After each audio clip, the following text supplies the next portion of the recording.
Dreamscape presents See How She Dies by Lisa Jackson, narrated by Catherine Fenton.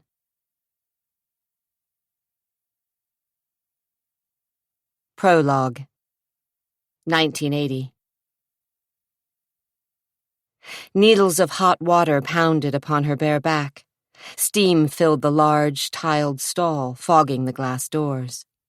Cat Danvers stood beneath the spray, hoping the shower would clear her mind, help her shake the feelings of lethargy and dizziness brought on by too many drinks that had washed down a handful, was it 2, of her favorite pills. The 3 V's, Valium, Vicodin, vodka. No wonder her mind was sludge, her vision blurry, her every movement seeming exaggerated. A bad taste crawled up her throat, and she had the feeling she was slogging her way through quicksand. She let her breath out slowly, wondered if she'd throw up. "Come on, snap out of it, Cat. Pull yourself together." Her conscience never seemed to miss an opportunity to nag. She closed her eyes and leaned her arms against the slick tiles. The water was so hot it nearly scalded her. She needed to sober up, and fast. As quickly as she could, she twisted the faucet hard. Immediately, the hot water turned to ice, and she gasped, sucking air in through her teeth. Her mind cleared for an instant. She felt it then, an odd sensation, as if something stirred, and she heard a faint, indistinguishable noise over the rush of cascading water. Her eyes flew open, and she tried to peer through the misty glass. Did she see a shadow pass through the open doorway to the bedroom? Or was it her imagination, a trick of her tired, overdrugged mind and blurred vision? She needed her contacts, or her thick glasses. It was probably nothing. And yet her skin crawled beneath the frigid spray. Tiny goosebumps of fear pebbled her smooth, wet skin. "It's all in your mind," she muttered, but turned off the water anyway and stood, shivering and dripping, while her ears strained to hear anything out of the ordinary. There was nothing, just the steady drip of water from the shower head, the soft rumble of the heater, the strains of Christmas music drifting from hidden speakers, and farther away and muted, the quiet hum of traffic in the city. But nothing else. No sound of a shoe scuffing over the thick carpet of the presidential suite, no rattle of the room service cart, no click of keys in the lock. Nothing out of place. Sluggishly, she clicked open the glass door and reached for her robe. "Mama?" A tiny voice. A girl's voice. Kat's heart clutched. She froze. No, it couldn't be. She wouldn't believe it. No toddler's voice had spoken. Her mind was playing tricks on her again, that was it. The drugs and booze had combined to... "Mama?" Oh, God. Kat's knees nearly buckled. Frantically, she stepped out of the shower and nearly fell on the slick marble as the notes of Silent Night filled the room. "Baby?" she whispered. Barefoot, leaving a trail of water, she stumbled toward the door, somehow managing to force her unwieldy arms through the robe's sleeves. "Get a grip. You're hallucinating again, and you know it. There is no baby. Your daughter is not in any of the other rooms. Grab hold of yourself."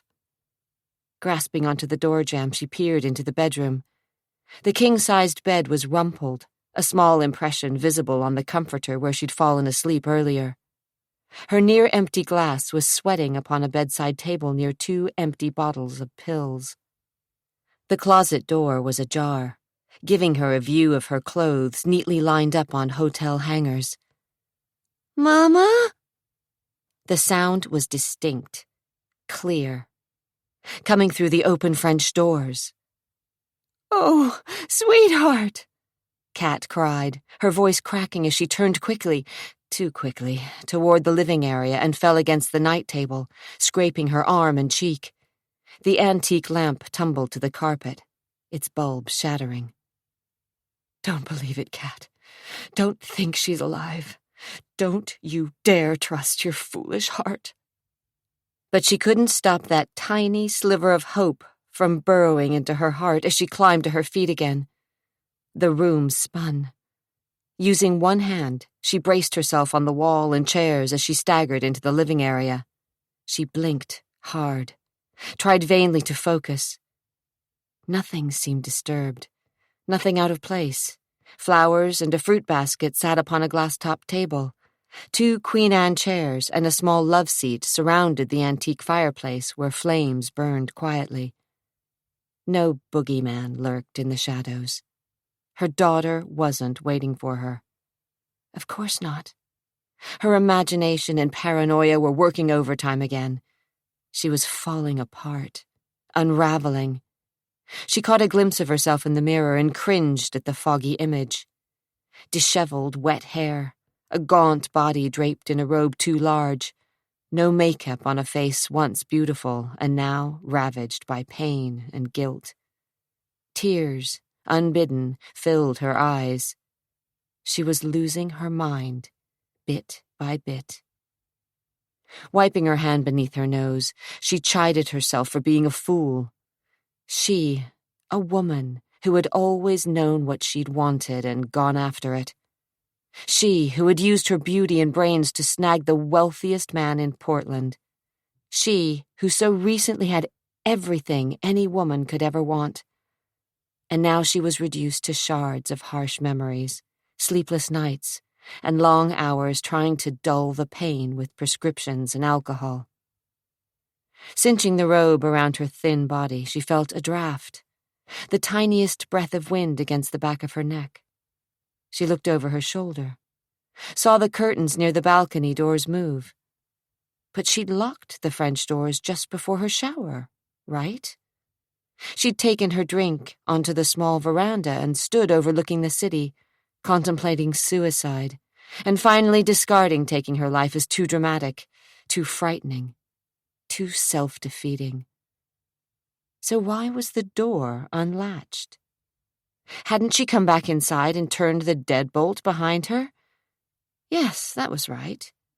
After securing the lock, she'd taken one last swallow of her drink, then left the glass on the bedside table before stripping and heading unsteadily for the shower. That was right, wasn't it? Or was she mixing things up? Why couldn't she remember? Why was everything so fuzzy? Maybe she'd imagined locking the door. Maybe she had heard someone prowling through these rooms while she'd stood under the shower's spray. Her throat turned to dust. Again, she sensed a presence, something eerily out of place. She started for the telephone. "Mama?" A scared little voice. Kat's heart nearly stopped. "London? Baby?" The sound was coming from the veranda, through the crack in the door. This was insane. She should reach for the phone hotel security, call the police. Like you did before? And have them all look at you like you're crazy?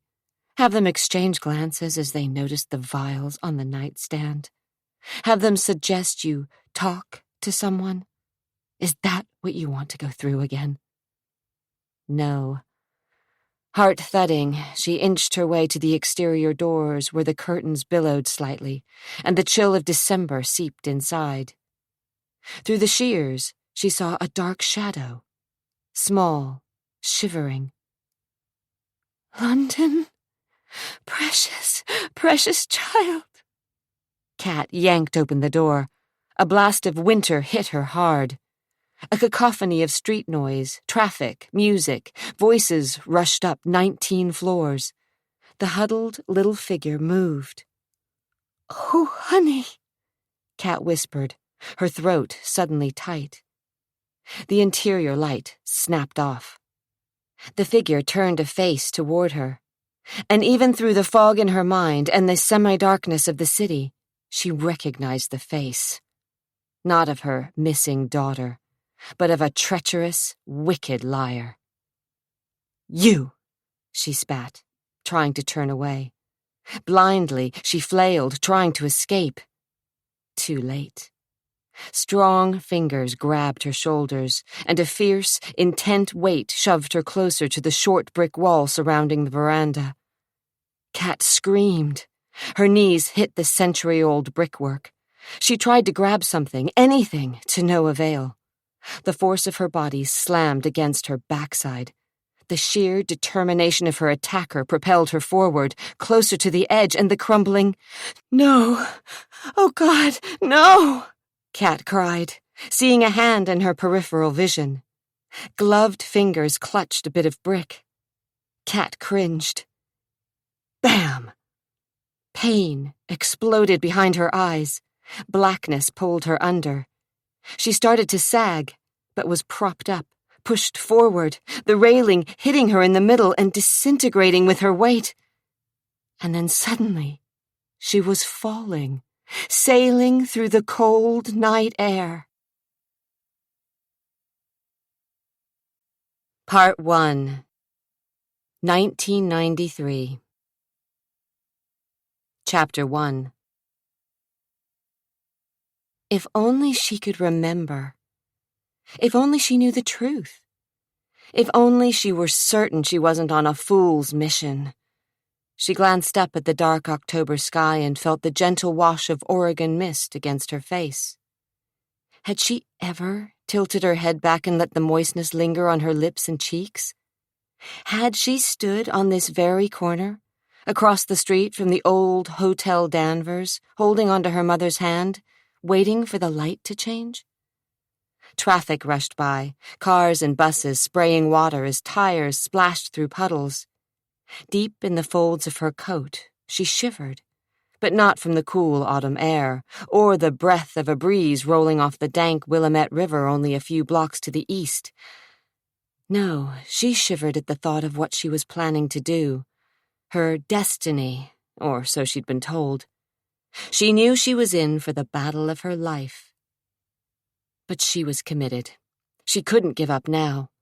She'd traveled hundreds of miles, been through emotional hell and back, and spent days searching her soul during painstaking, laborious hours in libraries and newspaper offices throughout the Northwest, reading every chronicle, article, or editorial she could find on the Danvers family. Now her plans were about to come to fruition. Or ruin. She stared up at the hotel.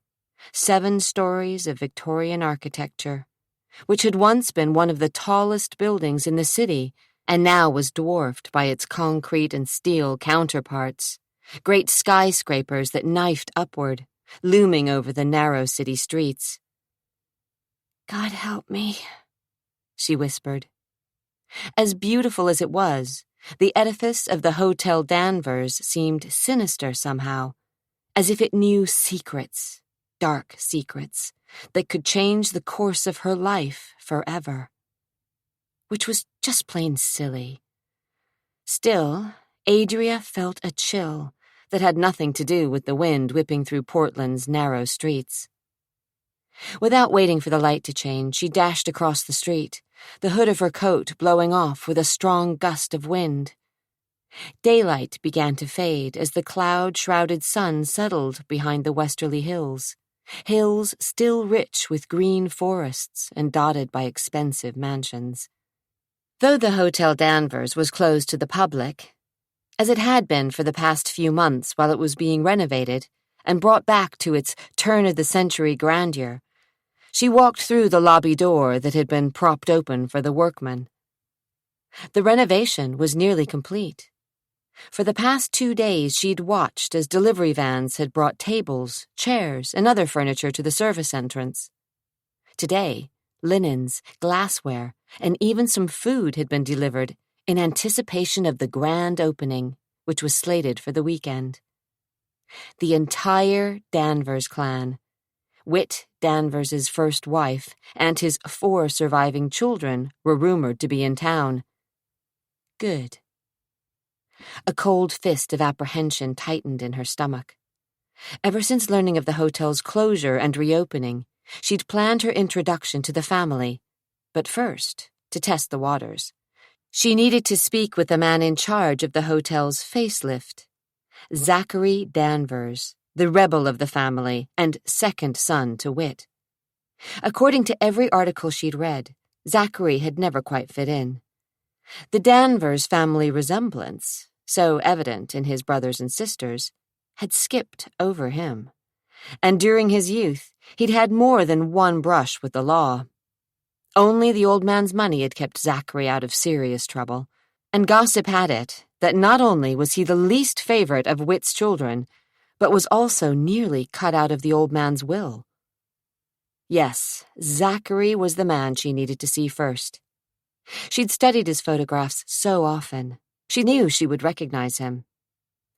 A little over 6 feet, with coal-black hair, olive skin, and deep-set gray eyes guarded by heavy brows, he was the one son of Whit Danvers who didn't resemble his father. Leaner than his brothers or the bear of a man who had sired him, his features were as chiseled as the cliffs overlooking the Pacific Ocean.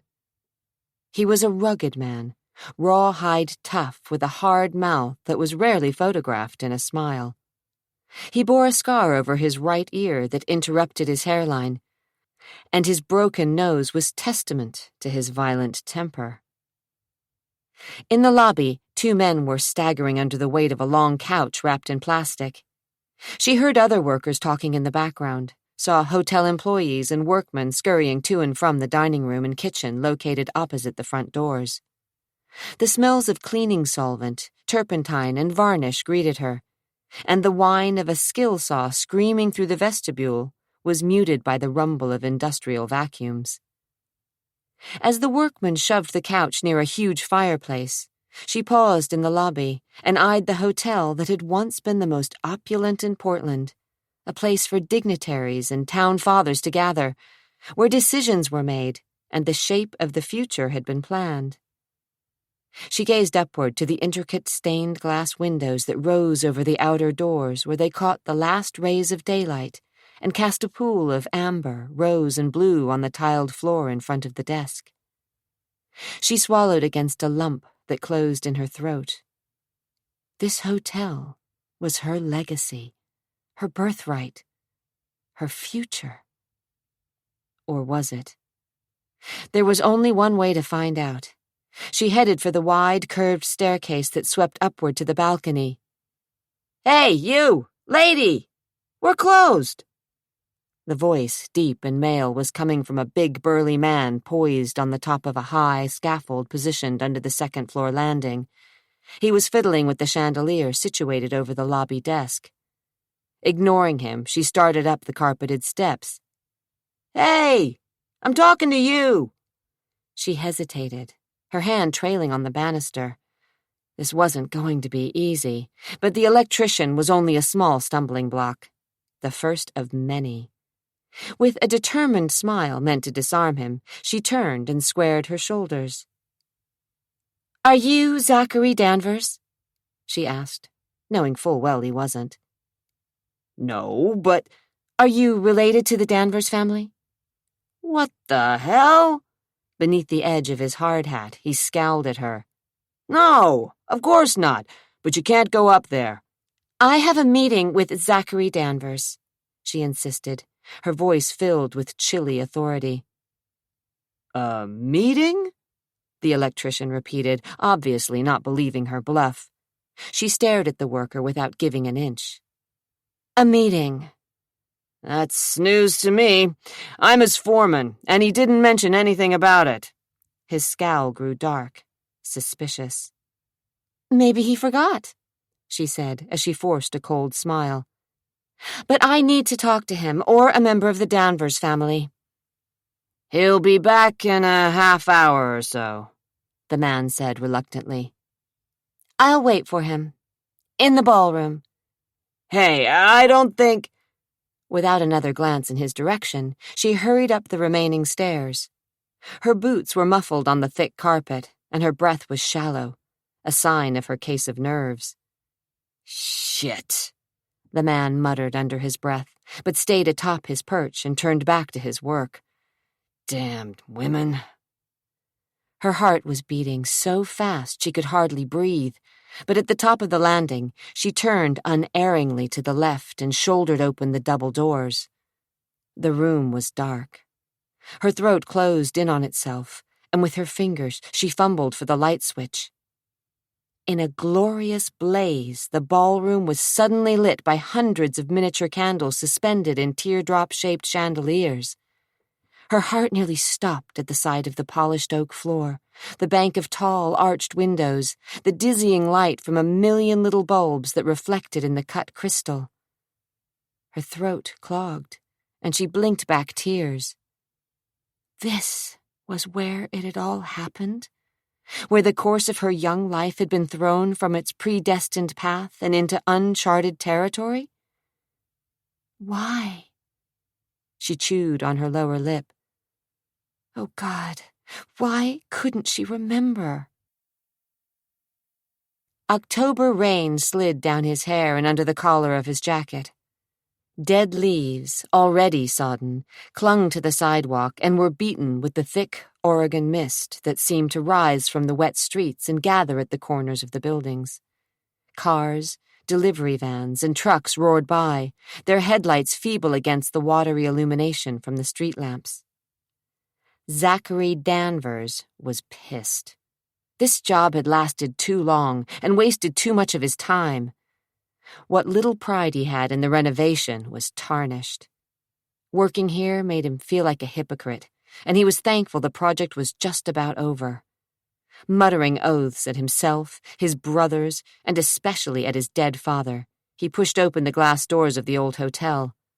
He'd spent a year of his life here, a year, all because of a promise he'd made at his father's deathbed a couple of years ago. Because he'd been greedy. His stomach soured at the thought. Maybe he was more like the old man than he wanted to admit. The hotel manager, a newly hired nervous type with thinning hair and an Adam's apple that worked double time, was laying down the law with a new clerk behind a long mahogany desk, the pride of the lobby. Zachary had discovered the battered piece of dark wood in a century-old tavern located off Burnside in a decrepit building. The tavern had been scheduled to be razed, but Zach had decided to take the time to have the bar restored. Now, the once scarred mahogany gleamed under the lights. All the fixtures in the hotel had been replaced with antiques or damned close replicas, and now the hotel could boast an authentic 1890s charm with 1990s conveniences. The advertising people had loved that turn of phrase. Why'd he'd agreed to renovate the old hotel still eluded him, though he was beginning to suspect he had developed a latent sense of family pride. Son of a bitch, he grumbled under his breath. He was tired of the city, the noise, the bad air, the lights, and most of all, his family, or what was left of it. Hey, Danvers! His foreman, Frank Gillette, yelled from his position on the scaffold 20 feet above the lobby floor. He was tinkering with the wiring of a particularly bad-tempered chandelier. Been waiting for you. There's a woman here, in the ballroom. She's been here over an hour. Zach's eyes narrowed a fraction. What woman? Didn't give her name. Claimed she had a meeting with you. With me? That's what she said. Frank started down the ladder. She couldn't talk to me as I wasn't a, and I'm quoting here, member of the Danvers family. Frank hopped to the floor and dusted his hands. He drew a wrinkled handkerchief from his back pocket and rubbed it under the brim of his hard hat. From somewhere near the kitchen there was a crash and rattle of silverware that echoed through the hotel. Christ! Frank's head snapped up, and he narrowed his eyes at the kitchen. Damn that Casey! Is she a reporter? The woman? Frank fumbled in his pocket for his cigarettes. Hell if I know. As I said, I'm not a Danvers, so she wouldn't talk to me. Not that I wouldn't mind spending a little time with her. Good looking? Frank said. Beyond a 10. Sure. Look, all I know is that short of bodily hauling her out of here, we got a problem. No one's supposed to be on the premises. If she slips and falls and breaks her neck and OSHA finds out. You worry too much. You pay me to worry. Frank found his crumpled pack of Camels and shook out a cigarette. Just finish the job. I'll deal with the insurance people and the woman. Good. Smiling as he clicked his lighter, Frank inhaled deeply. Now, let's see if this mother works. Hey, Roy, turn on the juice. Reaching around the desk, he flipped a switch and stared at the chandelier. Lights shaped like candles blazed for a second before flickering and dying. Fucking wiring, Frank growled, his face turning red, his cigarette bobbing between his lips. I told that half-wit Jerry to use... Ah, hell. Exasperated, he shot out a stream of smoke. Roy, turn it off again, he roared. I'll go talk to the mystery lady. Do that, Frank growled as he finished his smoke, then started back up the scaffolding. Zack didn't doubt that by the grand opening, everything would work perfectly. Frank would see to it, if he had to hold 2 wires together himself. From the stairs, Zack glanced around the lobby and thought of his father, Whit Danvers, a royal pain in the ass. Right now, Whit would have been proud of the son he'd disowned 6 times. Not that it mattered. Whit Danvers was dead and cremated. His ashes spread across the rolling forests of the Oregon hills 2 years ago. A just end to a timber baron who had spent all his years raping the land. Through the leather of his jacket, Zack rubbed the scar on his shoulder, the result of being the son of Whit Danvers. His jaw tightened. It had taken him years to come to terms with the old man, and now it was too late to make amends. Rest in peace, you miserable bastard, Zachary said, his lips flattening as he opened the doors. His father had always treated Zack differently from the rest of his children. Not that he cared now. Zack had his own business, his own identity. The noose of being the son of one of Portland's wealthiest men didn't seem quite so tight. He took 2 long strides into the ballroom, then stopped dead in his tracks. The woman was there, dressed in a black long coat and matching knee-length boots. She turned at the sound of his entrance, and before she could say a word, he knew why she was waiting for him. Glossy black curls swirled away from a flawless face. Round blue eyes fringed by lacy black lashes stared straight at him. Thin black brows arched inquisitively. He felt as if his heart had stopped for a second as she smiled, showing off beautiful teeth, finely carved cheekbones, and a strong, slightly stubborn chin. His breath seemed to stop somewhere in his lungs. "You're Zachary," she said, as if she had every right to stand in the middle of the ballroom. As if she belonged. Zack's throat was suddenly dry and hot, and forbidden memories struggled to the surface of his mind. Right. Danvers, she supplied, her voice low, her lips tightening just a fraction. She smiled slightly, and with her hand extended walked slowly toward him. I've been waiting to meet you for a long time, she said, forcing a smile. My name is... London, he supplied, as every muscle in his body grew taut with the pain of the past. You recognize me? Hope lighted those blue eyes. There's a resemblance. I guessed. Oh, she hesitated, the wind suddenly out of her sails. But that's why you're here, isn't it? Yes. You think you're my long-lost sister. He couldn't hide the cynicism in his words. Those clear blue orbs clouded, and her hand, the one she'd offered and he'd ignored, dropped to her side. I think so, but I'm not sure. That's why I'm here. She seemed to find her confidence again. For a long time, my name's been Adria. You're not sure? For a minute, he could only stare into those wide blue eyes like another treacherous pair that had seemed to see right through him. But quickly, his senses came back to him in a rush. Why did he think for even a second that this woman could be London?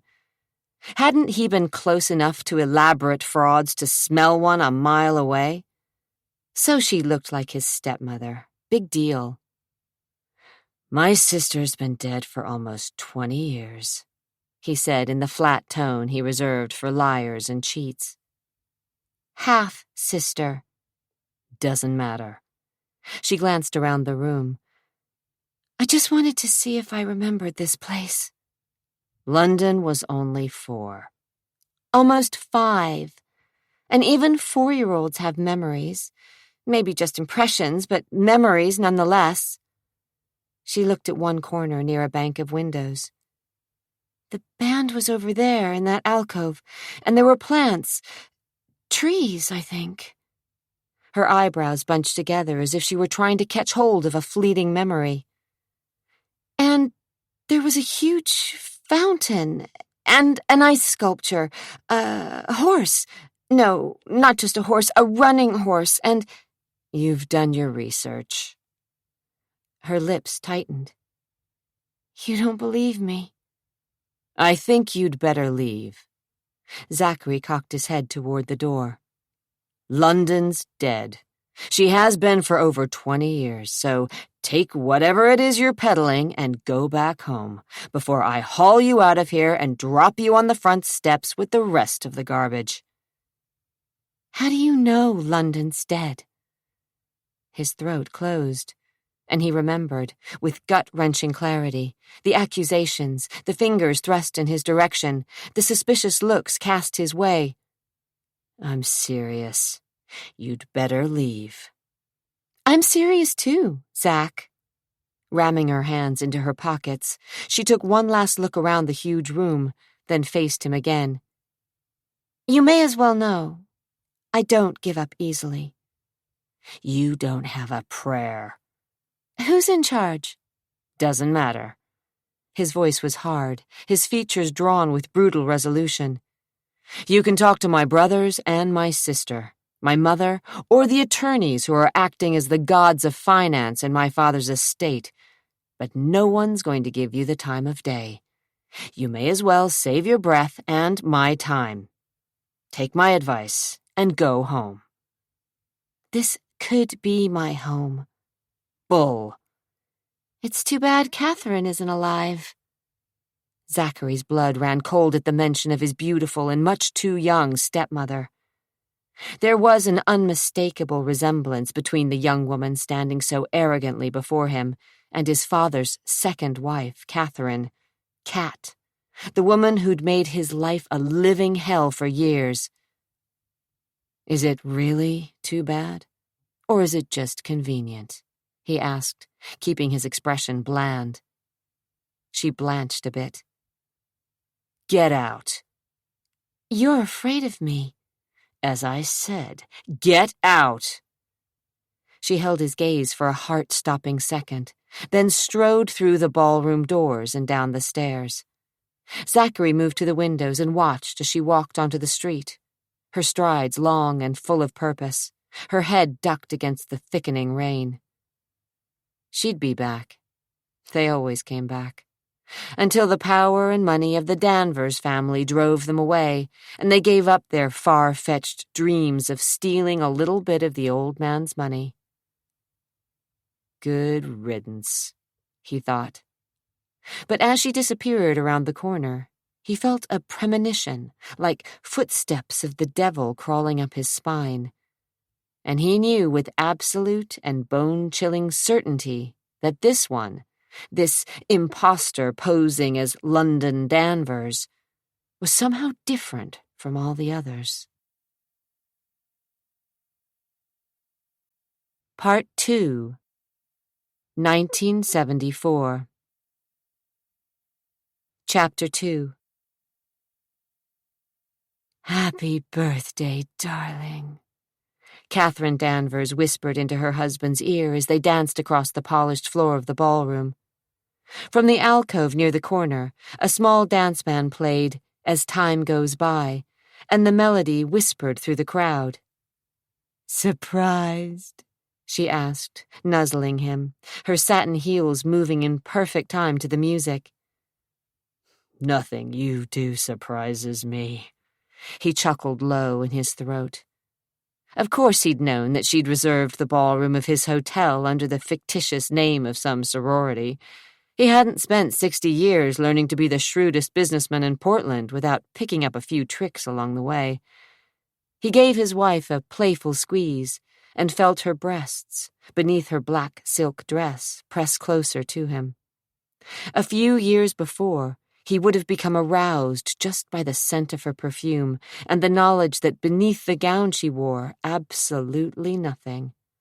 Just the dress and a pair of stiletto heels. She pouted prettily as the pianist played a solo. Her black hair gleamed under the muted lights from chandeliers suspended from the cove-shaped ceiling, and her eyes, a deep blue, glanced coyly at him through the sweep of thick, dark lashes. There had been a time when he would have given away his fortune just for one night in her bed. She was sensual and smart and knew exactly how to please a man. He'd never asked her how she knew so much about the pleasures of love when he'd met her. He'd just been grateful that she'd taken him as her lover, bringing back the lust that he'd thought he'd lost somewhere near middle age. A kitten who liked to be cuddled, Cat metamorphosed into a wildcat in bed, and for a few years her raw sexual energy had been enough to satisfy him. He'd married her and remained faithful and managed to bed her every other day in the early years. But his desire had been short-lived, as it always was, and now he couldn't remember when he'd last made love to her. A hot fire crept up the back of his neck at the thought of his impotence. Even now, when her thighs were pressed intimately to his, and her tongue touched a sensitive spot near the back of his ear, he felt nothing. No hint of wildfire in his blood, no welcome stiffness between his legs. Even a little harsh foreplay didn't bring him to an erection anymore. It was a miracle that they'd managed to conceive a child. Suddenly angry, he swirled her roughly away from him, then jerked her back into his arms. She laughed, that throaty little laugh that bordered on nasty. He liked her laugh. He liked everything about her. He only wished that he could throw her on the dance floor and take her the way she wanted to be taken, like an animal, with 400 horrified eyes watching as he proved that he was still a man and could satisfy his wife. She'd tried all her tricks, flimsy negligees, peekaboo bras that outlined her nipples, and long black garters that flicked at her shapely thighs. She'd coaxed him with her tongue and dirty words, slapped playfully at his butt and balls, but nothing she did aroused him anymore, and the thought that he couldn't manage an erection, might never have sex for the rest of his life, cut a hole in him that burned like dry ice and scared the living hell out of him. The song ended, and he pressed forward, bending her spine in a low dip, so that she had to cling to him, her eyes staring up into his, her black hair sweeping the floor that had been littered with pink rose petals. Her breasts, heaving with exertion, threatened to spill out of the deep cleavage of her dress. In full view of the audience, he pressed a kiss to that glorious hollow between her breasts, as if he were so randy he couldn't stand it, then yanked her to her feet. Laughter and applause erupted around them. "You old dog, you!" one man shouted, and Cat blushed as if she were an innocent virgin. "Take her upstairs! What are you waiting for?" another middle-aged boy yelled. "Isn't it about time you two had a son?" "Later." Wit winked at the crowd, content that they didn't know his secret, and secure that Cat would never breathe a word of his shame. A son. If this crowd of friends, relatives, and business acquaintances only knew. There would be no more children. He'd sired 3 sons and a headstrong daughter from his first marriage to Eunice. With Catherine, there would only be London, his 4-year-old daughter and favorite child. He made no apologies for caring more about this little girl than he did all of his other children put together. The other kids, some of them adults now, had caused him so much heartache, and their mother, Christ, what had he ever seen in Eunice Prescott? A skinny woman with a sharp tongue who'd thought sex with him had been her duty, nothing more than a chore. He'd decided she was frigid until... Hell, he didn't want to think about Eunice cheating on him behind his back, laughing at him. Angered at the turn of his thoughts, Whit escorted his wife to the center of the room where, beneath the glimmering lights of the chandelier, an ice sculpture in the shape of a running horse was beginning to melt. Nearby, a tiered fountain of champagne gurgled and splashed. The band started playing In the Mood, and a few brave couples strayed onto the dance floor. Whit snagged a glass from a silver tray and drained the champagne in one long swallow. "Daddy?" He glanced up and found London, her black curls dancing around her face, her chubby arms outstretched. Dressed in a navy blue dress with white lace collar and cuffs, she ran up to him and threw herself into his waiting arms. He hugged her tightly, the velvet of her dress crushed against him, her legs, encased in white tights, clamped around his waist. "How do you like the party, Princess?" Her crystal blue eyes were round and wide, her cheeks flushed with the excitement of the festivities. "It's loud," he laughed. "That it is." "And there's too much smoke." "Don't tell your mother. She planned this as a special surprise, and we wouldn't want her to feel bad," Whit said, grinning as he winked at his daughter. She winked back, then snuggled her pert little nose into his neck, and he got a whiff of baby shampoo. She tugged at his bow tie, and he laughed again. Nothing could make him as happy as this dynamic whirl of precociousness. "Hey, that's my job," Kat said as she smiled, and gently nudged London's fingers from Whit's neck. Kissing her daughter's crown, she said, "Leave Daddy's tie alone." "How about a dance?" Whit asked his young daughter, and those little lines between Kat's eyebrows, the ones that suggested silently that she disapproved, appeared. Whit didn't care. He drained another glass of champagne and twirled a laughing London onto the dance floor. The child, his princess, squealed in delight. "Sickening, isn't it?" Tricia observed from her position near the band. She leaned against the glossy top of the concert grand and petulantly sipped from a fluted glass. She was allowed, having just turned 21. Zachary lifted a shoulder. He was used to his old man's theatrics, and he really didn't care what Whit did anymore. He and his father had never gotten along, and things had only become worse when Whit had divorced his first wife and eventually married a woman only 7 years older than his oldest son, Jason, Zachary's brother. Truth be known, Zach didn't really want to be here, had only come because he was forced. He couldn't wait to escape the smoky, loud ballroom filled with boring old people, suck-ups, every last one of them.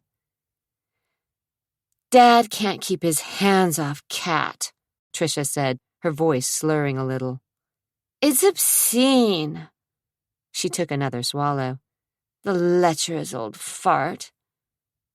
"Careful, Tricia," Jason said as he joined his brother and sister. "Dad probably had this place bugged." "Very funny," Tricia said, tossing her long auburn hair over one shoulder. But she didn't laugh. Her blue eyes were flat and bored, and she continually scanned the crowd as if she were looking for something or someone. Jason's eyes narrowed. "You know half the people here would like to see the old man fall." "They're his friends," Tricia argued. "And enemies." Jason rested a hip against the piano as the band took a break.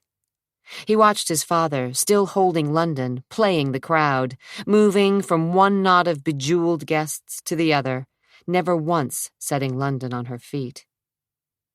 "Who gives a shit?" Zachary asked. "Always the rebel." Jason smiled beneath his mustache, that know-it-all smile that bugged the hell out of Zach. Jason acted as if he knew everything.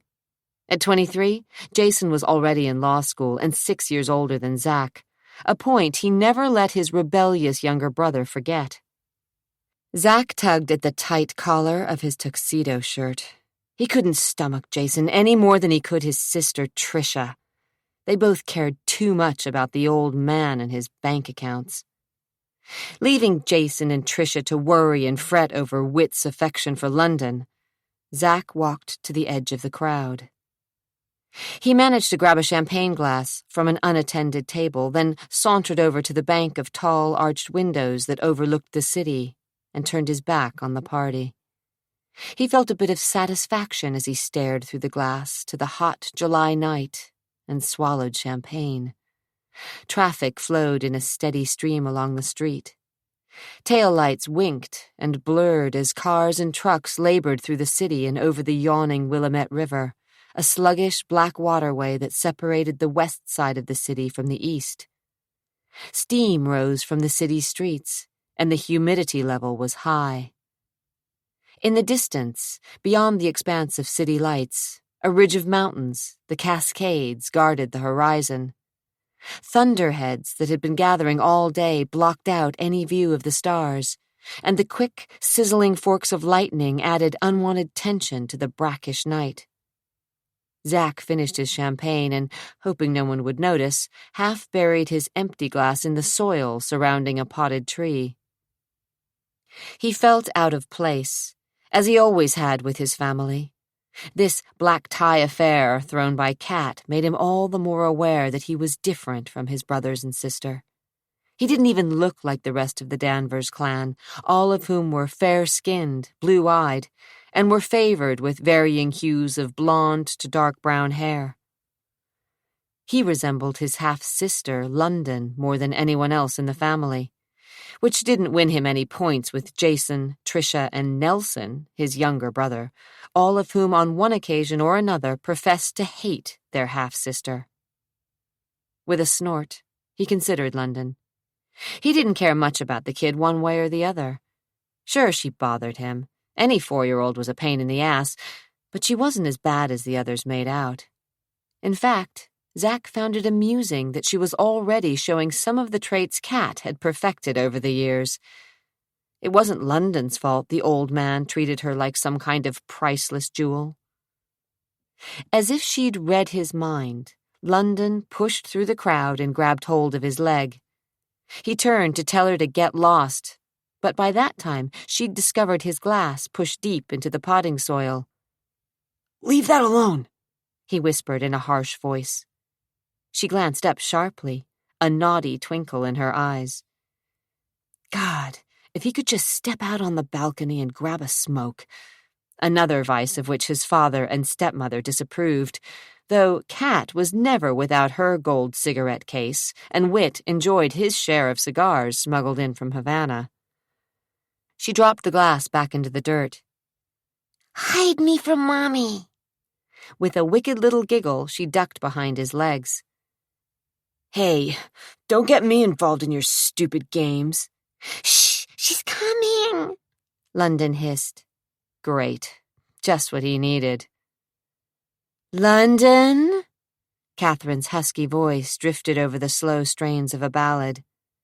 Behind him, London tried to smother a giggle. "London, where are you? Come on now. It's time for bed. Oh, there you are." Catherine sidestepped a group of men, her practiced smile well in place. Waving her fingers as she passed, she tracked down her wayward daughter with the precision of a bloodhound. "No!" London cried as her mother approached. "Come on, sweetheart, it's nearly 10. "Don't care." "You'd better do what she says," Zachary offered, his gaze flicking slightly to his stepmother's. He knew what the old man saw in his young wife. Catherine Danvers was probably the sexiest woman Zachary had ever met. At 17, he understood about unbridled sexual desire. Hot and thundering, it could roar through a man's body and turn his brain to mush. "Come on." Catherine leaned down to pick up her daughter. The silk stretched across her shapely rump, and her breasts seemed to bulge a bit, as if they might fall out of her plunging neckline. "I'll get her into bed," another woman, London's nanny, Ginny something or other, offered. She was a small, plain woman in sensible shoes and a drab olive-green suit. Next to Catherine, she looked frumpy and old, a dowdy matron, though she was probably just over 30, not much older than Cat. "I don't want to go to bed," London insisted. "She's being a brat." Catherine looked up and noticed one of the waiters motioning toward her. With a sigh, she turned back to her daughter. "Listen, honey, it's almost time to bring out the birthday cake. You can stay up and watch Daddy blow out his candles, then you have to go upstairs." "Can I have some cake, too?" The corners around Catherine's mouth tightened, though she said, "Of course, darling, but then you go with Ginny upstairs. We've got a special room for you right by Daddy and Mommy's, and we'll be up later to tuck you in." Mollified somewhat, London headed back to the party, and Catherine straightened, smoothing her dress over her hips, as Ginny followed her wayward charge. Zach hoped that Catherine would hurry to the bandleader and order the musicians to strike up "Happy Birthday to You," but she inched her chin up a fraction and eyed her stepson. Zach was 3 inches taller than Cat. Nonetheless, she had a way of making him feel small. "Stay away from the booze." She plucked his empty champagne glass from the dirt and twirled the stem between her long, slim fingers. Even while reprimanding him, she was sexy as hell, as if she knew her power over him and any man who wasn't blind. She puckered her lips sweetly, then waggled the glass under his nose. "We wouldn't want anything to spoil this party for your daddy, now, would we? If you were to get caught with one of these, there could be trouble." "I won't get caught." "Don't think you're so smart, Zach. I saw you swilling champagne. And don't think I'm the only one who was looking in your direction. Anyone else could have seen you, including Jack Logan. You remember, he's with the police department. I think you two have met before." Zach's teeth clamped together. Hot embarrassment climbed up the back of his neck. "As I said, I won't get caught."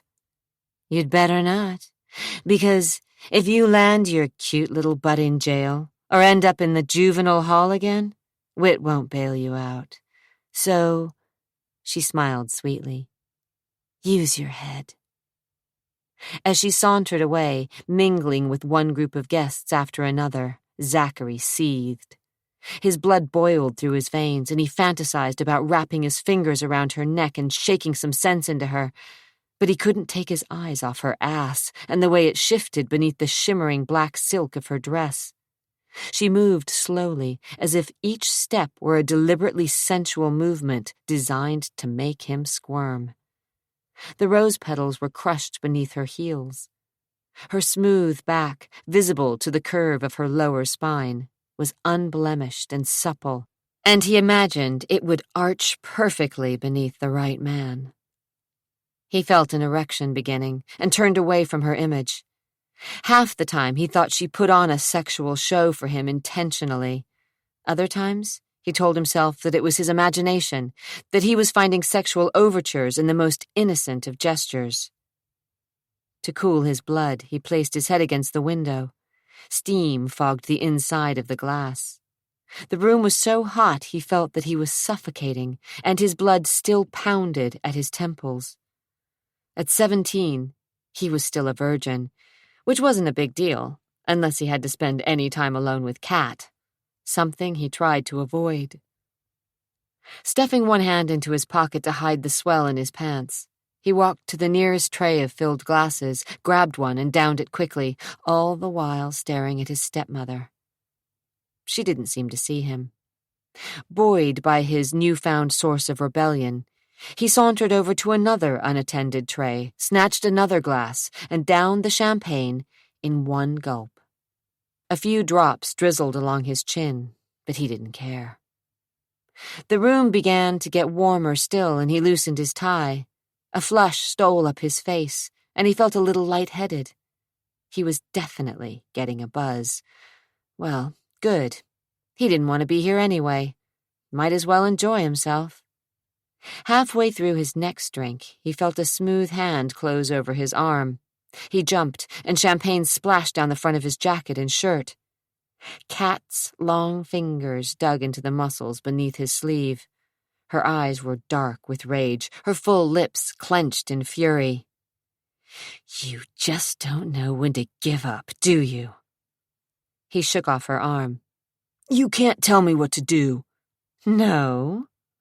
She arched an eyebrow in a sexy gesture that scared him spitless. We'll see." He finished his drink to spite her, but she didn't seem to mind. In fact, her face changed into a soft smile, and her eyes caught the reflection of the chandelier sparkling up at him. With an innocent grin, she linked her fingers through his. "Dance with me, Zach." Zach, despite the friendly cobwebs in his mind, smelled trouble. I don't dance." "Sure you do. It's easy." "But I can't." She leaned closer to him, put her lips against his ear. "People are staring. Come on." His throat was suddenly desert dry. "Catherine, I really don't want to." But she was right.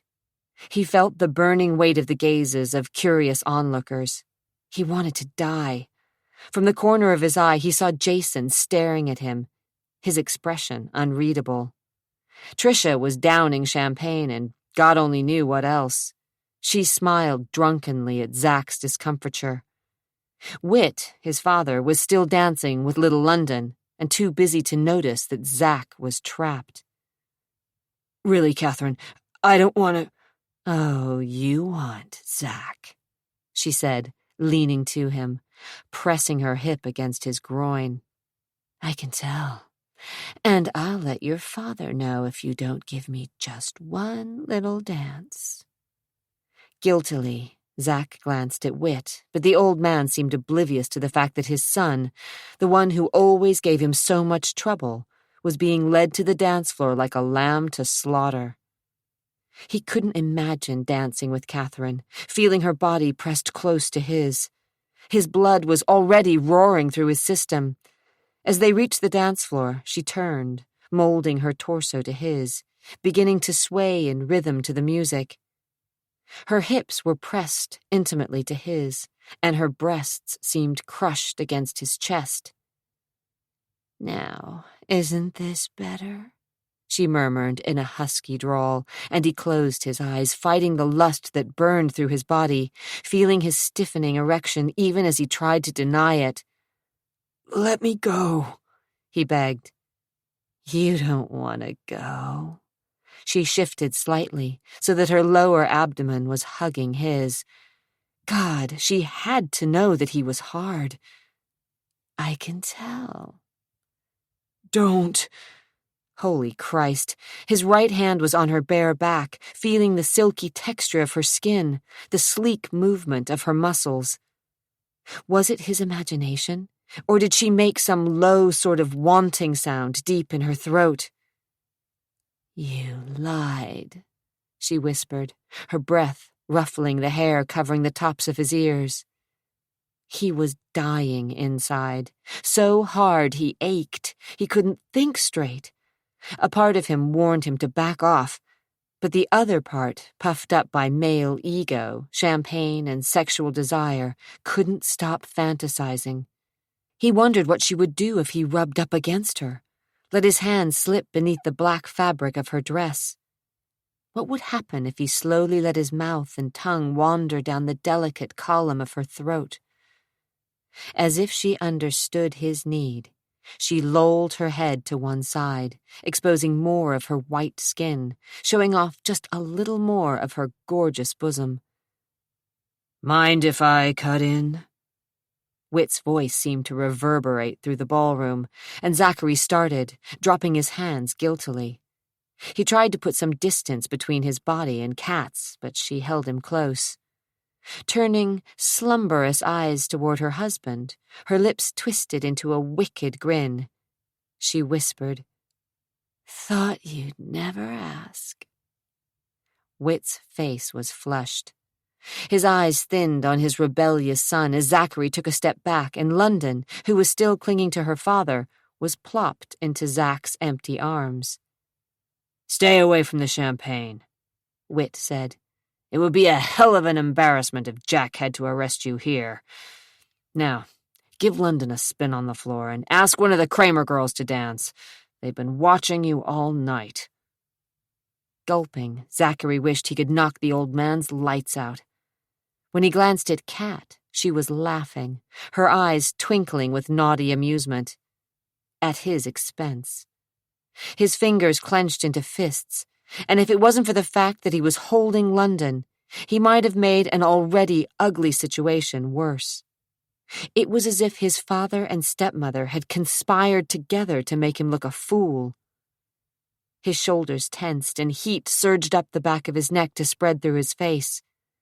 Though several girls in expensive dresses were trying to capture his attention, Zach didn't even give them the time of day. He handed London to her nanny and wished he could hit something, anything. Ripping his tie from his neck, he wanted nothing more than to leave the goddamn hotel and cool off.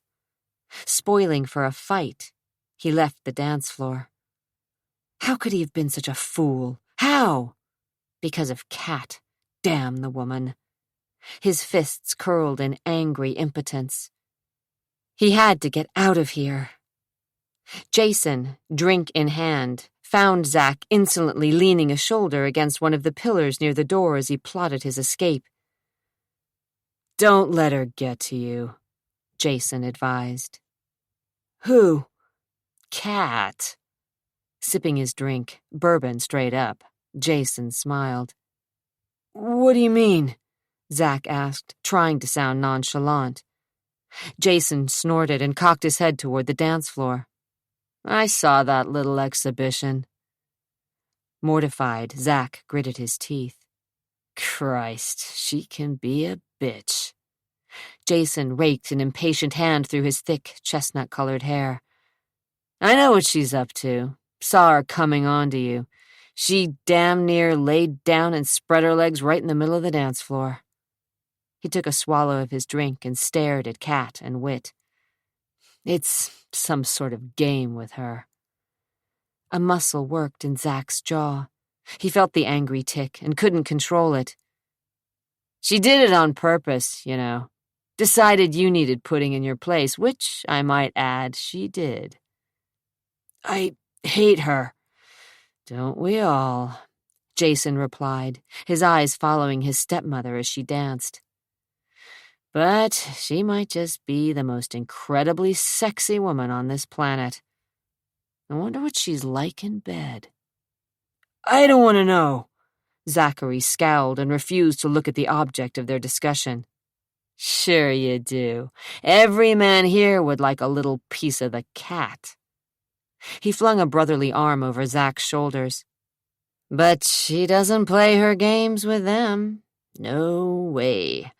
For some reason, she's picked you to toy with. If I didn't know better, I think she might have set her sights on you."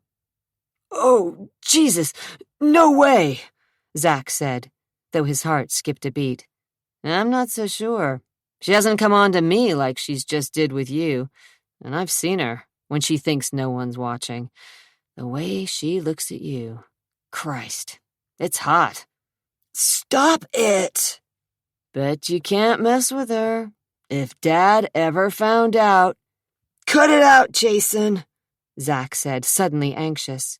First Kat, and now his brother. "I'm not gonna mess with her." Jason lifted a shoulder. Everyone's always said you were different. I guess Kat just wants to find out if it's true. God, Jason, listen to what you're saying. No, don't. It's sick. You know what you need to do? Zach didn't answer. Go out and get laid.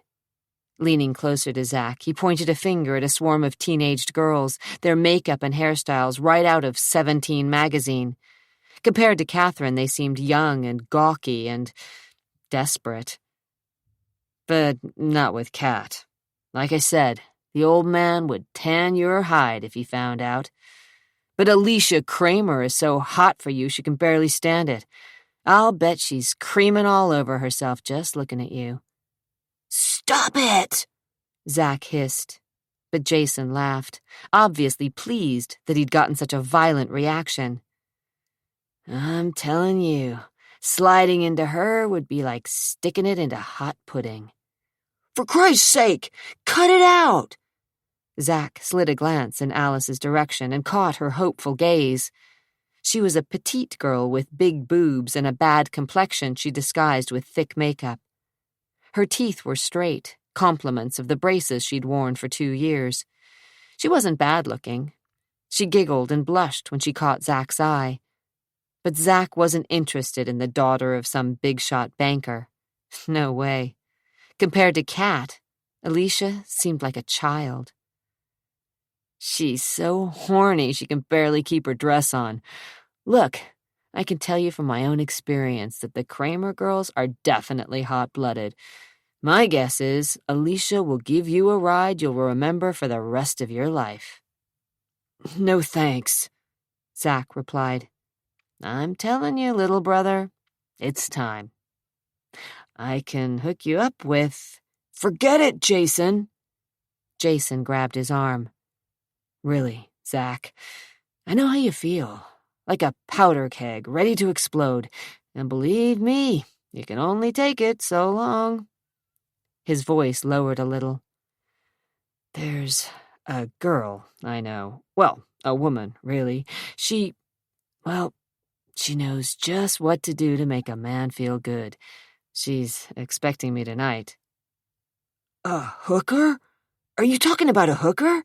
Zach demanded, shocked, yet a little intrigued. Did Jason really know a prostitute? Holy shit. Jason took his arm and steered him to a quiet corner of the room, far away from the guests and the linen-clad tables of food and drink. Now, just listen. This girl, Sophia, she's, well, believe me, you'll like her.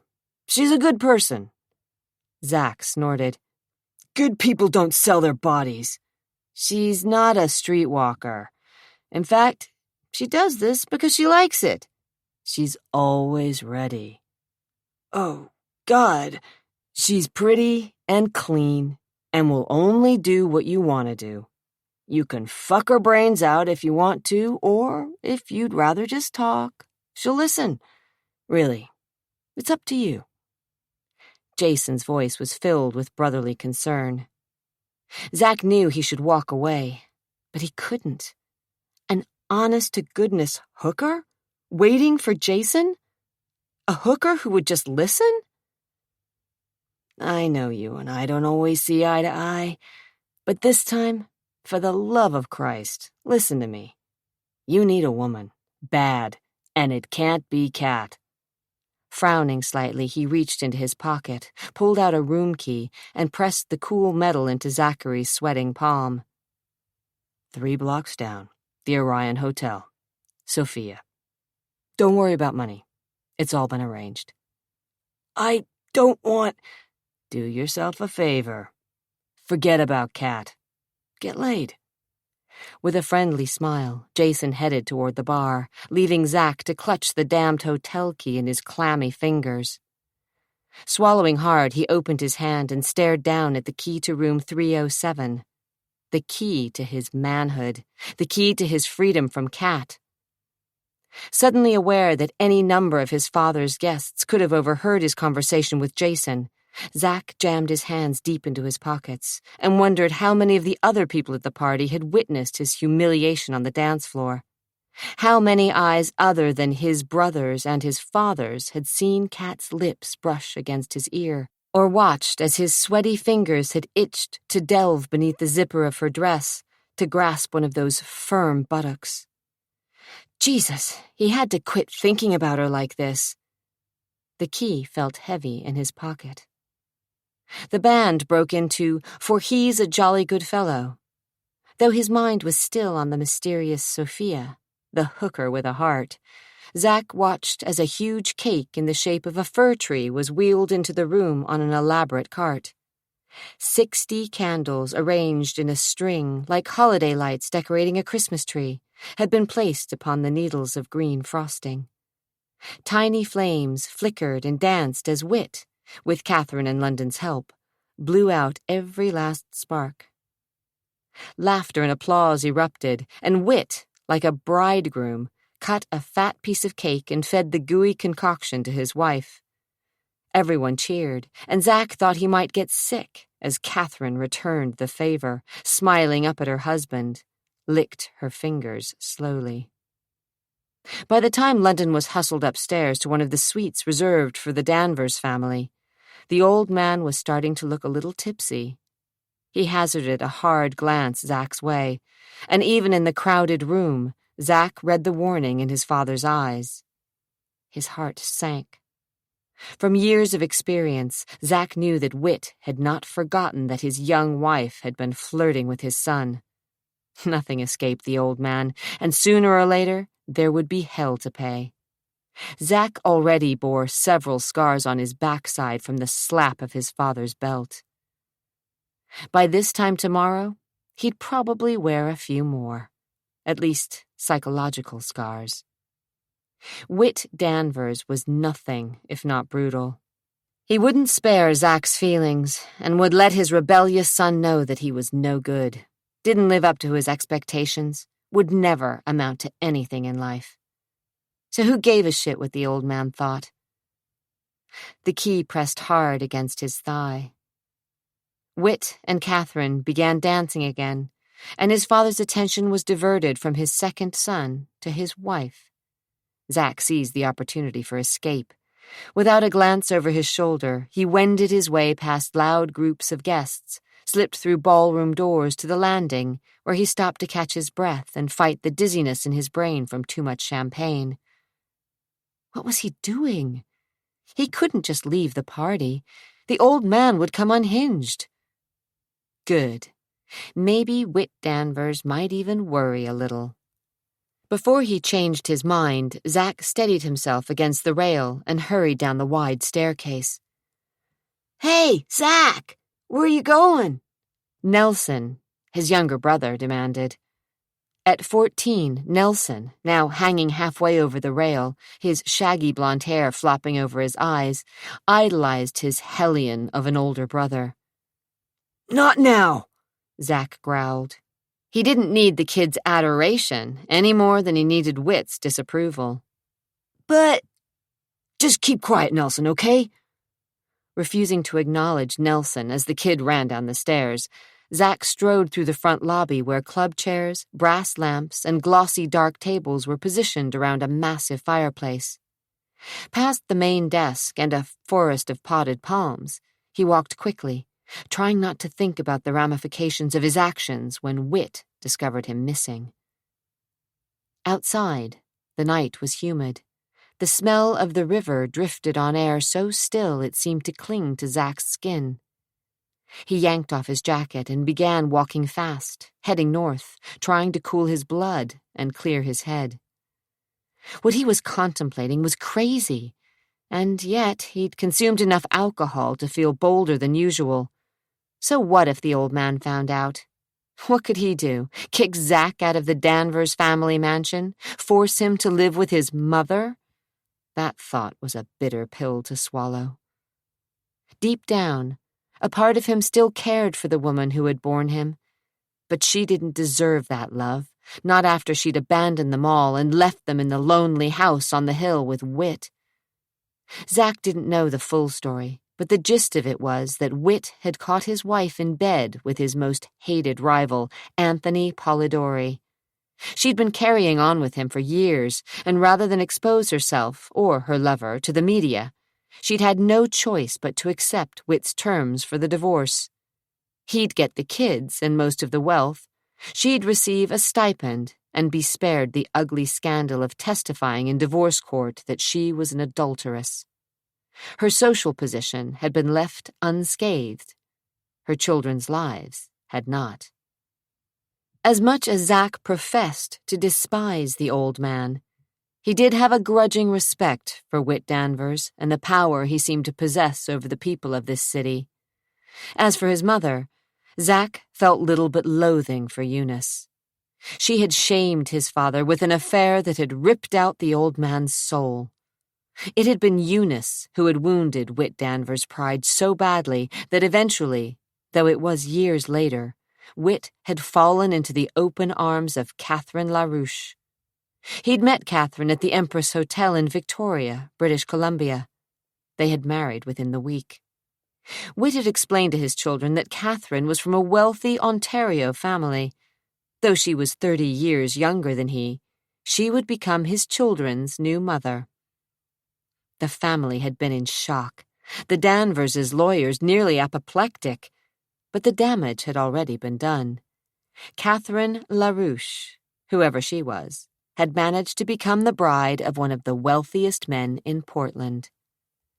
She'd seemed proper enough then, Zachary thought, remembering back, and the change in her attitude toward him had come subtly over the years.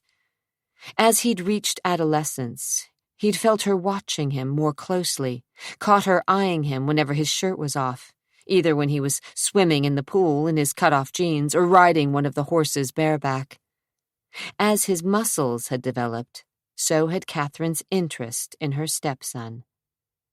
He'd told himself that he was imagining things, that it was only his newfound awareness of his own masculinity that had changed his perception, but now he wasn't so sure. And Jason had voiced the same suspicions. Sighing through his nose, he shook his head to clear it. With one hand, he felt the key in his pocket, and his stomach tightened into a hard ball of apprehension. What if he actually went into the Orion Hotel, took the elevator to the 3rd floor, rapped hard on the door, and it was opened by a withered old woman without teeth? What if the damn door was opened by a man, a queer dressed up as a hooker? Oh, Jesus! What if this whole arrangement was a setup, the result of Jason's twisted sense of humor? He gritted his teeth and glanced behind him as he reached the Orion. No one seemed to have followed him, and no one other than Jason would guess that he was here. Somehow he found strength in his anonymity as he lingered on the steps of the high-rise that jutted upward, washed by floodlights, white concrete slicing into a sky as black as obsidian. Hesitating a fraction of a second, Zachary locked his jaw, squared his shoulders, threw open the hotel's front door, and decided it was time he became a man. Chapter 3. The hotel corridor was empty, a long hallway of gold shag carpeting and metal doors painted to look like wood. The Orion had none of the charm of the Hotel Danvers, but Zach didn't care. Swallowing back the urge to turn tail and run, Zachary let the stairwell door bang shut behind him and walked, heart knocking, toward room 307, to Sophia, his destiny. Before he lost his already faltering courage, he rapped sharply on the door and waited. "It's open," a cool feminine voice called through the metal. Oh, Christ! Zach's heart nearly stopped. He reached for the knob with clammy fingers and threw open the door. The woman was lying with her back to him, sprawled sensually across the bed, wearing only a black bra and a lacy black belt with long garters that dangled over a scanty pair of panties. She stretched. Zach could see the dimples above her smooth rump and long thighs, and his mouth turned to sand. "You're late," she reprimanded gently. Zach's diaphragm slammed up against his lungs, and he could barely breathe. Heat radiated from his groin. Turning slowly, allowing him a glimpse of full breasts crushed into a bra several sizes too small, she smiled up at him with a come-hither look that evaporated when her gaze met his face. "Who are you?" she demanded, her dark eyes shadowed with fear. "Get out!" She cast an anxious look around, as if searching for a weapon or clothes to cover her body. "Get the fuck out!" She reached for a pink-silver wrapper and started ramming her hands frantically down its sleeves. "Jason sent me." She froze. "Like hell," she muttered, her black eyes disbelieving. The robe still gaped enough so he had a view of the hollow between her breasts. Zach's throat closed in on itself, and he prayed to God that his voice didn't squeak. "He's still at Dad's party, and—" "Dad's?" "I'm his brother, Zachary." He started to stick out his hand, knew it to be a mistake, and wished he could just drop dead of a heart attack. She was a hooker, for God's sake, a professional, and he was a bumbling, tongue-tied, green virgin. She could probably smell it. Suspicion lingered on her features. "You don't look like him." The bane of Zach's existence. "I know." Still, he didn't move.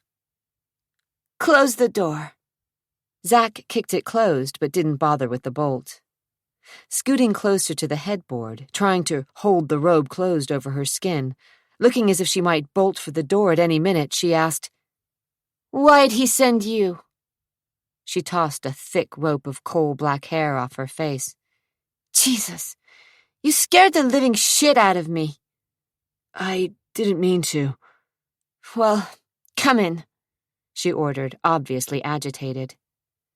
Carefully, afraid she might jump up and run down the hall screaming rape, he walked across the orange carpet and eased himself onto the foot of the bed.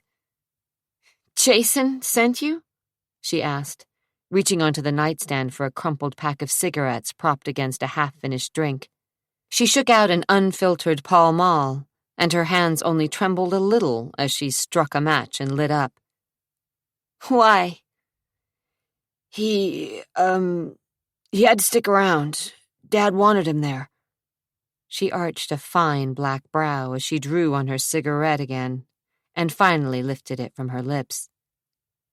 "But he didn't want you?" she asked skeptically. "Jason's the oldest," Zach said, as if it explained everything, which it did.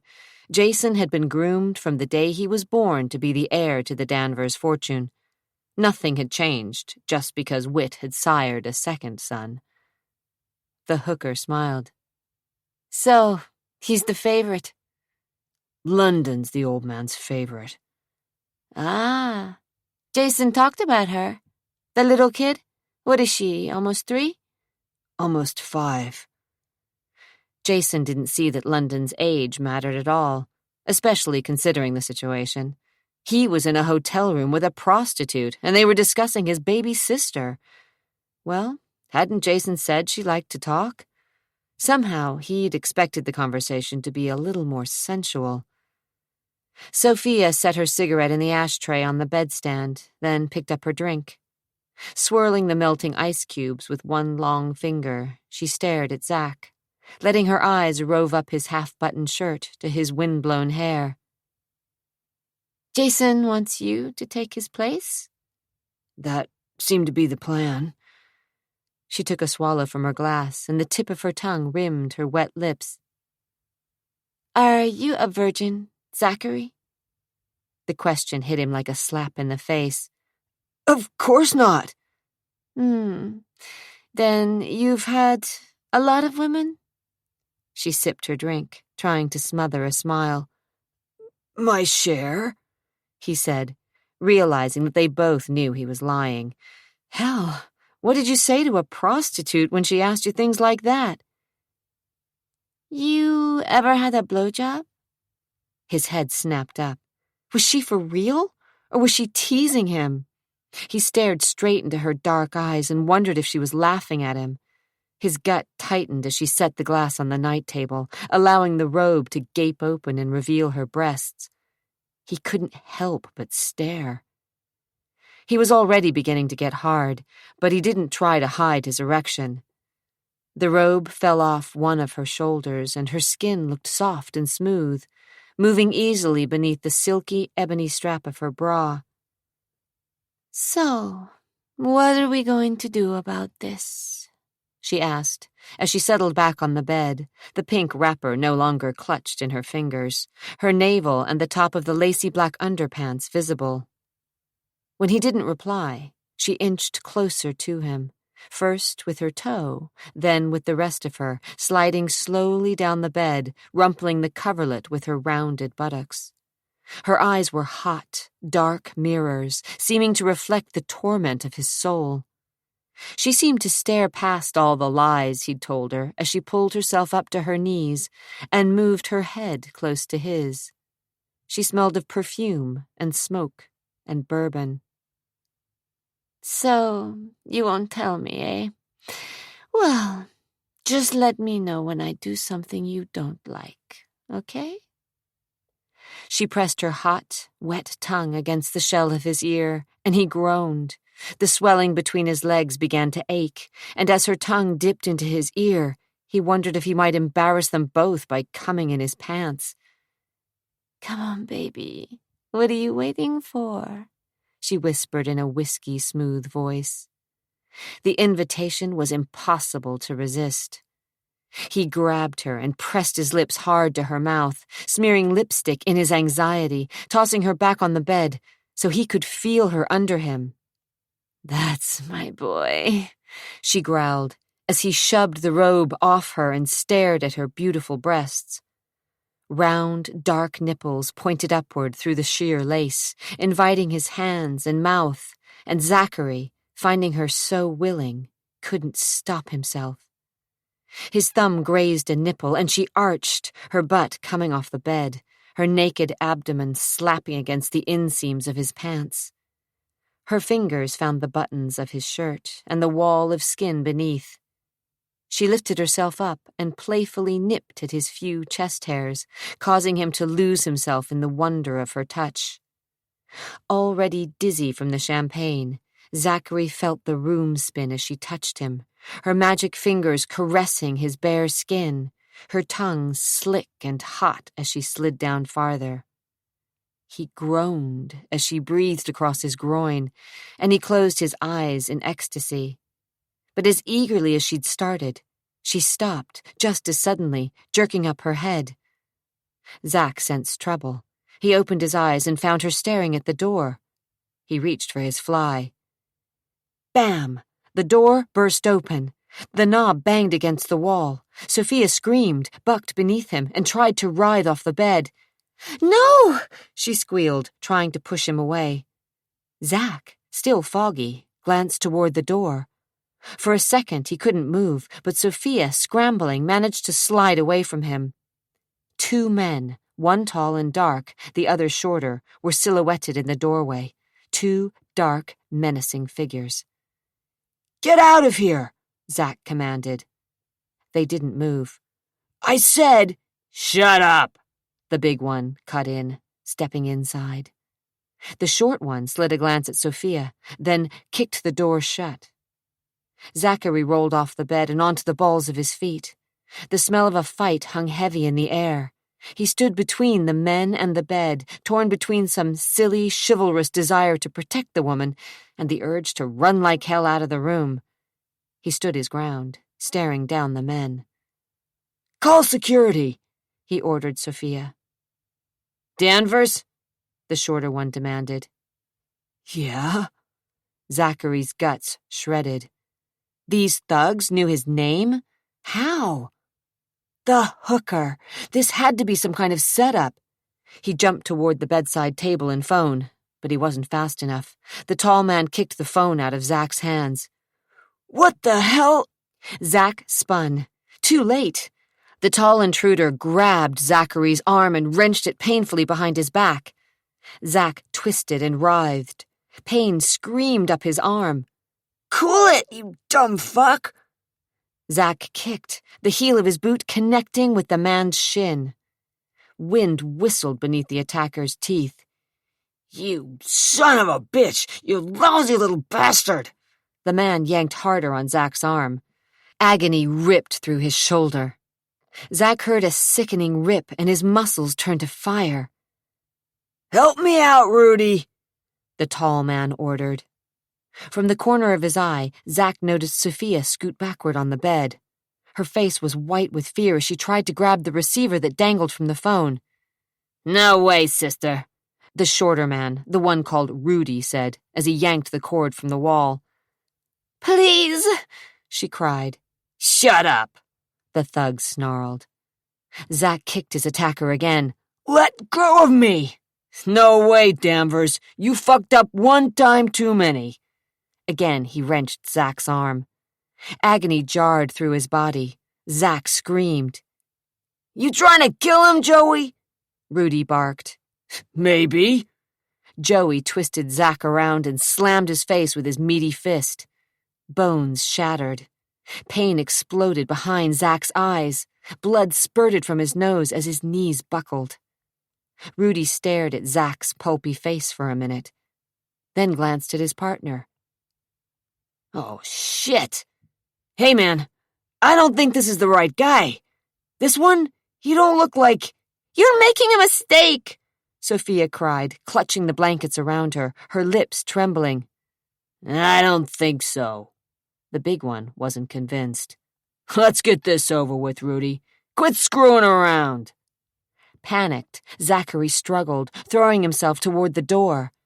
From the corner of his eye, he saw Rudy reach into his pocket. A flash of silver glinted in the lamplight. Zach's guts twisted with a new numbing fear. He heard a resounding click, and he nearly wet his pants. A switchblade.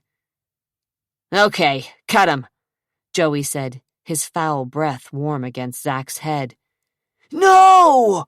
Zach fought even harder, hurling his weight sideways, throwing his attacker off balance. "I said cut him!" Joey yelled. Rudy's switchblade sliced through the air. Sophia screamed. Zach flinched as he felt his scalp slitting open above his ear.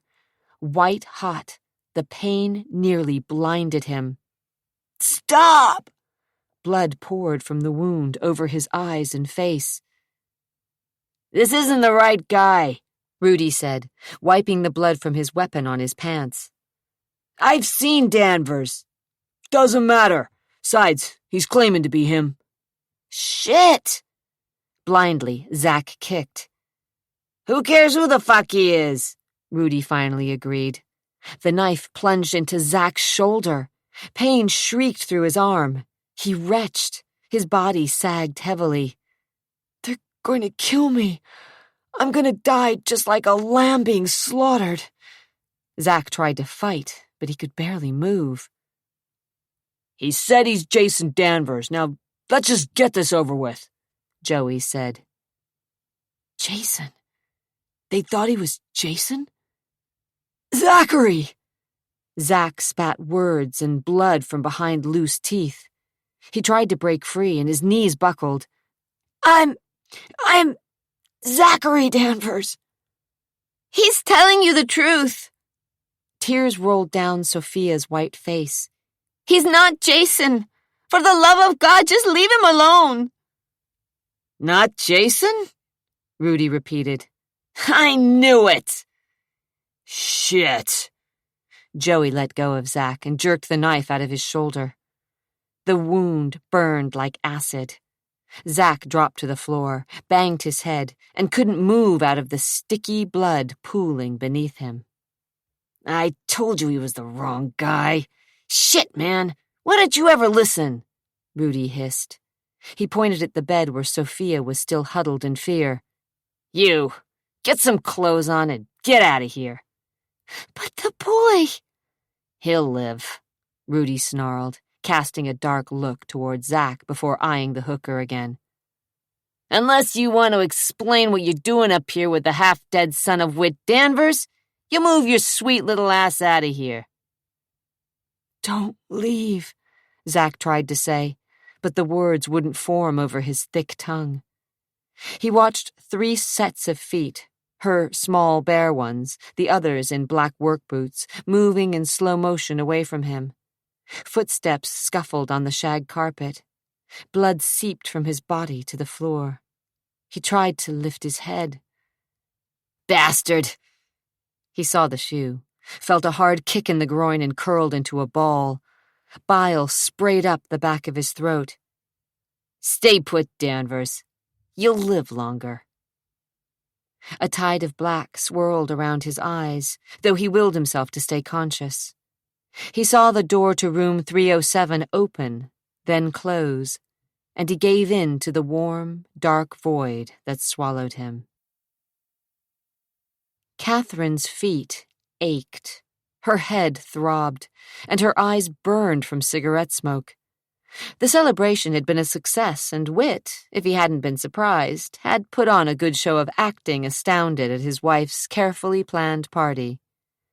Seated on one of the chairs near the empty stage, she ignored the litter on the floor and took off one of her spiked heels to rub the bottom of her foot. Soon dawn would be streaking the eastern sky, and still a few guests lingered, talking, laughing, refusing to call it a night. "Come on upstairs," Kat suggested to her husband as she slipped her toes into her shoe again. "London will be up before we know it." She stood and stretched, aware that after hours on her feet, her hair tangled, her makeup all but gone, she was still beautiful and sexy. She caught more than one male gaze lingering on the swell of her bosom.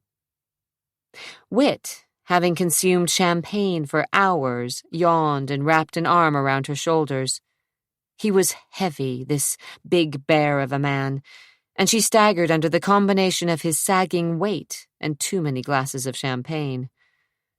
Hours before, while she was getting ready for the party, she'd dressed with care and planned to seduce her husband, no matter how much work it was. But now she was tired, her feet ached, her head pounded, and she wasn't interested in anything but falling into the huge bed in their suite and sleeping for at least 1,000,000 hours. She helped Whit into the elevator. For a few hours, the guests, dressed in their finest clothes and jewelry, had forgotten about anything other than celebrating Whit Danvers's 60 years. With a groan, the elevator car moved upward, only to shudder to a stop on the 7th floor. "Come on, birthday boy," she said, still supporting him as they reached their suite with its panoramic view of the river. She didn't much care about the view as she unlocked the door, snapped on the lights, and helped him to the king-size bed that had already been turned down by the maid. Whit fell across the silk sheets like a heavy sack of potatoes. "Come here," he said thickly, reaching for his wife as she pulled the draperies shut. Catherine giggled. "Want me?" "Always," he assured her. "I love you, Catherine. Thanks." Tears stung the back of her eyes as the drapes snapped shut. She did care about him. "I love you too, honey." "I wish I could. Shh, it doesn't matter," she said, and meant it at that moment. Sex was important, but it wasn't as valuable as love. Kat could find sex anywhere, but she'd learned long ago how stingy people were with love. Leaning over, she rumpled his hair playfully and placed a kiss on his cheek. "I'll be back in a minute. I just want to check on London." "Me too," he said, his foggy eyes clearing a bit as he thought of his little girl. Kat sighed. As much as she adored London, a tiny part of her was jealous of the attention Whit lavished upon his youngest daughter, their only child. As Whit pushed himself upright in the bed, Kat cracked open the connecting door, allowing a thin shaft of light from their suite to pierce into the room occupied by London and her nanny. At first, she thought her tired eyes were playing tricks on her, that she'd drunk too much champagne and her cloudy mind wasn't focusing. But as she stepped into the smaller room, her heart began to hammer, thunder in her ears. She fumbled for the switch. Suddenly, the room was flooded with light. Both beds were empty. Neither had been mussed. The sheets were turned down, and 2 mints sat untouched on the pillows. Catherine's throat constricted in a mind-numbing fear. "London?" she said weakly. Sagging against the doorframe, Cat glanced at the closet standing open and noticed that there was nothing inside, no clothes, no bags, no shoes, as there had been earlier. There wasn't a trace of London or Ginny. Dear God, please let this be a horrible mistake. She stepped into the room and felt a chill as cold as November. Don't panic. London was here. She had to be. But something was wrong, and a black fear started crawling up her spine, clutching at her heart. "Whit," she called, surprised at the calm in her voice. After all, this was probably just a mistake. The nanny moved London to another room to make sure that Whit and Catherine had the privacy they needed. "Whit!" "What?" Whit weaved to the doorway and propped a shoulder against the frame. "What's going on?" he asked thickly, and Cat knew a moment of absolute desolation, as if her soul had been stripped from her. "Call security. There's something wrong here. London and Ginny are gone. Probably in another room, but call the security guards and the manager just in case." Her mind, always so cool and dependable, was running away with her to horrible nightmares concerning her child, but she tried her best to stay calm and reasonable. There was just a mix-up, that was all. No reason to become hysterical. Not yet. Then why were her knees knocking? "Oh, God, please don't let anything happen to my baby." Whit strode into the room, knocked over the lamp, and swore. Suddenly comprehending that his daughter was truly missing, he began tearing the dresser and bed apart, as if he could find his precious child or some evidence of her in the room. "Leave it alone! For the police!" Cat threw herself at him. "Just call the damn security!" "She's not gone," Whit said, suddenly stone-cold sober. "She can't be! She's in this hotel, in the wrong room!" He opened the door and bellowed into the hallway. "Jason! Zach! For Christ's sake, get in here!" Turning to Catherine, he said, "We'll find her. And that damned nanny. And when I do, I swear I'll strangle Ginny Slade for this little prank." Whit's words were bold, but his face grew ashen, and Catherine knew the cold, jabbing fear that she might never see her daughter alive again. Guilt and fear took hold of her. She loved London, she did, with all her heart. All the time she'd been jealous of her little girl because of the attention she received from her father flitted through her mind, and she wondered, vaguely, if she were being punished. She didn't believe in God, but, oh, please, please, let her be safe. She ran back to her room and with shaking fingers dialed the main desk. Before the clerk could answer, she said, "This is Catherine Danvers. Send up security, room 714. And call the police. London's missing." Chapter 4. Whit loosened the top 2 buttons of his collar and stared out the window to the city he'd loved, the town he'd trusted. The streetlights, skyscrapers, and traffic looked the same as they had on any pre-dawn Sunday morning, but now the town seemed sinister and menacing. Portland, his home, had turned on him. He saw his reflection in the plate glass, ghostly and faint over the eastern skyline. His face was ravaged and drawn, his eyes haunted, his shoulders slumped. He looked 90 rather than 60. Whoever had taken his baby would pay, but a dark fear tore at his mind. What if they were never found? He wouldn't think such gloomy thoughts. Of course she'd be found. Of course she'd be fine. She was London Danvers, for Christ's sake. That part bothered him as much as the loss. That someone would dare defy him, someone who knew how to wound him until he was bled dry. He reached for his wife's pack of Virginia Slims and lit up, hoping that sucking in smoke and inhaling nicotine would help. It didn't. Turning back to the suite, he saw the faces of his family, tired and drawn, with dark circles and eyes dark with fear. Everyone was accounted for, except London. And Zack. A loud knock jarred through Whit's head. Police! Danvers! What the hell is going on? Jason opened the door and admitted Jack Logan, who only a few hours before had been downstairs at the party. Jack, an honest cop before he'd met Whit, was now firmly trapped in Whit's gold-lined pockets. 4 officers were with Detective Sergeant Logan.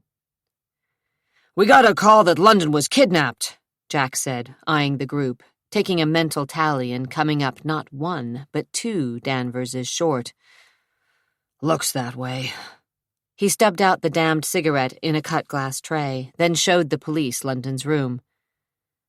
Jesus, Mary, Joseph, Logan muttered under his breath.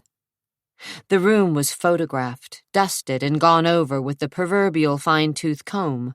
Then Logan returned to Whit's suite, where he, along with another officer, Sergeant Trent, began his interrogations. Questions were fired at each of the family members, sometimes together, sometimes individually. Logan trusted no one. While the officers were still scribbling on their pads, Logan demanded a list of the people who had attended the party. He wanted names and phone numbers of the guests, the staff, as well as the band members, florists, and waitstaff. Who were the delivery men?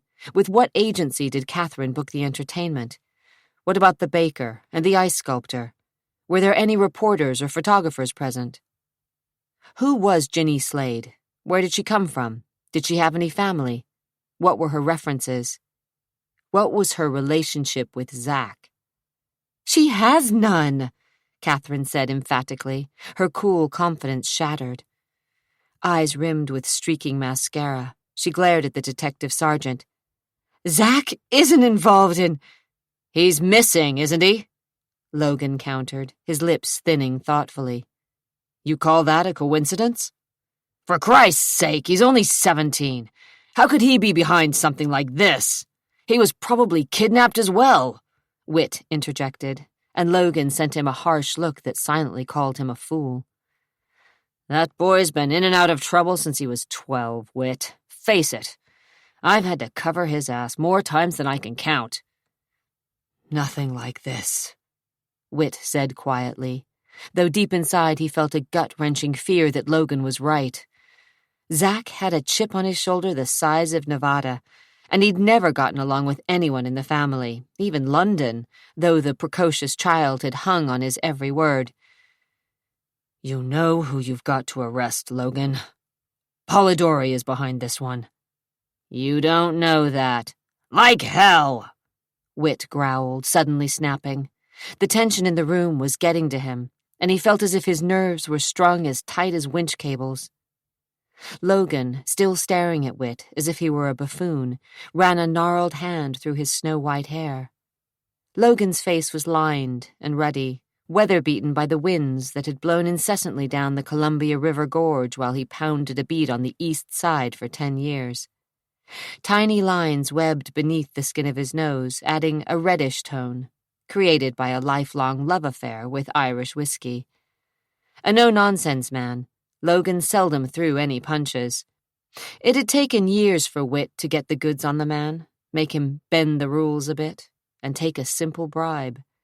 Logan had fought him, but when push came to shove, and Logan had needed help with his drug-dependent daughter Risa, Whit had gotten the girl quietly into a private clinic and made sure that the story hadn't found its way to the news stations or been printed in any of the local papers. Logan had been a trusted friend and ally ever since. But he still spoke his mind. If you ask me, Zack knows what happened to your little girl, Whit. The detective glanced at Kat, who had turned a paler shade of white and looked as if she might faint. Any reason why he'd want to harm her? Catherine let out a whimper. He's just a boy. Or at least scare the bejesus out of the both of you? No!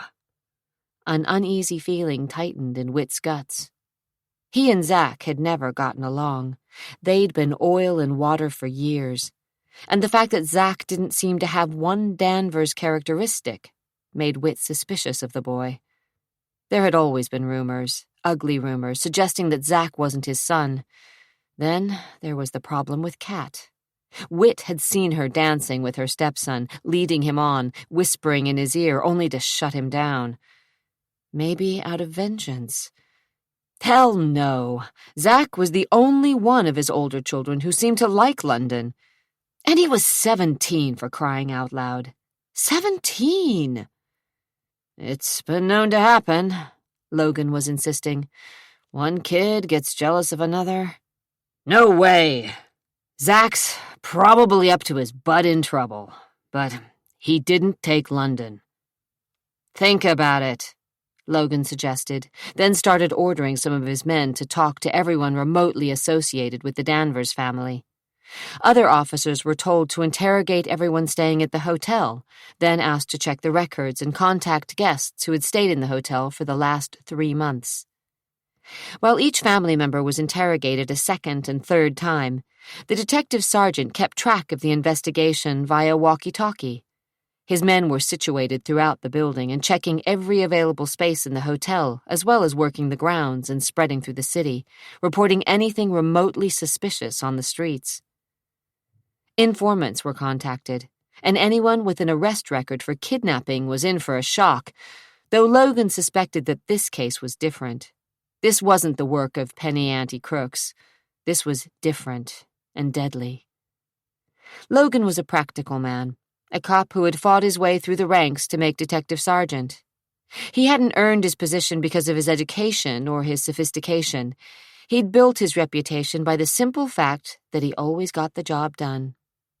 Over the course of his 20-odd years with the force, he'd been called a mule, a terrier, and a self-centered bastard. But the bottom line was that he got results. Crusty and cantankerous, with 4-letter words being the essence of his vocabulary, he devoted his life to cleaning up the filthy streets of Portland. He called him as he saw him, and in his book, Zachary Danvers was a bad seed. Maybe not even Whit's son. Rumor had it that Zack was sired by Anthony Polidori, and though Logan didn't give much credit to most of the gossip he heard, he did believe that where there was smoke, there was fire. He'd caught more than one slippery criminal on the anonymous tip, the gossip of the streets. So maybe the grudge between Zack and Whit was stronger than the old man wanted to admit. Maybe Zack hated the man who had raised him. Considering the feud between the Polidori and Danvers families, anything was possible. The sooner Zack was located, Logan was convinced, the sooner he'd find London. And when he did, his score with Whit Danvers would be even. Members of the family, swathed in hotel robes, hair mussed, smoking cigarettes, sat in the chairs and whispered quietly, hoping not to set off Catherine, who, arms wrapped around her middle, stared sightlessly out the window, a neglected Virginia Slim dangling from her fingers. Tricia chewed at the corner of one fingernail. Jason paced from the window to a small table and back again. Nelson was wide-eyed and nervous, as if he was on speed, Whit thought with distaste. Everyone was there except London, her nanny Ginny, and Zack. Whit stared at the bleary-eyed faces of his children and prayed to God that little London was safe, just misplaced. He hoped that the child, upon being hauled away from the party, had protested by running away to some hidden corner of the hotel, and that Ginny, the idiot of a nanny, rather than lose face and admit that she'd lost his most precious possession, was tearing the hotel apart, searching for her missing charge. But he knew in his heart that he was wasting his time on empty hope. London was gone, abducted and kidnapped, and probably worse. His back teeth ground together in frustration as he wondered where she was, if she was still alive. He couldn't let his mind wander too far along that dark path, or he'd lose every bit of his sanity. The police, except for Jack Logan, left the room. Kat ran the fingers of one hand through her rumpled hair and glanced sightlessly at her husband.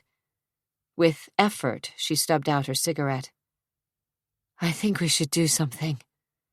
"Logan's got his men searching the building. He's going over the guest list. He'll question anyone who was in the hotel." "That's not good enough," she said with a deadly calm that belied her ravaged emotions. "My baby's gone, Whit. Our baby. Gone. Disappeared." Blinking back tears, she walked to her purse, pulled out her gold cigarette case, and fumbled with the catch. She lit up again and wrapped one arm around herself as if warding off a chill. "What do you want me to do?" He felt so damned helpless, and he hated the feeling. He was always in command, the man in charge. "Use your influence, for God's sake. You're the richest man in this city, so you shouldn't sit here waiting for the police to fumble all over themselves. Do something, Whit. I don't care who you have to bribe or threaten. Call in the goddamned FBI. Just find my daughter." Her hands shook as she took another drag on her cigarette. "They've already called the feds, in case she's been taken over state lines. And I'll do anything I can to find London. You know that. Believe me, I'm trying." "Well, try harder." She squashed out her half-smoked Virginia Slim in a glass tray. "She might be with Zach," she said, not for the first time, though at one point she'd defended the boy. She'd been the first to suggest that Zachary was involved, then changed her mind as if the thought was too distasteful. "Maybe Zach's got her somewhere and this is just a prank." She must have noticed the skeptical expression on his face. "Well, he's involved then. You know him, Whit. Always in trouble, walking on the wrong side of the law, like his father." Stung, Whit held his tongue. The crack about Zach's paternity struck home, but he didn't call her on it. He'd never believed, never let himself think for 1 minute, that Zach had been sired by Polidori. A bitter taste filled his mouth at the very thought. It was possible, but no. He wouldn't believe that the boy he'd considered his second son for all these years wasn't his. But he wasn't going to argue the point with Kat. There was no reasoning with her now, and he had to keep a calm head, no matter what else. Nelson, his youngest son, looked scared. Whit had never much cared for the boy. At 14, he was still a scrawny kid who seemed to take after him, but always reminded Whit of his first wife, Eunice. There was something about Nelson that was odd, unsettling. "Why didn't you tell me Zach didn't come upstairs?" he asked the boy, and Nelson swallowed hard, avoiding his father's eyes. "You were supposed to be sharing a room." Dunno. "Where is he?" Dunno. Whit let out a sigh and stared at Nelson with an intensity that had made loggers with inch-thick hides squirm. "You know where he is." No. "But you know something," Whit prodded, sensing that the boy was holding back. Hell, what a bunch of headstrong kids he was raising. I, saw him leave the party," Nelson admitted sullenly, looking as though he thought he was Benedict Arnold, for Christ's sake. Whit didn't move. "Leave? When?" Catherine walked over to Nelson. "It must have been after Whit cut the cake, because I saw him earlier." Nelson nodded mutely. So Kat had kept her eye on Zach. "Was London with him?" Whit demanded, already knowing the answer. Nelson shook his head furiously, his long blonde hair brushing the back of his shoulders. "He left alone. Didn't want to be bothered." "Why didn't you tell us this earlier?" Catherine seemed tense enough to slap the boy. "I didn't want to get him in trouble." "London's missing!" she screamed. She was at the breaking point, nearly hysterical, not making a lot of sense. "I don't give a damn about your brother getting his ass in trouble again." Whit stepped between his son and young wife. "We don't know anything. Not yet. Let's not go jumping to conclusions." "That kid's always had a mean streak," Catherine said. I didn't want to believe it, but I wouldn't put it past him to— Enough! Whit turned his attention on his oldest son, who had watched the exchange with a hint of amusement on his lips. You think this is funny? He roared. No. A muscle ticked in Whit's jaw. You act as if you know where your brother is. Probably meeting a girl, Jason replied, then shrugged indifferently. He's always horny. My guess is he's spending the night with someone he picked up. Catherine looked stricken. Come on, Dad. Don't pretend you don't remember how it was when you were 17 and horny as hell. Zach just wanted to get laid. Whit could barely remember, but he didn't give a damn. Not now. Not when London was missing. Sirens. Somewhere in the distance, sirens screamed through the night. Horns honked, people shouted, and the pounding in his head wouldn't fade. Slowly, Zach opened an eye. The floor tilted, and for a second he didn't know where he was. He tried to move, and pain ricocheted down his arm. He was woozy, and his head felt as if it weighed a ton. Gritting his teeth, he got to his knees and saw the dark stain of blood. His blood, on the cheap carpet. The room swayed.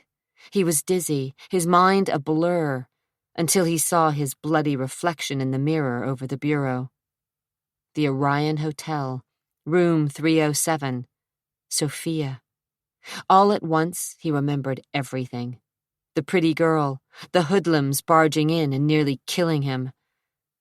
Why? Because the thugs had thought he was Jason. That bastard. He'd been set up by his own brother. Zach pulled himself upright and staggered into the bathroom. His head throbbed, his gut ached from being kicked, and his shoulder felt as if it were aflame. But somehow he managed to twist on the faucets and splash some water onto what had once been his face. He looked like hell. His eyes were already beginning to blacken and swell shut.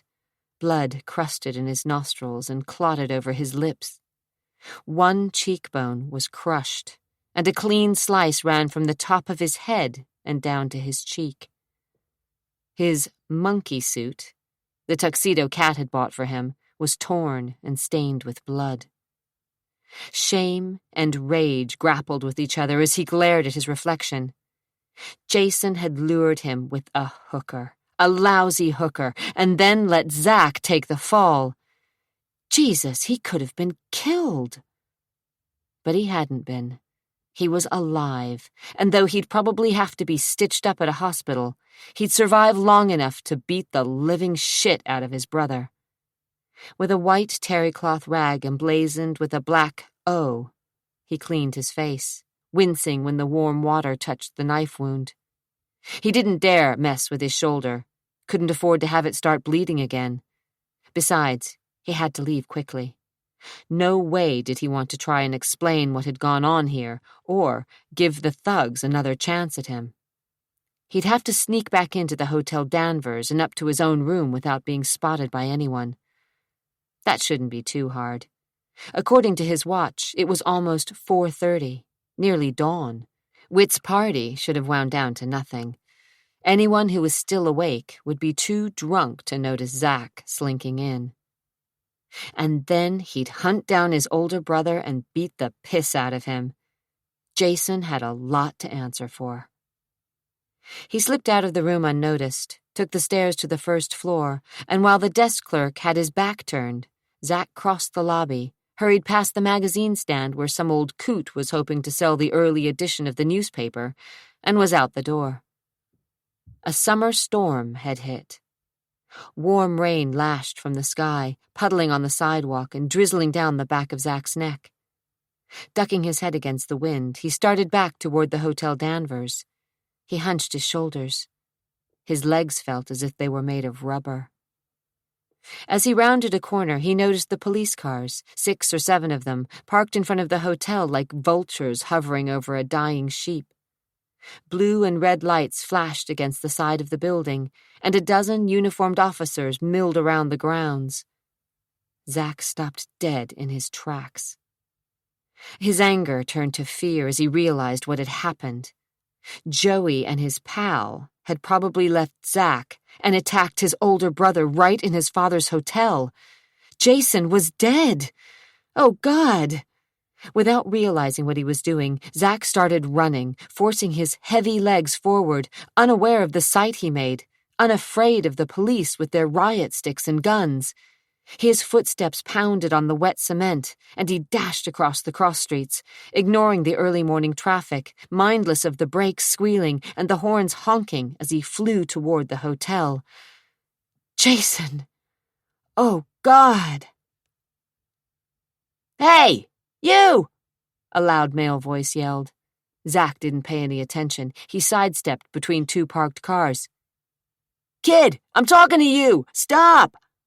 Zack was barely aware of anything except the fear that gripped him and a burning sensation in his shoulder. "Police! Freeze!" He skidded to a stop as the words sank in and whirled on the two officers who approached him. They emerged from one of the cars, their weapons drawn, no nonsense written all over their features. "Hands in the air! Do it!" Zack slowly raised his one arm. The other hung limply at his side. "Shit! Look at him, will you, Bill?" The one with the loud voice said. "Looks like our boy here got himself into a fight. What happened to you? Haven't seen a little girl, have you?" "What?" Zack figured they must be talking about Sophia, but he kept his mouth shut. Something wasn't right, and he didn't trust the cops. The stocky officer, Bill, smiled without a trace of humor in his suspicious eyes. "Don't you know who this is, Steve? It's the Danvers kid, the one who's supposed to be missing." "Zachary?" "Yeah, so what?" Zack snarled. The policemen exchanged glances, and Zack's blood ran cold as ice. The tall one, Steve, said, "So, where's the girl?"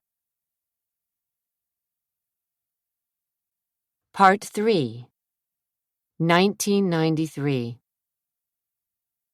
Chapter 5. The memory of her fight with her mother was vivid. It had started as an argument about a boy Adria had been seeing on the sly, and accelerated quickly to a full-blown battle. "The Lord thy God is a vengeful God, Adria." "He's not my God," Adria, then 18, had said. "He's your God, Mom, yours. But he's not mine." The slap had been one of the few blows Sharon Nash had ever inflicted upon her adopted daughter, and it had stung deeper than Adria's skin. The pain had reached the thick hide that covered her soul. "Don't you ever talk like that again." Sharon's breath, bitter from the coffee and tinged with the underlying odor of gin, had drifted over Adria's face. "Now, go wash up. And you forget about ever seeing that boy again. He's trash, you hear? Trash, just like his ma. Bad blood flows through his veins, girl." "And what kind of blood flows through mine?" Adria had demanded. "We don't know. You don't need to." "Of course I do." "The Lord works in mysterious ways. He brought you to us for a reason. You're not to question his wisdom, you hear?" Adria had turned on her heel and fled to her little bedroom tucked under the eaves of the second story. Years ago. But it seemed like yesterday. And the argument seemed to ring through the tiny motel room near the airport.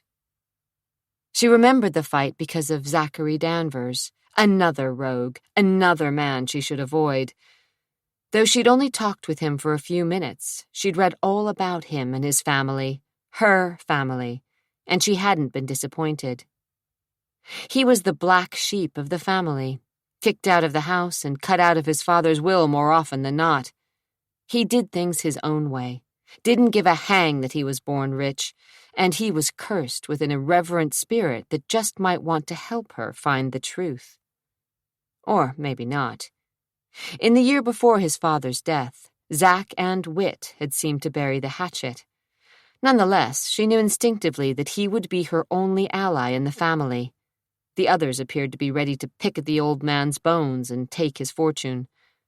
Maybe Zachary was like the rest. If so, her battle would be harder than she'd thought. She stared at her reflection in the mirror over the sink in the bathroom and bit her lip. Was she on a fool's mission? How could she ever hope to battle the powerful Danvers family? And why was Zachary Danvers, her half-brother, for crying out loud, so attractive?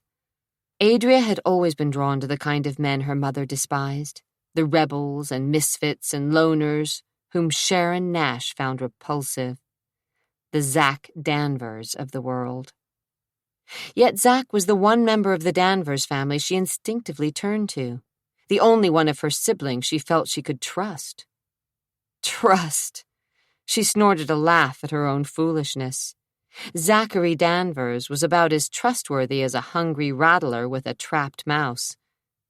She walked into the bedroom and found a copy of the videotape that had led her to Portland and tucked it into her bag.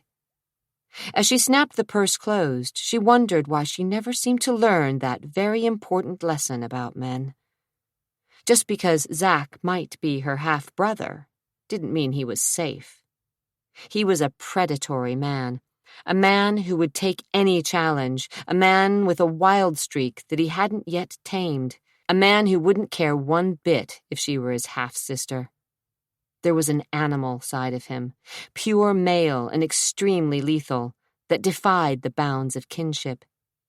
He was sexy and rough and seemed about as stable as a blasting cap. No wonder she was attracted to him. It had been the flaw in her character to be attracted to rough and tumble, irreverent boys and men all her life. "You're an idiot," she told her reflection as she stood barefoot on the tan carpet that had worn thin near the door. So if she couldn't trust Zachary, who in the family could she trust? No one, just as they couldn't trust her. Half-dressed in her lacy slip, she walked back into the tiny bathroom where her dress hung on a hook in the door. She'd found the dress in a boutique that handled previously worn items. A white, silky confection with a designer label, the gown fit her perfectly. She'd never owned such a creation before, never spent so much money on one dress, and a used one at that. Her adoptive mother had been a frugal, God-fearing woman who didn't believe in women wearing ornaments of any kind, no jewelry save a gold wedding band or a gold cross suspended from a necklace, and clothes that were practical, shoes that were sensible and sturdy. Not so her father. Unlike his wife, Victor had been a dreamer, always expecting a larger crop than the land would yield, always certain that the next year life would become easier. And she'd believed him. When she'd discovered his secret, that he thought her to be London Danvers, she'd grabbed that gold-plated carrot he'd swung before her nose and held on with a death grip. She'd done her research, reading every clipping on the Danvers family and the kidnapping, searched through all the old papers in her father's desk, called her deceased Uncle Ezra's secretary, searching, digging through every scrap of information, praying she'd find some irrefutable evidence that either proved or disproved that she was the little lost princess. Adria Nash, a lawyer known to bend the law, had handled the adoption. Either he hadn't bothered with records, or they'd long since been destroyed, or there was a secret surrounding her birth that he'd wanted to keep hidden. She'd fought the anticipation that had raced through her bloodstream when she'd learned that she might be London Danvers, that she might finally discover her true identity. She told herself the chances that she was the missing heiress were 1,000,000,000 to 1, but in the end she'd followed her heart. her father's dream, and driven her beat-up Chevy steadily westward to Portland, London's hometown. She'd nearly convinced herself that she was London Danvers, believed that she would finally find her family, and after the initial shock had worn off, they would welcome her with open arms. Now, as she tilted her head and screwed on the back of her zirconium earrings, she bit her lower lip. The teardrop earrings sparkled in the light, as if they were diamonds, but they were fakes, made to look like expensive jewels, when they were really cheap and common. Like you. No, she wouldn't believe the speculation she'd heard all her life from the people in the small town where she'd grown up. Wouldn't. She ran a brush through her hair and started working with the long black curls. Wild, witchy hair, her adoptive mother had often called the long, riotous waves that Adria didn't bother taming. And she was right. She planned to crash the party celebrating the grand opening of the Hotel Danvers. It was time to face the family. She'd tried to call Zachary Danvers after their first meeting in the ballroom, but hadn't been able to get past the hotel reception desk, and though she'd left messages, Zachary hadn't seen fit to call her back. She hadn't bothered trying to reach anyone else in the family. She knew too much about them to try and trust any of them. Zachary was the one with the least to lose, the only one of Whit's children to make something of himself on his own. The others, Jason, Tricia, and Nelson, had, from what she'd read, been content to stay in Whit's shadow, doing his bidding, waiting, like vultures, for him to die. But Zach was different, and had been from the beginning when there had been speculation about his paternity. He'd been in trouble with the law, and he and the old man had been rumored to be at each other's throats. When Zach was still in school, there had been a major blow-up and rift, though she never found out why, and Zach had been thrown out of the house and disowned. Only recently, before Whit's death, had he been back with the family. Adria figured that someone who had been on the outside so long would be her most likely ally. So far, she'd been wrong. So tonight, she'd make public her claims, and, if nothing else, get the Danvers family's attention. She was a fraud. Zach could smell a fake a mile away.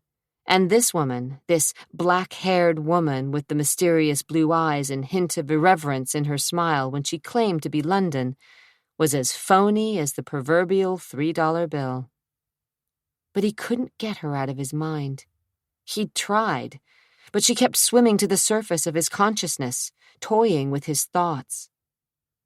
Already in a foul mood because of the grand opening, he poured himself a drink from the bar in the suite he'd called home for the past few months, the very same set of rooms he was to have slept in on the night London had been kidnapped. The suite on the 7th floor looked different now, as the decor reflected the turn of the century rather than the 1970s, but it was still eerie remembering that night. Whit had raged. Cat had wept, and the rest of the children, the survivors, had cast suspicious glances at one another and the police. He ran a finger along the smooth surface of the window, then pocketed his hotel room key. He didn't have time to reminisce, and he resented Adria for bringing back the pain of his checkered past. Right now, Zach just wanted out. He'd held up his part of the bargain, which was to renovate the hotel, and now he wanted his due, the price he'd extracted from the old man before Whit had died. It had been a painful scene. His father had tried to break the ice and admit that he'd been wrong about his faithless wife, but the words had gotten all tangled up, and once again they'd ended up arguing. Zach had nearly walked out, but Whit had enticed him back. "The ranch is yours if you want it, boy," Whit had declared. Zach's hand rested on the doorknob of the den. "The ranch? When I die. Forget it. You want it, don't you?"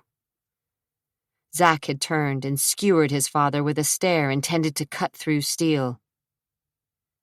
You always take what you want, if I remember right." "I'm out of here." "Wait," the old man had pleaded. "The ranch is worth several million." "I don't give a shit about the money." "Oh, right, my noble son." Whit was standing near the window, one hand in his pocket, the other wrapped around a short glass of Irish whiskey. "But you still want it. What for?" His white eyebrows had raised a bit. "Nostalgia, perhaps?" The jab cut deep, but Zack didn't so much as flinch. "It doesn't matter." Whit snorted. "It's yours." Zack wasn't easily suckered by the old man. He was smart enough to know the ranch had a price, a high one. "What do I have to do?" "Nothing all that hard. Restore the old hotel." Do what?" "Don't act like I've asked you to fly, damn it. You have your own construction crew in Bend. Move them over here or hire new people. Money's no object. I just want the hotel to look as good as it did when it was built." "You're out of your mind. It would cost a fortune to—" "Indulge me. That's all I'm asking," Whit said, his voice low. "You love the ranch. I'm fond of the hotel. The logging operations, the investments, they don't mean much, not to me. But that hotel has class. It was the best of its kind in its day. I'd like to see that again." "Hire someone else." Whit's eyes narrowed on his son, and he swallowed the last of his whiskey. "I want you to do it, boy. And I want you to do it for me."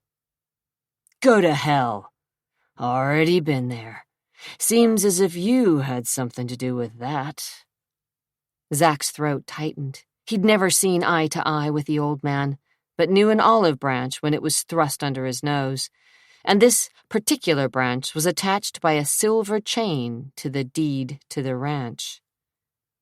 "Don't let your pride stand in the way of what you want." "It won't," he lied. Whit extended his big hand. "What do you say?" Zack hesitated just a fraction of a second. "It's a deal," he'd finally said, and the two men had clasped hands. Zack had started to work on the hotel, and Whit had changed his will.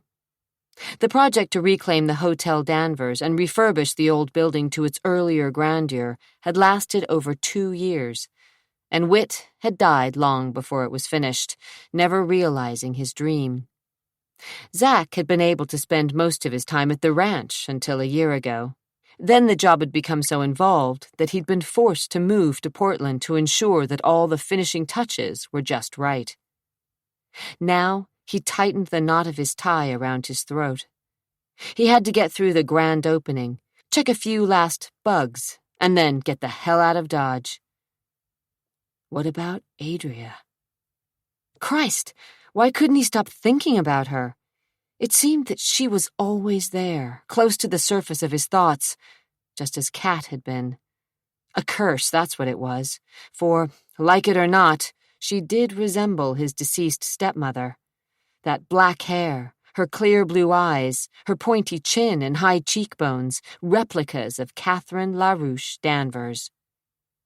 Adria wasn't quite as small as his stepmother had been, but she was every bit as beautiful and had the same special grace that he hadn't seen in a woman since Kat. His gut twisted as he remembered his ill-fated, one-night affair with his stepmother.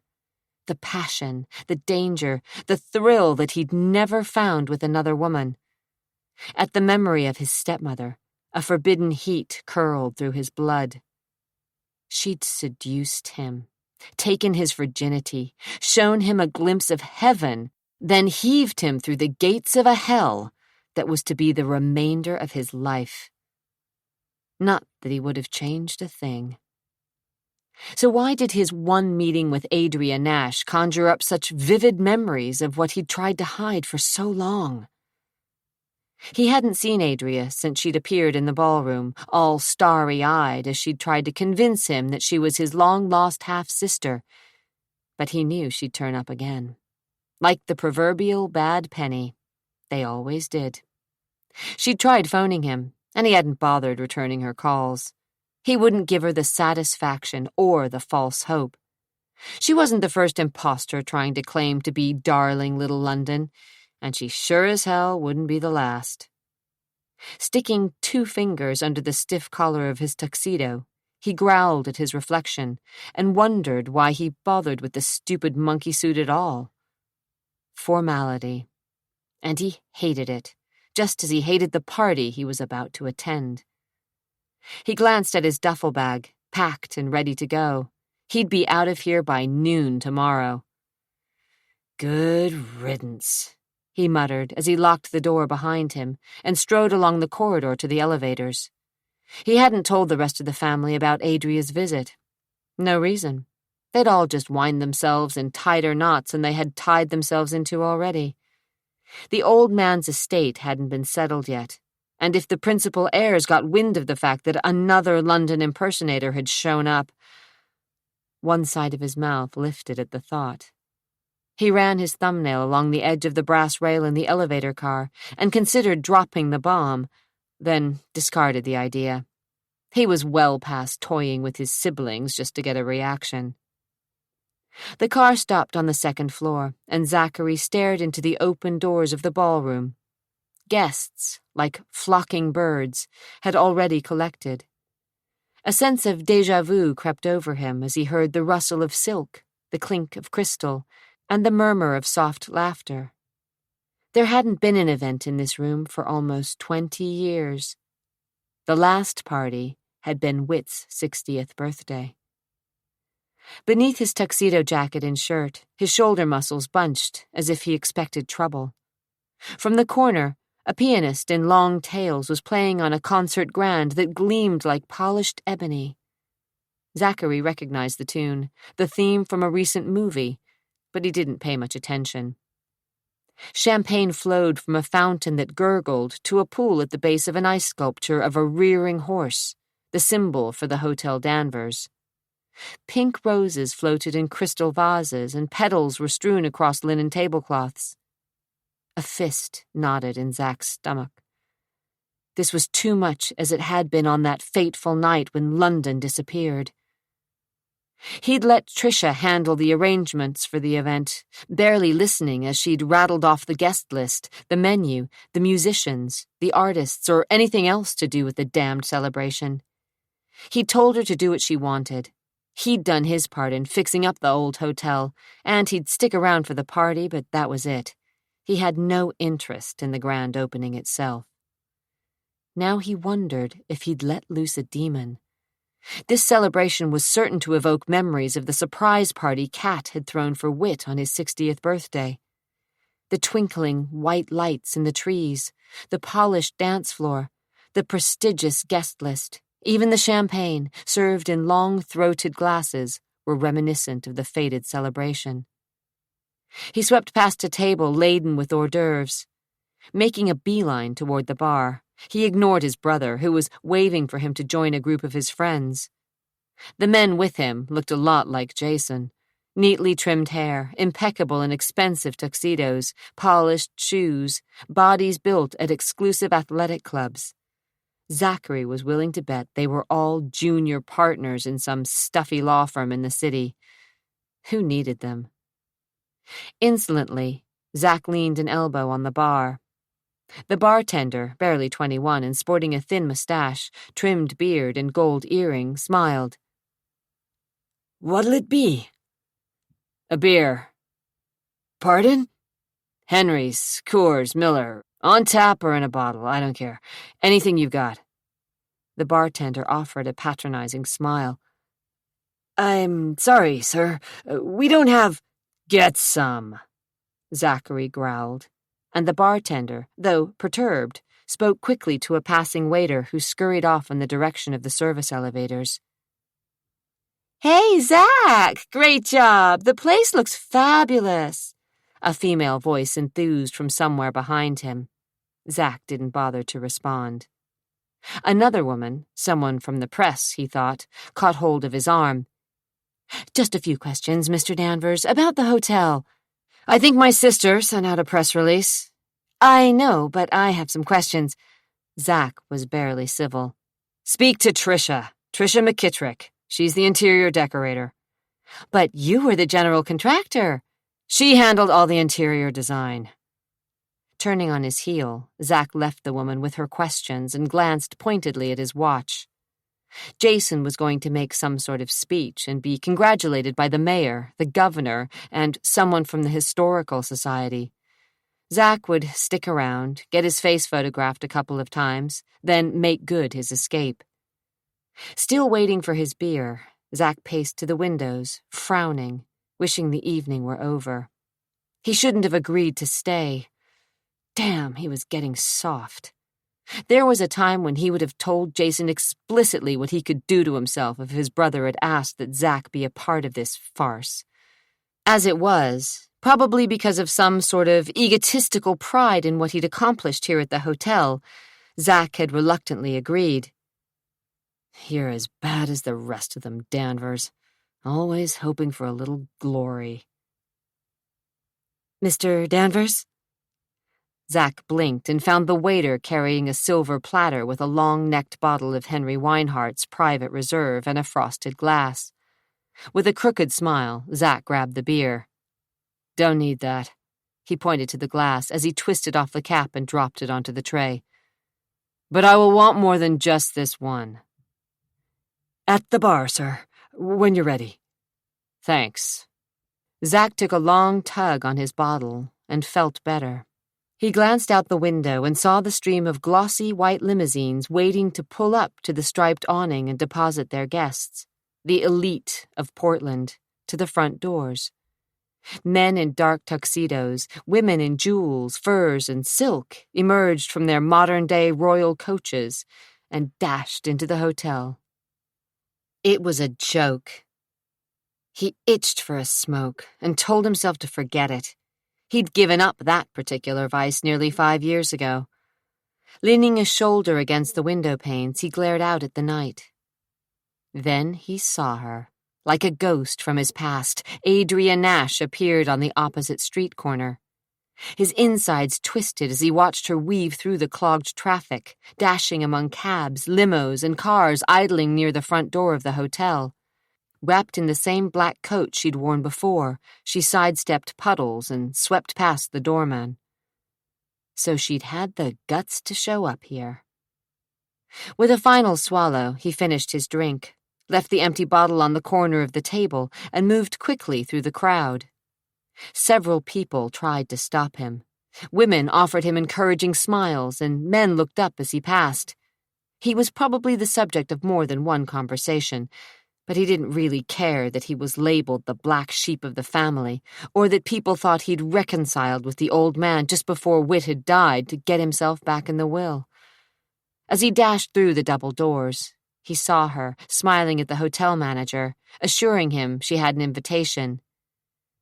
"You said your name was Nash?" the manager asked with a friendly smile as he scanned his list. "Actually, it's Danvers." The manager's smile didn't waver. "Danvers? Then you're related?" "Yes." "It's all right, Rich. She's with me." Zachary grabbed hold of Adria's chilled fingers but didn't bother to smile. She looked at him with those clear blue eyes that seemed to cut straight to his soul. "Thanks, Zach," she said, as if she'd known him all her life. The tightening in his chest warned him that he was making a colossal mistake. He could feel it in his bones, but he helped her leave the coat with an attendant guarding the closet and walked her into the ballroom. He felt almost as much a traitor as he had on the night he'd slept with his stepmother. That same sense of doom, of stepping onto a path that had no beginning or end, was with him, and yet he let her link her arm through his. More than one head turned in her direction. She was as beautiful as the woman whom she claimed was her mother. Her black hair gleamed as it brushed against the bare skin of her back. Her dress, white and shimmery, fell off one shoulder, draped across her breasts, nipped in at her waist, and flared again over her hips to sweep the floor. "What are you doing here?" he demanded when they were out of earshot of most of the guests. If you would have called me back, I would have explained. Sure. He didn't believe her. I belong here. Like hell. She smiled tightly. Why did you come to my rescue? I didn't. Sure you did. Otherwise, old Richard would have tossed me out on my ear. A waiter stopped to offer them each a drink, and Adria took a fluted glass from the silver tray. Zack shook his head, and the waiter disappeared through the crowd. Face it, Zack. You saved me. I just avoided a scene. Her smile was bewitching. That's what you thought I'd do? Create a scene? I know it. You don't know anything about me. Except that you're a gold-digging fraud. You don't believe that. Sure I do. Then why not let me make my scene and let me hang myself? She sipped from her drink, somehow managing a smile for the eyes of the curious. Bad publicity. Since when do you care? This family has had enough scandals, he said. And I thought you didn't care about the family name. Her eyebrows arched in a sensual manner that caused a tightening in his groin. I don't. He watched her closely. She wasn't as confident as she pretended to be. There were questions in her eyes, but also a challenging light that dared him to defy her. As beautiful as Kat, with full lips and high cheekbones and eyebrows that arched over those mysterious blue eyes, she was sensual and earthy. Yet there was an innocence about her that had never been a part of Catherine LaRouche Danvers. Even at her most vulnerable, Kat had seemed to play a part, and that role was always sexy and manipulative. You can prove you're London? He asked, deciding to get to the point. Can and will. Impossible. She lifted a bare shoulder and sipped slowly from her glass as the pianist found the notes of an old Beatles tune and managed to strip the melody of any hint of nostalgia. Laughter drifted to the ceiling where the chandeliers sparkled with 1,000,000 tiny lights, just as they had nearly 20 years before. Zack ignored the sense of déjà vu that threatened to swallow him whole. I think you should introduce me to the rest of the family. Is that why you came here tonight? She smiled slowly, and Zack's heart nearly stopped. I came back to see you, Zack. Just like Kat. His chest squeezed tight, but he wouldn't be fooled. I doubt it. Don't try and pander to my male ego, all right? It won't work. Smiling as if she knew he was joking, she said, You're the only one I could approach, the only family member who might believe me. Give me a chance. You've got that wrong, sister. I don't believe you at all. I don't care who you are or what your game is, but I don't believe that you're London. Now, you can sell your story to the press if you want to, and you can tell it to the rest of my family, but even if you turned out to be the Queen of England, I won't give a damn. You're a liar, Zachary, she said in a tone that chilled him a little, because she was at an advantage. Obviously, she'd done her homework, and she knew a hell of a lot more about him than he did about her. Fine. Meet the rest of the clan. They're charming. He grabbed her by the arm and pulled her through the knots of guests, raising eyebrows and causing whispers to follow in their wake. Much as it bothered her, Adria let Zack propel her through the crowd. She knew that showing up tonight would be the best way to capture every member of the Danvers family's attention. She held out a slim hope that she'd find an ally within the family, someone who would be honest with her.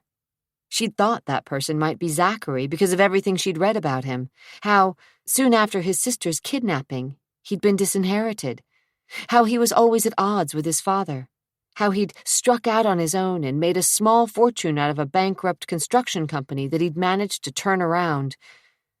There was a time when he'd been thrown out of the family, but somehow he'd weaseled his way back in.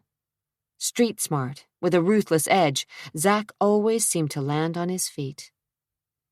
She recognized Jason from the photographs she'd studied. He was tall and raw-boned, with red-brown hair flecked with gray. His expression was serious. Caught in conversation with a reed-thin woman about half his age, he glanced up at the commotion, took one look at Adria, and hesitated for just a second, his eyes narrowing as if to focus. The skin beneath his tan paled, and he swallowed with sudden difficulty before he recovered to look the part of a poised, successful attorney. Adria wasn't surprised by his reaction.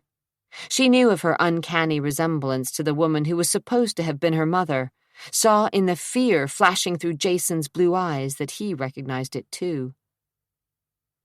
"I think you might want to meet someone," Zack said as they approached. "Excuse me a minute," Jason whispered to his thin blonde friend. The girl's gaze slid to Adria, and small wrinkles appeared between her perfectly arched brows. "I'll just be a little while, I promise, Kim." With a thrust of her lower lip, Kim didn't move, obviously ready to meet Adria's challenge. Zack's fingers clenched around Adria's arm, as if he expected her to bolt. "This is Adria Nash, my brother, Jason." "Have we met?" Jason asked. "In another lifetime," Zack intervened. "Adria thinks she's London." Kim's mouth rounded a little, but Jason managed to smile. "Another London. How perfect, considering the circumstances." His voice was as cold as his eyes. "Let me guess, you showed up tonight to make a big splash. Be sure that the reporters and photographers saw you." He took a swallow from his glass and observed her over the rim. "Am I right?" "Actually, she showed up last week," Zack said as he released her arm. Jason turned on his brother. "And you didn't say anything?" "I thought she might go away. Just go away." Under his breath, Jason muttered something about thick-headed fools. A ruddy stain began to crawl up the back of his neck as he pinned Adria under a harsh, uncompromising glare. "How'd you get in here?" "I said she was with me," Zack intervened. Jason's lips flattened over his perfect teeth. "You let her in, and you don't know what she plans to do? Or are you in on it too? Is that it?" Zack didn't bother to answer, just lifted a shoulder. "You just like to see the rest of the family squirm, don't you?" "She's a fake," Zack said flatly. "Let her do what she wants." "Not here, not now." Jason lowered his voice, suddenly aware of more than a few curious glances cast in his direction. "Don't you know what the law firm for the estate will do if—" His blue eyes suddenly sharpened on Adria, and it was all she could do to keep from shrinking away from that hate-filled glare. "Take her upstairs. To your suite. No, better yet, to my house. You've got a key." "No one's taking me anywhere," she said. "You started this," Zack reminded her. "Which means we'll do things my way," she countered, knowing she had to appear strong. Any sign of weakness in front of the Danvers clan would be suicide. One side of Zack's mouth lifted in a crooked, amused grin. "Maybe you are London after all. She was a stubborn thing, too." "Just get her out of here. I'll meet you at the house." "What about Nicole?" Zack asked, and watched his brother's mouth tighten at the mention of his wife. Theirs was a rocky marriage at best. "She's out of town, visiting relatives in Santa Fe." Zack didn't ask any questions. Why Jason's wife was away on one of the most important nights of her husband's life didn't concern him. "I'm not going anywhere." Adria stated. "And don't talk about me as if I'm not here. As far as I'm concerned, I have as much right to be here as the rest of you." She has a point. Get her out of here, Zach. "As I said, Jason, I'm not budging," Adria insisted, unmoved by the older Danvers brothers' anger. She hadn't grown up on the Montana range without learning a thing or two about arrogant, self-important men. She could be just as headstrong as any man when it came to something she believed in, and she was certain, well, nearly, that she was London Danvers. Adria noticed the glint in Zach's eyes, and she realized that he was enjoying watching his brother lose his cool. Jason, the attorney. Jason, who had married well. Jason, who seemed to be the one in charge of the family fortune. This is not the time or the place. "Then name them," she said firmly, and caught a movement from the corner of her eye. Kim, the waif-thin blonde, inched closer, listening to every word. "What?" "The time and place. Name them." Adria wasn't backing down, not after she'd come this far, swallowed all her doubts, and found her nerve. "My God!" Another male voice whispered behind her, and Adria turned to find a man, tall, blonde, and lanky, with startling blue eyes that widened when he caught sight of her face. "She looks just like—" "We know, Nelson," Jason said, obviously irritated. "Nelson, this is Adria Nash," Zachary drawled, as if enjoying his family's discomfiture. "She's here, claiming to be London." Nelson looked quickly from his oldest brother to Zach. "But she couldn't be. Not really. Everyone knows that London was killed." "Everyone assumed," Adria cut in.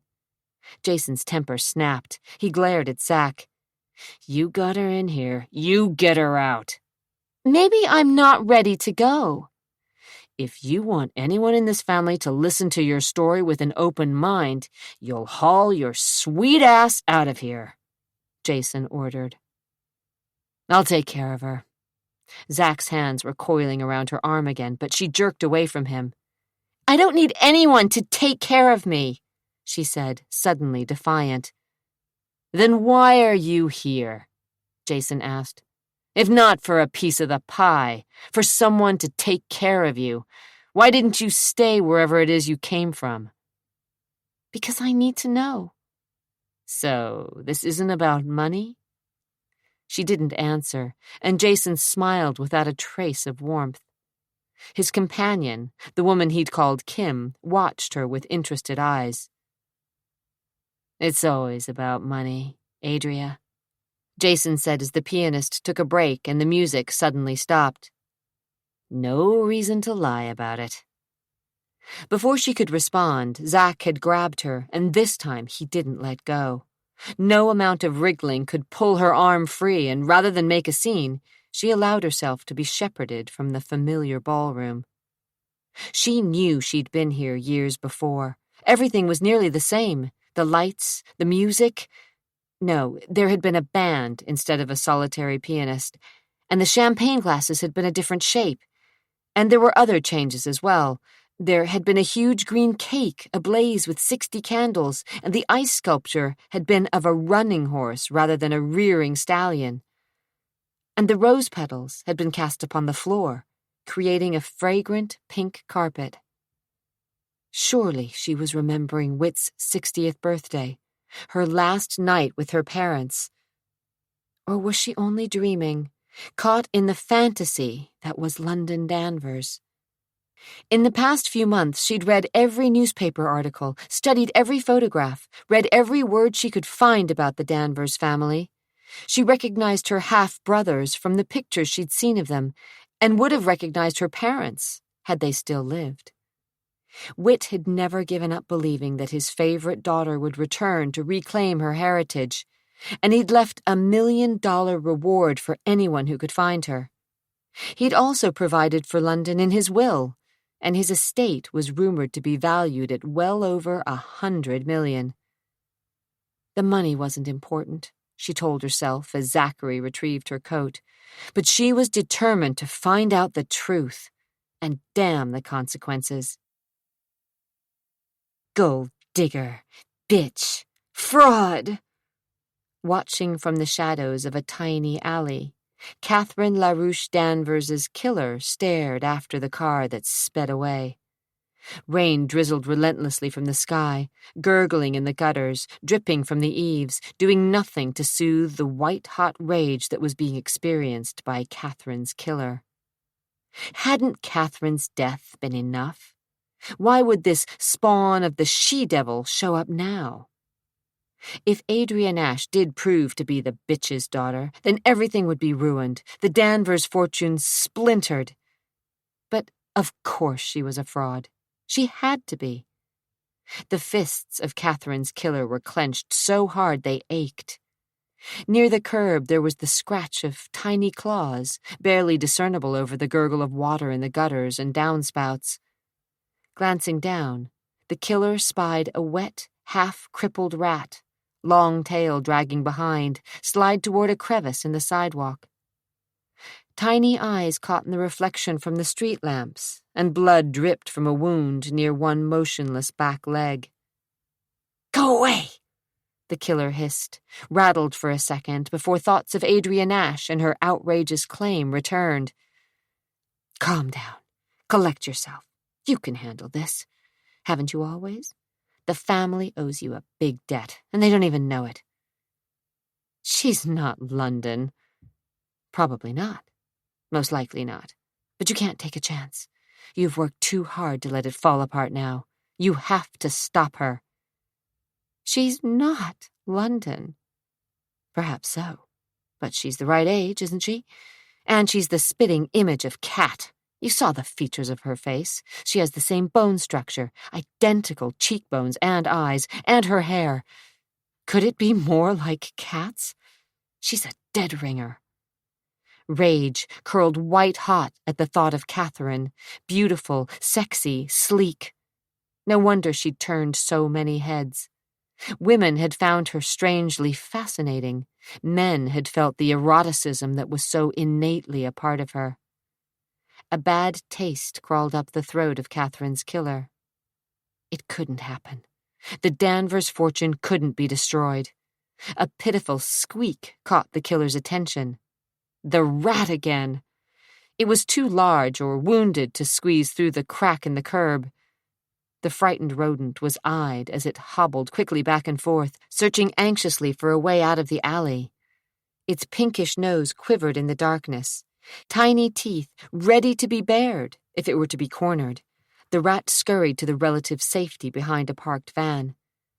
With a new, deadly calm, the killer moved closer to the drenched beast, and it, sensing fear, panicked and slithered into the gutter, searching frantically for a way to escape. "You can't get away," the killer whispered, but wasn't thinking of this near-dead rat, but about the beautiful woman who had just slipped away into the night. But she would be back. It was inevitable. And one way or another, this new London, whether a fraud or the real thing, would have to be destroyed. If she wouldn't leave on her own, then she would simply have to die. So Adria Nash looked like Catherine Danvers. Enough that she could be considered a dead ringer? The trapped rat was eyed again. Exactly. Chapter 6. "What makes you think you're London?" Zachary shifted down for a light that reflected red on the rain-washed streets. The engine of his Jeep idled, and the wipers slapped drops of water from the windshield. "I have proof." Well, that was a little bit of a lie, but not a big one. "Proof," he repeated, easing up on the clutch as the light changed. He punched the throttle and the Jeep started climbing through the steep, twisting streets of the West Hills. As she gazed out the window, staring past the thick branches of fir and maple, Adria saw the city lights winking far below. "What kind of proof?" A tape. Of what? My father. Your father, meaning Whit? He took a curve a little too fast, and the Jeep's tires skidded before holding firm. My adoptive father, Victor Nash. We lived in Montana. Oh, he said derisively. That clears that up. You don't have to be sarcastic. He slid her a glance that silently called her a fool as they crested a hill, and he turned sharply into a drive complete with electronic gates that whirred open when he pressed a numerical code into a keypad. He parked near the garage of a rambling Tudor home, 3 stories of stone and brick with dark crossbeams and a gabled roof. The house seemed to grow from the very ground on which it had been built. Exterior lamps, hidden in dripping azaleas, rhododendrons, and ferns, lined the drive and washed the stone and mortar walls with soft light. Ivy clung tenaciously to one of several chimneys, and tall fir trees rose above a stone fence that guarded the grounds. Come on, Zack instructed, leaning across her to open the door of the Jeep. He climbed out and led the way up a brick path and through a breezeway to the back door. Bring back any memories? He asked as he flipped on the lights of a huge kitchen. She shook her head, and he lifted a brow as if surprised that she would admit that she couldn't remember. This is it. Home, sweet home. Swallowing hard, she looked around, hoping for a trace of remembrance, but the gleaming tile floor meant nothing to her. The glass doors of the cabinets, the hallways that angled in different directions, the plush oriental carpets, nothing sparked any old, long-dead memories. We can wait in the den, Zachary said, watching her reaction. Jason will be here soon. Adria's stomach knotted at the thought of squaring off with the Danvers family, but she hid her uneasiness. The den, located in a back corner of the house, smelled of tobacco and smoke. Coals glowed from a stone fireplace, and Zack tossed a piece of mossy oak onto the embers before straightening and dusting his hands. He shed his jacket and dropped it over the back of a leather chair. What about this, Dad's private room? London used to play in here while Dad worked at the desk. His eyes were challenging, his chin thrust forward. I don't think so, she admitted, trailing fingers on the time-worn desk. Gee, isn't that a surprise? He mocked. The first of many, no doubt. He propped a foot on the edge of the raised hearth. Now, you want to get this over with and tell me your little story, or wait for the rest of the clan? Is there a reason you need to be so offensive? This is just the start. Believe me, I'm the prince of the family. That's not what I read, she said, holding her ground. Rebel son, black sheep, no good juvenile delinquent. He wasn't pulling any punches, so neither would she. That's right, the best of the lot, he admitted with a grin that lifted one side of his mouth.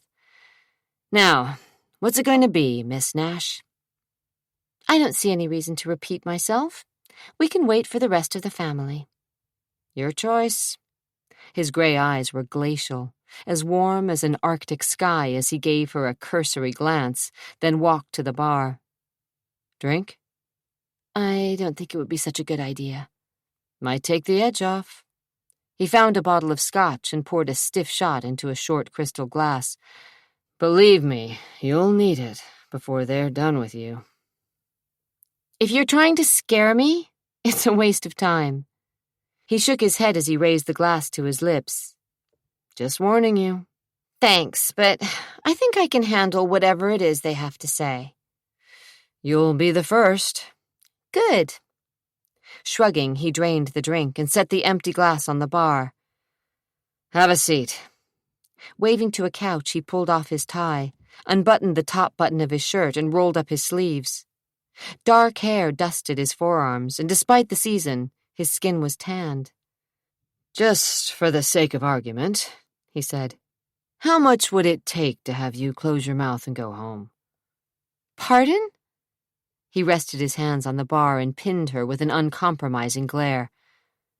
I don't believe in bullshit, okay? It's a waste of time, so let's cut right to the chase. You plan on making a big stink, start talking to the press and lawyers, and claim that you're London, right? He poured another drink, but let it sit untouched on the bar. I am London. At least, I think I am. And so far, I'd like to keep lawyers out of it. Of course you're London, he said, his voice dripping with sarcasm. You don't need to patronize me. All right, then we're back to square one. How much money would it cost to change your mind and decide that you are, after all, just Adria Nash? I am Adria. So you want it both ways? For now. Until we accept you as London. The fire popped loudly. I didn't expect you to believe me, she said, refusing to leap at his bait. Her stomach was jumping. Sweat collected at the base of her neck and dampened her palms, but she told herself to remain outwardly calm. Don't let him get to you. That's exactly what he wants. I wouldn't have come all this way if I didn't think I am your sister. Half-sister, he said with a smile that didn't touch his eyes. Get it right. If you're going to do this thing, Adria, get all the facts and do it right. Rankled, she said. I have the facts, and I know all about your family. So you decided to take advantage of your resemblance to my stepmother. Maybe you should just see the tape. The tape? He challenged. Yes, the videotape that brought me here. The tape that had been the catalyst, but certainly not the proof, not all of it.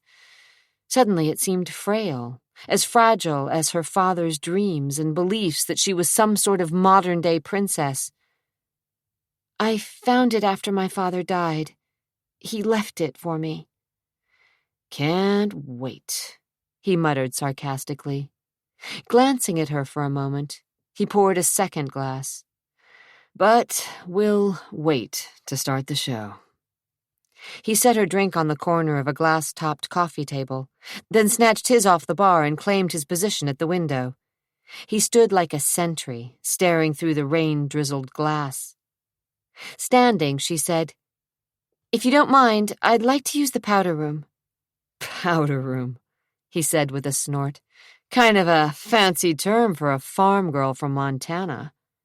She stared at her hands for a second, then lifted her eyes to meet his. You love this, don't you? I don't love anything. His gaze raked down the length of her body. Oh, but you enjoy baiting me. You get a perverse pleasure in taunting me, trying to trip me up. You started this. His lip curled slightly. Find the powder room yourself. See if you can conjure it up from all those hidden memories. Silently counting to 10, she grabbed her bag and hurried out of the room. The hallway was unfamiliar, but she turned to the right, rounded a corner, and stopped dead in her tracks when she saw what could only be described as a shrine to the family of Wit Danvers.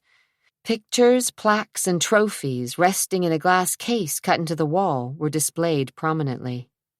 She swallowed with difficulty when she spied a large portrait of the three of them, Wit, Catherine, and London. Could this be? Adria's heart caught, and she touched the glass, her finger displacing a tiny sheen of dust. Seated in a wicker chair, Catherine was dressed in a wine-colored dress with a scooped neck and long sleeves. Diamonds encircled her throat and winked from her fingers. She held a grinning London, who appeared near the age of 3. London's wild hair fell in ringlets, and she wore a pink velvet dress with a lacy collar and cuffs on the short, puffed sleeves. Wit stood behind them both, one hand placed possessively over his wife's shoulder. He was smiling at the camera, and his eyes seemed to twinkle mischievously. "Dad," she mouthed, though the word wouldn't come. Could this have been her family? Her natural family? Her chest seemed to cave in on itself. Oh, God, Tears stung the back of her eyes, and she felt her teeth sink into her lower lip. After all the years of not knowing, could she be looking at her family? Her throat grew hot, and she blinked as she traced the line of Catherine's jaw, so like her own, with a finger, and then looked into the child's smiling face. True, there was a resemblance, though Victor and Sharon Nash had taken very few pictures when she was young. "Were you my mother?" she silently asked the woman in the portrait, and again she lifted her finger to the glass. "Touching, wouldn't you say?" Startled, she jumped backward. She hadn't heard Zack approach, didn't realize he was standing behind her, one shoulder propped on the opposite wall, watching her reaction. Her heart drummed wildly in her chest. I didn't hear you." He lifted his shoulder. "What do you think of the family memorial?" Sipping his drink slowly, he gazed at the wall of pictures. "The Danvers family et al. Kind of reminds you of Ozzie and Harriet, doesn't it?" Adria stared at the case. There were diplomas and football trophies, an art school award for Tricia, an outstanding student certificate for Nelson, a swimming medal with Jason's name engraved on it, and a key to the city issued to Whit Danvers. Surrounding the case were the pictures, shots of Whit with dignitaries, Whit with one or more of his children, Whit as a young man with his father, Jason in a football uniform, Nelson in cap and gown, Jason's wedding, even Tricia dressed in a long formal with a scrawny, long-haired beau. But there wasn't one snapshot, not one single, faded, black-and-white Polaroid of Zachary. She couldn't believe what her eyes told her, and she searched again. "I didn't win too many popularity contests," he explained, as if reading her mind. "The old man wasn't into mounting mugshots." I didn't expect to see this." She motioned toward the wall. "Who would?" He gazed at the framed portrait of Whit and his second wife and daughter, and Zack's eyes seemed to lock with those of Catherine. A muscle worked in his jaw, and Adria felt as if she were suddenly intruding, that this place was somehow sacred and intimate, and she was, indeed, the interloper. The air seemed suddenly hard to breathe as Zack stared at Catherine. "I couldn't find—" He snapped out of his reverie, and the darkness in his eyes disappeared. "Around the corner, second door on the left." She didn't wait for other directions, but hurried down the hall. Her steps were quick, as if she were running from something so private and dark that she felt a cold jab of dread. In the bathroom, she splashed cold water over her face. "Don't let them get to you," she told herself as she saw her pale reflection in the mirror. "Don't let him get to you." But she couldn't shake the sensation that something menacing and evil existed here in this expensive home. When she returned to the den, he was back at the window, staring out at the gloomy night. Reminding herself that she needed at least one ally in a family that was certain to try and discredit her, she picked up the drink he'd left for her and took a sip that burned all the way down her throat. "Do you know why I came to you first?" she asked, hoping to break down the barriers that he'd erected around himself. He didn't answer, just glared out at the night as if the blackness was hostile. "I thought you might understand." "I don't understand anything fake." She plunged on. "You know what it's like being on the outside."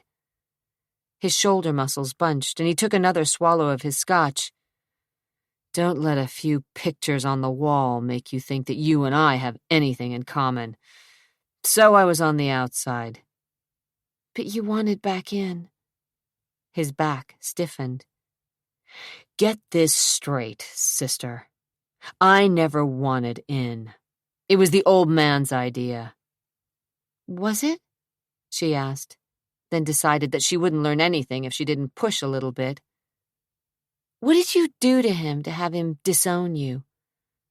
"Why did it have to be something I did? Why not him?"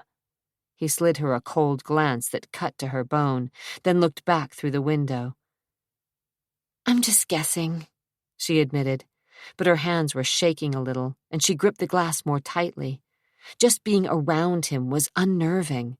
Sitting calmly under his harsh stare was nearly impossible.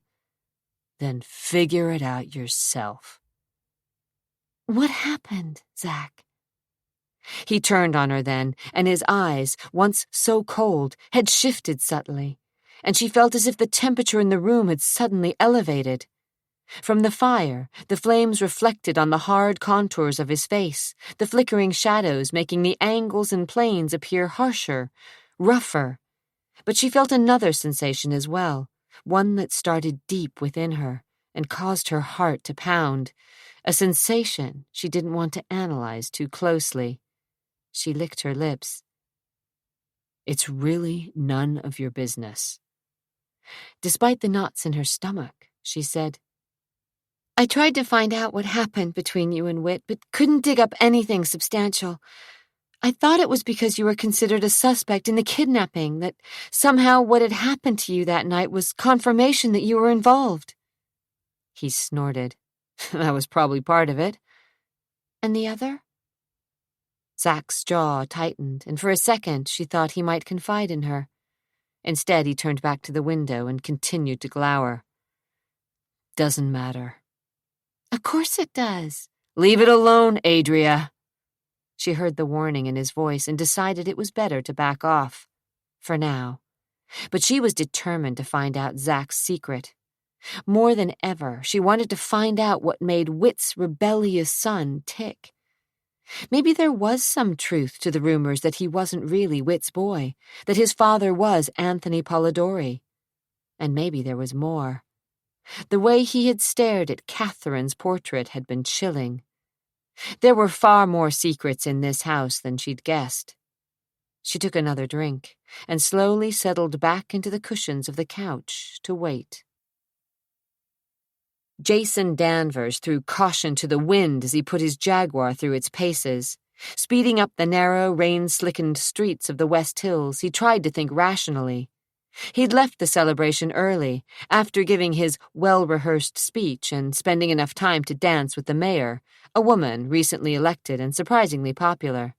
He'd made small talk, accepted congratulations from the president of the Historical Society for refurbishing the old building, smiled at the appropriate times, and even managed a clever quote or two for the reporters of the Oregonian and Willamette Week. Finally, after 2 hours, he managed to stuff Kim into a cab and leave the celebration behind.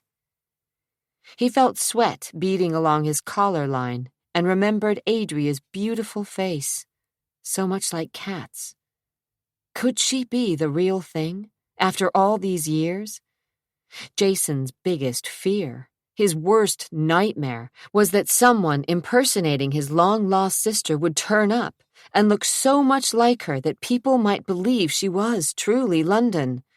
For nearly 20 years he'd sweated it out, suspecting that someday the impostor would waltz into Danvers Manor, calmly say she was the little lost princess, make a statement to the press, and start a legal battle over the fortune that would be tied up in court for decades. Jason had thought his father, while alive, would be foolish enough to believe any beautiful black-haired, blue-eyed woman who would smile at him and call him daddy. But Whit had proved to be made of tougher stuff than Jason had given him credit for. Soon after London's disappearance, when the police, the FBI, and even Whit's private eye, Phelps, had given up hope of ever locating the little girl again, Whit had determined he had to find her himself. He'd bought some airtime on television and offered a $1 million reward, no questions asked, if anyone could lead him to his little girl. The television appeal had created chaos. Thousands of phone calls and letters had poured in, not only from this country, but from as far away as Japan, Germany, and India.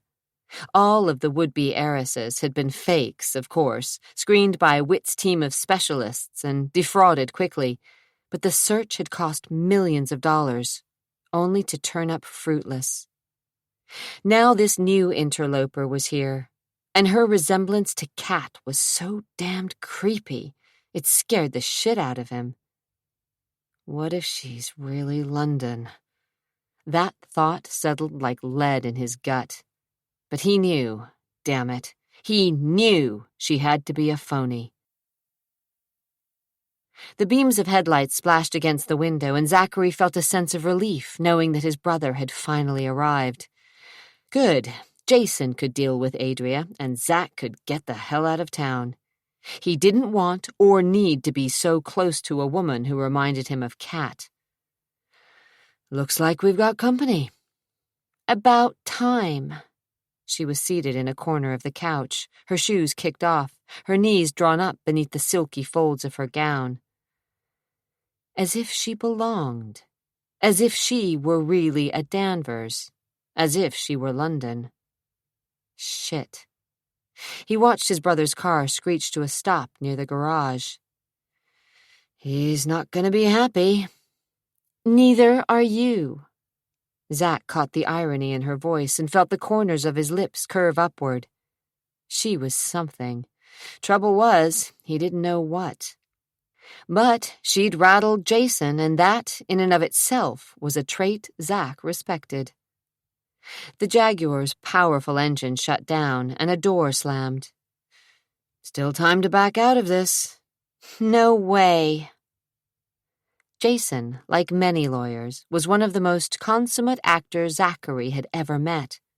Always aware of presence, drama, and effect, Jason never appeared surprised, unless it was to his advantage. Except tonight, when he'd been forced to face his deepest nightmare, that London, his half-sister, was back and ready to claim her portion of the estate, which just happened to be the lion's share. Jason's expression was grim as he strode into the room, but he seemed composed. Not a hair out of place. His tuxedo as crisp as when he'd taken it from his garment bag. He'd managed to regain control of his emotions. With a smile as cool as November, he walked to the bar and poured himself a drink. "Let's just get down to it, shall we?" he said as he recapped a bottle of expensive scotch. Zach rested a hip against the fireplace. "What is it you want, Miss Nash?" Jason asked. She was ready for him. "Recognition." "That you're London?" "Yes." Jason's smile was so cold, Zachary felt a moment's concern for Adria. "You know we don't believe you." "I expected it, yes." "And you know that there have been hundreds of young women who have claimed to be our half-sister." She didn't bother answering, but her eyes never left Jason's face. "She says she has proof," Zach interjected, uncomfortable with Jason's arrogant attitude. "Proof?" Jason's eyebrows raised and a muscle tightened in his jaw. "I have a tape." "A tape of?" "It's from my adoptive father. It explains what happened." Jason looked at his brother. "You've seen it?" "Not yet." "Well, what are we waiting for? I assume you have it with you, Miss Nash?" "In my purse." She reached for the purse near her feet. Zach stuffed his hands in his pockets. "Don't you think we should wait until Nelson and Tricia are here?" "Why?" "We're all involved, Jason," Zach said as Adria handed Jason the tape. Opening the plastic cover, Jason asked, "Is this the only copy?" Adria slanted him a glance that told him to quit acting as if she didn't have a brain in her head. "Of course not." "Didn't think so." Jason stared at the videocassette, flipped it over, and slipped it onto the corner of the desk. "Everything on this tape can be verified, right? If there's any question of legality, there would be documents to back it up." "Such as?" "Adoption papers, that sort of thing." "The papers were destroyed." Jason's lips twitched. "Destroyed?" "By a fire." "Convenient." "I don't think so." For a reason he couldn't explain, Zach stepped in. "There must be copies filed with the start." Adria shook her head. I think the adoption was illegal. Jason's mouth swept into a grin. This just gets better and better. Zack felt his stomach curl at the way Jason stepped closer to Adria, moving in for the kill. Back off, he warned his brother. Oh no, she started this. Jason was suddenly enjoying the evening. But Adria didn't back down. Look, she said, getting to her feet and staring the brothers down. I know you're going to do everything you can to disprove me. I expect you to put me through hell. I did a lot of soul-searching before I came here, because, to put it frankly, I'm not sure I'm London Danvers.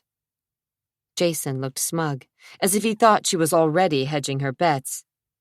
You've changed your mind. No, she said emphatically and stepped toward him. I just want you to know where I stand. My father thought I was London. Your father? Victor Nash. He died last year. I didn't find out the truth until I discovered the tape. That makes things easy, doesn't it? Jason asked. Your father, and I presume your mother as well, aren't around to be questioned, but happily for you, he leaves you a mystery tape telling you that you're going to inherit millions. Have I got it right so far? Dad thought I should know, she said, a slight defensive edge to her voice. So he gave you some sort of deathbed swan song about you being the lost princess of the Danvers kingdom. Is that it?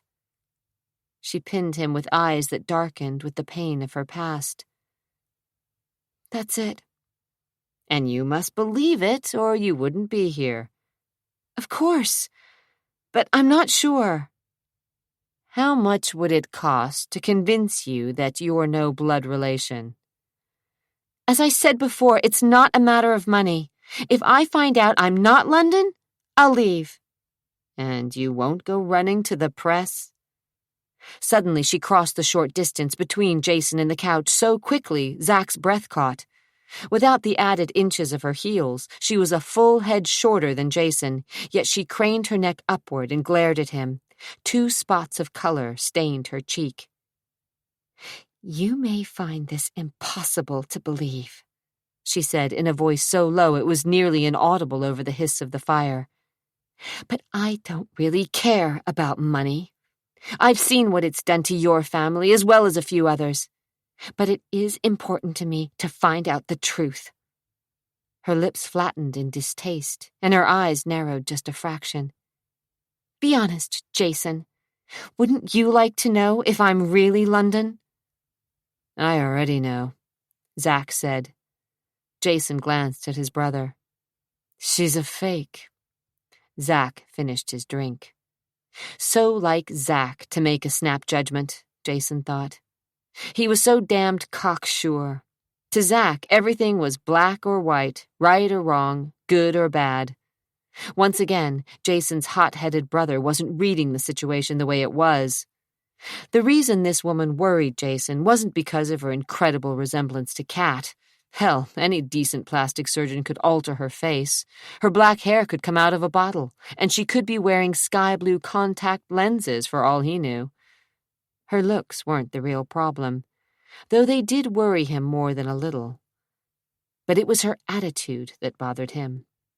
Adria was the first person to claim she wasn't sure of her birthright, whereas every other imposter, the pretenders to the Danvers crown, were sure of themselves and threatening lawsuits, adverse publicity, and stories in newspapers coast to coast. Adria was different, chillingly so. Sit down, Miss Nash, he suggested in a voice that most witnesses in a court of law obeyed instantly. Unmoving, she stood her ground, and from the corner of his eye, Jason saw Zachary's mouth twitch in amusement. He was enjoying this, because he didn't have much of a stake in the inheritance. The old man had written him out of his will once, and then, as he'd aged, wit had mellowed, tried to patch things up with Zack and offered him the ranch, the only asset that Zack cared about. Zack had been reluctant, but finally capitulated. The old man and his rebellious middle son had struck a deal of sorts, something no one ever brought into conversation. There were no signed papers, and yet, somehow, Zack had ended up doing Whit's bidding and refurbishing the Hotel Danvers. In return, Zack would inherit the ranch in Bend, acres and acres of rich farmland, a drop in the bucket as far as the family fortune was concerned, but worth something nonetheless. The fact that Zack wanted it gave Jason a bargaining point with his headstrong younger brother. Jason suspected that deep down, Zack was just as greedy as the rest of the clan. If London suddenly were to appear, Zack's share of the estate wouldn't alter too much. He had no percentage of the assets, just the damned ranch, which would shrink by a few hundred acres if he had to pay off London for her share. But Jason, Tricia, and Nelson would suffer seriously because Whit, damn him, had talked his lawyers into leaving 50% of his holdings, including the value of the ranch, to his youngest daughter. 50 goddamned %. There was no provision for the fact that she couldn't be found. Only after 50 years, would the assets revert back to the rest of the estate. By that time, Jason would have one foot planted firmly in the grave. Hell, what a mess. Fortunately, most people didn't know the terms of the will, or there would be London Danvers after London Danvers crawling out of the woodwork trying to get their hands on the fortune. And this one was glaring defiantly up at him, and looking so much like Cat that he felt the same hot urges he had when he was in his early 20s, and his stepmother had been the most gorgeous and sexy woman on this earth. He'd had dreams about her, fantasized about making love to her, but she'd had the hots for Zachary, who had only been a boy at the time. Zack, for God's sake. Zack's attitude reeked of insolence, and he had no respect for the good things in life, yet women seemed to flock to him. Cat had been the first in a long succession of women who would have given their eye teeth or their diamond earrings just to get him into their beds. The fact that Zack had always appeared uninterested had seemed to drive them into wild and hot pursuit. Jason didn't understand it, never would. All he knew was that Zack had always been more trouble than he was worth. "Look," Adria was saying, her chin lifted several notches. "Why don't you just play the tape?" "I will," Jason assured her as he glanced at his watch. "But we can wait a few more minutes until Nelson and Tricia get here." "So, it's a family party after all," Zack said, cynicism edging his words. "Should be a barrel of laughs." "I tell you, Tricia, it was downright eerie," Nelson said as he braked in front of the garage. Zack's old Jeep and Jason's Jag were already parked in the drive. "I mean, I felt like I'd traveled back in time about 20 years. She looks just like Cat." Tricia wasn't impressed. She'd been through this routine too many times before. Nelson was quick to jump off the deep end. "So, what does she want?"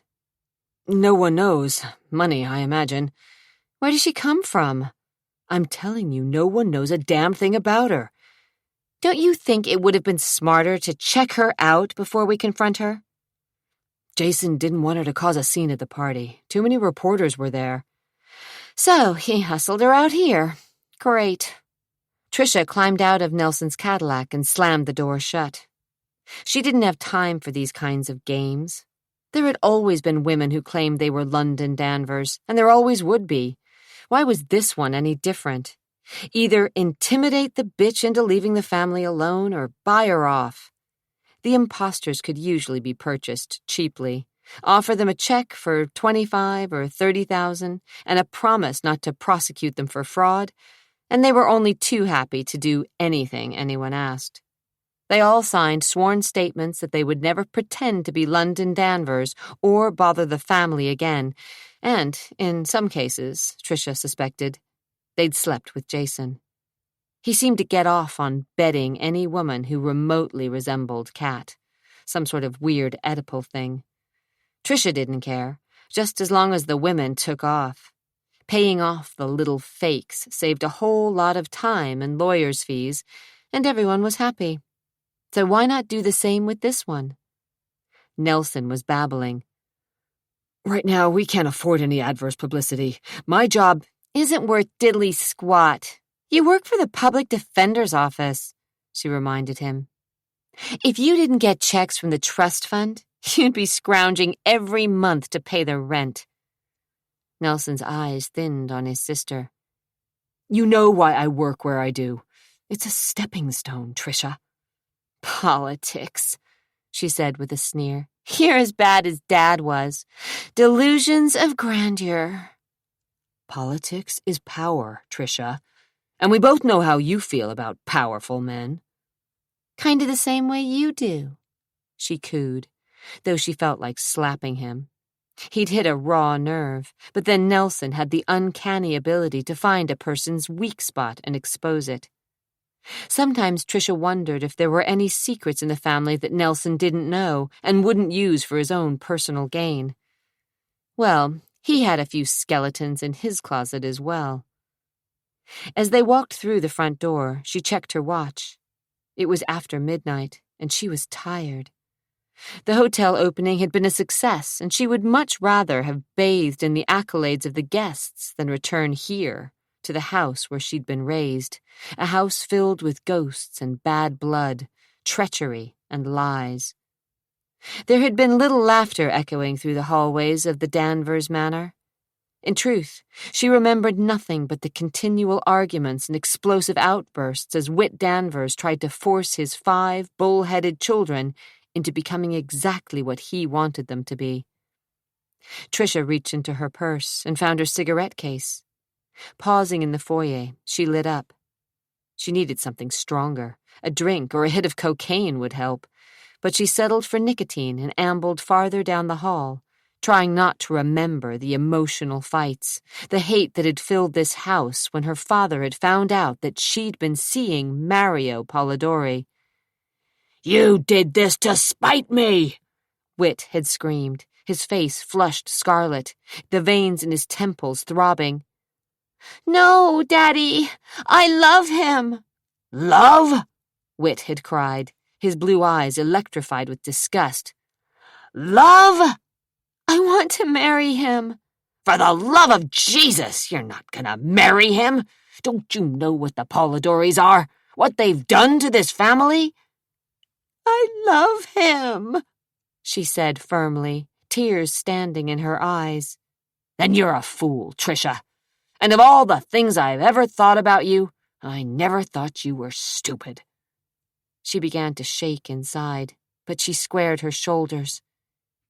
You hate Mario because of Mom, because she slept with Anthony. The slap sent her reeling backward, and she fell against the wall of Whit's den, her head bouncing off the corner of the mantel. Don't you ever speak of that woman again, do you hear me? She left me as well as every one of you kids so she could carry on her affair with Polidori. So don't you be lecturing me about how you're in love with that bastard's son. You don't understand. No, Trisha, you don't understand. You're never to see him again. Got it? Cowering against the wall, faced with her father's horrid rage, she refused to agree. She loved Mario, she did. Her fists had curled into tight balls and tears rained from her eyes, and it became blindingly clear that her father was an ogre, an ugly, ruthless monster who cared about only one thing, his precious daughter London. Trisha rubbed the welt on the side of her cheek and bit her lip to keep from crying. At that moment, she hated Whit Danvers, and she'd do anything she could to hurt him. Now, years later, she still felt the shame. Her father had been a bastard while alive, and he was still controlling his children from the grave, putting reins on his money, making them jump through hoops. Angrily, she walked down the hall. Her father had never loved her, not at all. He only loved his youngest daughter, and now she, or more probably some impostor, was back, trying to get her greedy little fingers into the old man's fortune. Well, Tricia was bound and determined to fight the gold digger tooth and nail. London had escaped when the rest of them had been forced to suffer and face their father day after day, to cower and shudder and kiss the old man's ass so he wouldn't cut them out of his will. Except for Zack. He'd managed to tell his father to go to hell, and then slip back into Whit's good graces. Much as she hated to admit it, Tricia admired her brother for his grit. As for Adria Nash, even if she could prove that she was London, Tricia silently vowed she'd never get a penny of the Danvers fortune.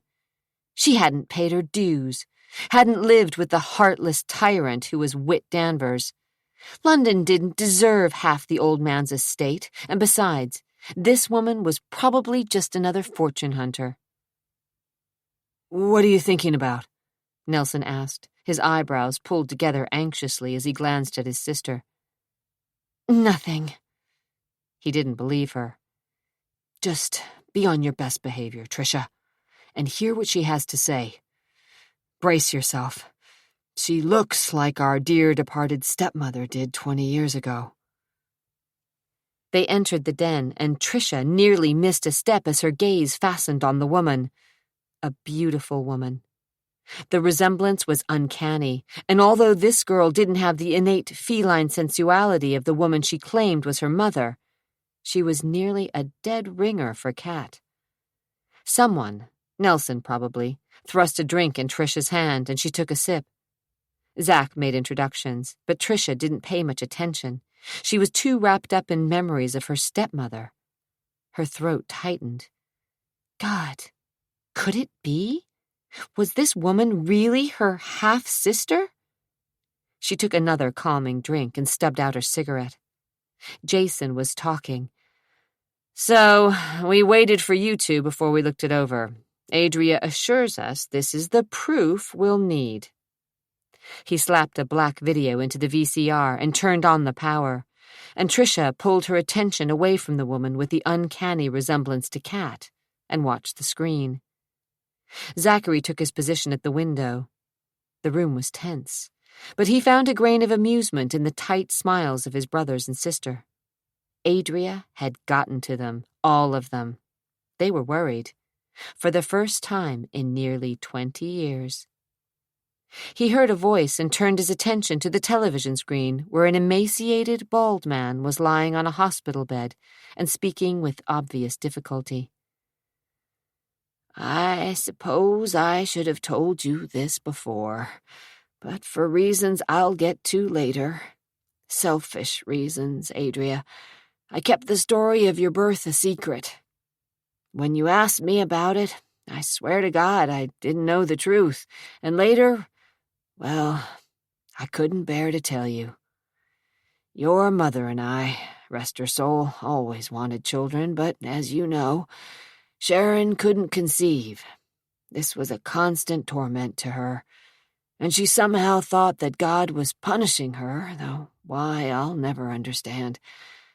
So when we found you, when you were handed to us, it was the blessing she'd been praying for.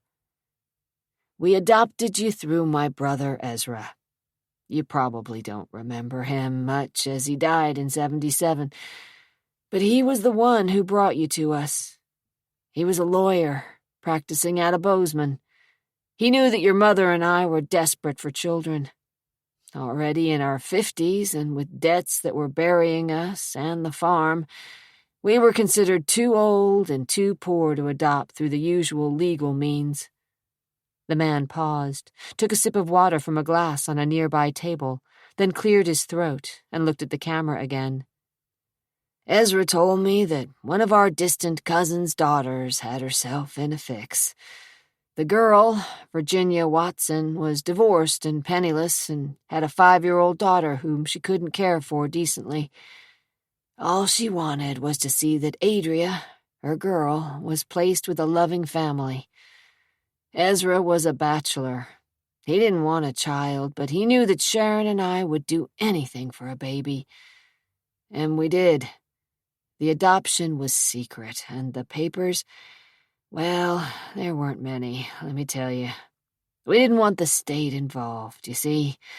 So anyway, Virginia came with you and dropped you off, and from that day forward, we thought of you as our own." He paused, the next words difficult.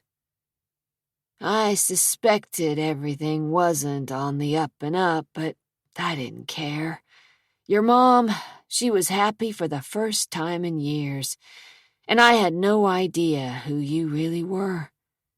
I told myself someone didn't want you, and we did, and that was that. Only years later, after Sharon had passed, did I start to figure it out. I swear, until that time, I didn't have a clue that you could be someone's missing daughter. Hell, Adria, truth to tell, even if I had known, I'm not sure I could have given you up. But the long and the short of it is that I was cleaning some old newspapers out of the barn, and I saw one with the story of the Danvers girl being kidnapped. The police were searching for her nursemaid, a woman by the name of Ginny Slade. That didn't mean anything to me either, but about 2 weeks later, I sat down in my chair by the fire to read a little from the Bible, and the page opened up to the family tree. And right there I see the name, big as life, Virginia Watson Slade. According to the tree, at one time Ginny Watson was married to Bobby Slade from Memphis. He licked his lips nervously. I'm not a stupid person, and even I can put 2 and 2 together and come up with 4.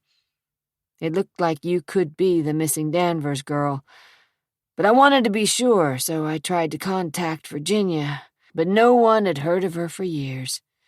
From the time she dropped you off at the house, she seemed to have disappeared.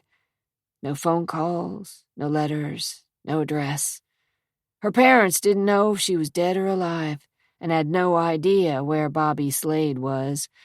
It was almost as if she'd fallen off the face of the earth, and I hate to admit it, but I was relieved. I didn't want to lose you." Victor blinked rapidly and took another sip of water. The man sounded and looked sincere, as if he were really a dying father. But Zach wasn't going to let this dog and pony show get to him. In his mind, Adria was a fake. "I know this sounds callous," Victor said in a hoarse whisper, "but I couldn't stand the thought of losing you, Adria. You were all I had in the world. As for the Danvers family, I figured the damage was already done. I couldn't undo the kidnapping, and I had to consider the adoption. At the time we'd taken you in, we knew that all the proper papers weren't filed, that the adoption wasn't by the book. Hell, it was probably illegal. I was afraid that somehow I'd be implicated in the crime, even though I had no idea where you'd come from. So, I've decided to die with this secret intact, and leave this video in the safe by my bed. If anyone questions the tape's authenticity, so be it. Saul Anders lent me his equipment, set up the tripod, and saw to it that I had some privacy. He has no idea what's on this tape, and has sworn to me that he wouldn't view it." The old eyes turned glassy for a second. "Okay, kiddo. That's all I know. I hope it helps. I guess maybe I just loved you too much to tell you the truth. I'll miss you, baby." He forced a smile, and the tape went blank. Nelson whistled low under his breath. Jason scowled into his empty glass. Tricia clapped her hands as if she were at a theater production. "Well, if that wasn't an all-time low in the history of videotaping. Did you really think we'd believe that schmaltzy story?" "I don't know," Adria said huskily, and her eyes shone a little brighter than they had before. "but it's the truth. Zack told himself that this was all part of an elaborate con, that the man in the video was probably an actor, or her father trying to run a scam on the wealthy Danvers family. The truth. Sure it is, Tricia said, unable or unwilling to hide her sarcasm.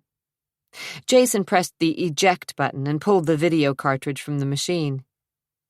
"This is your proof?" he asked. "Yes." "All of it?"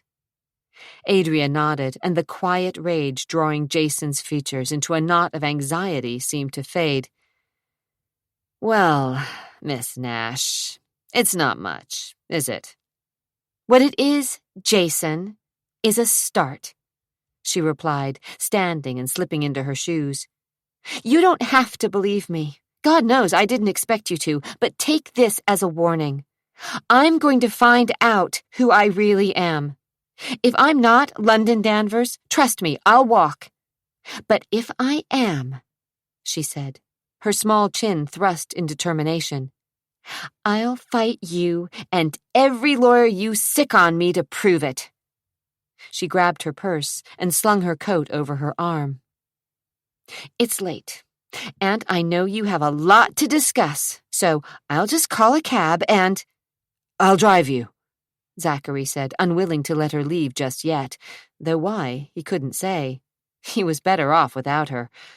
But there was a part of him that was intrigued by her story. Who was she, really? "Don't bother." "I want to." "It's not necessary." "Sure it is." He caught a speculative glance from Tricia and a harder-edged, more pointed glare from Jason.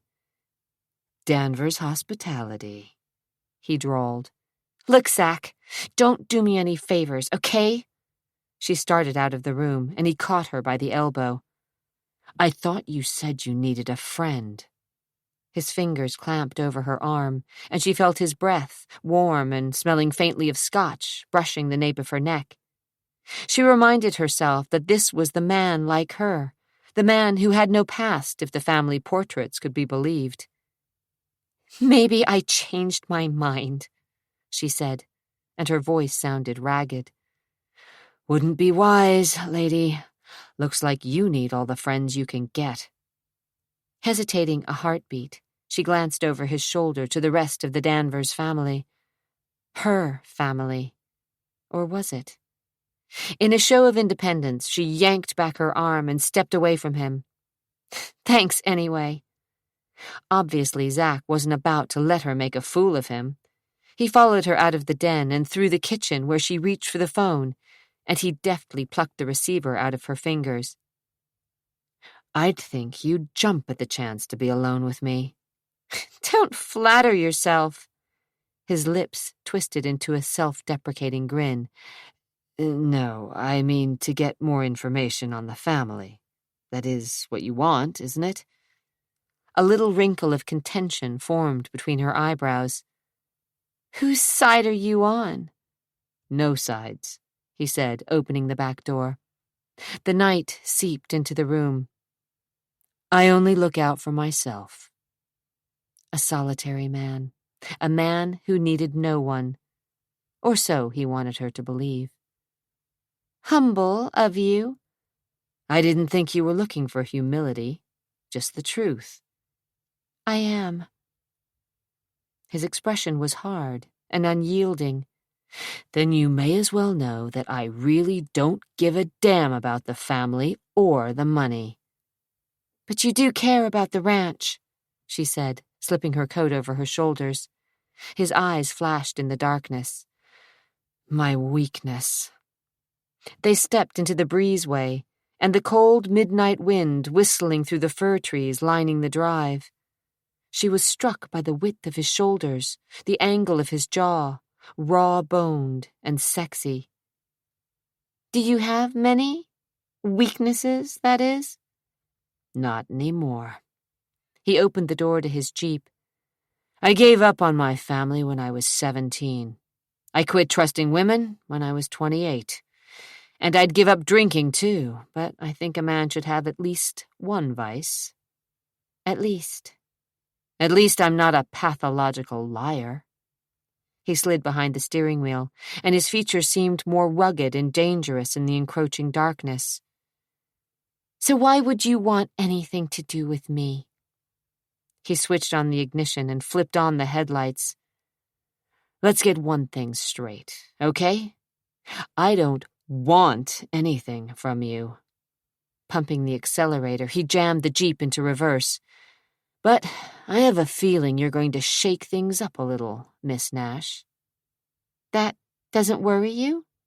"Nope." He cranked on the wheel, and the Jeep turned easily on the slick asphalt. His eyes were dark as obsidian. "Because I still believe you're a fake. A good one, maybe, but still just a cheap fake." Chapter 7. What the hell was he going to do with her? He drove through the gates and shot a quick glance in her direction. She was huddled against the door, staring through the windshield, and her profile was so like Kat's it caused his gut to clench into a painful fist. If she wasn't London Danvers, she was one hell of a look-alike, a dead ringer for London's mother. The curve of her jaw, the thick black hair, even the way she slid a glance through the fringe of curling lashes, half seductive, half innocent. So much like Kat. He clutched the wheel in a vise-like grip, his knuckles showing white. He didn't need to be reminded of his self-destructive, sexy stepmother. It had taken years to purge Kat from his system.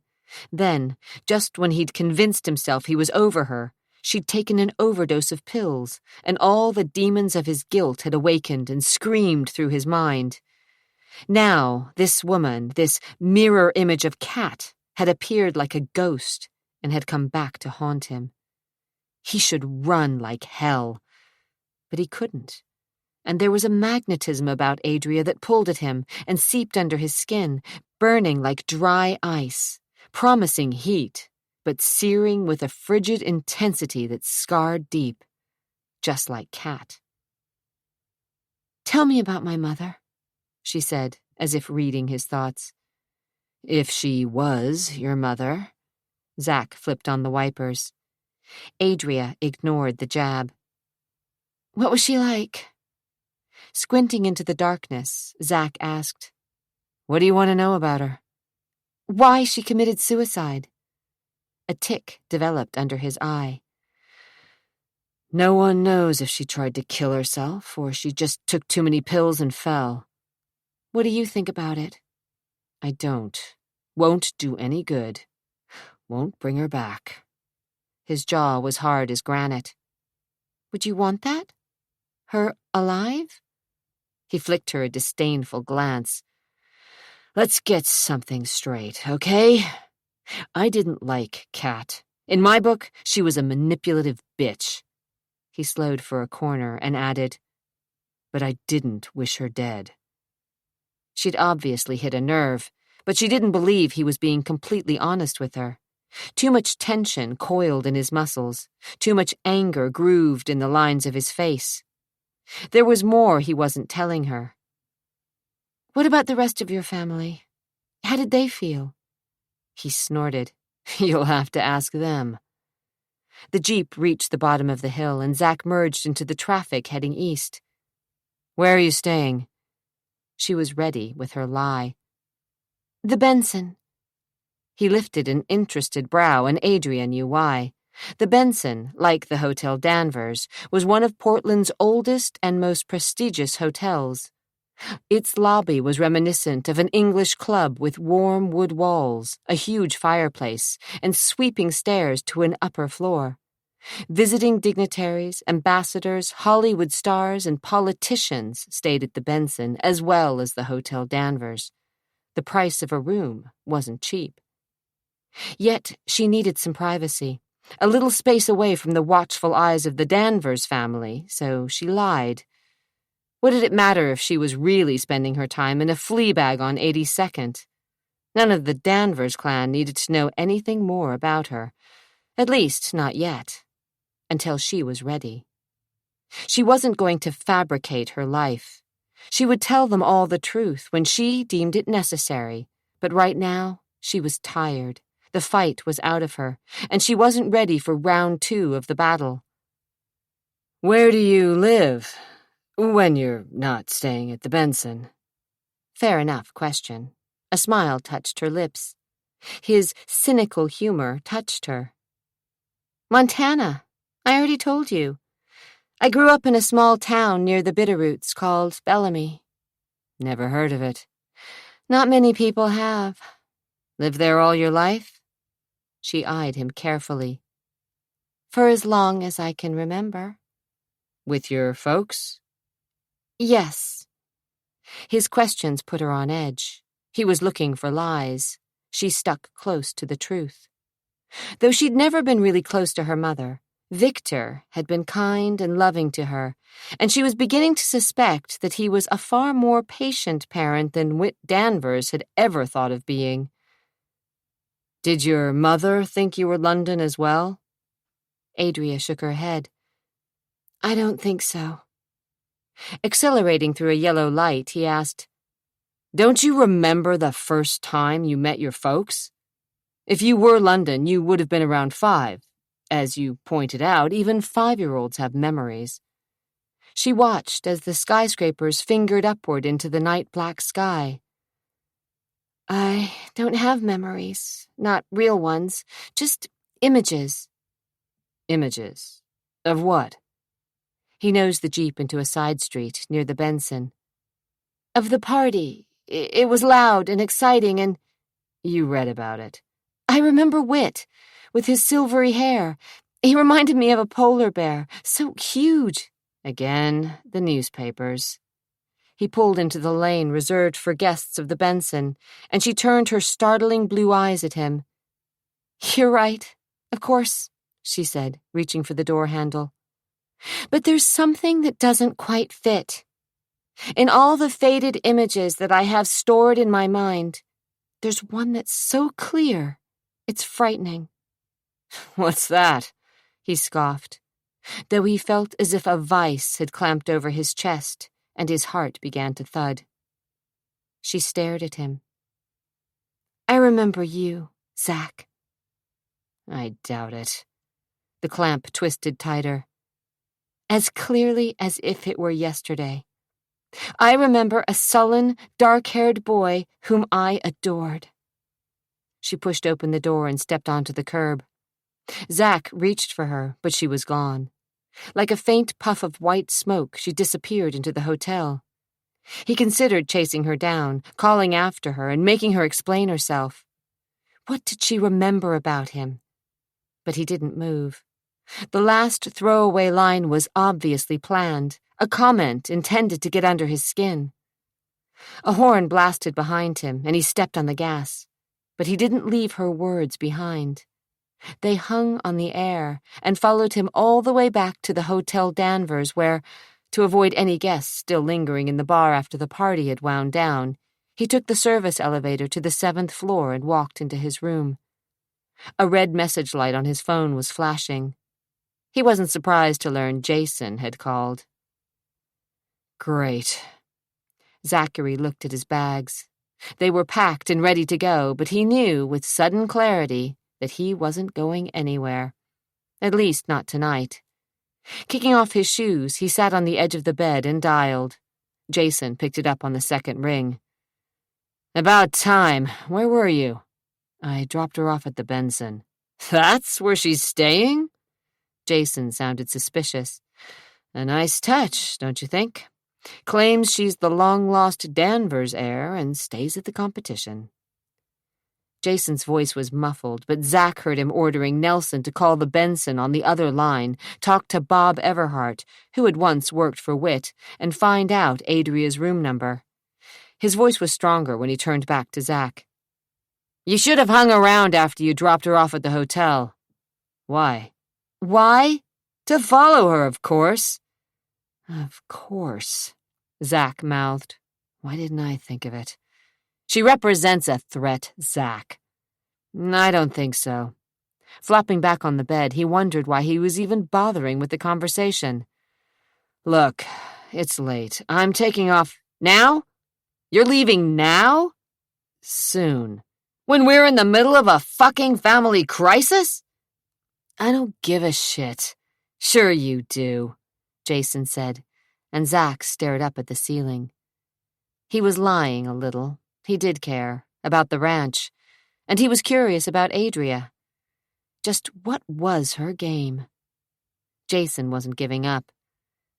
You think your ranch is protected, right? Because it was a specific bequest?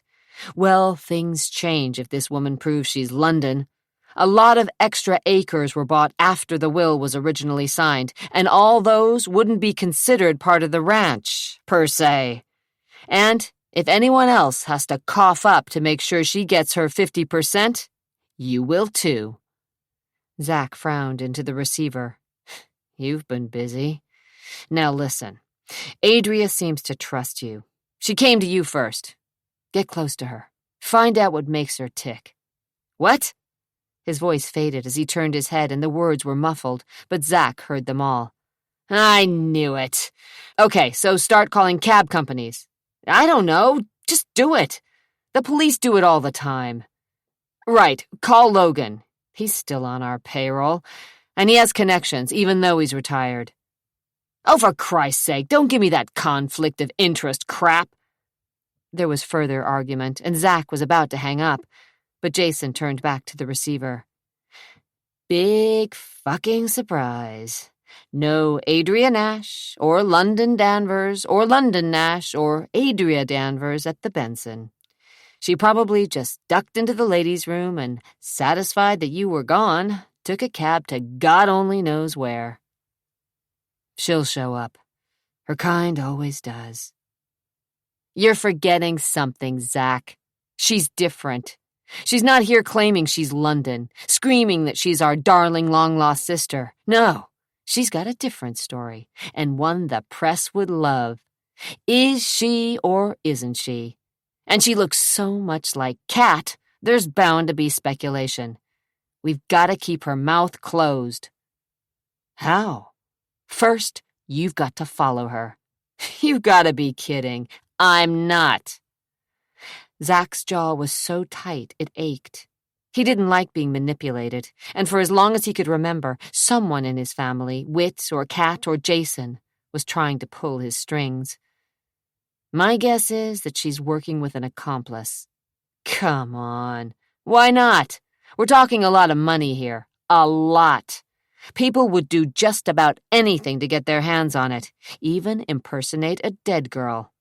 Think about it, Zach. Our biggest worry has been that someone would show up now, after Whit and Kat are both dead, claiming to be an heir, and there's no way to take DNA tests or anything of the sort. I'm not worried about it. You should be. Whether you like it or not, you're a member of this family, and— hang on a minute. His voice was muffled for a second, then clear again. Look, Logan's checking with the cab companies. I'll call you when we hear something. Don't bother. Zach slammed the phone back in its cradle. He was tired of Portland, tired of his family, tired of all the mess. He stripped out of his tuxedo, a rental, stuffed it back in its bag, and left it hanging in the closet. By the time he'd changed into jeans and a sweater, the phone was ringing insistently. He wanted to ignore it, but snapped up the receiver again. He didn't have to guess who was calling. She's at the Riverview Inn on 82nd, somewhere near Flavel, Jason said, pleased with himself. Seems our little gold digger isn't so well off, is she? It doesn't matter. Of course it does. She can't afford the best lawyers if she can't even pay for a decent room. Why don't you go out there, Zach? Check out what the situation is. If she's working alone, take her to the ranch with you. No way. She'd be safe there. Isolated. The lady won't want to come. Convince her. How? Tell her that maybe she'll get a piece of the estate? Forget it. Come on, Zach. Do it. Who knows? She might even be London. Not in a million years, he said, and ignored the funny feeling in his stomach when he remembered her clear blue eyes and her low, seductive voice. I remember you, Zach, as clearly as if it were yesterday. I remember a sullen, dark-haired boy whom I adored." His palms began to sweat around the receiver. "I hope you're right, but I sure would like to find out. Drive over there yourself. As I said, she trusts you. She doesn't even know me." He tapped a foot in frustration and thought of Adria. She was beautiful and seductive, and he was attracted to her. That fascination, in and of itself, was dangerous. He didn't want or need a woman in his life, especially one who had her eye on the family fortune.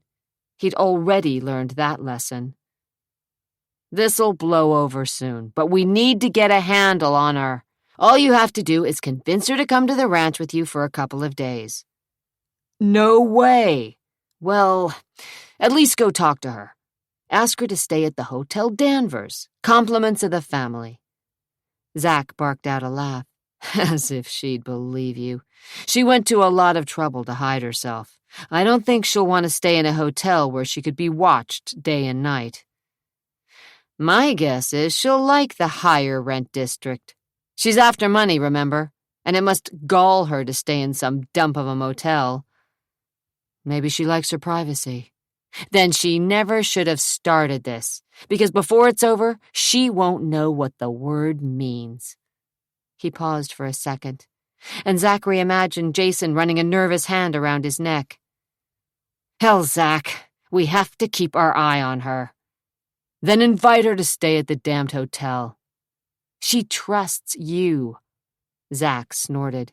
"If she's smart, she won't trust anyone in the family." He thought about the way she'd gazed at the picture of Whit and Catherine in London, as if she really cared. She either believed her far-fetched story herself, or was the best damned actress he'd ever met.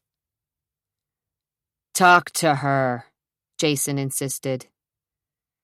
"Oh, hell." He hung up, not agreeing and not disagreeing. Grabbing his bag, he mentally kicked himself all the way to the parking garage. Adria Nash was trouble, big-time trouble. Trouble he didn't need or want. "Shit." He threw his single piece of luggage into the back of the Jeep and drove away from the hotel, heading east, through the drizzle and across the murky Willamette River, and along the grid of streets on the east side. Traffic was light as he pushed the speed limit, suddenly anxious to find her. He was as bad as the rest of the family. He'd never heard of the Riverview Inn, but found it easily. A low-rent cinder block building painted stark white. The flickering lighted sign advertised free cable television. All the units were connected in a U-shape. The panoramic view from the windows of the units was a pockmarked asphalt lot and an all-night bar across the street. Riverview stretched the imagination. No river, no view, but cheap daily rates.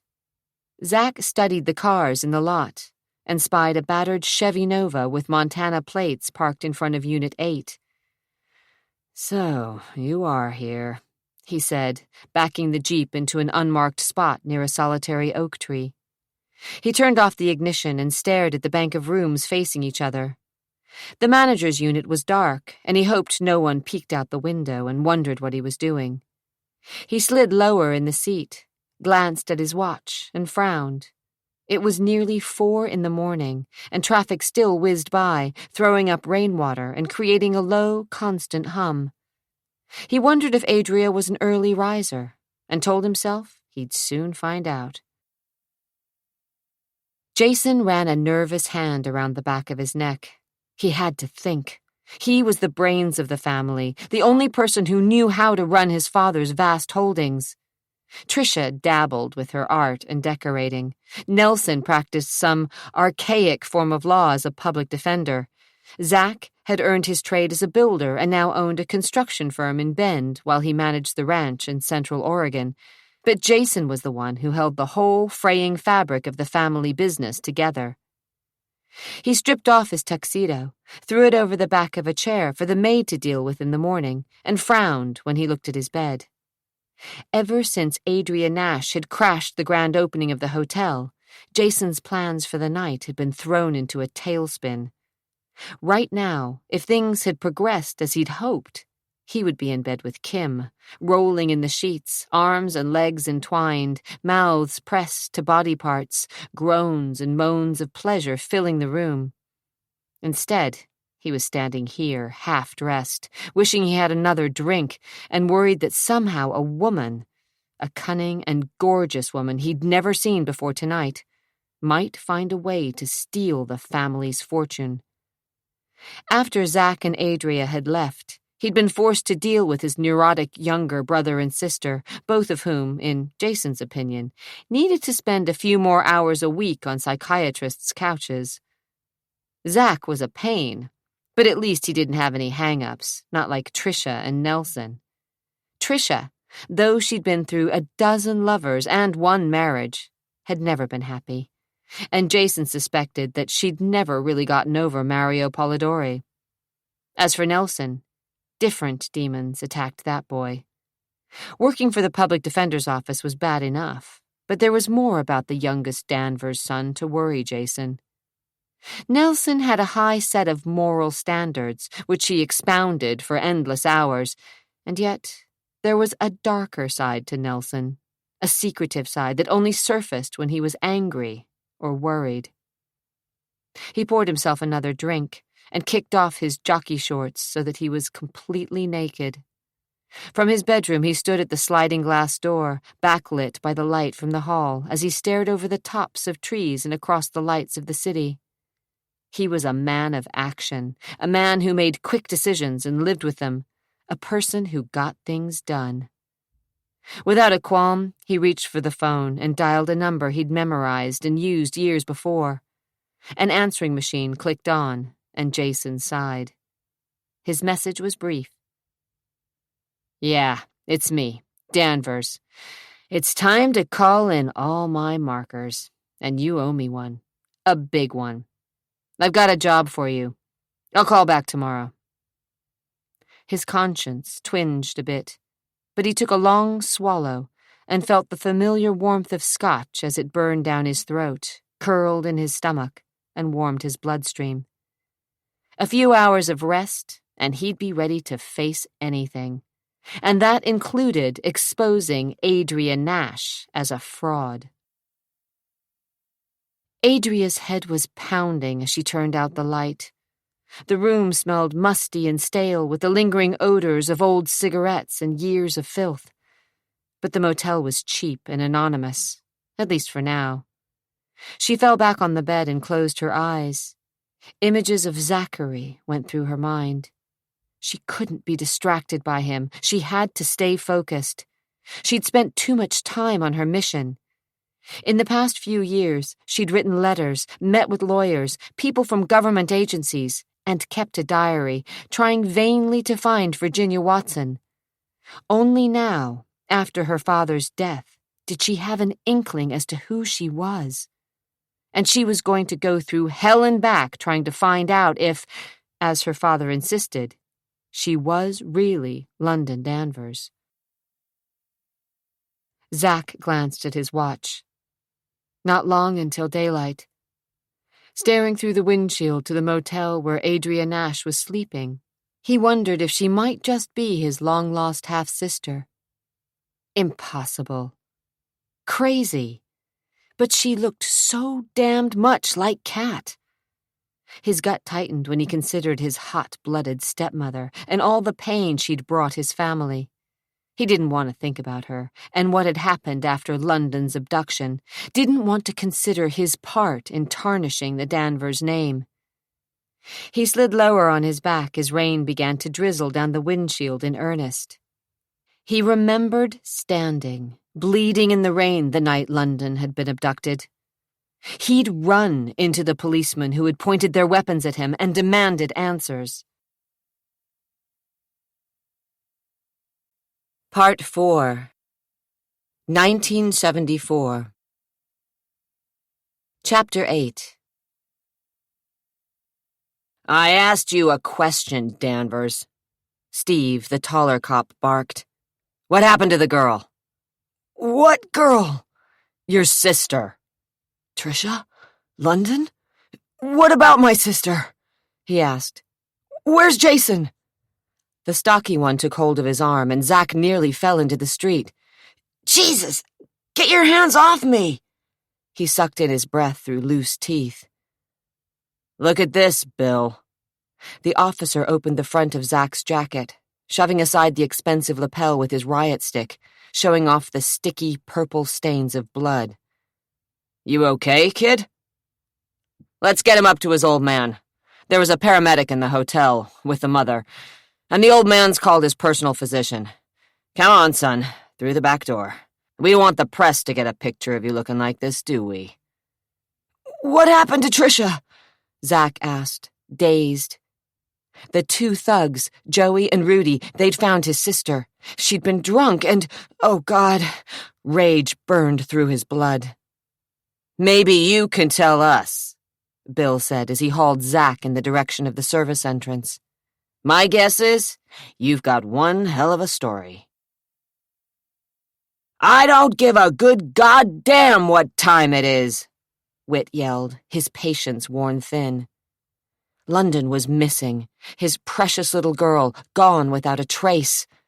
His heart had nearly stopped at the news, and he'd been foggy, but after 6 cups of coffee he was clear-headed, and he knew who the bastard was behind the kidnapping. "I want you to send a car over to Polidori's house. You wake up that goddamn son of a bitch and find out what he knows about this," Whit yelled at Logan. "Back off, Whit. We'll question Mr. Polidori after the search of the hotel is complete." "You bet your ass you will," Whit said, reaching for the humidor of cigars he kept on the desk of his office on the main floor of the hotel. Catherine was sleeping, thanks to Dr. McHenry and several sleeping pills. Whit lit up and stalked around his massive desk. "You've checked all the rooms?" "Twice," Logan snapped. He had no patience for Whit's inference that he and his men weren't capable of doing their jobs. "And the service elevator? And the boiler room, the linen closets, the conference rooms, the restrooms, even the air shafts, elevator shafts, maintenance rooms, and freezers. We also checked out the parking lot, restaurant, bellboy's closet, wine cellar, and every nook and cranny this old hotel has. It's been renovated 6 times, and my men have gone over every set of blueprints hoping to find some secret room that everyone here's forgotten about. Take my word for it, Whit. She's not on the premises." "Then what are you waiting for?" "I still haven't heard from the men outside. We're covering a 10-square-block area, talking to people on the street, checking other buildings nearby, and literally beating the bushes. We've got people at the airport, the train station, and the bus station." "You're wasting your time," Whit growled impatiently. "Polidori's!"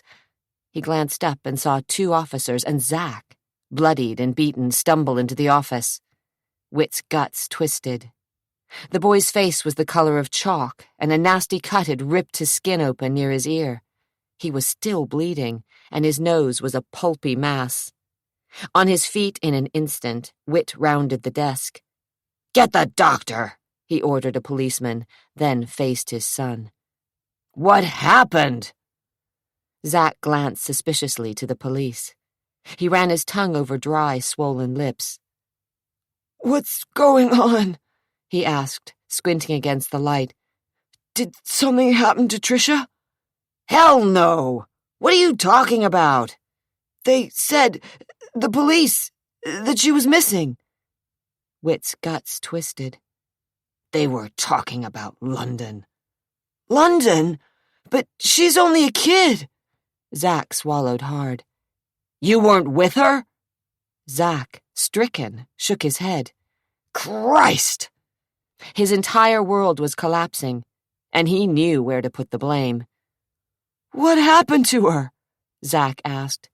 "She's missing," Whit said. "Missing? But she was at the party. I saw her. You saw her."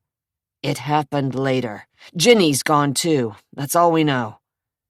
Through his silent fear, Whit forced himself to turn his attention to the boy who was nearly beaten beyond recognition. "Are you all right?" Zack gritted his teeth. "I'll live." "So, how'd this happen?" Whit demanded, then picked up the phone and dialed 3 digits. Is McHenry still there? I sent a man for him. Well, just tell him to come down here, on the double. Yeah, my office. What? Oh, it's Zach. He's back, and he's been roughed up. Looks serious. He slammed down the receiver and motioned 2 police officers off a green leather couch. Come on, you better lie down. Looks like you lost a lot of blood. I'm okay. Whit felt his temper snap. Just do it, okay? For once in your life, Zach, don't fight me. Lie on the couch and let McHenry examine you, for crying out loud. Zach looked like he was about to snarl back a hot retort. But instead he sat on the couch as Dr. McHenry walked through the door. A spry man, nearing 70, he'd been Whit's physician for years, and the best doctor money could buy. McHenry knew his stuff, but he could be trusted to keep his mouth shut, which made him invaluable. I'd hate to see the other guy, the doctor quipped as he helped peel off Zach's shirt. Whit's stomach turned over at the sight of the ugly wound, red and angry, that sliced down Zach's skin. Okay, Zach, start talking, Whit said, sitting on the corner of his desk. He reached for a fresh cigar while the old one smoldered in his overflowing ashtray. Zach, sullen and wincing as the doctor attended his wounds, didn't say a word. As usual.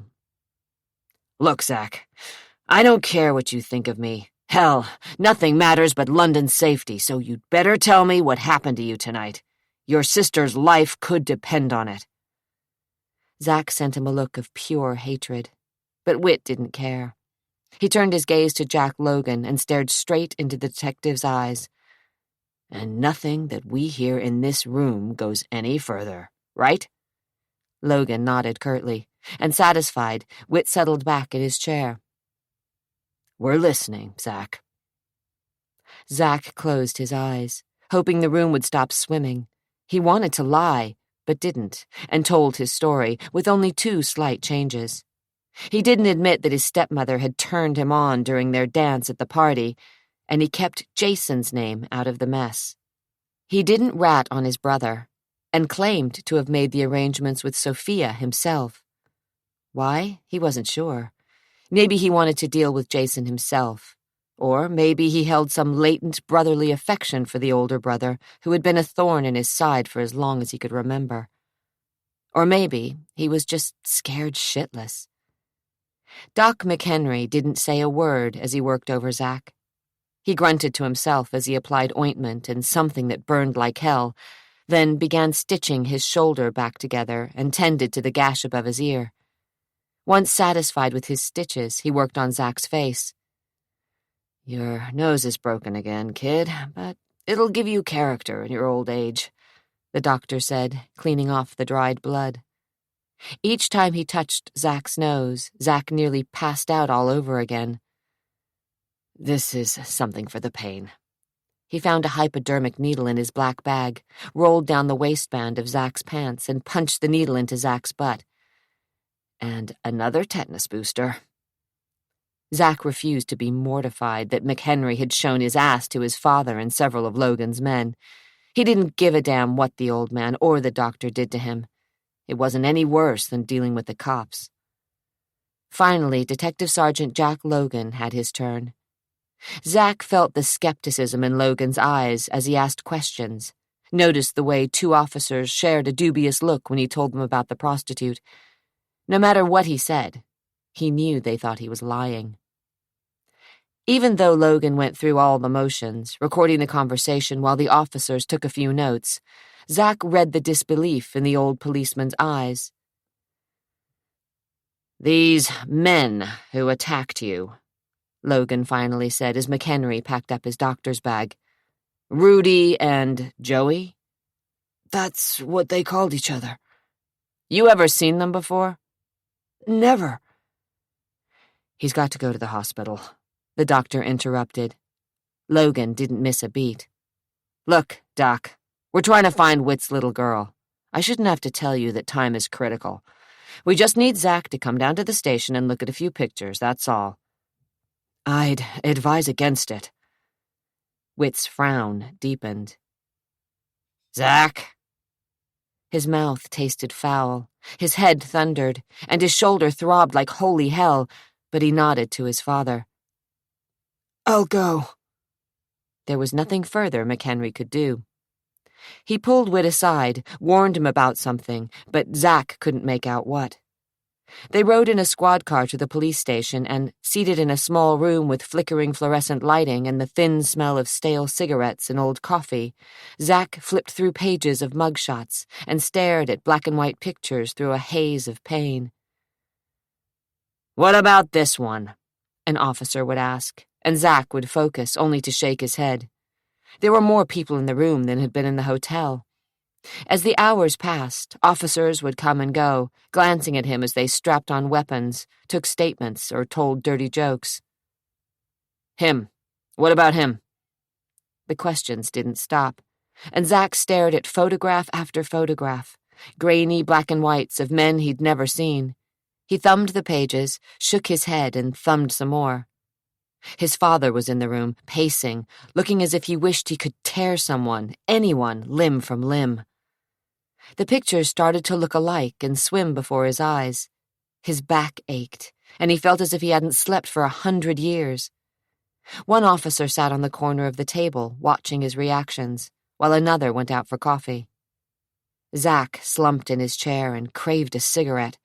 The coffee didn't help. "That's it. Nothing," a burly officer said over a yawn as another, a slim woman who had just come on duty, started gathering the books. "I guess Rudy and Joey weren't processed here," Officer Ralph O'Donnelly said, as he squashed out the butt of his cigarette in his empty coffee cup. "Rudy?" The woman glanced from Logan to Whit. "Yeah, the kid here heard their names." Officer O'Donnelly stood and stretched. His back popped loudly. "Why didn't you say so?" she asked, searching through the books again and flipping one open. She shoved the open pages under Zack's nose. "Look again." Every eye in the room was on Zack, as, aching, he ran his finger under the pictures and forced his eyes to each face. They blurred for a second, but he kept looking, and he felt the air in the room charge. "I don't think—" "Look again. Imagine your man clean-shaven or with different-colored hair or whatever," Logan muttered angrily. "Let's get an artist in here." Zack gritted his teeth, eyeing the mugshots, knowing that there wasn't a clue on the page, when he stopped at a shot on the bottom row. The hair was different, longer now, and a beard and mustache in the photo covered what appeared to be a pock-marked jaw, but the eyes, the malicious eyes, were the same. His throat barely worked as he laid a finger on the incriminating shot. "I think—" "Rudolfo Giannotti," the woman officer said with a satisfied grin. Zack got the impression she liked beating the men at their own game. "A speedhead who hangs out with Joseph Seary." "Hell!" Whit ground out. He strode across the room and glared at the mugshots. Red in the face, he trembled. "I bet they're connected with Polidori." "Bingo," the woman said. "The Vice Squad is checking them out. Drugs and prostitution. Maybe even some penny ante gambling." "I told you," Whit growled, kicking at the leg of the table. "When I get my hands on Polidori, there's gonna be hell to pay. Let's go." "Whoa," the woman officer said. "We're not talking about the old man. These guys," she tapped a short-clipped nail on Rudy Giannotti's mugshot, "are involved with the kid, Mario." Whit's eyes darkened to the color of midnight. He hated the son as much as the old man. "Bring him in, Jack. Let's talk to him." "We will," Logan assured him. "But first, let's find Giannotti and Seary, see what they have to say, what they know. Then we'll round up Mario Polidori. And his old man." "Maybe." Whit's face twisted in ugly rage. "He's behind it, Jack. I told you that from the beginning. He took my little girl, and God only knows what's happened to her." "Don't worry, Whit. We'll find her." Logan's voice lowered, and Zack didn't really care what was said. The room was spinning. His head reeled, and his bones seemed to melt. He blinked to stay awake, but blackness enveloped him. With a moan, he slid from the chair and lost consciousness. 2 days later, Zach woke up in a hospital room, his shoulder on fire, his mouth tasting like puke. He couldn't breathe right because something, cotton wadding, he guessed, was rammed up his nostrils. Bandages swathed his head and held his shoulder together, and everything reeked of antiseptic. "You look awful." He turned quickly at the sound of Jason's voice. Pain seared down his arm. Memories, Sophia, the thugs, the switchblade, and London ran through his mind. "You bastard," he said, his tongue thick. "You set me up." He tried to rise up, yanking hard on the IV taped to the back of his hand. "You've got it all wrong, Zach. I'm sorry. I had no idea that—" "Liar!" Jason squeezed his eyes shut for a second time. "It's true. I knew I was in a little trouble with Sophia's pimp." "A little trouble? Those guys wanted to cut off my balls." So angry he could barely talk, Zach silently swore at himself for being such a fool, falling into Jason's lust-filled trap. "You make me sick." "I didn't know they were going to be there." "Like hell." Zach turned away and stared out the window. He could see the sky and the wake of a jet as it streamed across the blue vastness. Jaw clenched so tight it ached, he refused to look at his brother. The pillowcase felt rough against the wounds on his face, and his head pounded. God, he hated hospitals, almost as much as he hated Jason right now. "Dad thinks Polidori's behind London's kidnapping." Zach didn't respond. The feud between the Polidoris and the Danverses had existed for generations. Anything that went wrong in Whit's life was quickly laid at the feet of Anthony Polidori, deserved or not. "We haven't heard anything new. Not even the FBI has an answer. No one's asked for ransom, and Jack Logan's afraid that London may have been taken by some terrorist group." "Logan's a prick."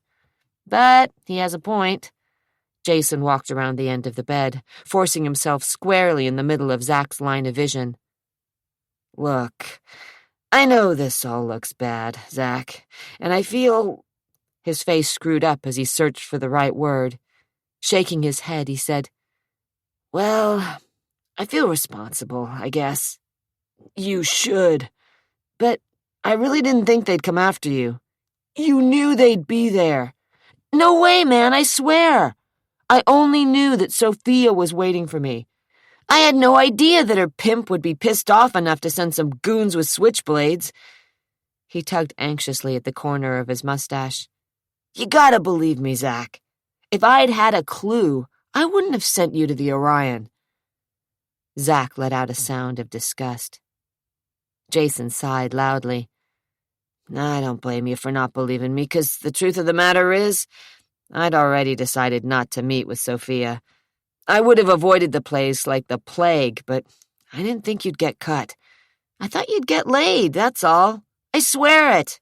You gotta believe me." Zach didn't. He'd been a fool to trust Jason the first time, and he wouldn't make that mistake again. He shifted his gaze to the metal bureau near the bed. "If I could change things, man, I would."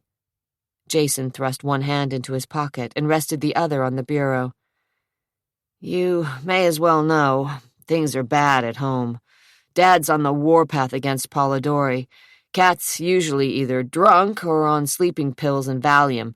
And Trisha? Well, she's a basket case, but what else is new?" Jason moved into Zach's limited field of vision, but Zach wouldn't give him the satisfaction of looking up at his eyes. "As for Nelson, you're a hero in his eyes." Zach gritted his teeth. "Yep," Jason said, grabbing the jacket he'd draped over the back of the one chair in the room.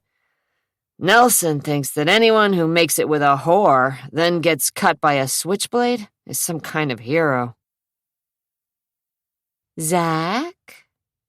Her voice was familiar and brought back warm memories from a long, long time ago. In his mind, he heard childish laughter and smelled the scents of cinnamon and hot chocolate, and the jasmine of her perfume. Somewhere, maybe on the back porch, a dog barked. But it had been so long ago. "I came as soon as I heard." Groggily, Zack opened an eye. The lamps had been dimmed. Only the nightlight illuminated the hospital room, though from the window the reflection from the security lights guarding the parking lot splashed against the wall. He squinted and saw a movement before he made out the features of a tall, big-boned woman in an expensive blouse and skirt. His mother, Eunice Patricia Prescott Danvers Smythe. She stood on the far side of the rails of his hospital bed. A dozen emotions riffled through him, none of which he wanted to examine too closely, and his head throbbed. What are you doing here?" Her eyes were sad, filled with a lifetime of grief for the mistakes of her youth. "Nelson called, explained what happened, and I took the first flight out of San Francisco." She reached across the rails and folded her long, cool fingers over his hand. Her grip was strong, the lines around her face desperate. "I'm so sorry this happened, Zack. Are you all right?" He'd never been all right. They both knew it. "What do you care?" he said, drawing his hand away and forcing his thick tongue to form words. She winced, but didn't move. "I do care, Zack. I care lots. More than anyone you'll ever meet." He snorted. "You don't believe that I love you," she said, her voice losing all inflection. "You never did." He closed his eyes again and wished he had the strength to cover his ears so he wouldn't have to hear her lies. If she'd loved him, really loved him, she wouldn't have left him with Whit. He didn't reply, just pretended, as he had for years, that she didn't exist.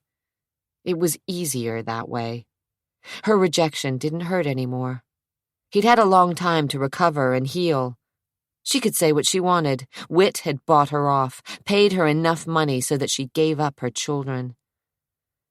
"I thought you and I shared something special," she said on a tremulous sigh. He felt, rather than saw, her move to the window. How long had it been since he'd trusted her? 8 years? 9? Maybe never. "I hate to admit it. Lord knows a mother shouldn't, but you've always been my favorite. Of all my children, you were the one closest to my heart." "Don't lie to me, Mom. We both know you've never had a heart." Her intake of breath was swift. "Zachary, don't you ever—" As quickly as her anger had come, it disappeared. "I suppose I deserved that." What a bunch of crap. Why didn't she just shut up? Yet he couldn't stop listening. "I would never have left you, but, well, your father made sure I couldn't get near you kids. You probably don't believe this, but it was a horrible price to pay. I've regretted it." He closed his eyes. He wouldn't trust her. She'd carried on her affair with Polidori for years, knowing the inevitable consequences. In Zack's mind, she'd turned her back on her children, on her husband, on her life, for a fling with a man who used her just to get even with Whit. Zack didn't believe for a minute that there had ever been any love between Anthony Polidori and his mother. No, what they'd shared was sex, pure and simple, and that thought turned his stomach. Polidori had chosen Eunice to best his opponent, and Eunice had slept with her husband's sworn enemy for a quick thrill in a life devoid of any kind of excitement. She'd had the affair to prove that she was still attractive to a man, and to show her neglectful husband that she could still make her own decisions. Zack had heard her rationalizations, and deep in his heart he knew that she and Whit had never been happy. The house had always been tense while they were married, no safe refuge. He wondered how she'd become involved with Polidori, where she'd met him, who had taken the first step. But those were things children weren't supposed to know, and he figured he was better off left to his imagination. "You judge me too quickly, Zack," she said, her voice barely a whisper. You don't know what it's like to be lonely and ignored, to have your life sorted out and planned for you, to have to pretend to be happy when you're not, to smile when you feel like crying your eyes out. He cracked a lid and saw that she'd rested her forehead on the window, her chin nearly touching her neck, her breath fogging the glass. She looked weary, and he wondered if that aura of exhaustion was from her stormy marriage to Whit, or her guilt over choosing her lover over her children, or because of her new marriage to one of the most well-recognized heart specialists in the country. She glanced over, as if sensing that he was staring at her. Don't hate me, Zach, she said, blinking and dabbing the tips of her fingers at the corners of her eyes. Don't hate me for loving you. You don't know what love is. Oh, yes, I do. I know love and the pain it causes. Unfortunately, so will you. No one, not even you, will get through life without it.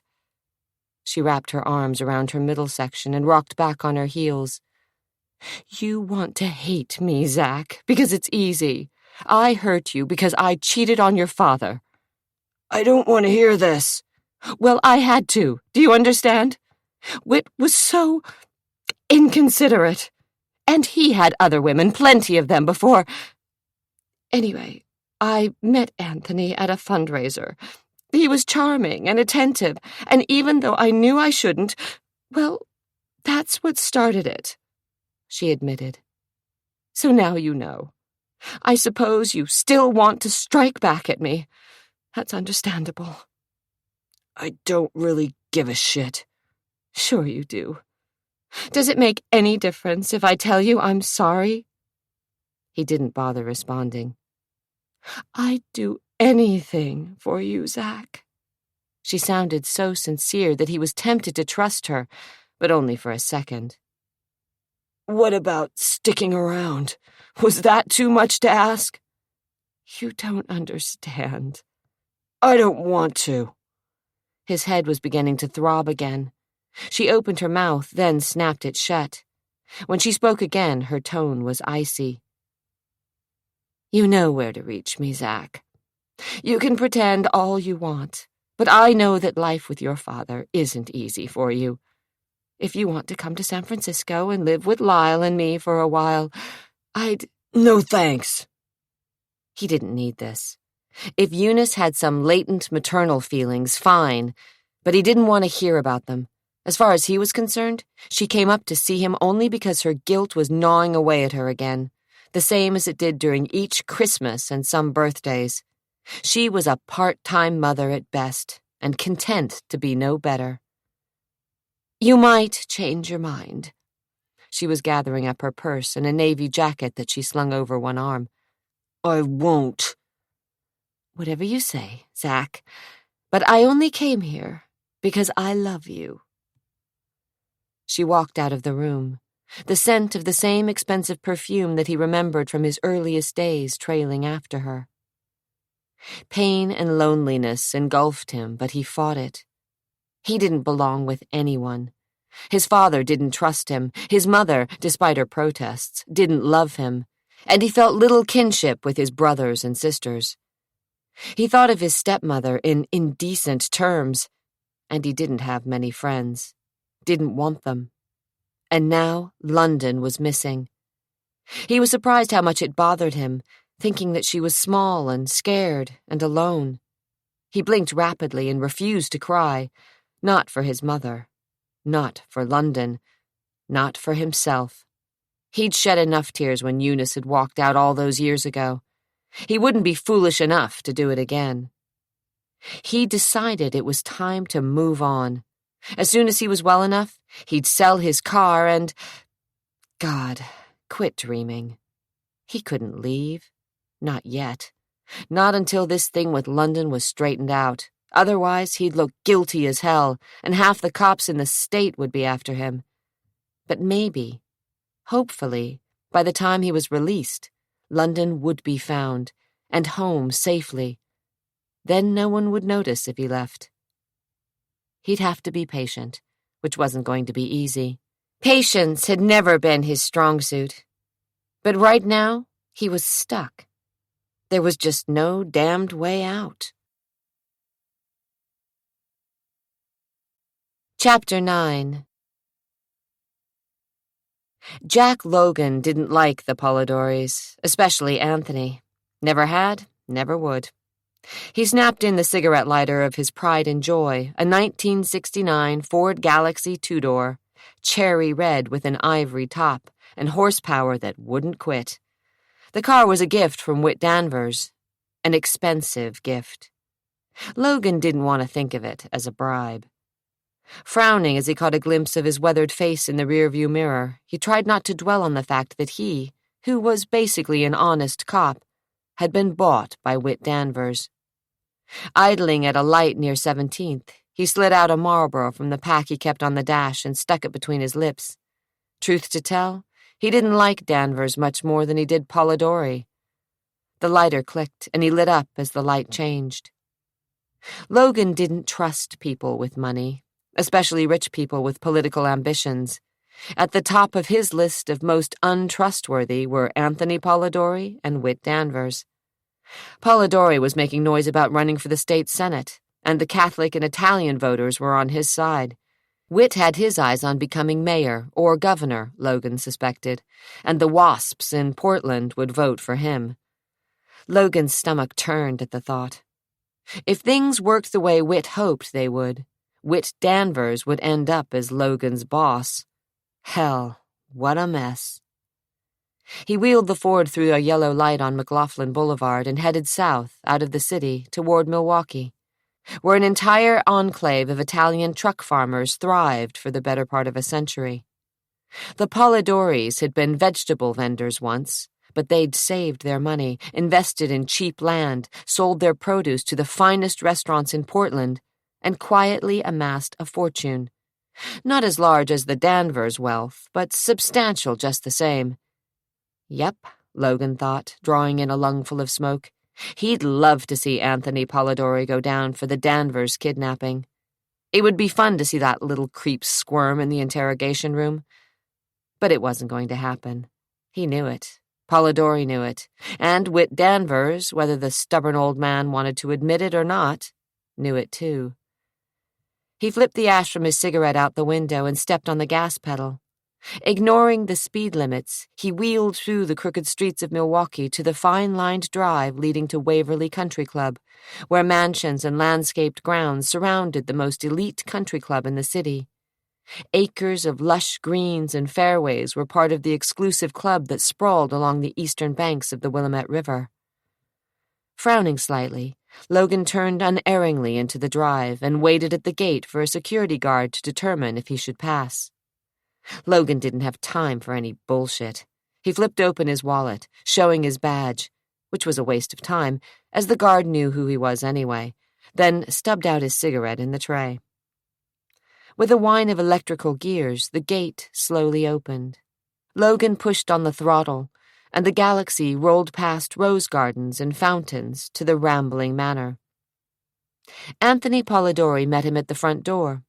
A short man with a widening girth, thin mustache, dark eyes that flashed when he was angry, and teeth rimmed in gold. He motioned Logan into a vestibule the size of which would hold all of Logan's little bungalow in Selwood. "Don't bother explaining why you're here," Polidori said, ushering him through double doors of polished dark wood. "I know it's about the Danvers girl again." With a wave toward a tucked leather chair, he strode to the bar, splashed 3 fingers of Irish whiskey into each of 2 cut crystal glasses, and handed a drink to Logan. The smoky scent of the whiskey tickled Logan's nostrils, but he left the glass on the corner of Polidori's massive desk. He longed for the drink, but managed to hide it. "Your name keeps coming up." "So I've been told." Polidori didn't bother sitting, just stood near the leaded glass windows and stared at the view of the river. "Your men have been here daily. You know, I'm a patient man, but even I consider this a waste of my time and the taxpayers' money. There's nothing more I can tell them or you. Call them off, Logan. Tell them to go after the real criminals." Logan didn't bother replying. Let the jerk talk. He was on a roll. "I'm surprised you showed up in person." I wasn't satisfied with Taylor's report. It, seemed incomplete. Polidori sighed. "Look, Logan, I had nothing to do with that little girl's disappearance." "Cut the crap," Logan said in a voice so low he didn't recognize it as his own. Polidori's dark eyes flashed. "You don't believe me either. Let's just get down to it. 2 of your goons attacked Zachary Danvers, messed him up bad enough to send him to the hospital, and at about the same time, little London Danvers and her nanny disappeared. Coincidence? Do I need to call my lawyer? You tell me." "I had nothing to do with either incident," Polidori insisted, then strode to the bar and poured himself another drink. "Nothing."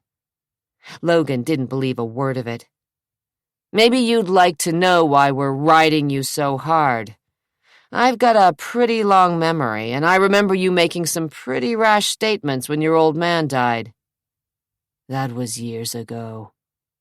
Without blinking, Logan stared him down. "You made no bones about the fact that you blamed Julius Danvers, Whit's father, for that accident at the restaurant." Anthony's face flushed. "You swore vengeance on the whole Danvers clan." The corners of Polidori's mouth tightened, but his eyes shone with a hate so pure it chilled Logan's leather-tough soul. "That was years ago. Julius Danvers is dead. Was a murdering bastard. He killed my father, Logan. You and I and all of Portland know it. He hired one of his thugs to pour some kerosene in the hotel, and the whole damn thing went up in flames." His nostrils flared as he leaned closer to the detective. "That inferno killed 7 people. The only reason more didn't lose their lives is because the hotel was closed that weekend. Someone who knew my father would be there gambled. And won. Or your old man said it himself to collect the insurance." Logan loved playing devil's advocate. Polidori's jaw clenched. "He was killed, Logan. He was knocked over the head and left in his office in the hotel while kerosene was poured all around and over his body. And then someone just struck a match and dropped it. I'll never know if my father died unconscious or if he was awake, screaming and writhing, feeling the agony of hot flames eating away his flesh. There isn't a day that goes by that I don't wonder." He sipped his drink and caught Logan's gaze in the mirror over the bar. "Stefano was a decent man, a faithful husband, a good father, and he was turned into a human torch by Julius Danvers. Whit knew all about it." "Conjecture." Polidori's smile turned deadly. "How much is he paying you to keep you in his corner, Jack? Whatever it isn't enough." A muscle ticked in Logan's jaw. He thought about reaching for his drink, but settled back in the chair, hoping to appear unruffled. "Let's get back to Whit's little girl. Where is she?" "I don't know. As I said before, there's nothing I can tell you." "You didn't decide to finally extract your revenge by stealing the kid?" "Get serious," Polidori snorted, but his knuckles whitened as he gripped his glass. "What better way to make Whit twist in the wind than by stealing his daughter? You couldn't do anything that would hurt him more. Trust me, I didn't do it. Now, if you're gonna continue to badger me, I'm calling my lawyer." He walked to his desk and reached for the phone. "I don't believe you." Logan's voice was flat, and he stared at Polidori so hard he noticed the tiny beads of sweat collecting at the old man's graying sideburns. He was guilty as hell. But of what? Doesn't matter what you believe, Jack. It's what you can prove.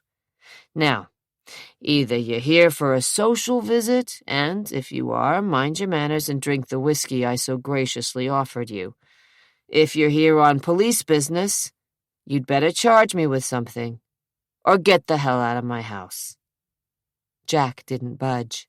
Now he was getting somewhere. Polidori had lost his cool. Joey Siri and Rudy Gennady worked for you. Not recently. Then they worked for your boy. Polidori's calm face flushed red, and he leaned across the desk.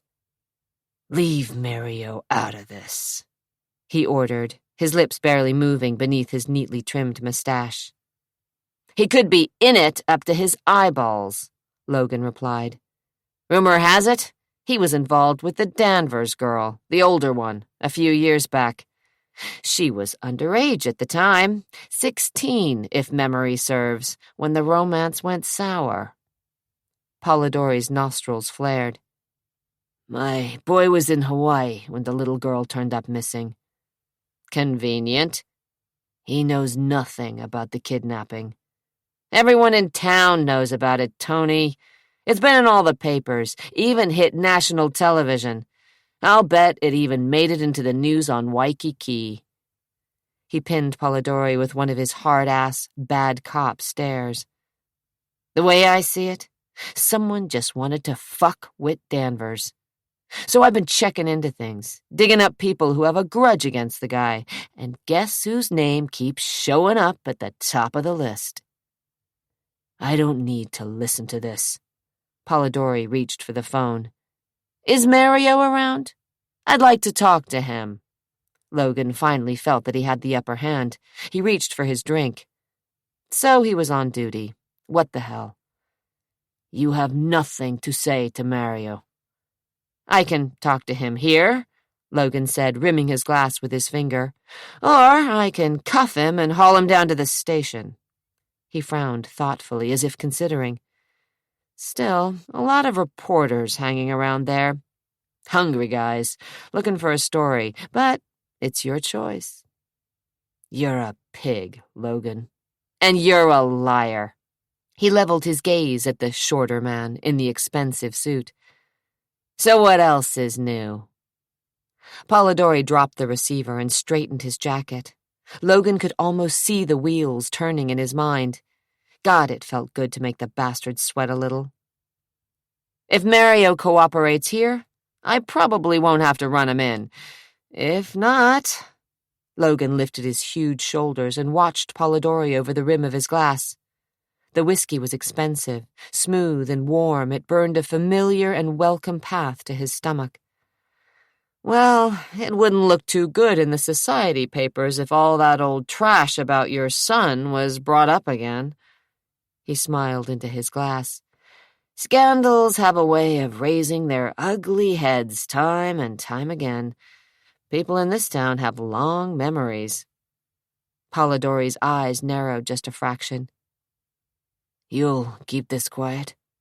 I might be a pig, but I don't lie. With a snort of disbelief, Polidori dropped into an oxblood chair, pressed a buzzer hidden in the drawer of his desk, and a guard appeared. After a rapid-fire exchange of Italian in which Mario's name was repeated several times, the guard slipped away. Logan sipped his drink. Within minutes, Mario appeared in the doorway. About 26, he was taller than his father by a full head, and his eyes were a lighter shade of brown. Curly dark hair, easy smile, the playboy son of the rich father. When he wasn't racing cars or sailing the Caribbean, Mario ran the family restaurant downtown. And he was edgy. A restless energy kept him moving. Drugs? Adrenaline? Or plain old kick-you-in-the-gut fear? Anthony motioned toward Logan's chair. You know Detective Sergeant Logan? We've met, Mario said, his gaze flicking toward Logan for only a second. Logan didn't bother to get up. He thinks you might know something about the Danvers kidnapping. In your dreams, Jack. Mario said, resting a jean-encased hip against the edge of the desk. His foot never stopped bouncing nervously. I was in Hawaii.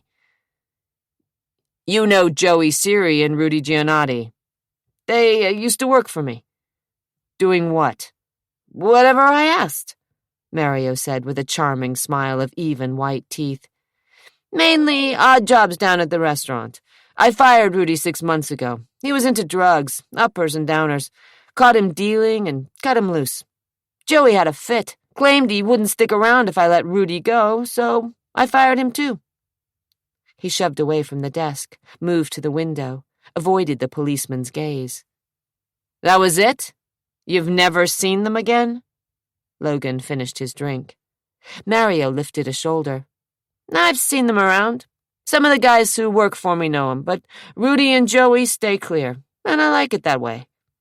You know Zach Danvers claimed they attacked him. Mario's shoulders bunched. Zach Danvers lies. Not this time. Logan pretended interest in his empty glass.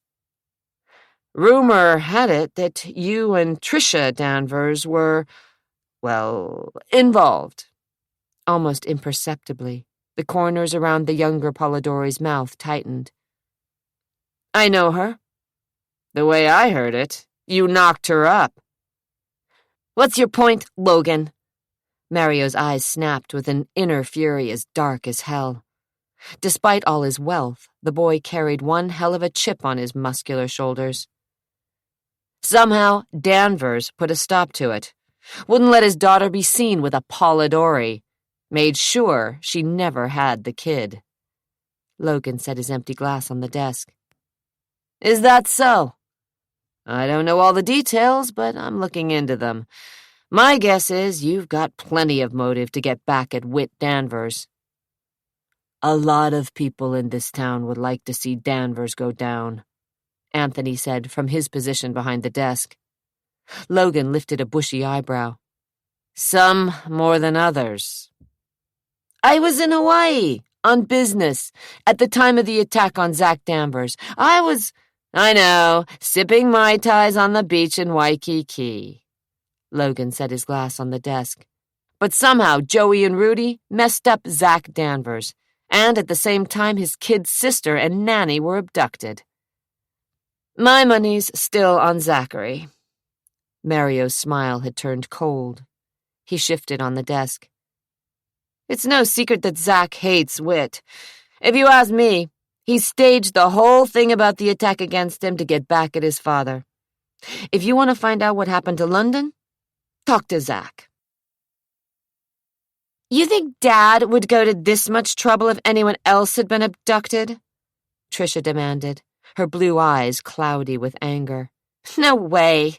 He's in a state because it's London. Zach didn't want to hear it. Stretched out on a chaise near the pool, he closed his eyes behind the lenses of his sunglasses and wished Tricia would just go away. No such luck. She set up her easel in the shade from the old-growth fir trees that towered along the brick wall rimming the grounds. Sunlight dappled the grass and reflected off the water as Tricia adjusted a three-legged stool, trying to catch the right light. The day was sweltering. Heat rose in waves that shimmered off the concrete near the pool house. Zach's head throbbed, and his shoulder ached. He was recovering, but slowly. He grabbed his can of Coke and smiled to himself because he'd had the foresight to pour the real thing out of the can and fill it with Colt 45 malt liquor from a bottle he'd taken from the refrigerator. He'd probably get caught, but he really didn't care. He took a long swallow of the ale and felt it cool against the back of his throat. In a few minutes, he'd relax. In the meantime, he'd ignore his sister. Dad's fit to be tied because the police and the FBI can't find out who's behind it, she said, smudging her charcoal drawing with the tip of her finger. He wants to blame the Polidoris just because those two guys who attacked you worked for them once. Why was she bothering him? Zach had only been home from the hospital for 4 days, and this was the first time he'd ventured out of his room. He'd decided to rest by the pool because the 4 walls were closing in on him, and he was going out of his mind staring at posters of Jimi Hendrix and Ally McGraw. Mom called the other day to see how you were doing, but you were sleeping or something." He didn't want to think about his mother. Eunice. Some mother she'd turned out to be. "A mother shouldn't admit this, Zach, but you've always been my favorite." Her words still echoed in his mind. His chest was suddenly tight, and he had trouble saying, "She stopped by the hospital." "And you wouldn't talk to her?" "Nothing to say." "Christ, Zach, you can be such a prick," Tricia said, frowning at the image on her easel. "Family trait." "Be serious." "I am." If she only knew. He reached onto the table and flipped on his transistor radio, hoping that music, hard rock, would drive her away. The radio crackled with static before he found a station blasting an old Rolling Stones hit. The throbbing beat of satisfaction echoed over the aquamarine water. "I can't get no. No, no, no, no." "I can't hear myself think with that blaring at me." He didn't respond. He didn't give a damn if she was stone deaf. He just hoped she'd quit yammering at him. He needed to be left alone, and he didn't want to think about his mother, or London, or anything. He took another gulp of the brew. Most of the time, he felt that everyone, including Tricia, was pumping him for information about the kidnapping, as if they could make him slip up and admit that he'd taken the kid. But why? And how? And where? He didn't trust anyone named Danvers. Maybe there was some truth about Polidori blood running through his veins, he thought with a sarcastic grimace. Wouldn't that be something? If he really turned out to be Anthony Polidori's son after all these years. It would explain a hell of a lot. Why he was Eunice's favorite, for crying out loud. But he didn't like the idea. Not a bit. It was true that Witt was a Class A bastard, no doubt about it, but Polidori was no better. For years, the police had tried to connect him to organized crime. "Turn that thing off!" Tricia screamed. Zach ignored her request. "They have any luck trying to track down Ginny Slade's relatives?" he asked. Jason had told him how they'd torn the nanny's room apart. She seemed to be the key in the kidnapping. Her references had proved false, and her family had all but disappeared. "Not that I know." Tricia angled her head, wrinkling her nose as she eyed her work. "But no one thinks she was in on it. Otherwise she would have demanded money. And her checking account still hasn't been touched. Still has a couple of $100 in it. She's got savings, too, over at First National, I think. Nearly $1,000. Still there." "How do you know so much?" Tricia glanced at him a second. "I listen. At keyholes and open doors and air shafts."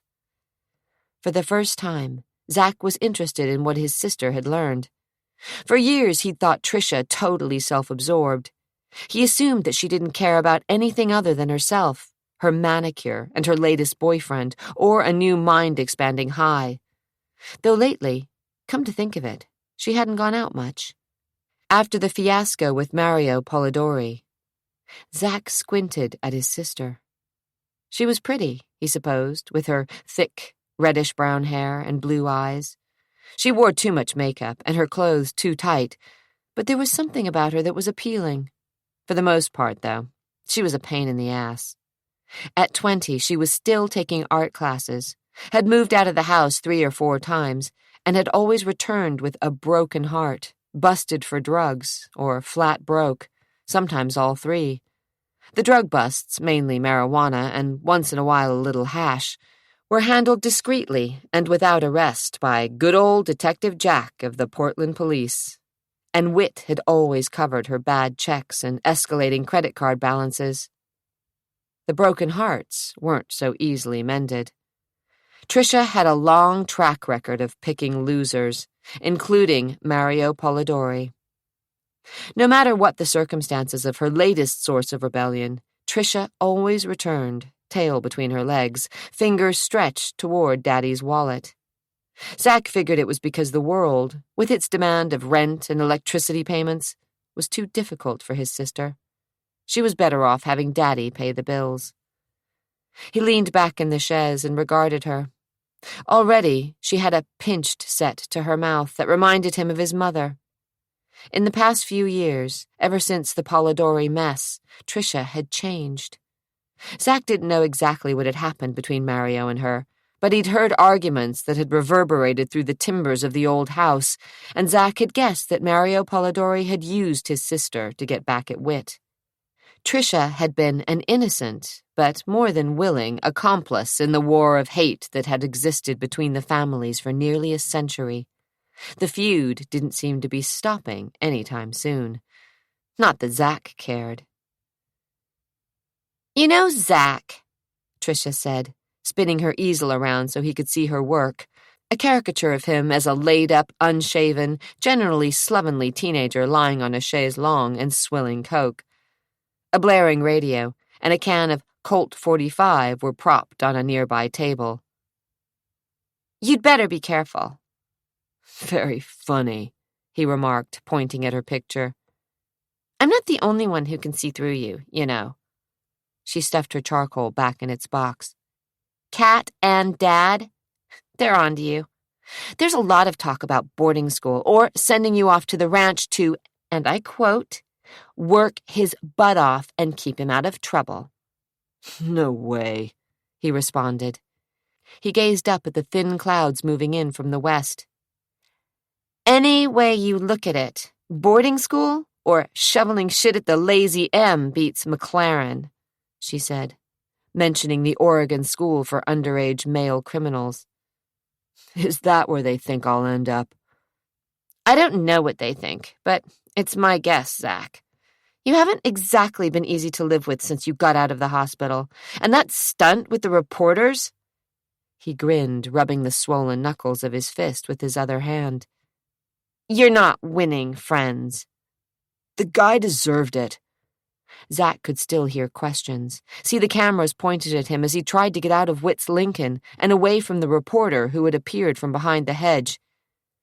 "Can you explain why you were attacked on the night your half-sister—" He'd reacted, and his fist had slammed into the guy's jaw with a bone-jarring crunch. Blood had spurted. Pain had ricocheted up Zach's arm, and the man had fallen, groaning, to the ground. There was already talk of a lawsuit. Now, as if reading her brother's thoughts, Tricia sighed and gathered up her easel. "You think I kidnapped London?" he asked, telling himself he didn't care one way or the other.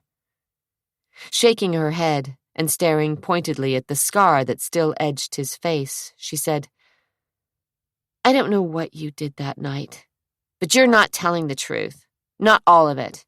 And you're going to end up taking the blame for this one unless you come clean." The muscles in the back of his neck tightened, because he thought the same thing. "Since when are you the goddess of virtue?" He took another gulp of beer, drained the Coke can, and crumpled it in his fist. Tricia pinned him with eyes that had seen too much pain for so short a life. "You don't know anything about me, Zach. You've never even tried to get to know me, have you? Look, I was just trying to do you a favor, but forget it." She headed back to the house. "I made a mistake. It's your funeral." Catherine's eyelids stuck together. Her mouth tasted like she'd been licking an ashtray, and her head pounded above her temples. She forced one eye open, and sunlight, streaming through a partially open window, nearly blinded her. Groaning, she rolled over and wondered about the sadness that was a horrible weight on her heart. She was in her own bedroom, and, oh God, the reality came crashing back to her fragile brain. London was gone, abducted nearly 2, or was it 3, weeks before. Desperation, like the horrid beast it was, clawed at her from the inside. She needed a cigarette. With numb fingers, she reached to the bed table and found an empty pack of Virginia Slims, which she flung onto the floor. Tears flooded her eyes. She couldn't take this day after day. The bumbling policeman, the useless FBI, and the media. Damn the media. The few reporters who had gotten past the guards had asked questions that made her heart bleed, and the fire in their eyes, all looking for a story, and insensitive to her pain. No wonder Zack had punched out a reporter and broken a photographer's camera as he'd returned to the house from the hospital. She stood on unsteady legs, then drew the drapes open a little farther. 2 squad cars and a plain, stripped-down Chevrolet were scattered on the circular drive. Farther away, past the sloping front lawns and tended rose gardens, she caught a glimpse of the front gates where the vultures gathered. 2 or 3 cars were parked in the shade of an ancient oak that spread its branches over the brick wall which kept the scavengers at bay. "I hope you all rot in hell," she muttered, letting the drapes fall back into place. What time was it? Bleary eyes focused on the clock. 2 in the afternoon. She'd slept 17 hours, drugged by Doc McHenry's sleeping pills, and God only knew what else. Somehow, some way, she'd have to pull herself together, with or without London. That thought caused her knees to buckle, and she grasped the edge of the bureau to steady herself. She'd find her baby. She had to. She couldn't trust the federal government or the police, and Whit, well, he hadn't been much help. The fact that he would no longer sleep with her, insisting that she needed her rest, bothered her. She knew the real reason. He was afraid that she would require more than a pat on the head, that she might need a kiss, a hug, even her husband to make love to her to comfort her. God, she needed a cigarette.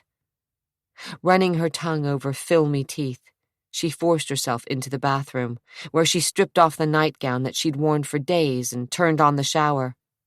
Before stepping under the hot spray, she got a glimpse of her reflection and cringed.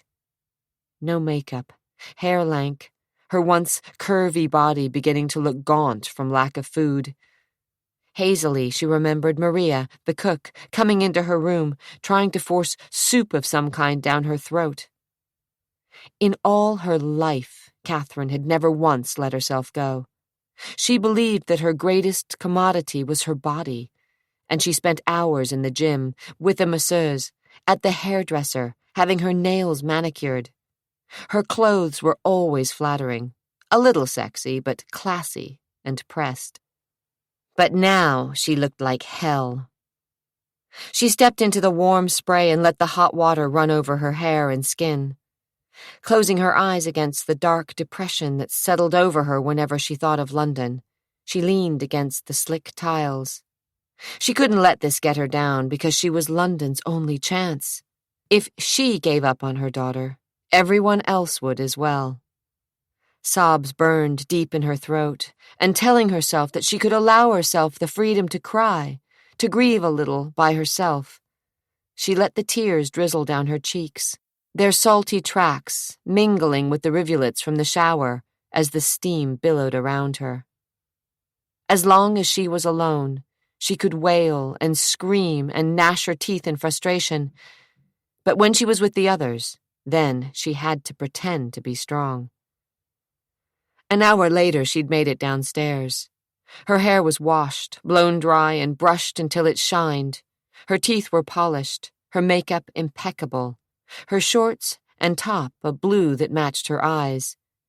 She grabbed some orange juice from the refrigerator, ignored Maria's pleas that she eat breakfast, and found out that Whit and the police were holed up in the den with strict orders not to be disturbed.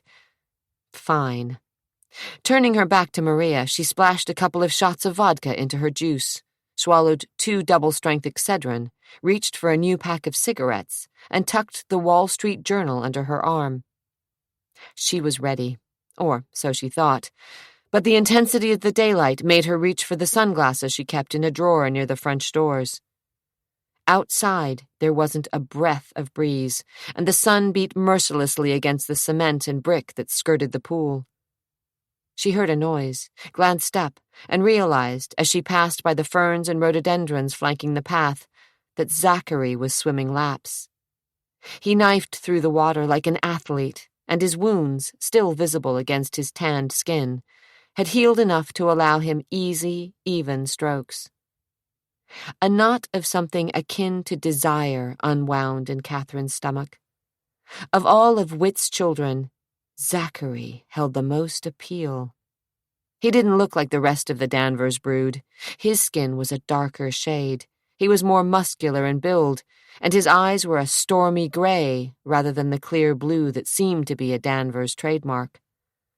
His nose wasn't straight and arrogant like Whit's, but Catherine had decided that was because it had been broken at least 3 times, once recently on that horrid night when London was abducted, once during a motorcycle accident, and another time during a fistfight in junior high.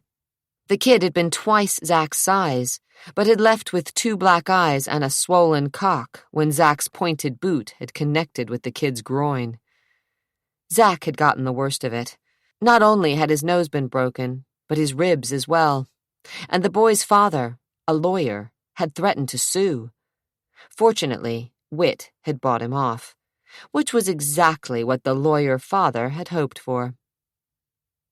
Irreverent and sexy as hell, Zach was attractive on more than one level. Catherine dropped onto a chaise longue, propped up her feet, and watched her stepson glide through the water. Sleek, sinewy muscles, damp and gleaming in the sunlight, moved effortlessly. She wondered if his skin was tanned everywhere, or if, beneath the ragged cutoffs, his buttocks were a lighter shade. Since she'd taken her marriage vows, Catherine had never been unfaithful to Whit. Even in the past few years, when he'd all but stopped trying to make love to her, she'd ignored the desire that curled restlessly through her blood when she saw a particularly interesting male. She'd had opportunities, plenty of them over the years, some suggested by Whit's closest friends. But she'd laughed off the passes as if they were bad jokes, and never given in to the lust that had, some nights, nearly driven her mad. But she was tempted by Zachary, no doubt about it. She wasn't alone. He could protest it as loudly as he wanted, but he was attracted to her. The last time they'd been together, when her temper had gotten the better of her and she'd forced him to dance with her at Whit's party, she'd felt the hardness between his legs, saw the stain of embarrassment on his cheeks, knew that he'd responded to her. "Stop it! He's Whit's son, for crying out loud. Your stepson!"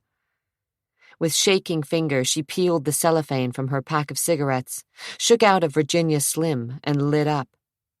He didn't look her way, didn't acknowledge that she was near the pool, just kept swimming as if he would never stop.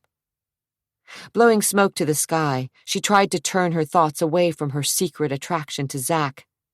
However, if she wasn't considering his seduction, her mind turned back to London and the deep depression that enveloped her whenever she thought of her little girl. Where was she?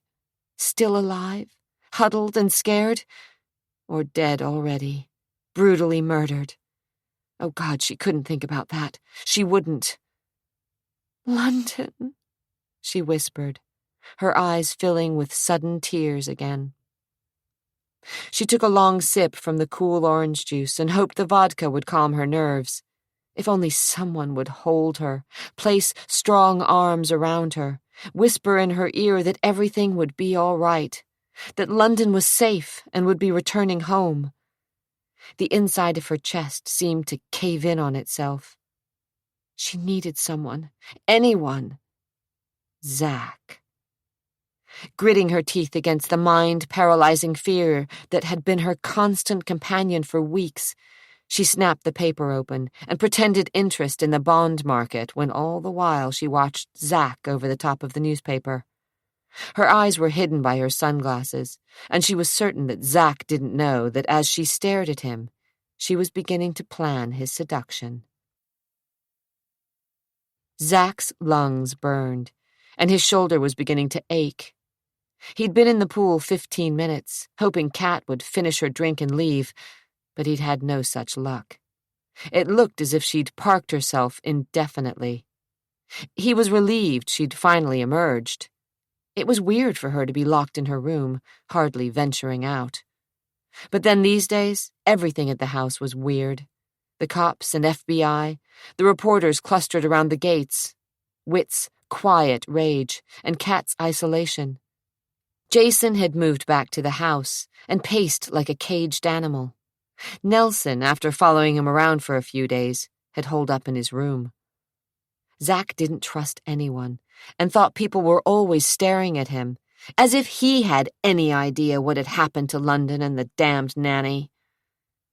Surfacing, he tossed the water from his hair and took in a huge gulp of air. He hoisted himself out of the pool and stood dripping because his towel was at the other end, near Kat, and ever since the party, he'd wanted to avoid her. He was uncomfortable around her, partly because being near her reminded him of his fear for London, but partly because he was embarrassed about what had happened on the dance floor that night. He was even more humiliated because Kat knew that he'd gone to a hooker, a whore, like he had to pay for it. He'd had plenty of chances with girls his age, but he hadn't been interested in some giggling ninny who would let him touch her tits in exchange for his class ring or some such garbage. Girls were always looking to fall in love, and he wasn't interested. He didn't believe in love and knew he would never love anyone. His parents and his siblings had convinced him that love was a foolish notion. It just plain didn't exist. The cement was hot against the bottoms of his feet as he jogged the length of the pool and snatched up his towel. He was still sore, and knew with his bruises and scar, he looked like hell. Kat glanced up and offered him a blinding smile that caused his diaphragm to slam into his lungs. "You're feeling better," he said weakly, knowing she expected conversation. "Yeah." She lifted her sunglasses to squint up at him. God, she was beautiful. Her lips were a slick, glossy pink, and her cheekbones were carved gently. Standing above her, he could see down the column of her throat and lower still to the deep cleft between her breasts. Her tan line, faded somewhat, was still visible, and if she moved just the right way, he was certain he'd catch a glimpse of her nipples. "No permanent damage?" she asked, as if she really cared. "Looks that way." He swiped the towel over his face and through his hair, trying to ignore the raw sensuality that seemed to radiate from her. Hell, why was she looking at him like that? "That's good. I was worried about you." She stretched, and the motion seemed somehow feline in the hot sun. A hot summer breeze kissed the back of his neck. "Were you?" He didn't believe her, and he was suddenly wary. She swallowed and licked her lips. Somewhere in the house, a door slammed. "Yes, there's so much that's happened. Some of it's so awful." Tears moistened her eyes, and for the life of him, he felt sorry for her. "Anyway, I know I've treated you badly. That display at the hotel was uncalled for. I was drunk and angry and... Oh, God, Zach, I'm making a mess of this, but I just wanted you to know that I'm sorry." "Forget it," he said, feeling his face turning a darker shade of red. "I will, if you'll forgive me." Jesus, what was going on here? He cleared his throat and glanced at the shadows shifting beneath the trees. "Sure." "Thanks." Again the smile, though this time there were teardrops drizzling down her cheeks, and he realized how devastated she was about the loss of her child. He felt awkward and stupid for even thinking about her in any way sexual. She was grieving, for Christ's sake. Nervously, he knotted the towel in his hands. Look, don't worry about London. She'll turn up." "You think so?" She sounded so hopeful. Did he do that? Give her a sense of false hope about a poor little girl who might already be dead? He felt absolutely wretched. "I dunno, but everybody's looking for her." It sounded lame, even to his own ears. and he noticed the ghost of pain crossing her eyes. Hell, he was just no good at this. She reached up and grabbed his hand with hers. Heat swirled up his arm. "I hope so, Zach," she whispered, blinking hard as her fingers tightened over his. A jolt of electricity kicked his heart into high gear. She looked so young suddenly, so vulnerable and small. He had to remind himself that this was Kat. "God, I hope so." She used his arm as a brace and climbed to her feet, her body only inches from his. He barely noticed the lingering pain from his beating. To his utter amazement, she stood on her tiptoes and brushed a chaste kiss over his cheek. "Thanks for understanding, Zach. I needed a friend." He turned his face, staring into her eyes, feeling her moist, smoky breath against his skin, half expecting her to kiss him again. But she smiled sadly and let go of his arm, then picked up her things and walked back to the house. He was left standing by the pool, dripping, and wondering what the hell had just gone on. Pain, as hot as if it erupted straight from the bowels of hell, shot through Whit's chest. For a second, he couldn't breathe.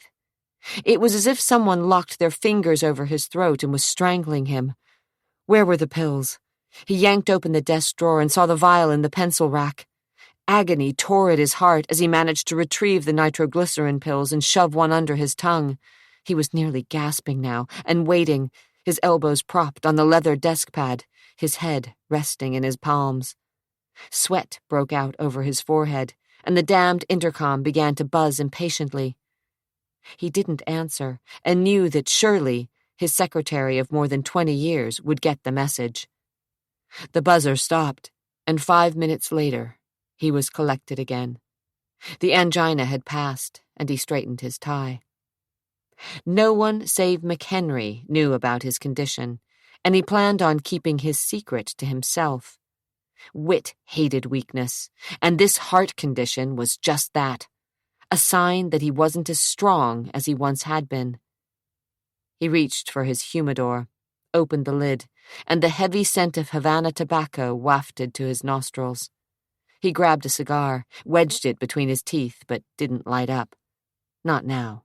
Not after the angina attack. He pushed the intercom button, learned that Roger Phelps was waiting in the reception area in the offices of Danvers International, and growled at Shirley to show him in. Disgusted, he didn't bother lighting up, though he longed for a few relaxing lungfuls of smoke.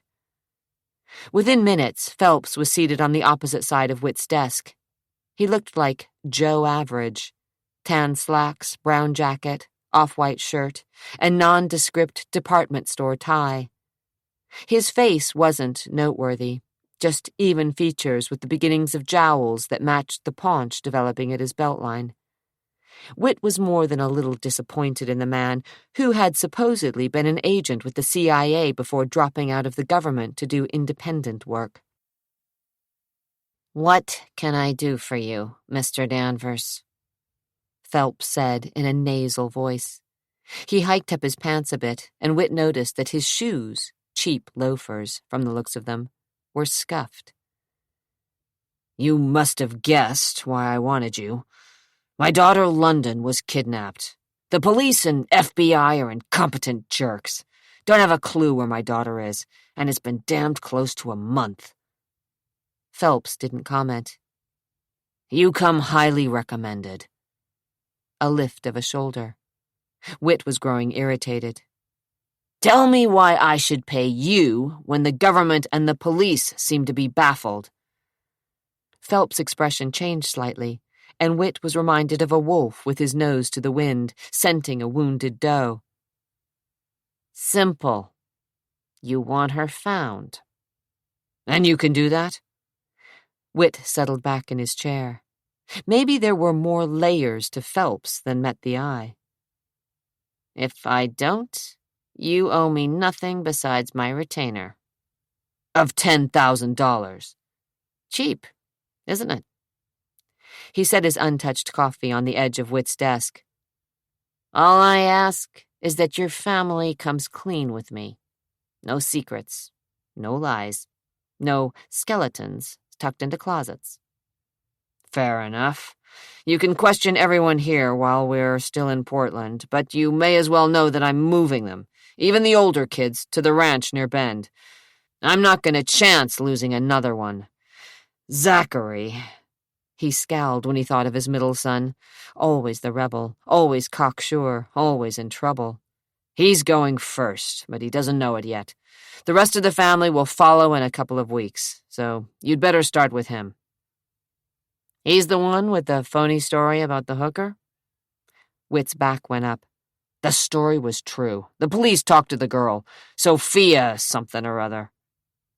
Costanzo. I already spoke with her. Whit moved the unsmoked cigar from one side of his mouth to the other. What'd she say? Same thing she said to the police. Not much. Gives your kid his alibi, but I have the feeling she's lying. A feeling? Whit was skeptical. Believe me, she's not telling everything she knows. He smiled grimly. But that won't be a problem. I'll handle her. And as for Zach, I'll talk to him, see what he says. Maybe he'll slip up. I'll catch everyone else before you send them packing.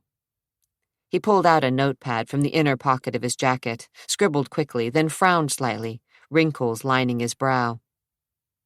What about your wife? Can I reach her here, or is she going to the ranch with your kids? Whit hesitated just a second. He'd been wrestling with this decision, but he couldn't put it off any longer. She needed to get away. Catherine will be at the ranch. Why sending her to Central Oregon was a relief to him, he didn't understand, but he hoped the change of scenery would do her some good. Phelps cocked his head at an angle. And you? I've got a business to run, Phelps. Already the man was getting on his nerves. You can reach me here. Good. Phelps folded his hands over his thickening girth. There's only one thing I want from you, Danvers, and that's honesty. From you and your family. You've got it, Whit agreed, anxious for the interview to be over. This blend into the woodwork guy was giving him a case of the creeps. But Whit needed him. He needed someone to help him find London. The police were beginning to look like a bunch of bumbling idiots, and the FBI wasn't any better. A darkness settled into his soul, and he wondered if he was being punished. He didn't much believe in God, though he attended church, but he'd committed more than his share of sins.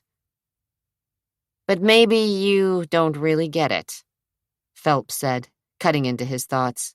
He leaned forward and pinned Whit with eyes that had suddenly come alive. If I find out that a member of your family is behind this, then I expect to be paid anyway. You will be, Whit agreed, though his collar seemed to tighten around his throat like one of those chains you slip around the neck of a guard dog. Phelps managed a phony grin, and Whit felt as if he'd pulled on that invisible chain. Good. Just so we understand each other. Chapter 10. A dry wind blew across the stubble of the fields, bringing dust and chaff and the thin smell of diesel from the tractor rumbling along the hillside beyond a ragged copse of pine trees. Digging in the heels of his boots, Zach stretched the barbed wire between the posts, his muscles straining with the effort. Sweat stained the red bandana he'd rolled and tied around his head. The sun was relentless, but Zach didn't care. Hang in there, Manny, the ranch foreman, called. Hold tight, and I'll tie her off. For the first time in weeks, Zach felt free. His wounds had nearly healed, and he loved the ranch, 3,000 acres northwest of Bend in Central Oregon. Sheltered by the eastern foothills of the Cascade Mountains, the Danvers spread stretched as far as the eye could see. Unlike the brick-walled fortress of the Danvers home in the West Hills of Portland, The lazy M was wild and open and touched the vagabond spirit of Zach's soul. He'd been sent here just after being interrogated by Roger Phelps, some sort of private eye his father had hired. The detective was patient, talking slowly, luring Zach into saying things he hadn't intended.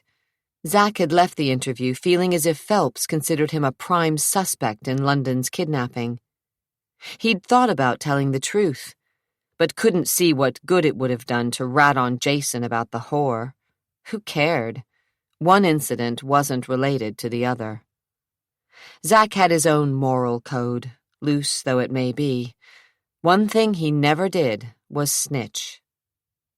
After the interview with Phelps, he'd been shipped out here. Whit had figured that long hours working on the ranch, bucking hay, stretching fence line, herding cattle, and wearing himself out in the saddle would be good for him, better than the dreaded boarding school that had been a constant threat ever since London had disappeared. Whit had told his son that he thought the endless hours of work would keep him out of trouble, and Zach hadn't argued. He'd wanted out of the house, away from the suspicious glances thrown in his direction by everyone in the family, far from the distraction of his stepmother, and nowhere near the cops. Jack Logan, like Roger Phelps, seemed to think he was guilty of all kinds of crimes. If only they knew. Sure, he'd had his trouble with the law. He'd been caught as a minor in possession of alcohol more times than he'd like to admit, and he'd stolen the hearse from the local funeral home and gone joyriding, leaving the funeral director and a grieving family fit to be tied. Whit had been forced to do some fast talking on that one so that Zach, though underage, hadn't been charged with grand theft auto. He'd been expelled from school for blowing up the faculty room, John, and he'd been in his share of fights and motorcycle accidents, some before he'd gotten his license. Hell on wheels, Jack Logan had called him on more than one occasion. Jason had stood up for his younger brother. "It's just a phase, a kid sort of thing," he'd told their father. "He's rebelling a little, that's all. No big deal. Let him do his thing." Kat had seemed amused. "I bet you did your own bit of hell-raising in your time, Whit," she'd said when Whit, in a fury over the hearse incident, looked as if he'd wanted to strangle the boy he'd raised as his second son. Nelson, each time Zach was returned home in the middle of the night, handcuffed and bleeding from some fight, had wanted all the intimate details and followed Zach around for days after, telling Zach how he hoped his brother had kicked ass. Only Tricia had said nothing, smiling as if she were glad Zach was taking the heat instead of her. Yeah, he'd been trouble for his folks, and he didn't really give a shit. That bothered Whit the worst, that Zach had no direction, no drive. At least Tricia had her art, and Jason was going to be the best damn lawyer in the entire Northwest. But Zach had no ambition, no focus, didn't seem interested in the hotel business or the timber business or anything remotely connected with Danvers International. But Zach did love the ranch. And he had nothing to do with the kidnapping. Why didn't anyone believe him? Sure, London had been a pain, and Whit had spoiled her rotten, but truth to tell, Zach had liked the little kid who could get away with anything just by smiling impishly up at her father, while her blue eyes twinkled as if with a private secret. Anyone who could manipulate the old man was someone Zach respected, even if she was only a precocious 4-year-old. He was sorry she was gone, and had to keep his mind from wandering too far toward the murky thoughts of what had become of her. He, for one, had written her off as dead. Or else whoever kidnapped her wasn't going to let her go. Not after so long. "Okay, that should do it." Manny tested his post, and satisfied that this section of fence would stand, gave Zach the high sign. "It's Friday. Let's call it a day." Zach checked his watch. 5:15. Since he'd been at the ranch a little over a week now, Manny hadn't let him off work till 8 at night. The routine had been the same. Dog-tired, Zack had returned to the house each night, washed, eaten, and fallen asleep before 9, so that he would be ready for a new day starting at 5 the next morning. He stripped off his bandana, wiped the sweat and grime from his face, and walked to the shady banks of the creek where he'd left his horse after lunch. He could have ridden in the dusty cab of the truck, or even sat on the flatbed as it bounced along the rutted dirt roads of the ranch.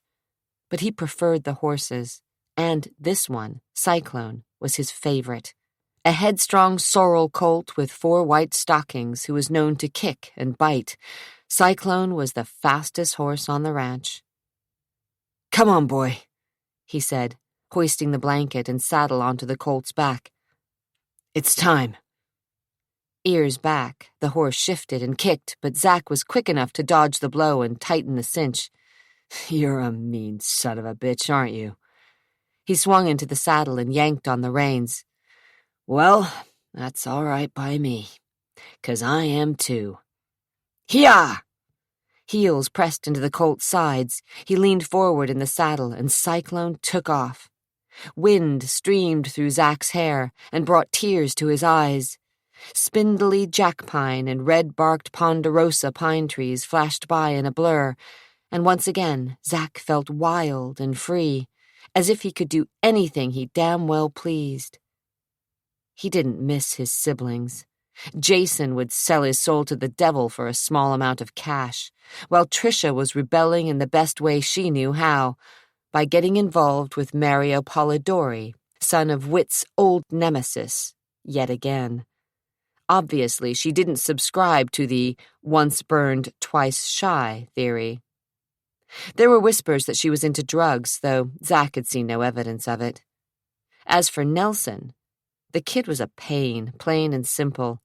Ever since the kidnapping, Nelson had puppy-dogged after Zack, wanting to hear over and over again about the hooker and the thugs with the knife, like Zack was some kind of war hero. It bothered Zack because Nelson was a little on the soft side, his adoration a little too intense. But London, she was another matter. He closed his mind to all thoughts of her, preferring to be numb rather than think about the horrors his little half-sister might have endured. "Come on!" he yelled at the colt. Zack kicked the sorrel, and the horse responded without a second's hesitation, gathering speed like a comet streaking across the sky, approaching the ravine where the creek slashed through the field. Massive muscles bunched, then lengthened, and horse and rider were soaring across the rock-strewn chasm where only a thin stream of water trickled. The colt landed with a thud on the pebble-strewn bank, and with renewed energy upon sight of the stables, ran flat out across the yellow stubble of the pasture. Grasshoppers and pheasants, wings flapping in a frenzy, were flushed from the straw. Zack leaned low over the sorrel's neck and urged the horse even faster.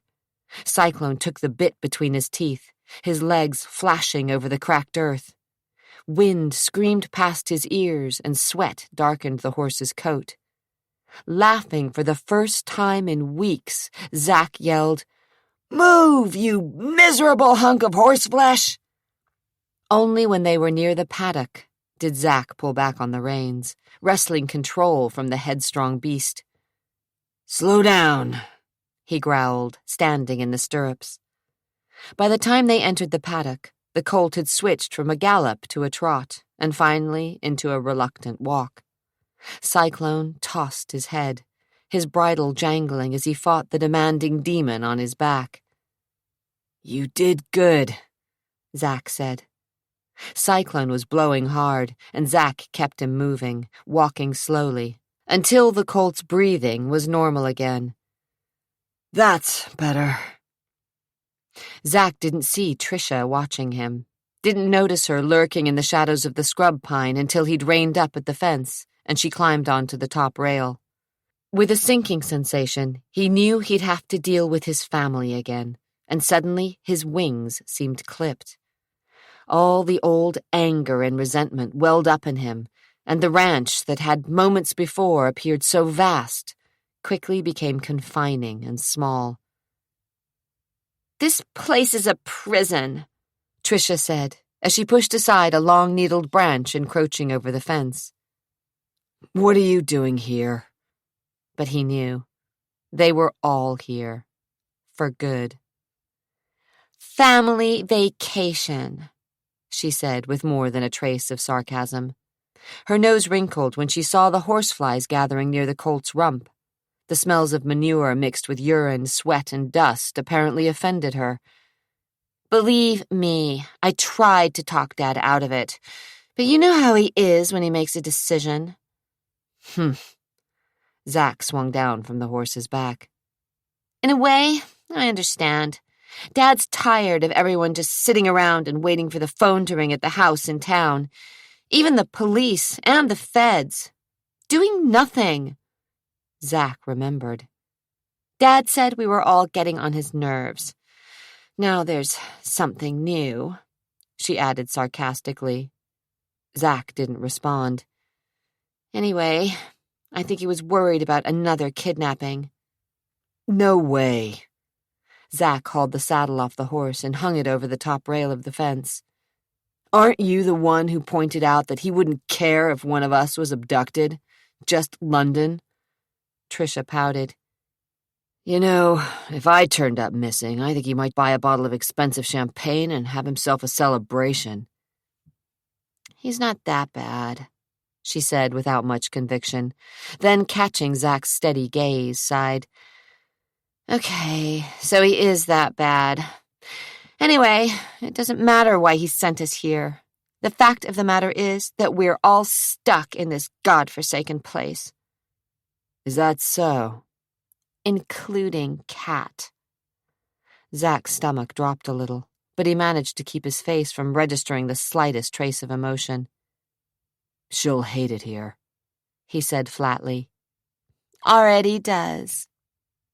Plucking a few needles from the branch near her head, she sighed and twirled the sprig between her fingers. "You should have heard their fight. It reminded me of Mom and Dad before they split up.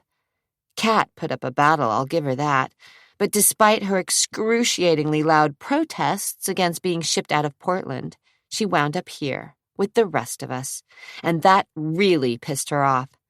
She wanted to stay close to the investigation, and I thought she might grab Dad's .22 and put a bullet through him before she'd leave town. But of course, Dad got his way." Tricia's eyes clouded, and Zack knew she wasn't thinking about Cat any longer. "He always gets his way." Tricia glanced up at her brother. "I think Dad had an ulterior motive for shipping her off." Zack lifted a disinterested eyebrow. "Cat'll freak, 'cause I think the investigation's winding down. The cops are out of leads, and the FBI isn't doing any better. All a bunch of fools with their thumbs round up their asses." "What about Phelps?" "The private investigator? He's a joke. Have you ever seen anyone so ordinary in your life?" Dropping the pine needles, she dusted her hands and glared up at Zachary, as if the situation were all his fault. "It's all a front anyway. Dad wants to believe that the Polidori's are behind the kidnapping." "Are they?" "They're not stupid, Zach. Anthony has to know that he'd be at the top of the suspect list." Zack wasn't convinced, but he didn't bother to comment. Let Tricia believe what she wanted. "It's all such a pain. Ever since London disappeared, no one can go anywhere without some goddamn bodyguard prowling around behind." Zack tied the reins to the second rail of the fence. He wasn't in the mood to listen to his sisters whining. Tricia was just ticked off because she couldn't sneak around meeting Mario Polidori. Both families disapproved of the romance between Mario and Tricia. The only subject the Polidoris and Danverses had agreed upon in the last 100 years was to forbid Mario and Tricia from seeing each other. They were adults, she'd argued, and Whit had told her that she'd better start acting like one and move out. But as far as he was concerned, while she lived under his roof, she'd abide by his rules. Tricia had other plans. She seemed to think she was some modern-day Juliet, and Mario was her Romeo. The thought made Zack sick, and he spat on the dusty ground. She should have learned her lesson about Mario Polidori. With a grunt, he grabbed the saddle and slung it over his shoulder to carry it into the stable. Following him inside, Tricia said, "I thought you and I could work a deal." Zach sent her a look, telling her silently to get lost. He didn't need Tricia's kind of trouble. He had enough of his own. Though he'd gotten a slight reprieve, the old man was still making noise about boarding school, and Zach was considering walking through the Danvers gates and never looking over his shoulder. "Come on, Zach. I need your help." Zach swung the saddle over a sawhorse, then dropped the blanket over the top rail of a stall. Dust and horsehair rose in a cloud that clogged the air. Tricia coughed, and Zach swallowed a smile. Served her right. She'd never shown any interest in the horses. She was only here because she wanted something, and badly. "Okay," she said. "Here's the deal. I need to find a way to sneak out of here. At night." "Why?" "It's personal." "To meet Mario, right?" "The less you know, the better." "No." "What?" Her face crumpled into a look of wounded pride. "I stood up for you." "How?" he demanded. "I told Kat that you wouldn't hurt a hair on London's head." "Thanks for the vote of confidence," he muttered as he yanked the bandana from his pocket and wiped the sweat from his neck. "That's more than anyone else did for you, and Kat's still not convinced that you weren't involved somehow. If you were any older, everyone would think you were behind it. But since you're only 17... "Why would I kidnap London?" "For money?" Tricia said slowly, and Zach couldn't help his reaction. His head snapped up, and his eyes narrowed on his sister. "Then wouldn't I demand ransom?" "It's only been a little while." "So how would I do it? How would I grab Ginny and London and stow them away, God only knows where, while I got myself cut for an alibi? It doesn't make sense, Tricia, and everyone knows it. They're just pointing at me because I was gone that night and there's no one else to blame." "Tell that to Jack Logan." "Logan's a jackass. Aw, shit. Who cares?" Zach stormed outside and unknotted the reins. Cyclone sidestepped and tossed his head as Zach led him into a stall. Muscles knotted in quiet rage, Zach filled a bucket with water and let the colt drink before rubbing him down.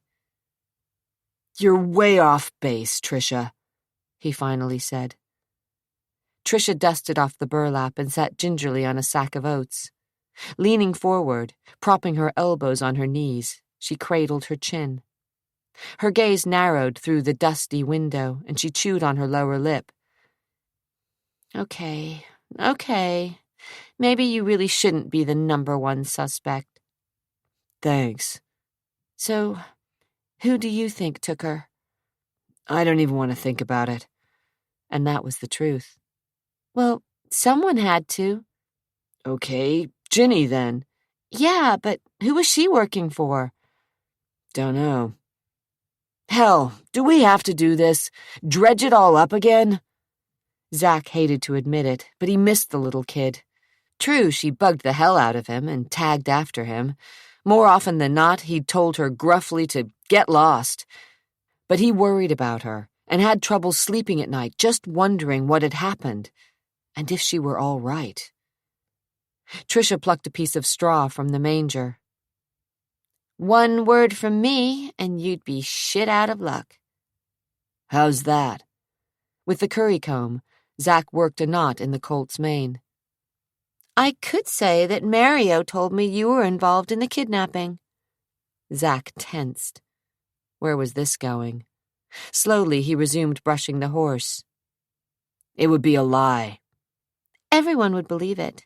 You know, there are still a few rumors floating around about you." "Can it, Tricia?" He'd heard all the gossip and didn't want to be reminded that when he'd been conceived, his mother was having an affair with Polidori. His teeth ground together, but he just kept working, ignoring Tricia's innuendos and veiled threats. Christ, what did she want from him? It's just that I hate it here, Zach. This is nowhere. I want to go back to Portland. You just got here. Doesn't matter. You want to be close to Mario. So what? Zach slid her a look that called her stupid. Get smart, Trisha. It's never going to work between you and Polidori. Dad'll never approve. Since when do you care? I don't. I'm just giving you some free advice. Save it. Fine. He opened the door at the back of the stable, then let the colt trot outside. With a snort and toss of his head, the horse ran free, bucking and kicking up his heels before lying in the thick dust and rolling. Clouds of dry earth roiled to the sky, and the colt grunted in pleasure. Soon all Zach could see of the animal were 4 white-stockinged legs thrashing madly. Trisha made a face. You're not going to help me? Zach shook his head. No way. She arched a delicate brow and set an expression somewhere between a sneer and smile on her pouty lips. You'll be sorry. Tell me something I don't know. Irritated, he strode out of the stable and wished that the rest of his family would just leave him alone. It was hours later when Kat found him. The sun had set, and Jason had taken Trisha and Nelson into town. Zach, avoiding his family as much as he could, had stolen 2 beers from the refrigerator and had climbed onto the roof of the tack shed that butted up to the stables. The dark sky was alive with shooting stars, and Zach sat alone, his back propped against the rough outer wall of the 2nd story of the stables, his legs stretched out on the sloping cedar shingles. Through the tar paper and split shakes, he heard the muffled sounds of horses, snorting, rustling in the straw, letting out an occasional whinny.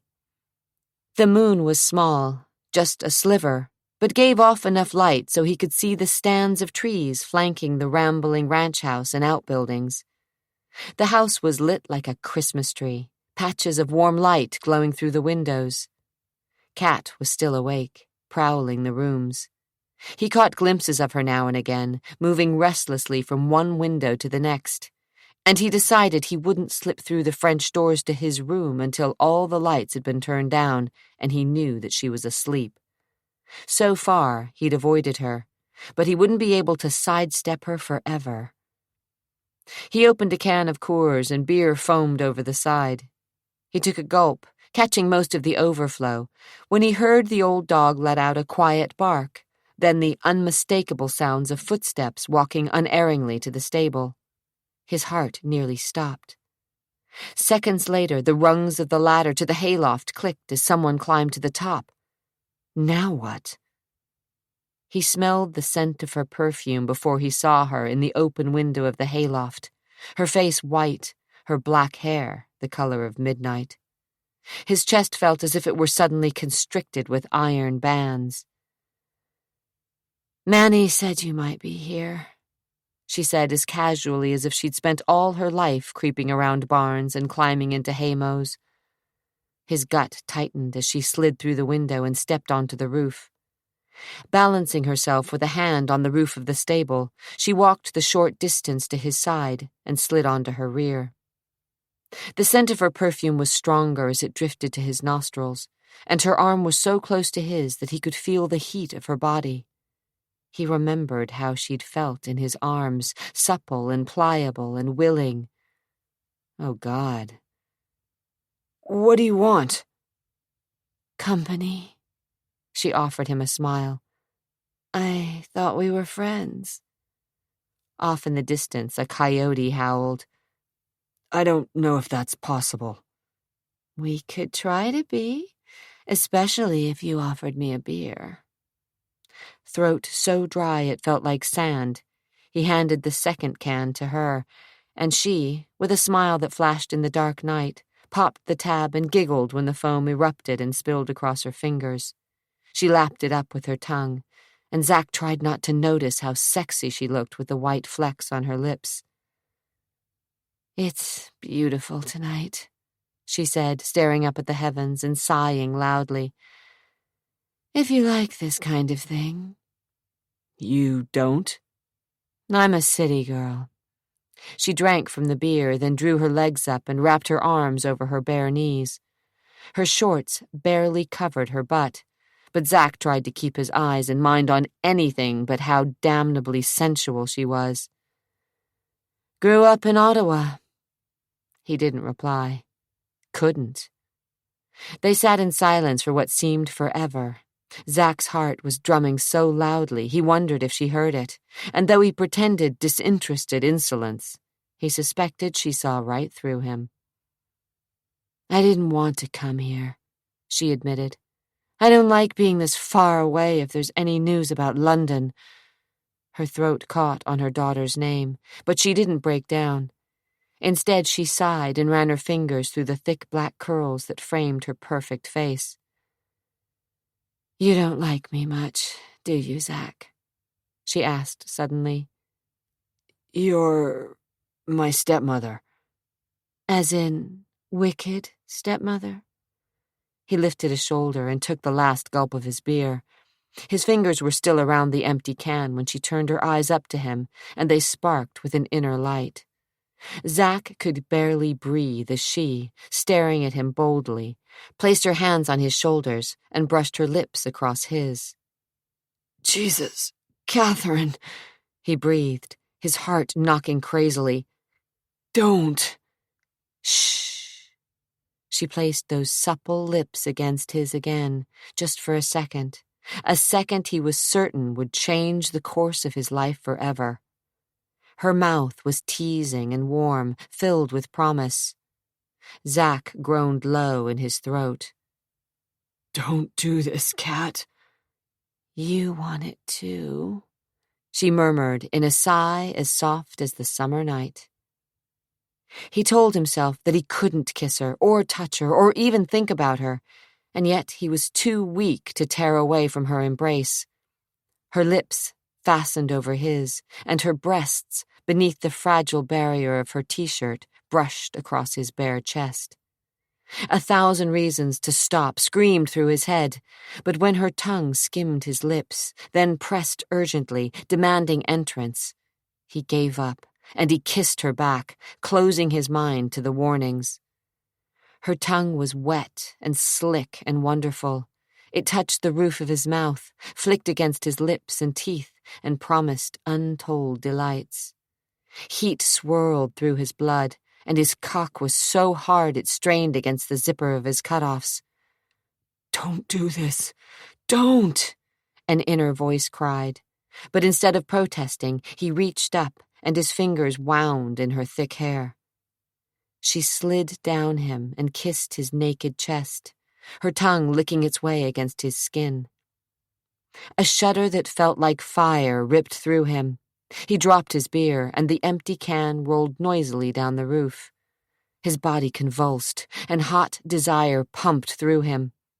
Grabbing her with strength born of desperation, he kissed her hard on the lips, and all he could think about was kissing her and touching her and riding her all night.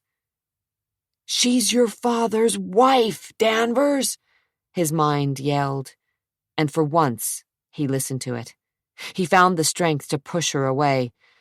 This isn't going to work, he said, breathing hard, wishing he could call back the words. He was so hard he was sure he would explode.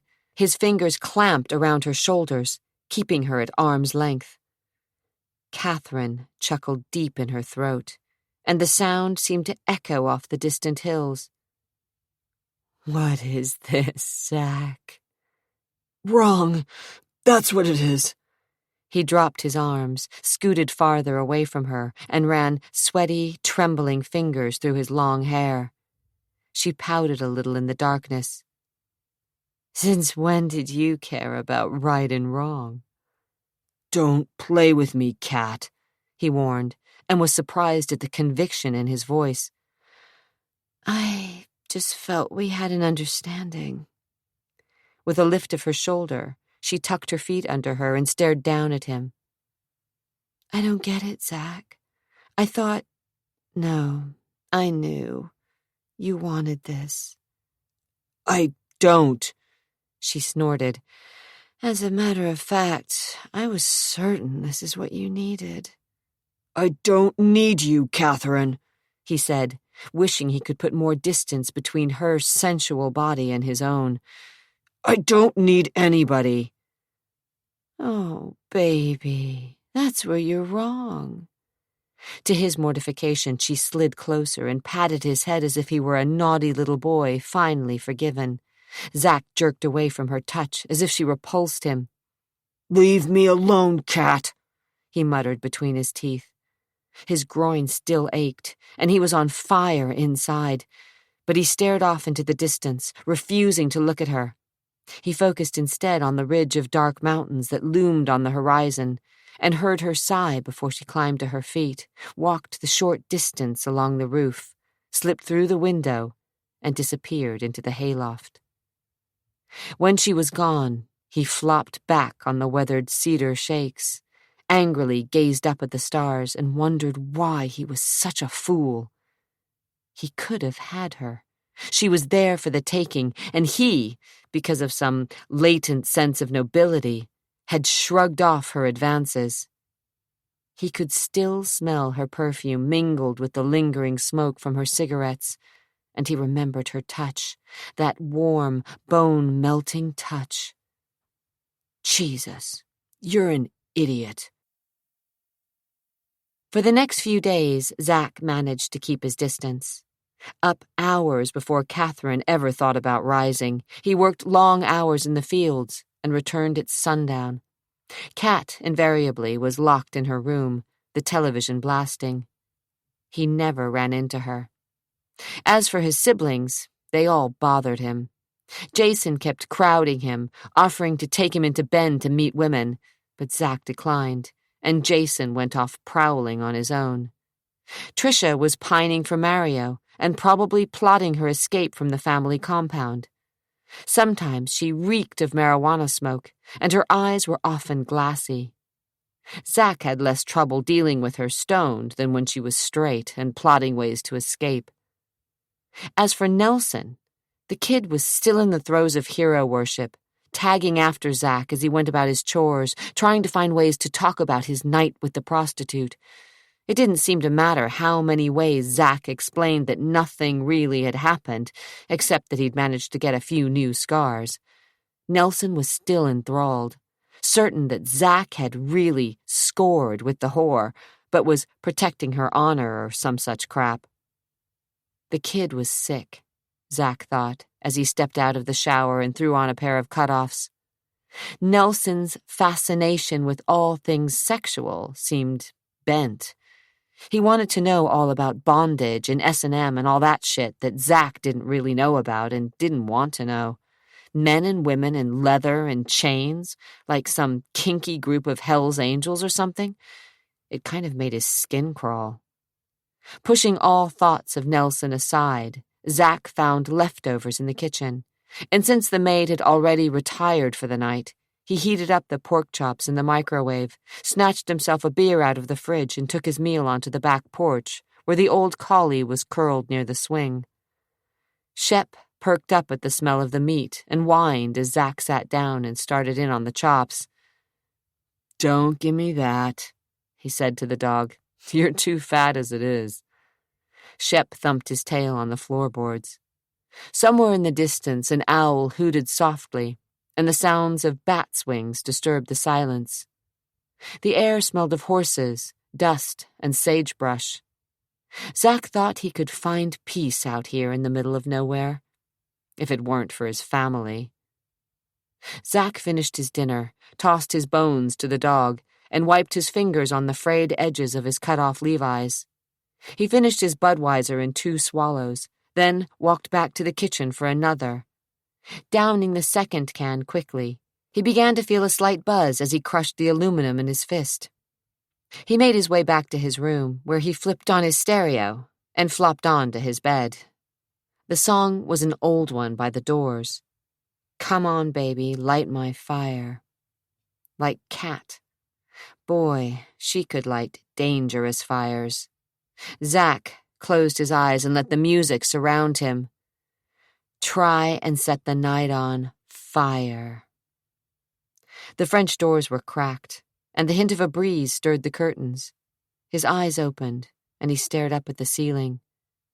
He was hard, as hard as he'd been when Kat had kissed him on the roof of the tack room. Just thinking about being with her had given him wet dreams for 3 nights running. The ache in his loins was so bad that he'd even considered driving into Bend with his brother and looking for some woman who would ease his pain. But the memory of his last visit to a whore had kept him at the ranch. He didn't need any more trouble, but, Lord, did he need some release. The pressure, pounding.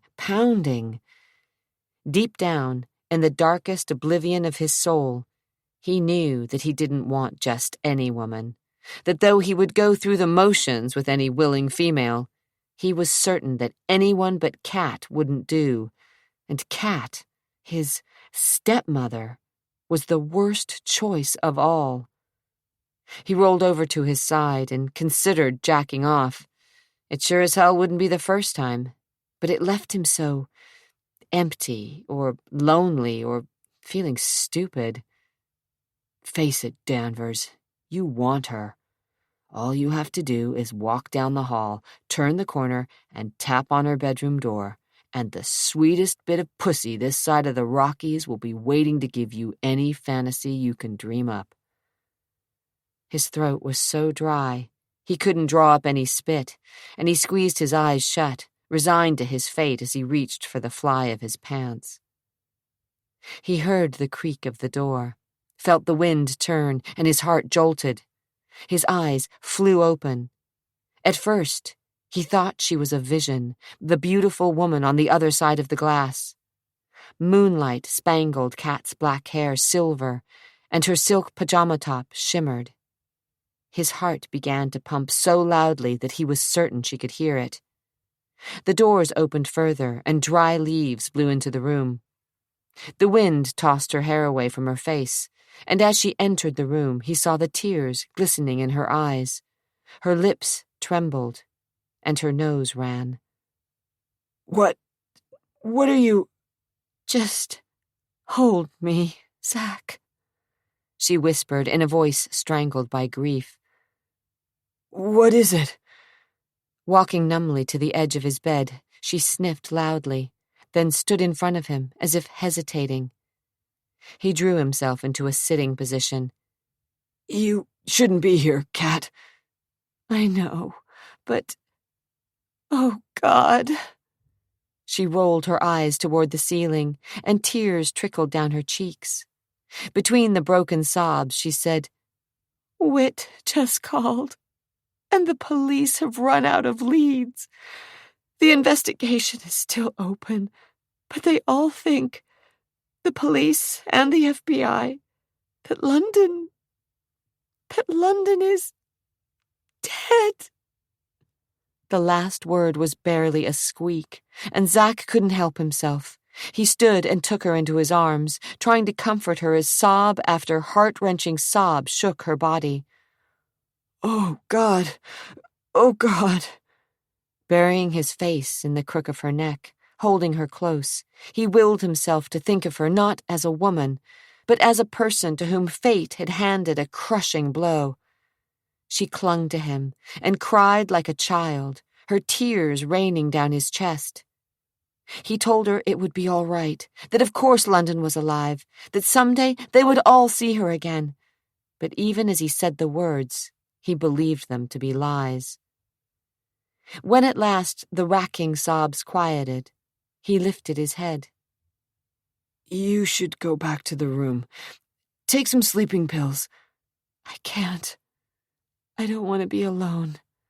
Please, Zach, don't make me go. Let me stay with you. Just hold me, please." Her words held the echo of doom, but he couldn't deny her, and when she turned her face up to his, he kissed her trembling lips, knowing that he was about to cross a threshold from which there was no return. Life would never be the same. The truth would be blurred with lies.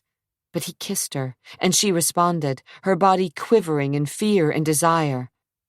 His brain thundered, and his blood turned to liquid heat as she let her fingers slide down his scarred back, along the slope of his spine, lower still to his buttocks. He felt his already stiff cock rise to the occasion, knowing there was no turning back as she tugged, and the buttons holding his cutoffs together popped in a ripple, and her hands were upon him. Warm and soft, her fingers brought a magic that he never dreamed existed. They tumbled on the bed together, lips searching, tongues eager, and before he could consider all the consequences of his actions, Zachary stripped her of her nightshirt, ripping the buttons from their holes as the seams of the soft fabric gave way. Then he gazed at her breasts, felt the gentle pressure of her fingers on his spine, and watched as she licked her lips. He could barely breathe when she ran her tongue across his nipples and anxiously parted her legs, lifting her hips to rub her dewy nest of curls to his crotch. He thought he might come all over her. Cat! Just do it, Zach. Please. Her fingers dug deep into his muscles. Closing his eyes, he entered into that moist, dark warmth. A primal cry rumbled from his throat, and he couldn't stop himself. In 3 long strokes, it was over. Zachary came fast and hot and fell against her, realizing dimly that he'd just doomed himself to a living hell. No son dared lose his virginity to his father's wife and expect to survive. But he didn't care. He wrapped himself in her warmth and kissed her again, more sure of himself. He'd take it slower with her this time, learn from her, and be the best damned lover she ever had. Zach couldn't remember when he'd slept so soundly. He moved slightly and felt another body, warm and soft and naked. With a smile, he remembered the night of love-making, and he rolled over to find Kat, her eyes half open, staring at him. Dawn was breaking over the horizon, and soon the ranch hands would be up. She had to leave. "I wondered how it would be with you," she said, as she slid a finger along the scar that was still visible near his hairline. Though she smiled, a sadness lingered in her eyes.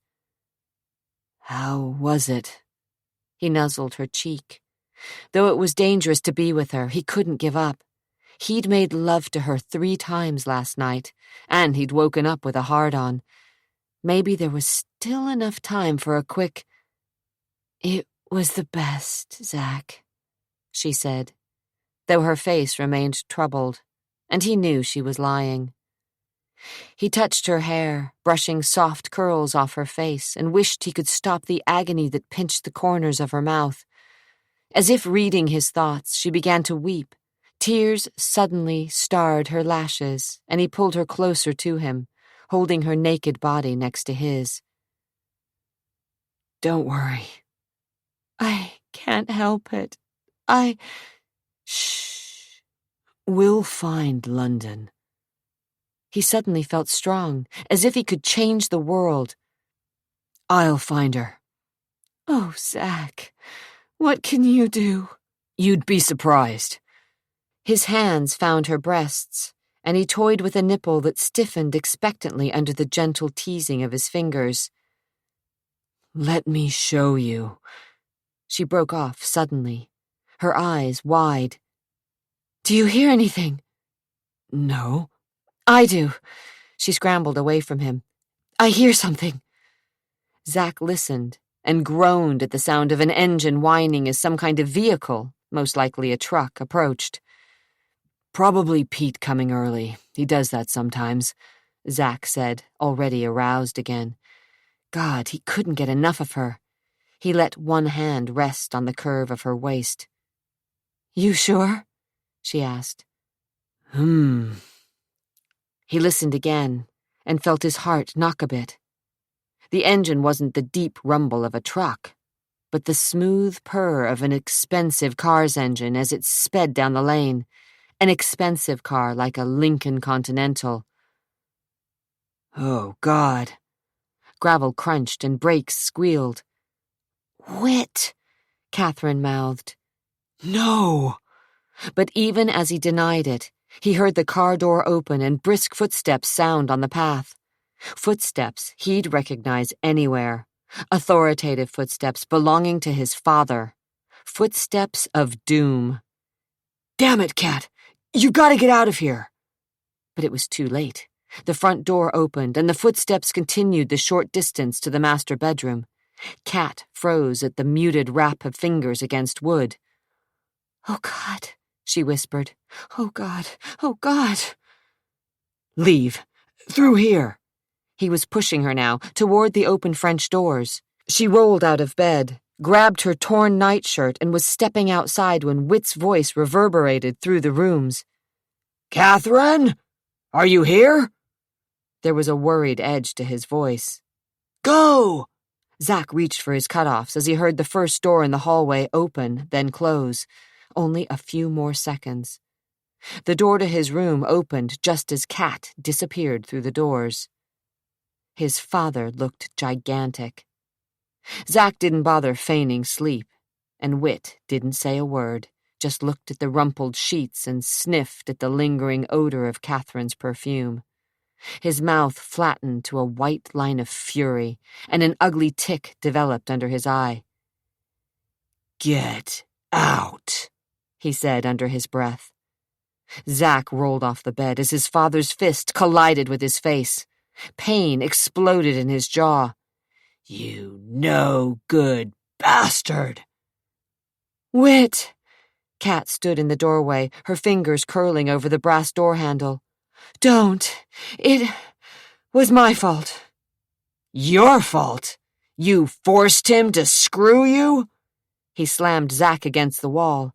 Zach's head smacked against the plaster and pieces of stucco crumbled to the floor. Pain ripped all the way down his spine. "You fucking son of a bitch!" Whit snarled, shaking the life from him as the mirror over the bureau rattled. "I always suspected you were no son of mine, and now I'm sure of it. Get out before I kill you." Zach staggered toward the door, his eyes barely focused, and he felt something sticky and wet running down the back of his head. "You can't do this!" Catherine cried, and Zach heard a slap that made his stomach turn over. He turned and saw the welt forming on Catherine's cheek, and Whit's stunned expression, as if he couldn't believe that he'd struck her. "Don't you ever touch me again," she said, backing outside. "I'm sorry. Christ, Catherine, I swear! I'd never do anything to hurt you." He took one step toward her, but she kept backing up. "Stay away from me, Whit. I mean it," she said, before turning and running into the grayish dawn. Whit's great shoulders slumped, and he sagged against the wall. He turned damning eyes up at his son. "Now look what you've done, Zach," he said, barely able to breathe. With an expression straight from hell, he loosened his tie, then reached for his belt buckle. Zach remembered the times he'd been whipped by a thin leather strap. Not again. He wouldn't suffer like he had when he was 8, leaning over the bed and biting his lower lip until it bled to keep from crying out as his father flayed him with the stinging leather. No way. "Leave now, and don't ever—" Whit, suddenly ashen, reached into his pockets, fumbled for a vial of pills and popped the top. He stuck one of the tablets under his tongue. "Don't ever come back here." "I won't," Zach promised, jaw clenched in determination. Injustice burned through his veins, and he held his father with his remorseless stare. "You'll never see me again." Whit's blue eyes were cold, his fury evident in the white lines of strain near his mouth. "That's the way I want it, boy." He took one menacing step toward his son. "However, If I find out that you had anything to do with your sister's kidnapping, I swear I'll personally hunt you down like the lying dog you are, and rip you apart with my bare hands." Zack stumbled back toward the door. His head throbbed, his jaw ached, and he glared at the man he'd called father all his life. He had to leave, now, run as far and fast as he could. And if he never saw Whit Danvers alive again, it would be much too soon. Part 5, 1993. Chapter 11. Adria woke up to the squeal of hydraulic brakes and the thrum of a huge engine as a truck idled in the parking lot. With a groan, she rolled out of the bed and surveyed her shabby surroundings. It certainly wasn't the Ritz, or the Benson, or the Hotel Danvers, for that matter. But it would have to do. The pipes were rusty, the drain of the tub stained, but she closed her eyes to the flaws of the river view and quickly showered under tepid water. She towel-dried her hair, tamed it by snapping a rubber band around a ponytail, and ignored her makeup bag. She didn't need to look glamorous when she planned to spend the day in the library, the offices of the Oregonian, the Historical Society, and the Portland Police Bureau, if need be. But as she glanced in the mirror, she remembered the family portrait, and her heart began to thud. All night long she'd tossed and turned, thinking of the portrait, and of Zack as he'd stared so intensely at Catherine, as if he wanted her approval. Dysfunctional, she told herself. The whole family. And you want to be a part of it? Stupid, stupid girl. With an eye on the silk dress in its plastic casing, she yanked on a sweatshirt, a pair of worn jeans, and slipped into ancient Reebok running shoes. She grabbed an oversized purse that doubled as a briefcase and was out the door. Reading an old city map, she drove to the drive-in window of a McDonald's and, while waiting for her coffee, reacquainted herself with Portland. Basically, the city was divided by the river, and the east side spread away from the banks of the Willamette in a careful grid that was infrequently interspersed with winding streets or slashed by a freeway. The west side, however, was more difficult. Though the streets ran north-south and east-west, they were older, more narrow, and tended to follow the contour of the Willamette River or meander through the hills that rose steeply from the water's shore. She paid for the coffee, took a sip, and drove steadily westward, through the low-rising office buildings and shops toward the river and the twin spires of the convention center. As she drove, she wondered what her half-brothers and sister were doing. At that thought, she glanced in the rearview mirror. Worried blue eyes stared back at her. Was she really London Danvers? Or was this all a fierce joke that her father had played on her? Well, it was too late to start second-guessing herself. For now, she was London Danvers, and Jason, Nelson, Tricia, and even Zachary were not only her enemies, but her closest blood kin. She studied the traffic behind her and had the crazy notion that she was being followed. But no car seemed to be tailing her, at least none that she could identify. She stepped on the accelerator. Tires singing on the metal grid, her Nova sped across the Hawthorne Bridge. Unfortunately, she had to drive downtown again, close to the Hotel Danvers, to the building only 3 blocks down the street, from where the offices of Danvers International were housed. She parked her car in a corner lot, finished the coffee, and grabbed her bag. Though the sun was making a valiant effort to warm the wet streets, the wind was cold as it blew down the Columbia River Gorge, rolled across the Willamette, and whistled through the narrow streets of the city.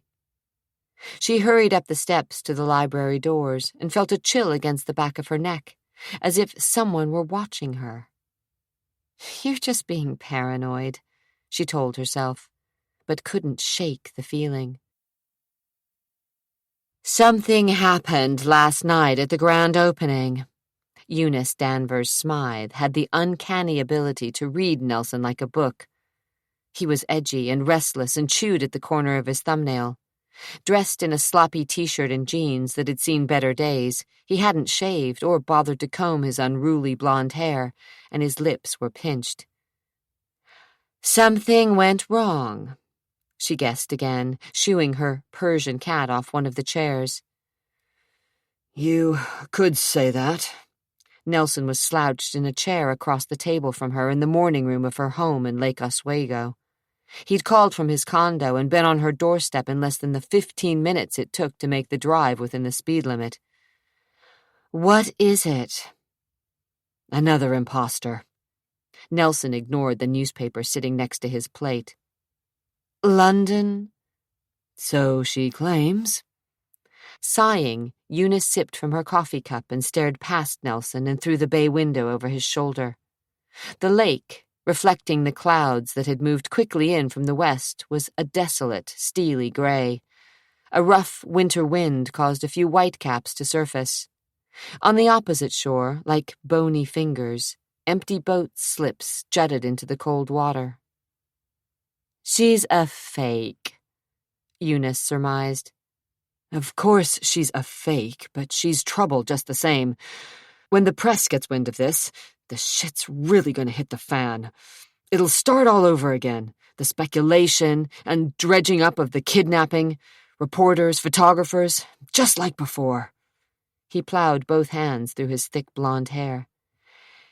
"It's always going to be a problem," Eunice said, with a little smile that she reserved for her children. "But it's something you have to deal with, and it might help you. If you're really interested in running for mayor someday." "Governor." "Governor." She clicked her tongue and shook her head. My, but aren't we ambitious?" She didn't mean to sound scathing, just concerned. His eyes crinkled a bit at the corners, but he wasn't laughing. "I suppose we are. We'd both go through hell and back to get what we wanted, wouldn't we?" She ignored that little dig. "You could use the adverse publicity to your advantage, if you're smart." "How?" "Welcome her with open arms," she said, and Nelson stared at her as if she'd suddenly lost her mind. "I'm serious, Nelson. Think about it.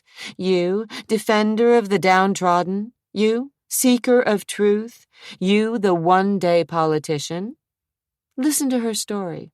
Try to help her, and then, well, when she's proven a fraud, you don't even denounce her, not really. Just explain to the press that she was an opportunist." "You're not serious." "Something to think about." She added cream to her coffee, not too much, as she prided herself on working out and keeping her body in shape, then watched the clouds swirl to the surface. "Come on now," she encouraged, blowing across her cup before she took a sip.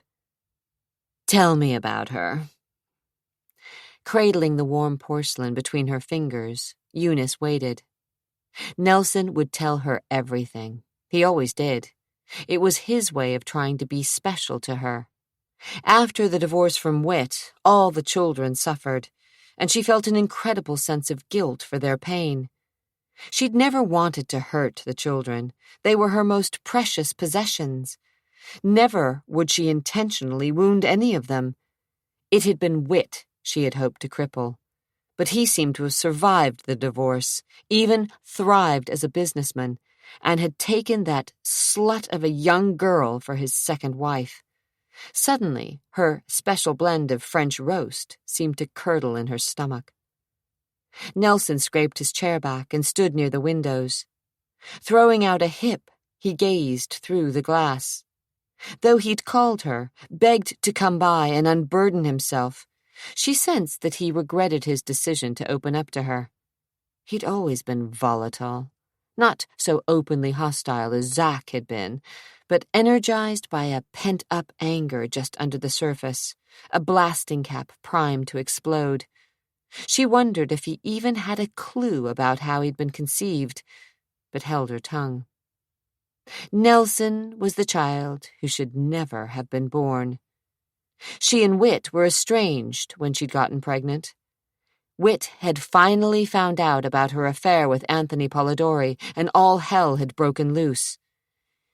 "You stupid, stupid bitch!" Whit had roared when he'd discovered the truth. He'd sensed that Anthony had been in his house, his room, his bed, though Anthony had slipped away minutes before. Whit had slapped her so hard her head had snapped back on her neck, and she'd stumbled to fall back on her bed. He was on her in an instant, pinning her to the mattress with his enormous bulk. "How could you?" He'd yelled, straddling her and crushing her face between his meaty hands. She was a big woman, a strong woman, but no match for him. "You lying, cheating bitch! How could you?" She was crying, tears streaming down her cheeks and through his fingers, and she knew that he might kill her. His palms squashed her cheeks, and she stared up at eyes bright with rage and hatred. Saliva collected in the corners of his mouth, and his lips were pulled into a snarl of malice. It just happened," she'd choked out. "Like hell! You're my wife, Eunice! My wife! The wife of Whit Danvers! Do you know what that means?" He gave her head a little shake, and she mewled a protest. She could barely breathe. "You may not like me." "I detest you," she spat. "So you go crawling to Polidori, taking off your panties and spreading your legs and screwing his brains out. Why? To get back at me?" "Yes!" she screamed, not daring to utter that she loved Anthony as she'd never loved Whit, and the hands around her face pushed harder. Pain jolted through her brain. "You're unbelievable." "At least he's a man, Whit. He knows how to satisfy a woman." He roared back, and this time the hand that came down against her cheek landed so hard she heard bones crack. A moan escaped her throat. "A man, eh?" Whit thundered. "I'll show you a man." She'd shivered as he'd held her down with one hand and undid his belt with the other. He'd never beaten her before, but now she was certain he was going to flay her until her skin was raw. Swallowing all of her pride, she whispered, "Don't, Whit, please." "You deserve it." "No." She got one hand free and held it up to protect her face. "Don't." He hesitated, his shirt undone, his breathing hard and fast. "You're a whore, Eunice." "No." "And you deserve to be treated like one." Still straddling her, he took her hand and guided it to his fly. "Undo it."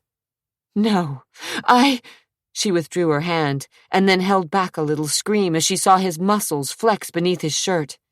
He slid his leather belt out of the loops, and for a second, she saw the flash of a silver buckle, a running horse with sharp little hooves made of metal that could cut and scar. Oh, God! Pain jolted through her body. She bit her lip to keep from crying out. "Take the zipper down." "Whit, no." "Just do it, Eunice. You're still my wife." "Please, Whit, don't make me do this," she whispered and watched as his nostrils flared and his eyes bulged. How had they ever come to this? How had she ever thought she loved him? "Now!" Her hands were shaking, and she felt revulsion when she noticed the bulge beneath his fly. He was enjoying torturing her and had become hard after months of impotence, months of silent fury. He'd blamed the business, then her, and now he was wreaking his vengeance. The zipper slid down with a sickening hiss. "You know what to do. Do for me what you do for Polidori. Show me what it takes to make that filthy bastard come." Whit, no, I don't want. He grabbed her by her hair, and his eyes glowed with evil rancor. Thick fingers knotted in her French braid as it fell loose. We're going to do what I want, Eunice. You're gonna make me feel good, Eunice, no matter what it takes, no matter how it hurts. The fingers pulled hard on her hair. And when I'm finished with you, you'll never run back to that bastard again. Sick to her stomach, she had closed her eyes and given herself up to her husband and all his perversity. Mom? Nelson's voice broke into her painful reverie. Startled, she cleared her throat and quickly reached for her napkin to dab at her eyes. Nelson was staring at her. Her baby, the last of her children, the boy conceived during that night of hell. Never once had there been any question of Nelson's paternity. Even now, staring at her, his carved features set with worry, he was the spitting image of his father as a young man, a man Eunice had thought she'd loved, a man she could barely remember. Whit Danvers, with all his energy, his ambitions, his vision for Portland, had seemed the perfect match. Though she wasn't a dainty woman, he hadn't minded, probably because she was from the right family, had a small fortune of her own, and he felt that she would help and support him. It will be ours one day, he'd said, smiling from a penthouse apartment and looking down at the city. Every block will have a building with the Danvers name. She'd believed in him then, trusted him, unlike the other women. And the fact that after 2 children his sex drive at home had dwindled. Anthony had been the balm for her ego, and she'd stupidly fallen in love with him. Are you all right? Nelson asked, snapping her back to the present. His handsome face was etched in concern, his blonde brows beetling to form one line. So like Whit, poor child. Despite the rough, humiliating way Nelson had been conceived, Eunice had loved him, as she'd loved all her children. I'm fine, she lied, forcing a smile. As she stared up at her son now, she thought all the agony and humiliation had been worth it. Clearing her throat, she took her boy's hand. Now, tell me what you know about this girl, the one who claims she's London. There's not much to say. No one knows anything, except what we heard last night. Eunice stirred her coffee as Nelson unburdened himself, and she heard the sketchy details of the woman pretending to be London Danvers. Nelson was worried, but that was nothing new. He'd been born worried. As a child, he'd had a wild imagination, dreamed of fantasy worlds, and as an adult, he was always trying to prove himself, as if he silently knew that he hadn't been wanted, that he'd been created during an act of violence. His job with the public defender's office was just to show the populace that although he had been born with a silver spoon wedged firmly between his Danvers gums, he still cared about the little people. She would help him, of course, as she would help all her children, to make up for the years when she hadn't been there, when she'd been banished to the role of unfit mother and Jezebel. Whit's power and money had seen that she had been forced to watch from the outside as he molded her children into little carbon copies of himself. Of course it hadn't worked. Her offspring were too strong-willed on one hand, and too weak on the other. Jason was the most like Whit in personality, and he, too, seemed to care little about anything other than the Danvers name, the Danvers money, and the Danvers Corporation. Tricia would never really be her own woman. Whit had taken care of that a long time ago. Zach. She smiled as she thought of her second son. He was special. He'd been a thorn in Whit's side from the minute he was born, and Eunice had reveled in her son's rebellious nature. Nelson was more of a conformist, but he'd only gone along with Whit for his own purposes. The divorce had been ugly, most of it replayed in the newspapers. Eunice was portrayed as a bored, rich woman who had partaken of numerous affairs, including sleeping with her husband's sworn enemy. She hadn't had the energy or the resources to fight Wit's power, so she'd agreed to a nice little settlement and left her children with their beast of a father. Even now, as she thought about how Wit had manipulated her into losing her darlings, her teeth clenched in silent rage. She should have known better than to have pushed him so far. She should have sacrificed herself and lived with his mood swings and impotence and rage so that she would never be separated from the children. But she'd been cowardly and accepted his token alimony, blood money, and left. Her life had never been complete. Even when she'd remarried, she'd been restless, and there hadn't been a night she hadn't gone to bed feeling guilty as sin and lonely for the chubby little arms and adoring eyes of her babies. As for her affair with Polidori, it had cooled and cracked as quickly as hot glass dipped in ice water once Wit got wind of the situation. She often wondered if Anthony had used her, if he'd seduced her for the express purpose of tormenting Wit. She blinked rapidly, and once again fought the threat of hot tears. "You sure you're all right?" Nelson said, touching her lightly on the shoulder.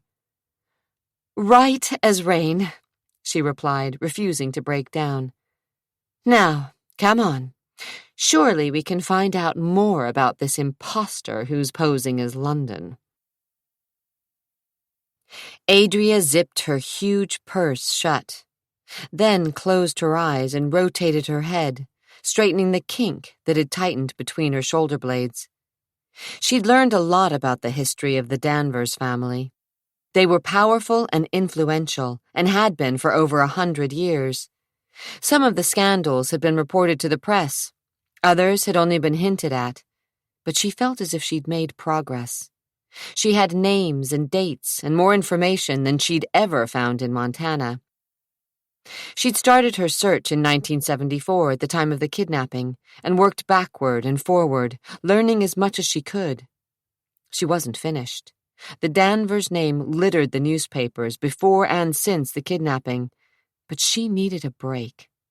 Gathering her papers, she left her table by the window on the second floor. Outside, the sun had won the weather battle. Beams reflected off the puddles on the sidewalk, and the breeze had died. A few clouds drifted over the sky, but the day, for winter in the Pacific Northwest, was mild. She decided to walk south to the Galleria, an old department store that had been converted to several stories of shops. She found a cafe on the first floor. She'd just picked up the menu when she spied Zachary, and her breath caught at the base of her throat. Without a word or an invitation, Zachary picked up the chair opposite hers, turned it around, set it back down, and straddled it. In the few hours they'd been apart, she'd forgotten how imposing he was. Dressed down in faded Levi's, flannel shirt and jacket, he was formidable nonetheless. He hadn't bothered to shave, and his features bordered on harsh. He seemed distinctly displeased as he folded his arms over the back of the chair and glared at her. "You lied to me." "Did I?" she asked, as she ignored the sexy slope of his jaw. "Big time. You didn't stay at the Benson." "Is that a crime?" "I really don't give a damn where you stay, but the rest of the family seems to think it's important." "Then I must worry them." "Appears so," he drawled, his gray eyes cloudy. "What about you? If you don't give a damn, then why are you here?" "I got elected." She wasn't buying it. She didn't think that Zachary was the kind of man who let anyone talk him into doing something he opposed. "How did you find me?" "It wasn't hard." She had to hold on to her temper. "You followed me."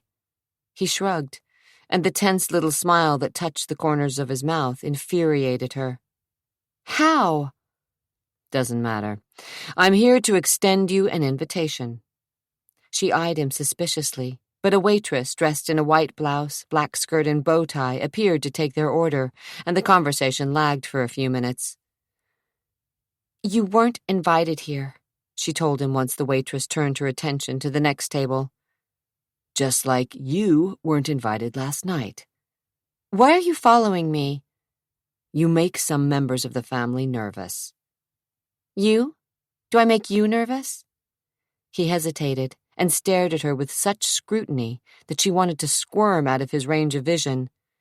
Cold, assessing gray eyes searched her face. "You bother me," he admitted, tilting his head back. "But you don't worry me." "You still don't believe me."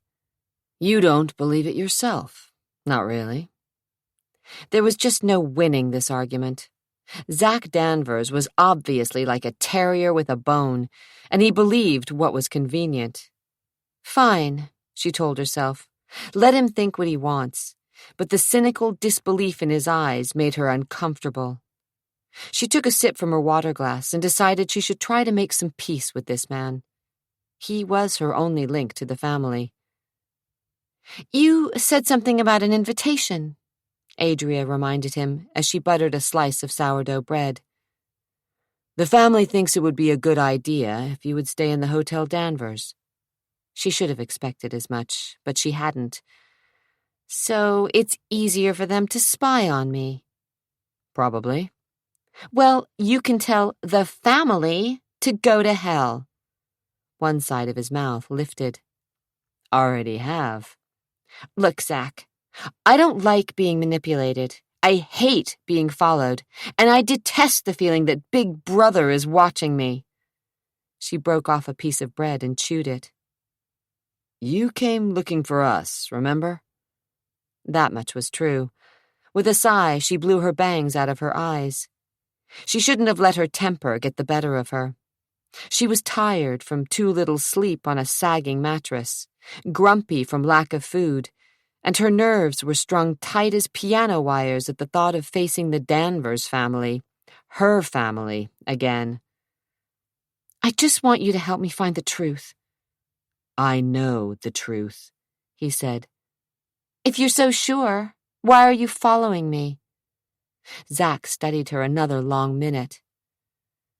"I think you're going to stir up a hornet's nest, the likes of which you've never seen before, and I think you'll regret it." "My mistake to make." "I'm just warning you." "About what?" She leaned her elbows on the table and pushed her face closer to his. "I've had months to think this through, Zachary.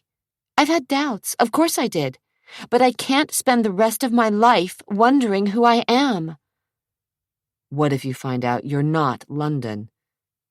Her smile was slow and sexy and caused Zach's diaphragm to cram hard against his lungs. "I believe in crossing bridges when I come to them."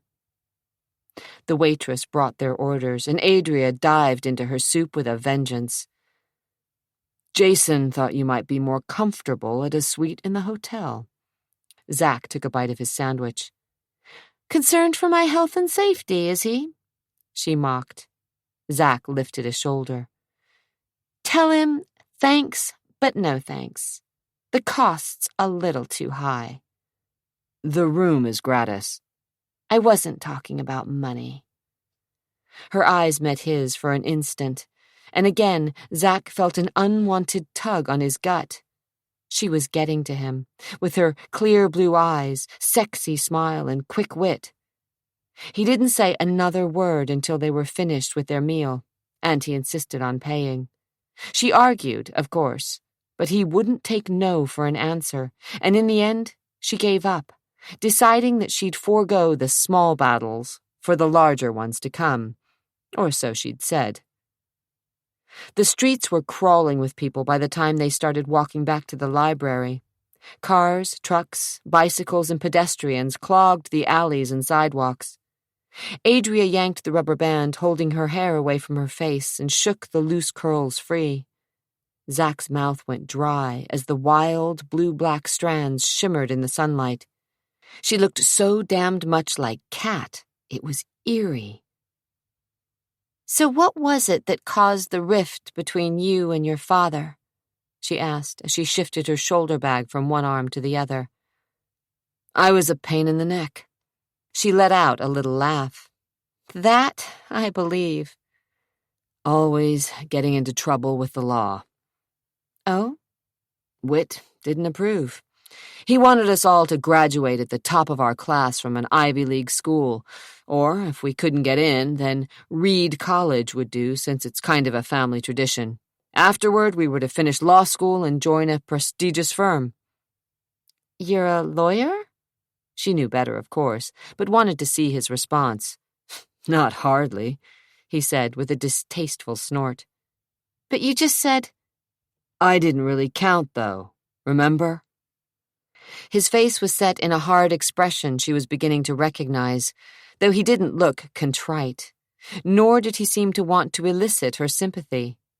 His eyes were hard, his chin thrust forward as if he were about to prove his worth. But to whom?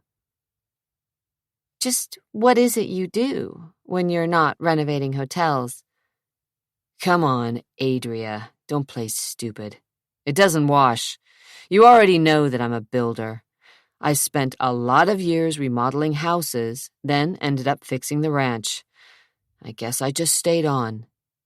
The family's ranch? He shot her a look. Yep. You run it now? You already know this. What about building? Still have a construction company. In Bend. A jack of all trades? I do what I have to. They reached the park surrounding the library. Cocking his head toward the building, he asked, So, did you dig up all the dirt on the family? Not yet, but I will. And then you'll know if you're really London. I hope so. His lips compressed. I can save you a whole lot of time and money and effort. You're not. A breeze feathered through her hair. How can you be so sure? Practice, he said. She lifted a finely arched brow in a gesture that mimicked his stepmother's so perfectly that his stomach squeezed. So, are you going to follow me around for the rest of my life? I'm just waiting for an answer. An answer? She asked, squinting a little as the sun was behind his shoulder. That's right. What's it going to be, Adria? He asked, unable to camouflage the contempt in his voice.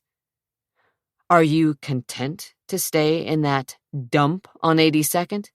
Or are you going to gamble and move into a higher rent district and take the all-expenses-paid suite at the Hotel Danvers?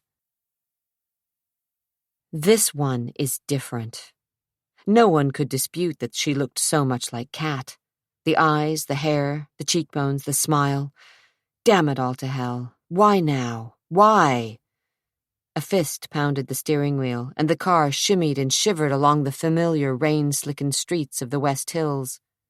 Heart hammering, the driver grasped the steering wheel in a death grip, straightening the wheels while disturbing images of Catherine LaRouche Danvers came to mind. So supple, so sexy, so assured of her sexuality, that, with a come-hither smile or naughty laugh, she could cause any man, to do her bidding. And she'd been right. Bile rose in the driver's throat with the erotic pictures that Kat could evoke. But it had all changed in the end. A smile toyed at the edge of the driver's mouth as the car approached a traffic light. The images of a healthy, sleek woman changed to the pathetic creature Kat had become, a skinny, scared, naked woman who had lost most of her beauty and perhaps part of her mind. How easy it had been to push her off the balcony. This one would be more difficult. Adria Nash was young, vibrant, strong, not broken because of the loss of a child, not dependent upon pills to get through the day, not depressed and frail. And yet she had to be destroyed. At the traffic light, the car idled and Catherine's killer checked the glove box. A tiny light illuminated the knife, its blade gleaming through the plastic bag. Sharp, deadly, ready.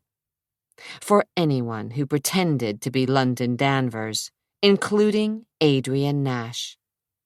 She was an enemy, and all enemies had to die. Chapter 12.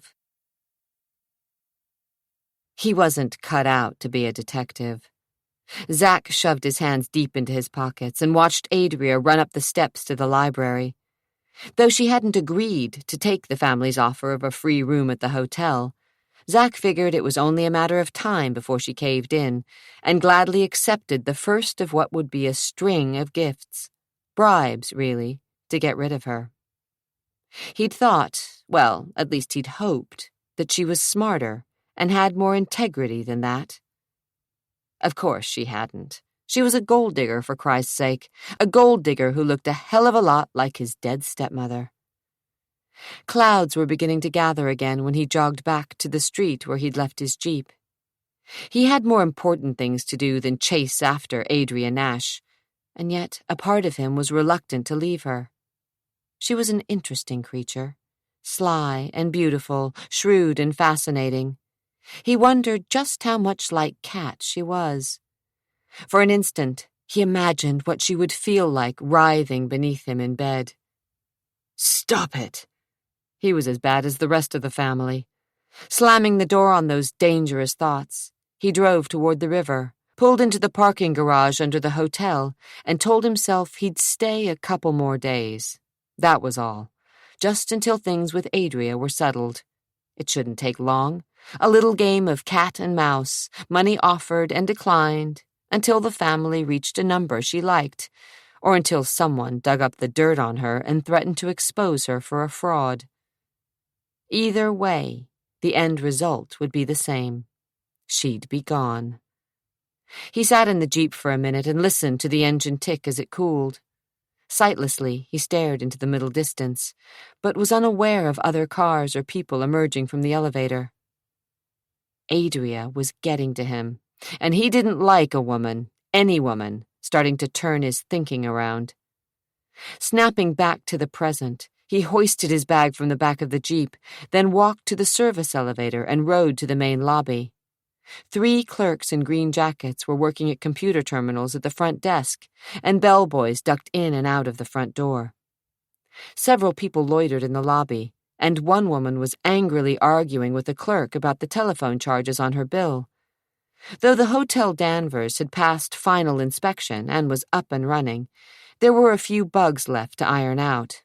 Cable television trouble on the upper 3 floors, plumbing leaks in the basement, faulty locks on the doors on the 6th floor, a chlorine problem with the pool, and a touchy stove in the kitchen were just a few of the minor headaches that his crew was fine-tuning. He found Frank Gillette in the kitchen, with one of the ovens pulled away from the wall. He frowned and checked the wiring. Glancing up, he spied Zack.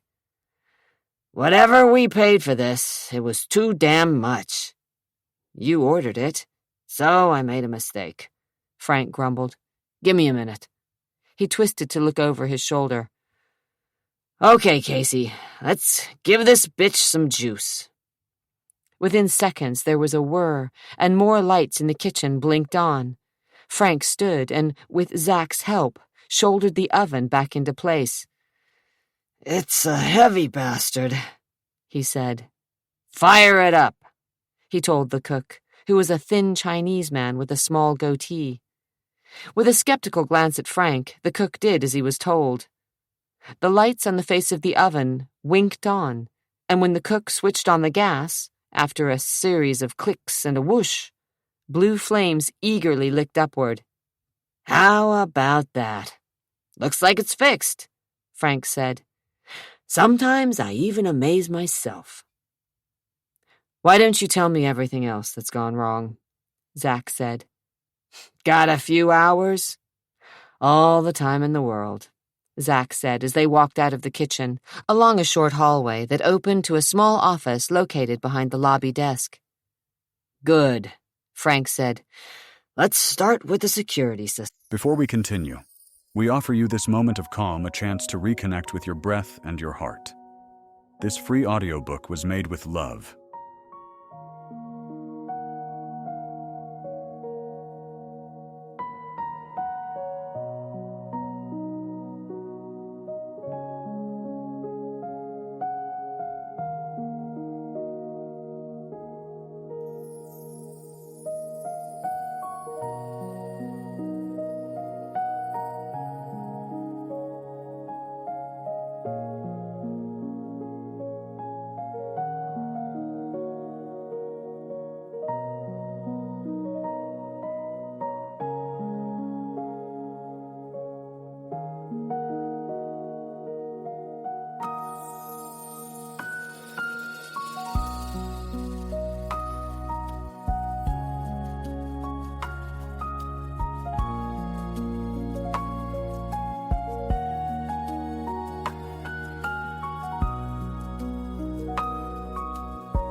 Oswald Sweeney prided himself on being everything Jason Danvers was not. Well, almost everything. Short, with a thickening waist and dark eyes that could see nearly 180 degrees without moving, Oswald had spent a decade with Army intelligence before being dishonorably discharged over a small matter of beating up an enlisted man who'd made the mistake of trying to pick him up. Oswald had knocked out his 2 front teeth, and the kid had taken offense. He'd had enough balls to file charges against Oswald. In the end, they were both kicked out of the service. Which was fine with Oswald, just as it was fine that he wasn't a stuffed shirt like Danvers. They were as opposite as 2 men could be. Jason was rich. Oswald was always sweating out his next paycheck.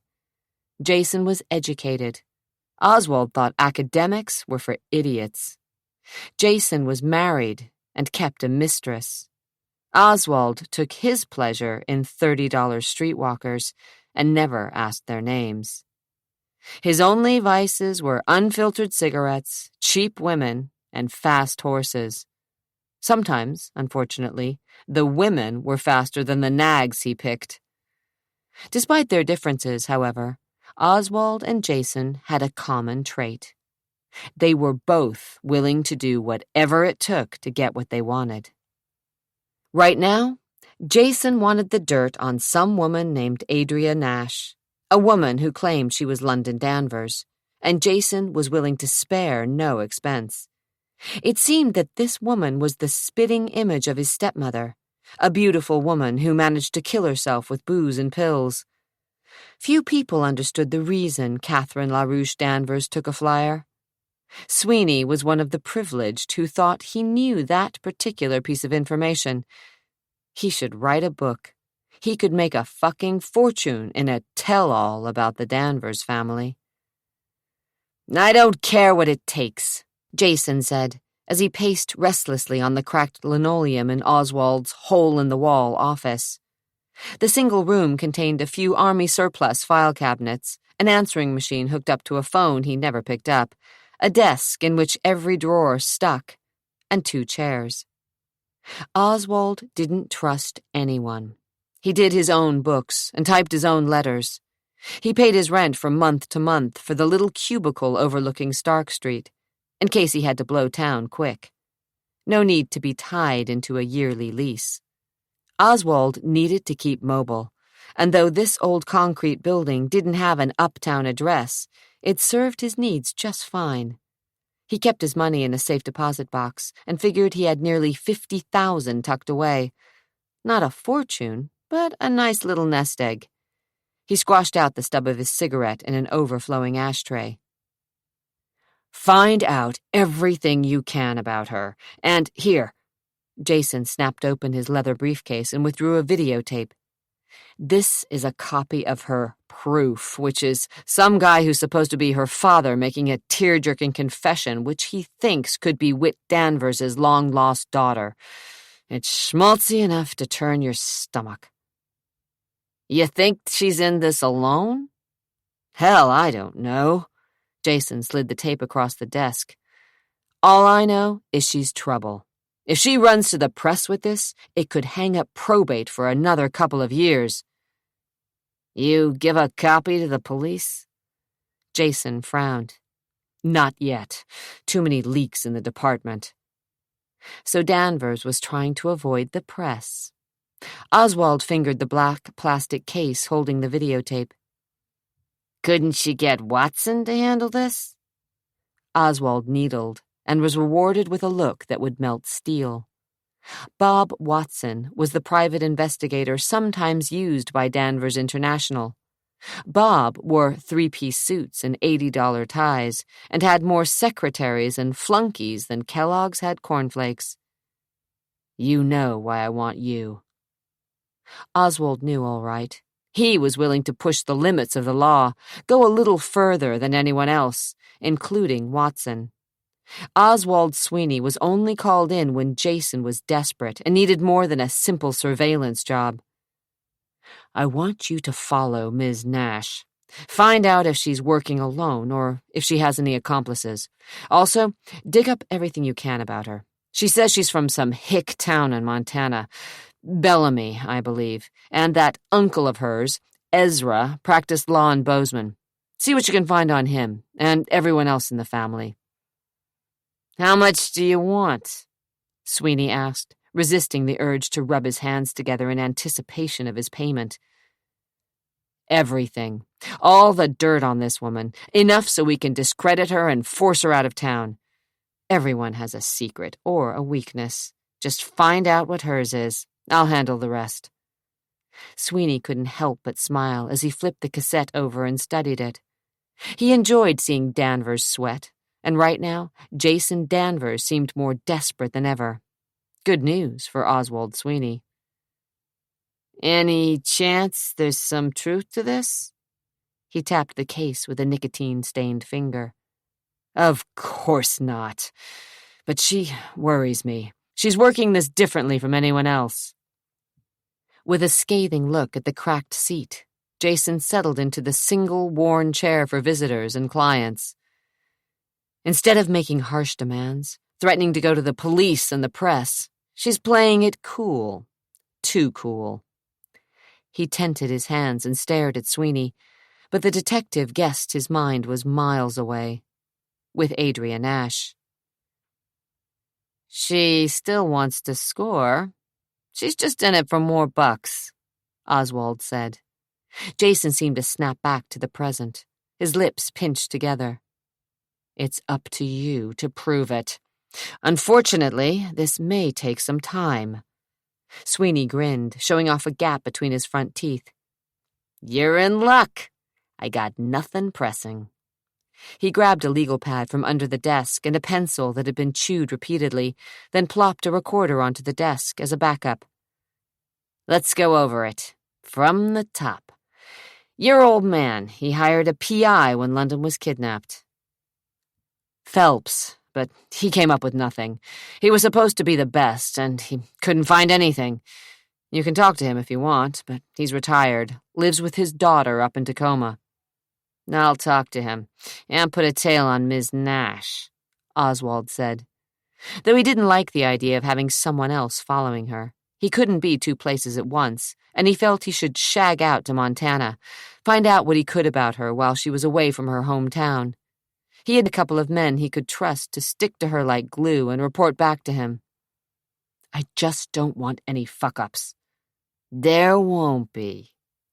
Sweeney smelled money, and he wasn't about to let it slip between his fingers. As Jason gave him the particulars, Sweeney scribbled the information and decided, if nothing else, this Adria Nash had balls. Hard to find on a woman.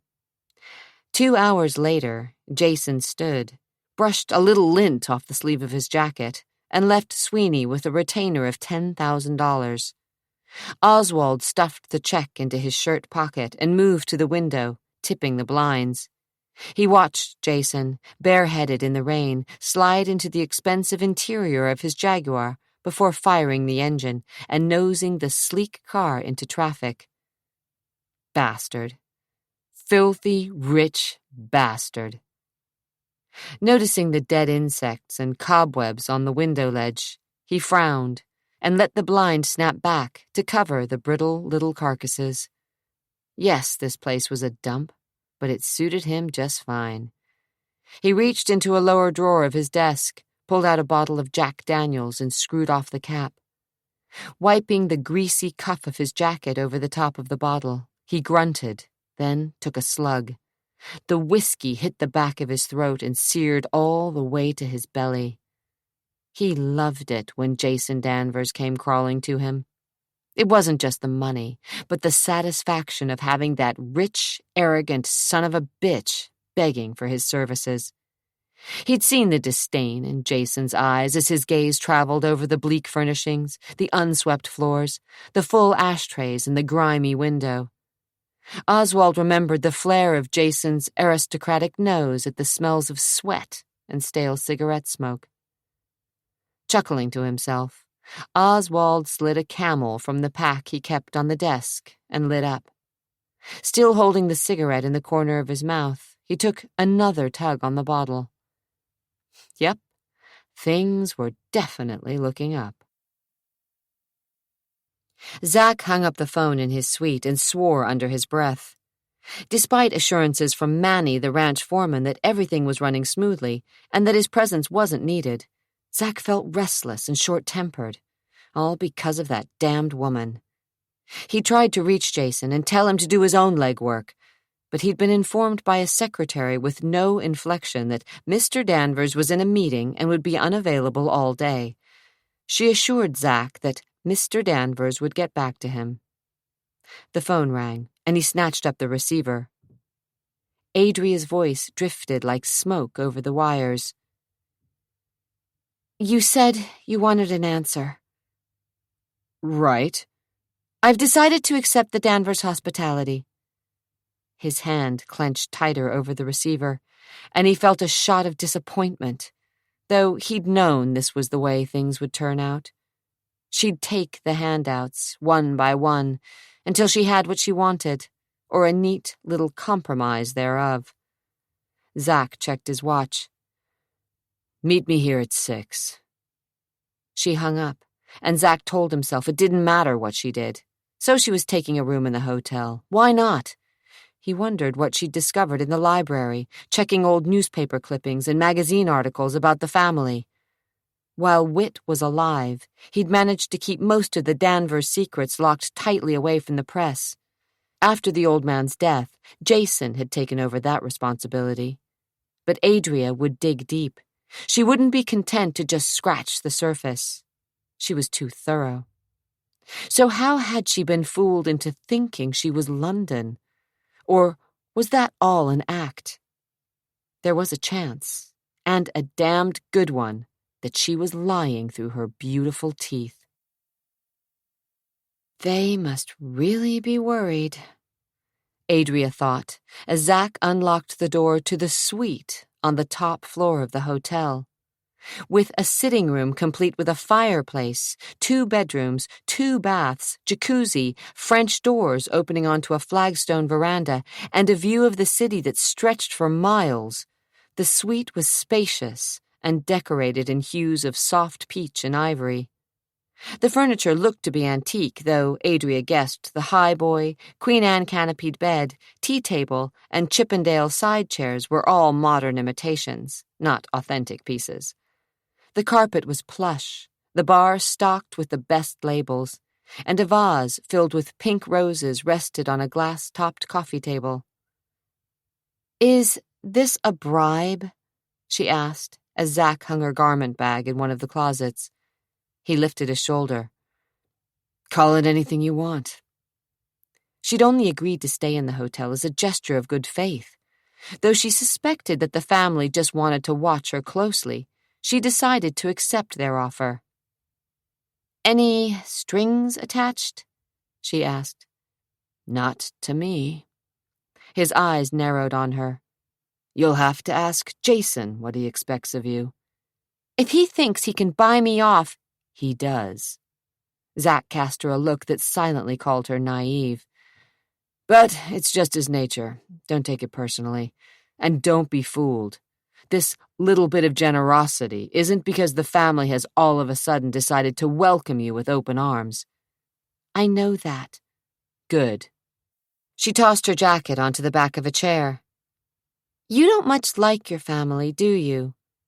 He snorted and didn't bother hiding his sarcasm. "What's not to like?" Reaching into his pocket, he withdrew the hotel key and flipped it through the air. "You're now a guest of the Danvers family. I'm not really sure what, exactly, that entails, but I'm sure my brother will let you know." He started for the twin doors of the suite, but she laid a hand on the crook of his arm. "Look, is there a reason we have to be at each other's throats?" He turned and stared into eyes as blue as a summer's day.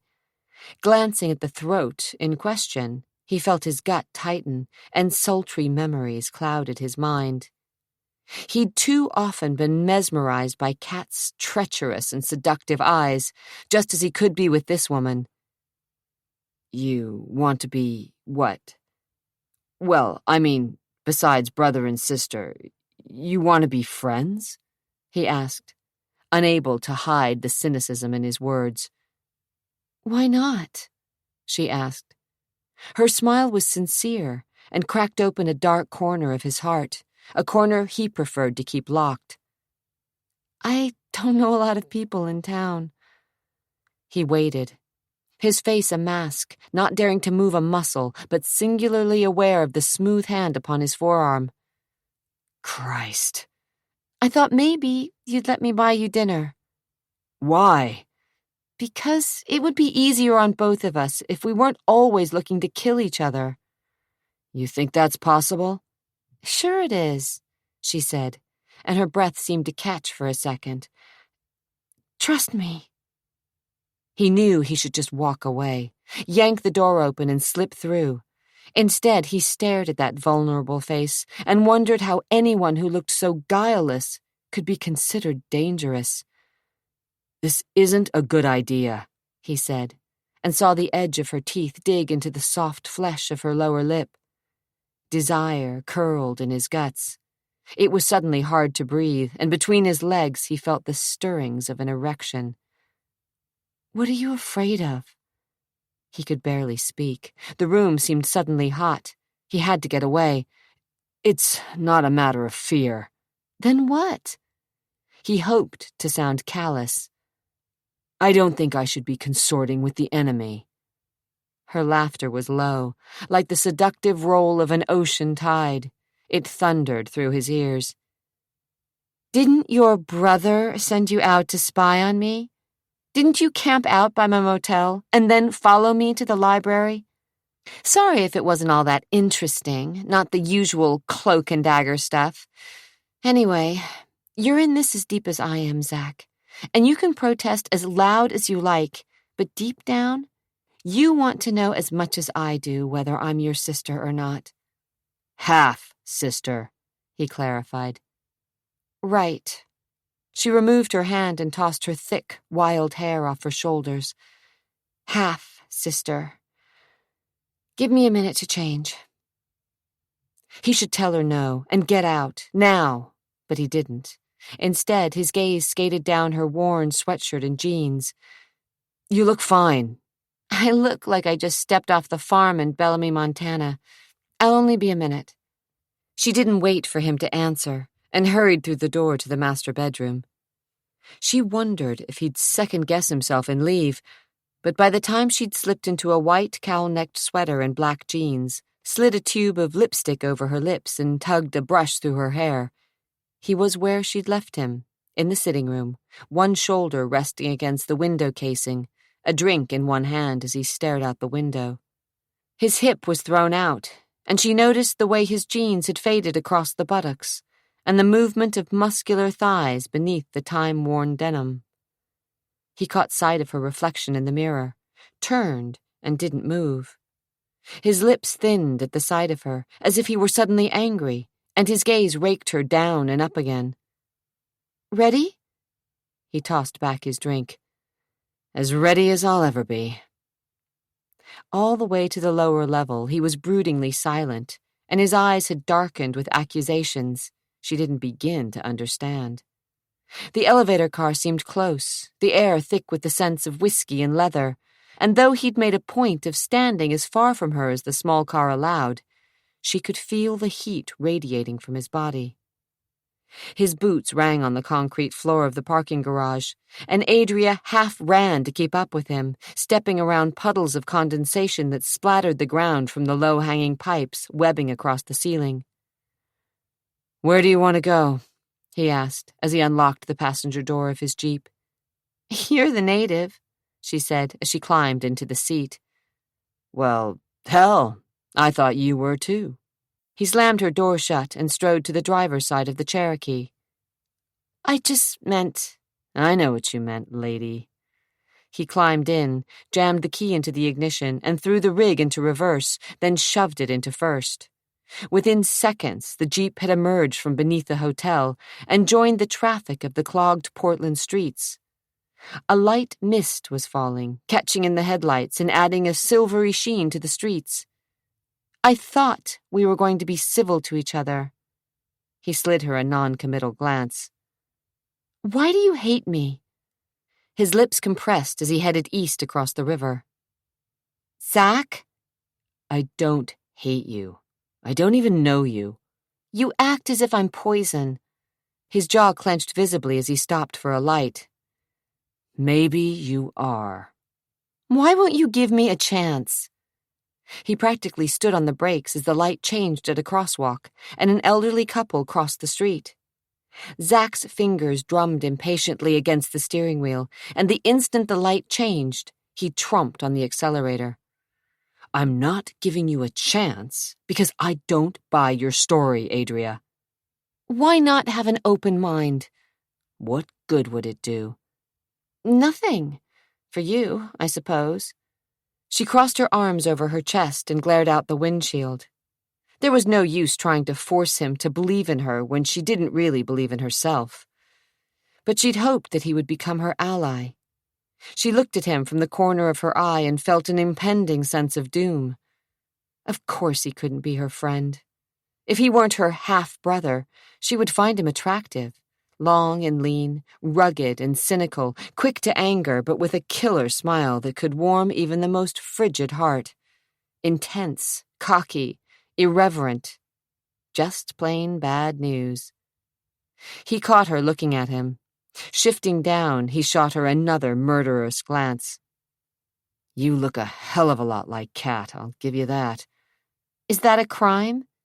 It should be, he growled. Kat. Is that what you called Catherine? behind her back. She leaned against the door and rubbed the kinks from her neck. What did you call her to face? He snorted. Mommy dearest. What? That was a joke, Adria. Zach's expression hardened. To be honest, I tried to avoid her. Why? She watched as his fingers curled around the steering wheel in a death grip. She was trouble, he said, as he flipped on the radio and soft jazz filled the interior. So he didn't want to talk about Catherine. Adria wasn't surprised. Throughout her research, she'd learned very little of the woman she suspected had borne her. It seemed as if Catherine had been content to let her husband bask in the spotlight. She'd always hidden in the wings, hauntingly beautiful and supportive. Adria wondered if Catherine truly avoided the limelight, or if her powerful husband had found ways to keep his family, including his beautiful wife, in the shadows. Adria didn't know much about London's mother. The information had been spotty, but she'd thought Catherine and Whit had met in Canada. After a whirlwind romance, they'd been married, to the shock and horror of Whit's entire family. That was to be expected, Adria supposed. After all, rumor had it that Whit's divorce from his first wife, Eunice, had been messy and harsh. Accusations had been hurled, and in the end, Whit, ever powerful, had ended up with his kids. No wonder Catherine wasn't greeted with open arms. But Adria couldn't help making comparisons between herself and the second Mrs. Whit Danvers. As Catherine had been an outsider to the family 20-odd years before, Adria was the outsider now. For the first time, Adria felt a kinship with the woman who was supposed to be her mother, and yet she also suspected that Zach wasn't being completely honest with her. There was something he was hiding, something dark and mysterious about Catherine.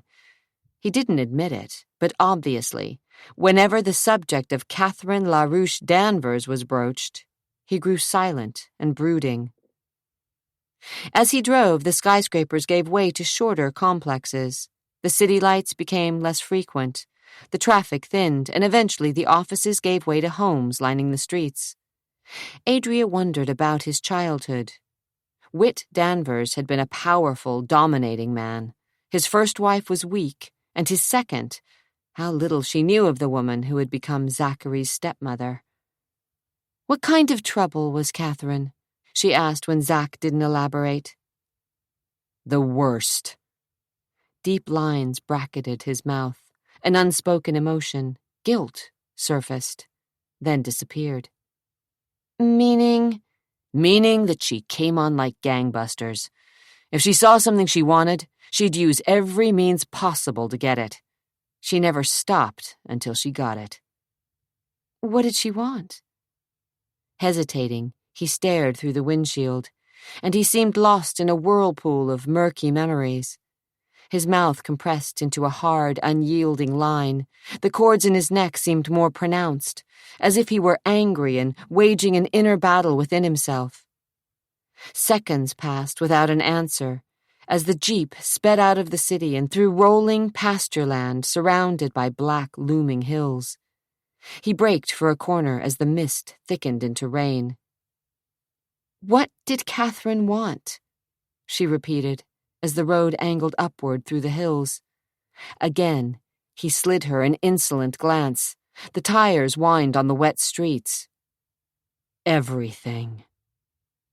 Adria felt that he was talking in circles, and yet at least he was speaking. After hours in the library, reading dry accounts of the Danvers family, she finally had someone who was willing, albeit reluctantly, to give her information. She cautioned herself to tread softly. The road had narrowed into 2 twisting lanes winding through the foothills. Adria barely noticed. She was too intent on finding out about the woman whom she thought was her mother. "Did she get it? Everything?" He snorted in disgust. "Don't you know?" he asked sarcastically. "No, I—" After all those hours in the library, digging through the dirt. Kat's dead, Adria. She killed herself. Jumped off a damned balcony." Stunned, she could barely speak. The temperature in the jeep seemed to drop 10 degrees, and she shivered. "I thought it was an accident," she whispered. "The accounts I read said she inadvertently overdosed on sleeping pills and stumbled." "It wasn't an accident," Zack said as he yanked on the steering wheel and turned into the gravel parking lot of some kind of tavern or inn. Kat took her life. She opened up a bottle of sleeping pills and downed them all with half a bottle of 80-proof whiskey, then took a walk on a balcony and took a flying leap. "You don't know—" He slammed on the brakes, cut the engine, and grabbed her with both hands. His fingers dug into her shoulders as he gave her a little shake. "She committed suicide, Adria. It was whitewashed in the papers, but Catherine Danvers was a victim of her own fantasies, her own dreams." His eyes had narrowed at the memory. His nostrils flared in the close interior of the cab.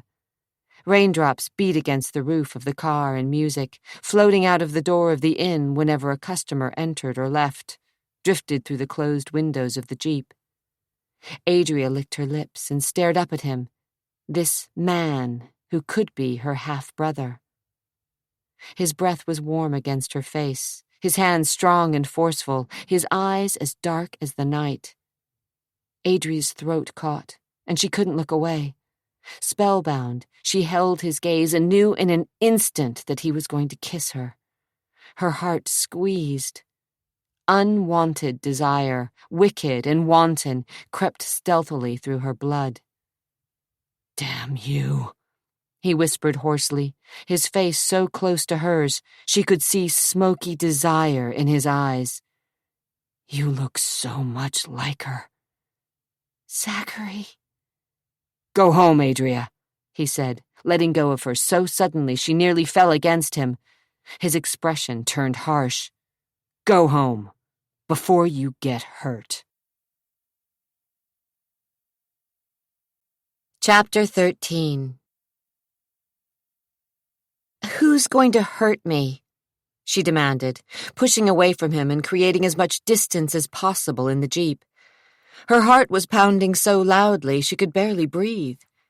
She'd thought he would kiss her, knew it was on his mind, and he'd run scared. She couldn't get involved with him.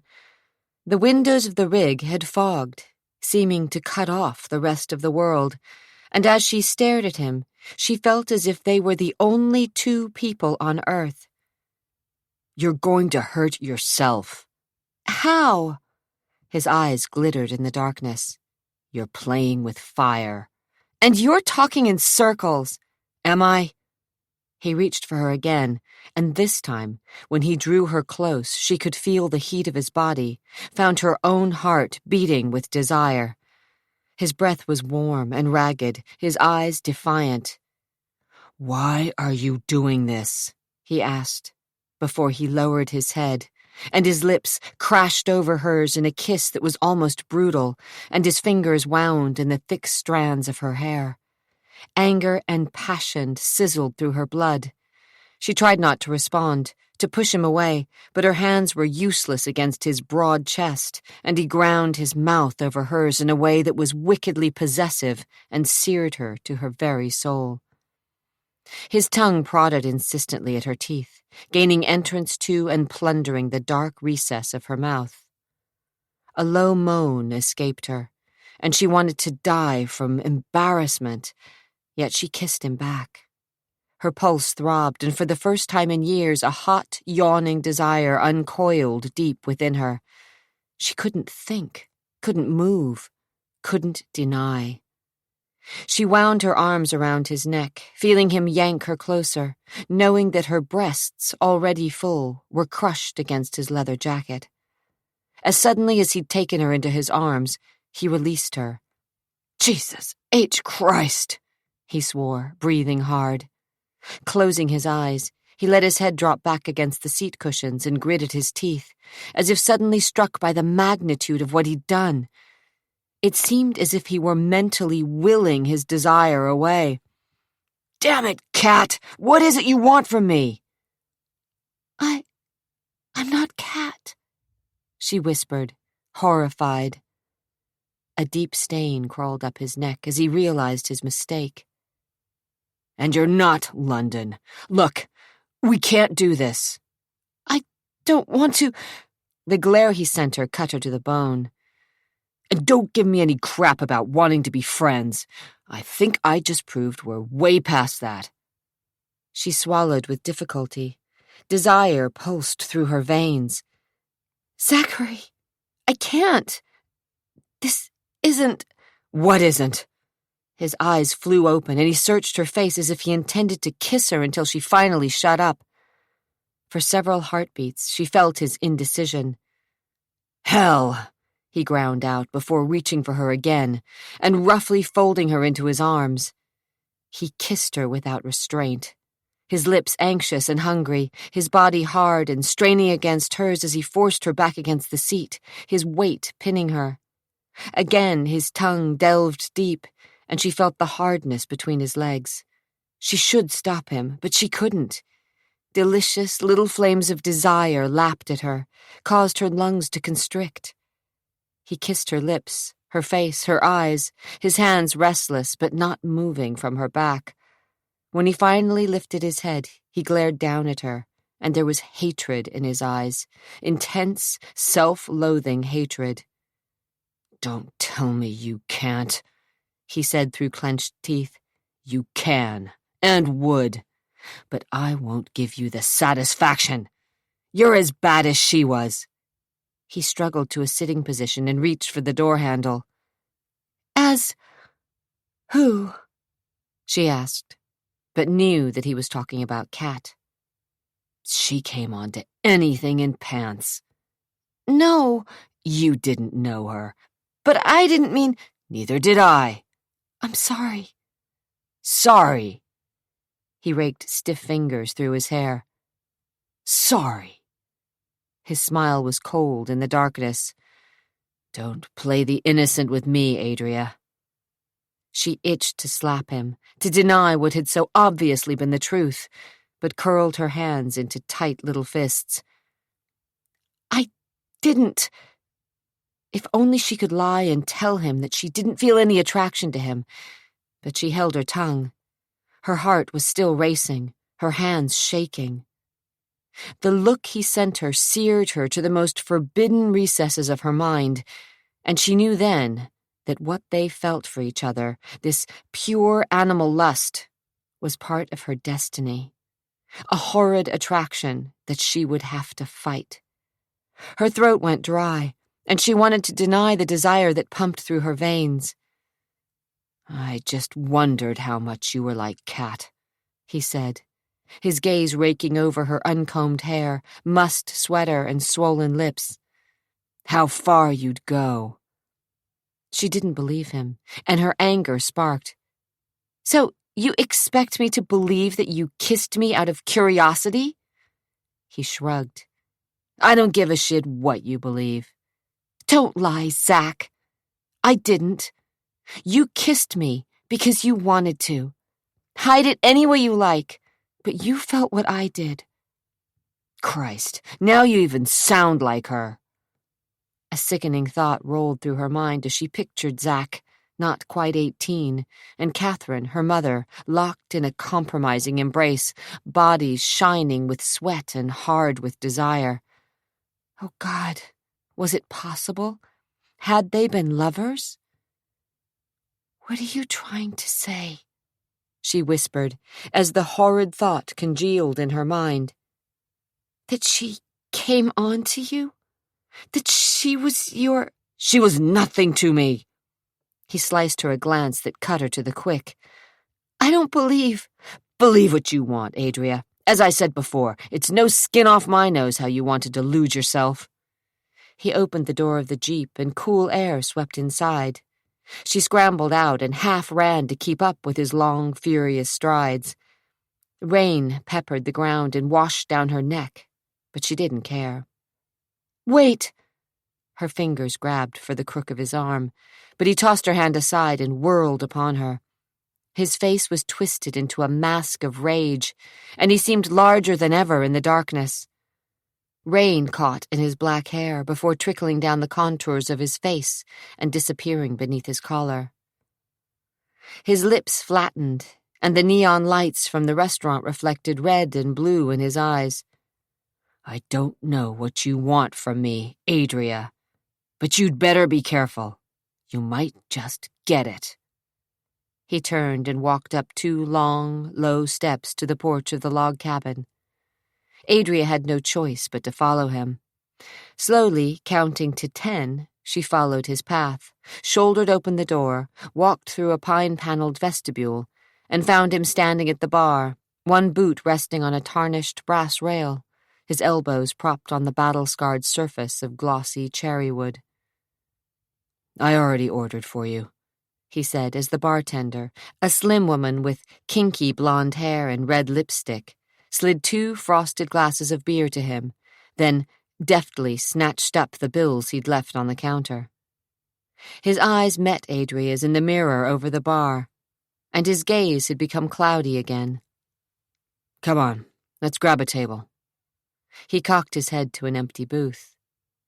Adria tried to put a lid on her simmering temper. Though she was boiling inside, she slid onto the cushions and accepted the beer, his notion of a peace offering. Zack gulped half his beer in one swallow. Anything else you'd like to know about the Danvers family? He asked with a scornful lift of his brow. Whatever you want to tell me. That's the problem. I don't want to tell you anything. I think it would be better if you just packed it all in and drove off to Bozeman. Bellamy. Whatever. Now you're sounding like the rest of your family. God forbid, he muttered and drained his glass. He signaled for another drink, which a waitress, a heavier version of the blonde bartender, brought over along with menus. She winked at Zachary as if they were long-time friends, then smiled at Adria. Refill? Not right now. I'll give you a few minutes to decide. She moved to a nearby table, and Adria kept her voice low. You know, she said, not really believing her own words, despite what you said earlier, we could be friends if we tried. He made a sound of disgust. Friends. His lips curved into a smile without any warmth. Is that how you treat all your friends? Don't do this. You don't do it. We can never be friends. I thought I already made that clear.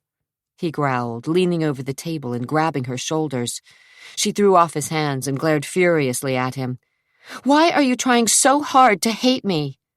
He hesitated, then sighed and looked away. Maybe it's just easier that way. Dropping back onto his bench, he studied the head of his beer and his jaw clenched. For both of us. You're afraid I might end up with the Danvers fortune, she said, realizing he was more like his family than he wanted to admit. He snorted and rolled his glass between his fingers. I don't care if you end up with the whole damned lot of the inheritance. The logging company, the sawmills, the hotel, the house in Tahoe, even the ranch. If you did, I'd say good riddance. I'm not afraid of you. I don't believe you. Your prerogative, he said with a shrug. You can be a real bastard, Danvers. You know that, don't you? One side of his mouth lifted insolently. I work at it. A true Danvers. His smile faded. Let's order. They didn't say another word to each other, and Adria watched while the waitress flirted outrageously with Zachary as she spouted off the specials of the day. In the end, they both ordered steak sandwiches. Some country song about lost love and broken hearts was overshadowed by the clink of glasses, rap of pool balls, and murmuring of differing conversations. More tavern than restaurant, the old log cabin seemed home to a dozen or so blue-collar types. Hard hats had been exchanged for baseball caps and cowboy hats, but it seemed as if the men sitting on stools in the bar were at home. It reminded Adria of Bellamy. "Why'd you bring me here?" she asked as the waitress slid their drinks onto the table. "It was your idea, remember?" "But out here, in the middle of nowhere." "You'd rather go to some restaurant downtown?" "Not really." She took a sip from her beer. "Thought you wanted to know the real me." His eyes glinted sensually. "Now you do." "I don't think so. I think you're hiding something, Zach. Trying to scare me off." She stared him down. "It won't work." Leaning back against the tufted plastic upholstery, she said, "You were raised in Portland." "I try to forget about that." "Why?" He hesitated and gazed at a point over her shoulder where, she suspected, he saw his own youth. "I was always in trouble. Gave the old man nothing but grief." "And you're still cultivating that badass attitude, aren't you?" He relaxed against the back of the booth and took a long drink from his glass. "Maybe." "No maybes about it." Lifting a shoulder, he said, "So, what have you found out about my illustrious family?" "Not enough." He pinned her with a look, and she thought twice about answering. Finally, as the meals were delivered, she said, "Okay, the library was pretty much a bust. Sure, the microfilm from the newspapers had information on the kidnapping and on the family, but there wasn't much substance to it all."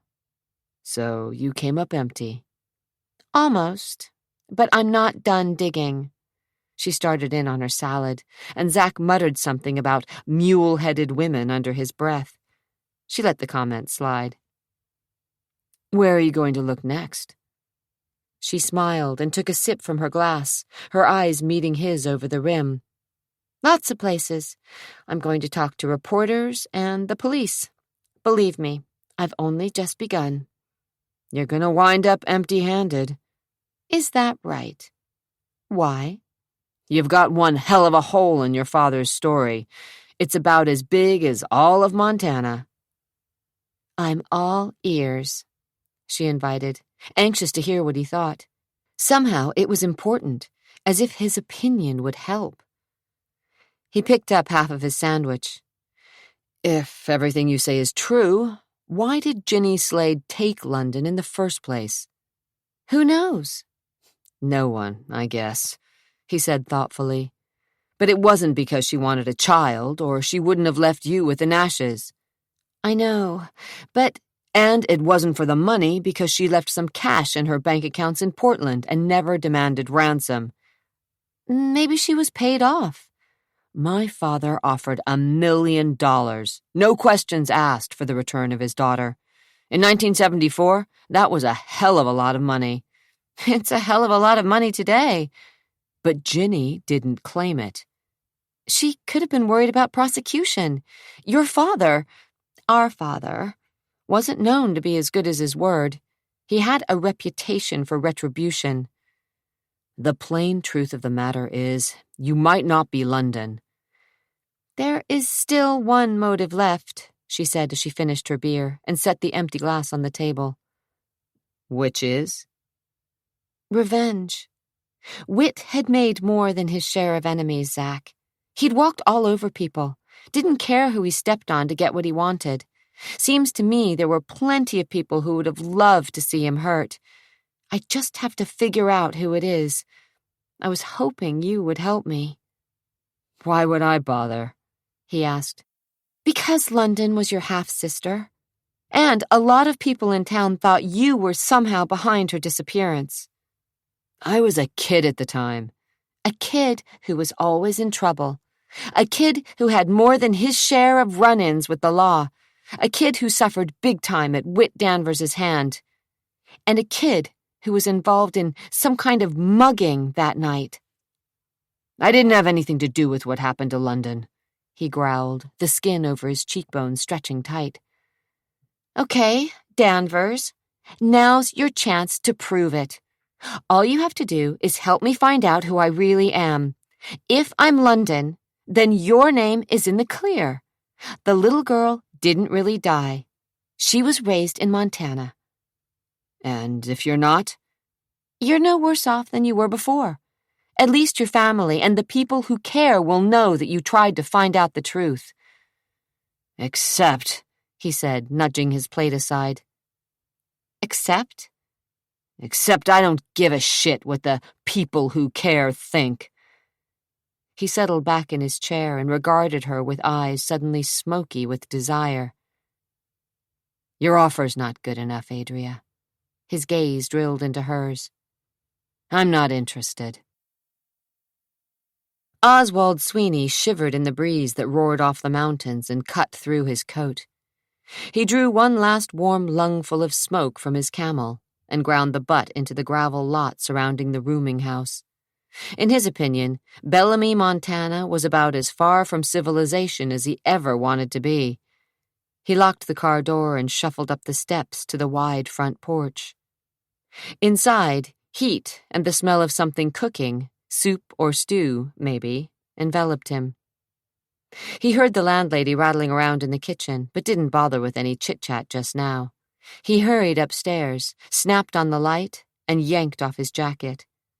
He hadn't found more than he'd expected in Bellamy, Montana, and that bothered him because he was already tired of this little town and its straight-arrow, salt-of-the-earth citizens. He'd suspected Adria Nash was broke, and it looked like she was drowning in red ink. Hospital debts, a large mortgage on the farm she owned, college loans, doctor bills. He had to do a little more checking to find out just how desperate she was for money. Danvers money. For the last 24 hours, he'd trudged around this podunk town and nearly frozen his butt clean off trying to pick apart Adria's story. There were discrepancies, but not many, and the part about her growing up as the adopted daughter of Victor and Sharon Nash was absolutely true. But there was more dirt yet to dig. He'd seen it in a few of the good citizens' eyes when he started asking questions about the Nash family in general, and Adria in particular. Sweeney was certain she was hiding something. He just didn't know what. The pieces, as he'd put them together from the few people in Bellamy who were willing to talk to him, linked into a straightforward picture. Sharon Nash had once been a pretty girl who had married Victor, a decent farmer a few years older than she.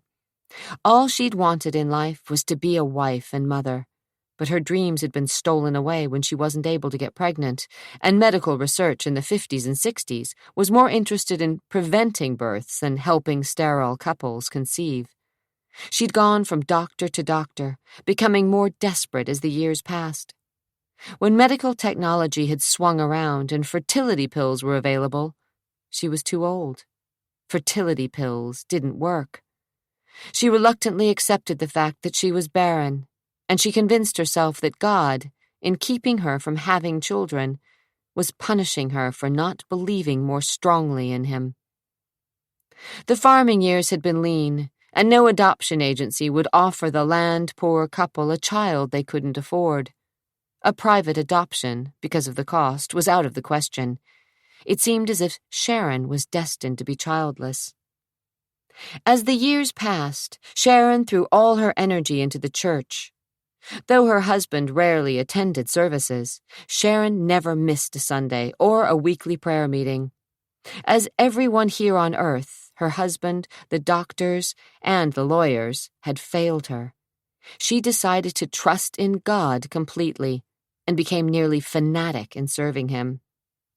Suddenly, her prayers were answered, though not through the church, but through Victor's brother's law firm. A little girl, a relative, most people thought, had become available, and, if Sharon and Victor asked few questions, the adoption could be handled. Sharon didn't need to have any answers. There were no questions. In her mind, this girl was sent from heaven. Victor was more hesitant, as he and his wife were getting up in years, but as much to help out the struggling mother of the girl, a shirt-tail relative, Sweeney had gleaned, as to keep his wife happy. Victor agreed. In the end, Adria became the apple of her father's eye. Sweeney pulled a small flask from his jacket pocket and took a warming swallow. Everything he'd found out so far was all just town gossip and speculation, the idle talk of neighbors and friends. There were no public records of the adoption, and Adria Nash, the lawyer who had handled the case, was dead, the paperwork in his office in Bozeman destroyed in a fire. It was frustrating as hell. All the information fit neatly into Adria's story and matched the testimony of the pathetic man in the video, but Sweeney could smell a rat. Something didn't quite mesh. And it had to do with money. Money she didn't have. Ms. Nash could have all the good intentions in the world, but Sweeney was certain that she was after the Danvers family fortune. Somehow she'd managed to put herself through college and graduated at the top of her class with a double major in architecture and business, but she'd only worked for a construction company after graduation. Tomorrow, he'd ask for a simple credit report that would confirm the town gossip. Then, he'd request some information from the Department of Motor Vehicles that would give him some personal insight into the woman, help him find out what it was that made her tick. He took another swallow from his flask and, without removing his shoes, dropped onto the bed. For the next couple of days, he was stuck in Bellamy, which was little more than a stoplight stuck in the middle of no goddamned where. The sooner he was out of here, the better. His only lead was Ginny Slade, a.k.a. Virginia Watson Slade, and he'd have to track her down, but it wouldn't be easy. It would take time and money, lots and lots of Danvers money. Adria rubbed the knots from the back of her neck as she peeled off her clothes. She tossed her sweater onto the bed, then stepped out of her slacks. Finger-combing the tangles from her hair, she walked to the bathroom with its cool marble floor, gold-colored fixtures, and expansive mirrors. Plush robes emblazoned with Hotel Danvers in gold script hung on hooks near a shower big enough for two. She twisted on the faucets to the jacuzzi and added bath oil from the tiny bottles the maid had left earlier. "A far cry from the Riverview Inn," she muttered as she unhooked her bra and stepped out of her panties. Within seconds, she was immersed in the warm water, letting pulsating jets ease her tired muscles. With a sigh, she closed her eyes and tried not to think of Zachary Danvers and the unwanted emotions he evoked in her. He was too sexy and raw for his own damned good, or hers. She remembered him staring at the portrait of Catherine, his stepmother, in the hallway of the Danvers mansion. There had been secrets in his eyes. And what else? Longing? Guilt? "You're making too much of it," she told herself as lavender-scented bubbles surrounded her and the jacuzzi rumbled, churning the warm water. How long had it been since she'd indulged in a bubble bath? 10 years? 20? It wasn't the kind of luxury Sharon Nash believed in, not even for a child. How different her life would have been had she been raised as a Danvers, in the kind of opulence most people could only dream of, but the family seemed to take for granted. The family. Her family. God, that wasn't a pleasant thought. She'd already decided Jason was a snake. Tricia, not much better. A bitter woman with her share of secrets.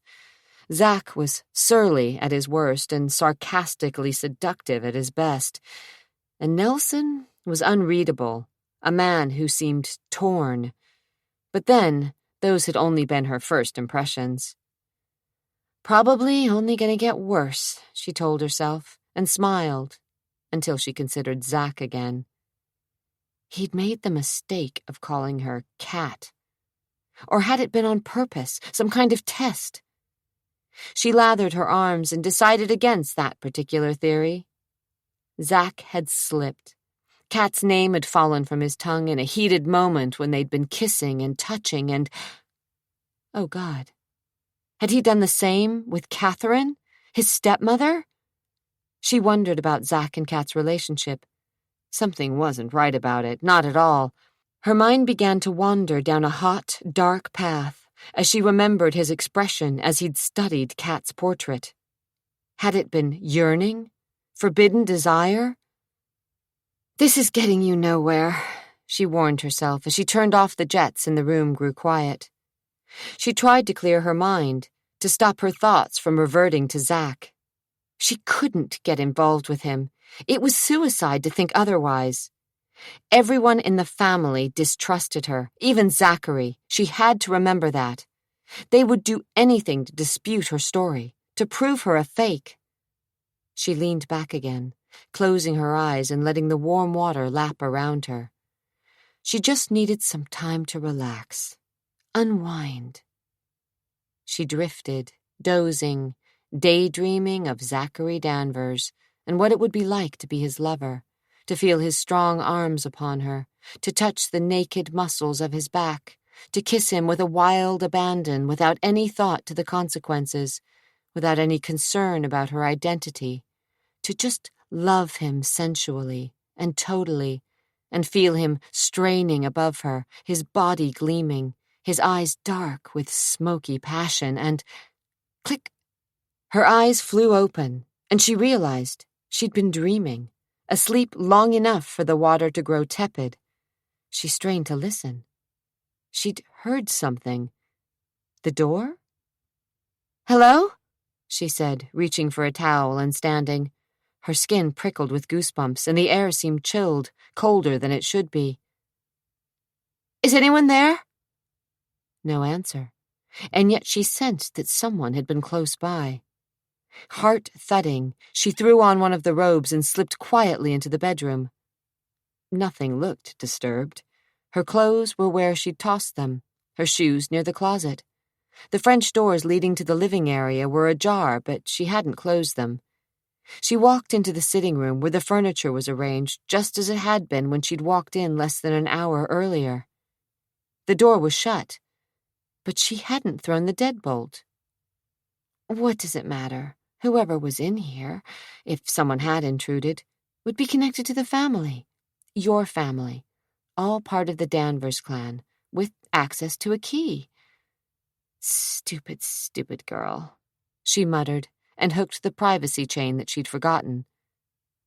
But why would anyone risk coming into her room? Is it really yours? How do you know it's not set up with spy cameras? How do you know that someone isn't looking at you right now, didn't have a view of you lounging naked in the bathtub? Stop it, she whispered under her breath. This was paranoia talking, nothing more. Still, she eyed the ceiling and walls, checking for tiny cameras, her skin crawling at the thought of unseen eyes observing her. She'd been a fool to accept a room here. The old hotel had been so recently remodeled that it could be equipped with all sorts of spy devices. After all, she didn't choose this room. It was chosen for her by a member of the family. Have a little trust, she advised herself, but looked at the carpet, searching for footprints or tracks that someone else had been in the room. She couldn't discern anything, and after searching through the closet and finding nothing disturbed, she donned a pair of pajamas and slipped between the covers of the king-sized bed. Nothing was wrong. Nothing. Her imagination was just running away with her, that was all. But deep in her heart, she didn't believe it. Not for a second. Zachary slung his bag over his shoulder. It was time to leave this town. Being in the same hotel with Adria, on the same damned floor no less, was asking for trouble, big time. It had been 2 nights since he'd last seen her, and he'd been unable to close her out of his mind. He had plenty to keep him busy, still working out the kinks of this damned hotel, but he'd been tense, his muscles tightening when he thought he caught a glimpse of her or heard her voice. He was, slowly but surely, losing it.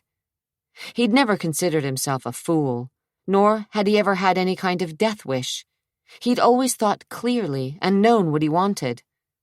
Until he'd met Adria. Whenever he was around her, his senses were on overload, and his normally clear mind became muddied. She was beautiful, damned beautiful, and she looked so much like Kat, he felt an icy drizzle of déjà vu whenever he looked at her. Yet, mingled with that cold drip of memory, was a flame of desire, melting away his inhibitions, heating his blood and causing him to lose sight of reality. Which was what? That she was really his half-sister? Or that she was a beautiful, treacherous woman whose greed had blinded her to the truth? Had she used her uncanny resemblance to Cat for personal gain? Or did she really believe that she was London? Christ, what a mess! He hitched his bag up a notch and headed for the elevator. This time, he was leaving, if only for a little while. He welcomed the 3-hour drive over the mountains, was anxious to get back to the ranch. He needed time and space alone, away from the enigma that was Adria Nash. Jason wouldn't like it, but it didn't really matter. In the parking lot, he threw his bag into the back seat and drove to Jason's house in the West Hills. His older brother had requested that he show up for a family meeting, and Zach had decided he'd make an appearance, then drop the bomb that he was taking off, if only for a few days. He just needed a little time and space to get his head on straight again. The garage doors were open, and Jason's Jag was parked near his wife Nicole's white Mercedes. In the third bay, a vintage Rolls-Royce gleamed glossy black under the lights. One of the men who did yard work and basic mechanics for the family was running a soft white rag along a sleek, spotless fender. Toys. Jason loved toys, from racehorses to classic cars, to rich wives and sexy young mistresses. Jason had always loved toys. Zach eyed the house where he'd grown up, tamped down any unwanted memories, rapped on the door with his knuckles, and waited. Within seconds, Nicole opened the door and smiled wanly at her brother-in-law. A waif-thin woman with tanned skin and white blonde hair, she stepped out of the way. "Zachary?" "Is Jason here?" "In the basement." "Good. I'll see myself down," he added, when she seemed intent on leading him down the stairs he'd played on as a kid. He and Nelson had slid down the staircase in cardboard boxes, raced each other up and down the steep steps, and been hauled downstairs whenever Whit wanted to discipline them. Whit, one hand on the back of Zach's collar, the other clenched firmly around his belt, had dragged his second son down the stairs more times than Zach wanted to remember. Whit had seemed determined to break Zach's spirit, and despite Eunice's pleading to "go easy on the boy, Whit, he's just a child," Zach had felt the razor-sharp sting of Whit's leather belt against the skin on his back, time after time. "Shit," he muttered, as the memories and pain thundered through his brain. The beatings had been brutal, but had never broken Zach's spirit.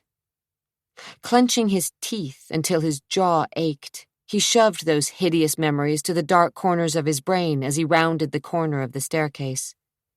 He found his older brother, shirt sleeves rolled over his forearms, throwing darts at a target mounted on the wall near the mirrored bar.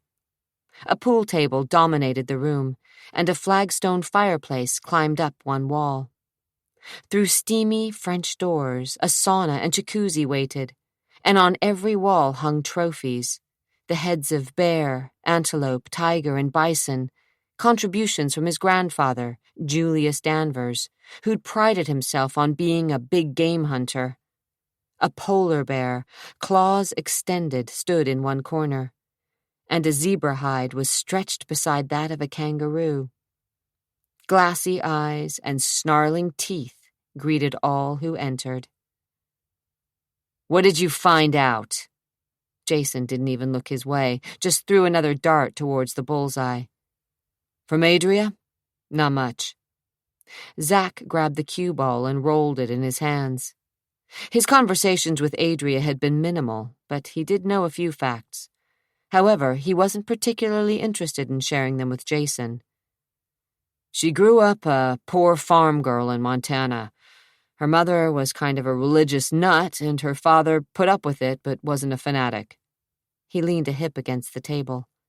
"She's bound and determined to see this through, no matter what the outcome." "So it's her personal quest." Zach frowned and stared at the fire. I think she's just trying to find the truth. Jason glanced at him, then threw a dart, hitting the target dead on. Sounds like you're weakening where our new little lost sister is concerned. I still think she's a fake. Of course she is. He threw another dart and just missed the red bullseye. We'll watch her and she'll trip up.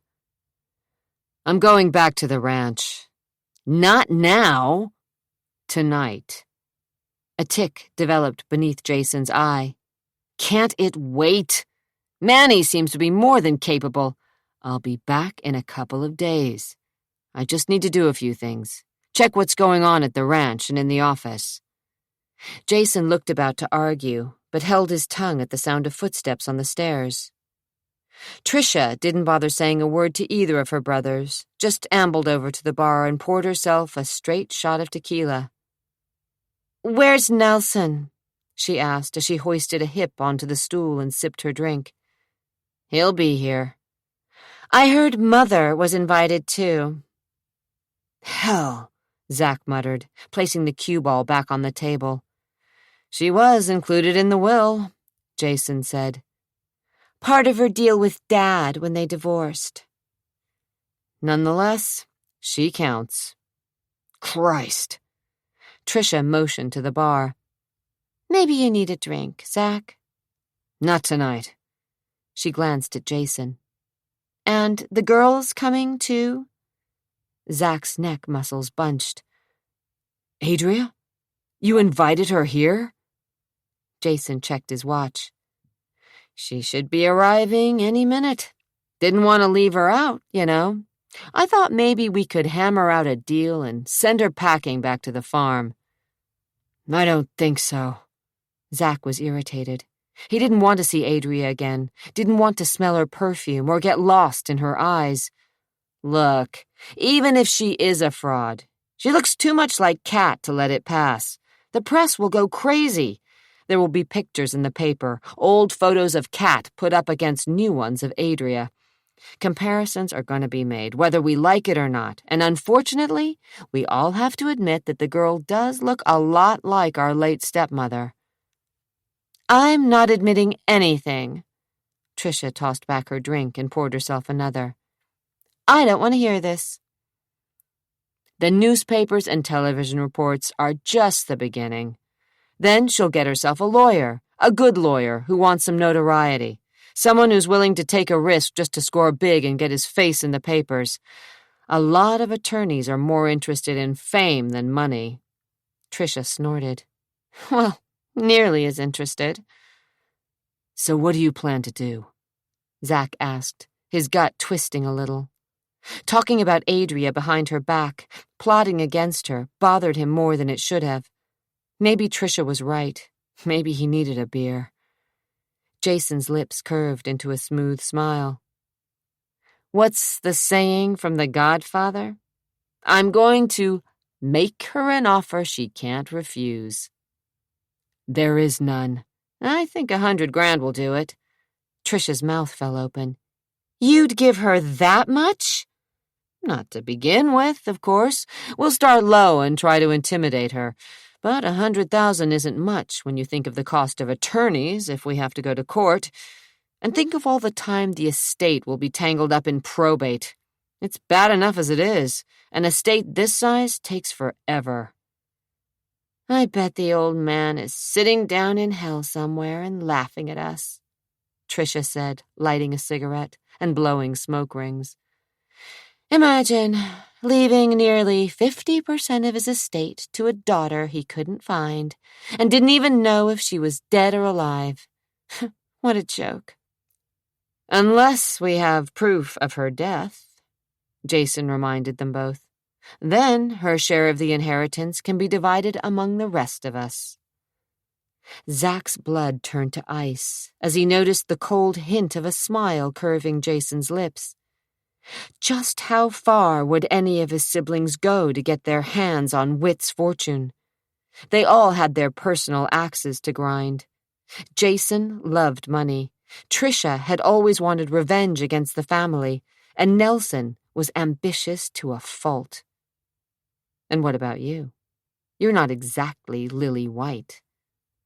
As for his brothers and sister, he was certain they would like to get what they wanted, and they would surely steal. But would they kill? His back teeth gnashed silently, and his fingers clenched involuntarily into fists. Tricia gulped from her drink and sighed.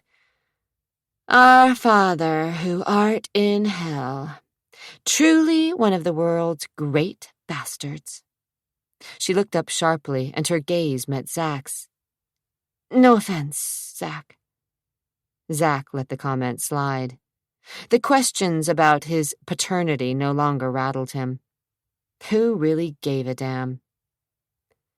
Just because he made a provision for London doesn't mean we can't fight it, Jason pointed out. Haven't you heard that wills are meant to be contested? We just have to prove that the old man was senile at the time he had the will drawn up. That shouldn't be too hard. After all, who in his right mind would leave millions of dollars to a girl who had been missing for nearly 20 years? So why haven't you done anything about it? Tricia said, squinting through her smoke. You're the hotshot lawyer. Because Dad's attorney will swear that the old man was as sane as you and I. Claims he's got proof that Whit hadn't lost any of his marbles. So it's his word against ours. Zach hated discussing the old man's estate. It was necessary, of course. He wasn't foolish enough or rich enough not to care. But he really wished he could just wash his hands of the whole family. Greedy vultures. That's what they'd all become. And what about you? You're here, aren't you? Hoping to keep the ranch? Hell, what a mess. Then there was Adria. At the thought of her, his blood heated, and he rubbed his chin in frustration. He didn't like the idea of trying to buy Adria out, but he didn't have a better plan. So, the first order of business is getting rid of our latest London, Jason said. Send her packing and try to break the will. I don't think she'll go for it, Zach said, his voice sounding a lot steadier than he felt. It's more of a question of pride and truth than money with her. Jason shook his head and rubbed his chin. It's always money, Zach. Haven't you learned yet that everyone has a price? Even Ms. Nash. We just have to find what it is. Zach heard noises on the stairs, and his nerves tightened. He could feel Adria's presence before she followed Nicole into the room. Have you all met Adria? Nicole said, forcing a smile on her tanned face. Adria didn't seem the least bit intimidated. In fact, she looked as if she really did belong. Her hands were stuffed into pockets of a jean jacket trimmed in leather, and she didn't bother to smile. She slid a glance in Zach's direction, and he stiffened. For a second, they stared at each other before she forced her eyes to meet Jason's steady gaze. I got a message that you wanted to see me. I did. Come in and have a seat. He pointed to the grouping of leather furniture positioned near the fireplace. Would you like a drink? She hesitated for a heartbeat, but then she managed a thin smile. Why not? Have you got any white wine? Chardonnay? Jason moved to the bar, as if he were willing to do whatever she wanted. Zach considered leaving, but before he could make his way to the door, footsteps sounded on the stairs, and his mother and Nelson strolled into the room. Eunice took one look at Adria, and for a split second her face drained of color, but she recovered herself. So, you're Ms. Nash, she said, extending her hand, though she appeared anything but friendly. Her eyes were cool, her mouth pinched at the corners, her skin stretched tightly over the bones of her face. I'm Eunice Smythe. Adria knew quite a bit about the woman whose fingers felt like dry parchment, but mostly she'd pieced together rumors. She would love to know the truth.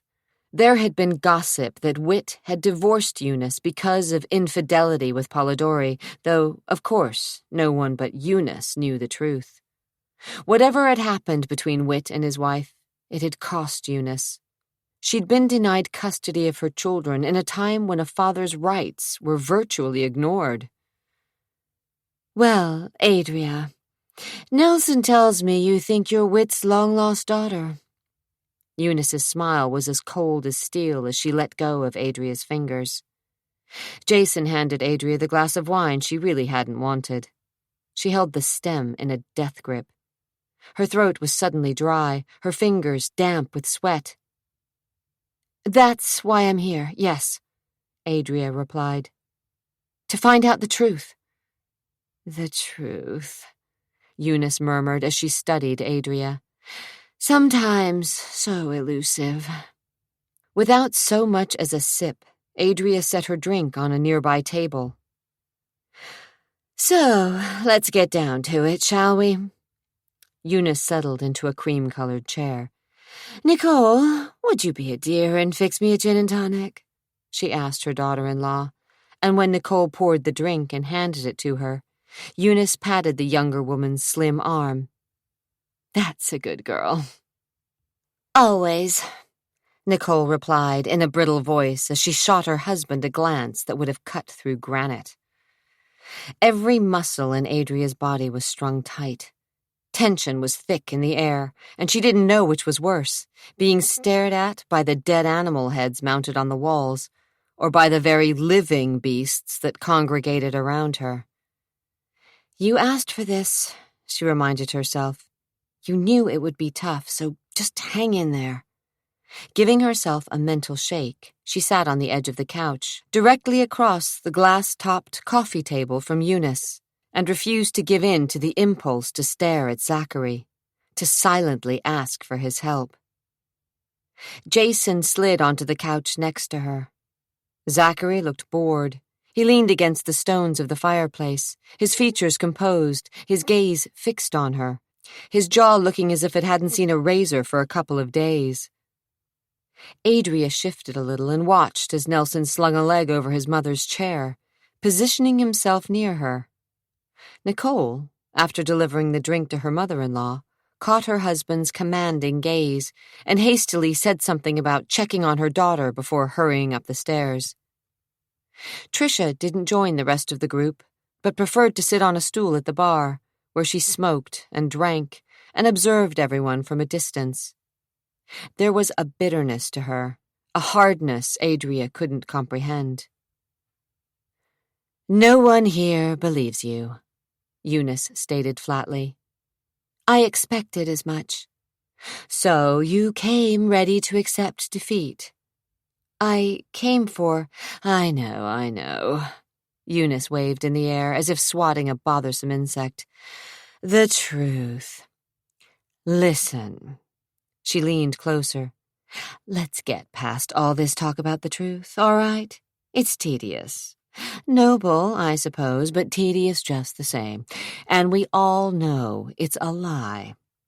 What you really want is to be taken seriously enough so that the family scrambles around and offers you a decent amount of money to go back to wherever it is you came from." "I didn't?" "Cut the crap," Nelson said quietly. "We're prepared to pay you, but you'd have to sign a document." "Aren't any of you interested in the fact that I could, just could, be your sister?" Adria asked. "I know you're worried about the estate, but think about it. What if I really am London?" "Doesn't make any difference," Tricia said through a cloud of smoke. "To us, you're a stranger. And if you fell off the earth, we wouldn't care." Her lips curved up just a little. "In fact, a few of us might celebrate." "Tricia!" Eunice said sharply, then turned her attention from her daughter to Adria.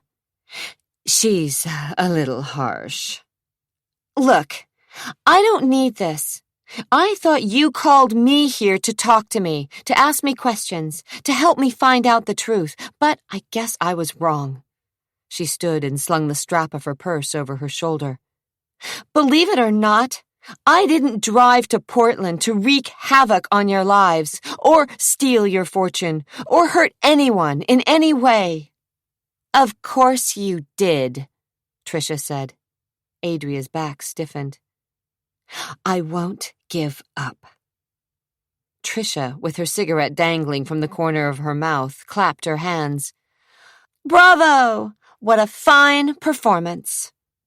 Stop it, Tricia! Zachary said so vehemently that Eunice's eyes narrowed on her second son. Jason ignored the outburst. We could make it worth your while. You still want to pay me off? She picked up her glass and sipped. Say 25,000? She almost choked on a swallow of wine. She had expected a bribe, but the amount staggered her.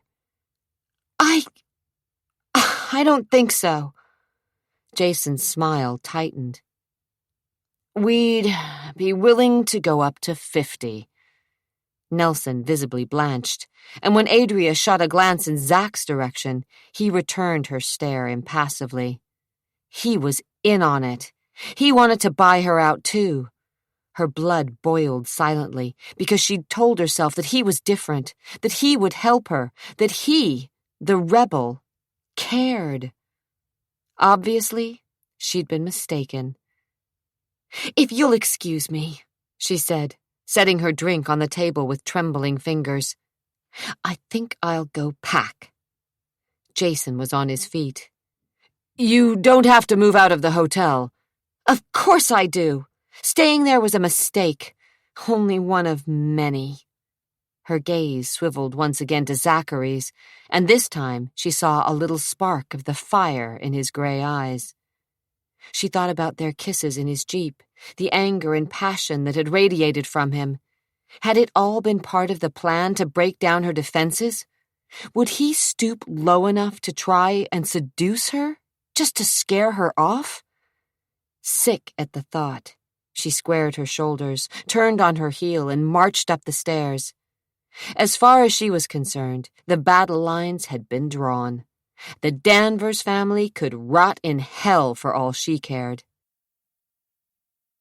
The locket glittered and spun, catching the light as it dangled from a worn gold chain. Cheap, a fake, like the woman who owned it. It had been a big risk sneaking into Adria's hotel room, but sometimes risks were necessary. And look what the spoils were. A cheap piece of jewelry and an even cheaper pair of panties. Oh, they were sexy enough. Black lace and not much of it. Adria Nash was obviously into carnal pleasures, or perhaps she was a tease. So much like Kat. In the privacy of a hotel room, Catherine's killer clenched Adria's personal items in angry hands and tried to calm down. It was impossible. Unwanted memories of Kat continued to haunt and torment the one person who had so desperately wanted to bury Catherine LaRouche Danvers forever. Even now, as Catherine's killer stood near the windows of a penthouse suite with a view of Portland's city lights, the panorama was lost beneath visions of long black hair that gleamed blue as it fell down an unmarred back, breasts that were full and high, long legs that promised men dangerous pleasures. Kat. Would she never die? Would her image never fade? Dear God, how long would this torment go on? As long as the family is threatened. As long as there is a chance Kat's child is alive, as long as London walks this earth. Rage coursed through the blood of Catherine's killer. The locket, clenched so tightly, cut into a palm, drawing blood that was wiped with the scrap of lace Adria Nash called underwear. No, this job was far from finished. The threat still existed. Because of Adria Nash. Because of London. But that would change. Soon. Very, very soon. Chapter 14. No one believed her. She'd told the front desk, the man in charge of security, and even Zachary Danvers himself that she'd felt someone had been in her room, even though she'd insisted that she was missing her locket, and probably a few other things as well, that they had been stolen. She'd been dismissed. "You think I set you up to be ripped off?" Zach had asked when she'd called him. "I'm just telling you what happened." "While you were dozing in the jacuzzi," he'd clarified, unable or unwilling to keep the disbelief from his voice. "Yes." "And you think someone, no, make that the Danvers family, is spying on you, is that it? That we put you into a room filled with all kinds of electronic surveillance equipment, and then sent a burglar up when we caught you sleeping in the tub?" "I know, it sounds crazy, but nothing. It is crazy, Adria." "It happened, Zach." "Fine. I'll talk with security." His voice was filled with disbelief. He was placating her. "I should go to the police." "Please, do. Tell them what you just told me. Have them search the room and dust for prints, if they're not too busy. Tell them they didn't take your credit cards or your money, that nothing but a few personal things were lifted, and while you're at it, you may as well let them know that you think you're London. Let them know that they can close the books on that open kidnapping file." She'd gritted her teeth. "I'll think about it," she assured him, as she'd hung up, but of course she wouldn't call the local authorities. Not yet. Not before she hired herself a lawyer and knew her legal rights. She'd talked to an attorney in Bozeman before she'd come to Portland, but decided not to have him take any legal action. Not until she knew what she was up against. And now she did. She was up against the entire Danvers clan, the proverbial brick wall. And that wall was covered with spools of barbed wire, the kind that was certain to cut a person to ribbons if they tried to scale the barricade. So who would take the locket she'd gotten from her adoptive father on her 13th birthday? Or a pair of panties? A sick feeling curled inside her stomach, and her skin crawled. What kind of a creep was she up against? "It may not be as bad as you think. Someone may be just trying to freak you out, to force you to back off. Or whoever took the objects was a real wacko, someone with several screws loose." Either way, she decided to move out of the Hotel Danvers, away from curious glances, raised eyebrows, and the feeling that she was being spied upon, away from the chance that whoever had been bold enough to break into her room would return. Putting some distance between herself and the family was just as well, she told herself, as she found a room in the Orion Hotel just a few blocks away. The Orion intrigued her, because it was the hotel where Zachary was supposed to have been beaten up and left for dead on the night London had been abducted. The Orion had changed hands several times in the last few years, and had been updated, whereas the Hotel Danvers had been refurbished to offer a charming glimpse of Victorian Portland. The Orion was modern with plush beige carpeting, recessed lighting, and walls tinged a subtle shade of gold. What it lacked in character, the Orion made up for in convenience, with 3 restaurants, a pool, weight room, and sauna. She pored over her notes until 2 a.m. and tried to shove all thoughts of her meeting with the family out of her mind. At least she knew where she stood, and she didn't have an ally in the lot of them. Even Zachary. Some rebel he turned out to be. When it came to the Danvers fortune, he was as greedy as the rest. He seemed anxious to be out of town and rid of her and away from the problems of the estate. As she curled up on the queen-size bed, she wondered about him. He'd kissed her as if he meant it, and yet it had been nothing more than a test. She'd nearly been duped into thinking that he cared for her, but that notion was foolish. If she were London Danvers, then he was her half-brother, and a romance was out of the question. If she wasn't London, then he'd expose her as a fraud, and a romance would be out of the question. Not that she wanted romance, she told herself. She'd learned that lesson the hard way, and she wasn't going to fall for Zachary, not even if he wasn't related to her. No, all she wanted was to find out who she was. She'd fight tooth and nail to discover the truth, no matter how deeply the Danvers kin had buried it. As his jeep crested the Santiam Pass, Zachary reached into his pocket for a cigarette, then frowned at himself and scowled at the twin beams his headlights threw on the asphalt slipping beneath the rig's tires.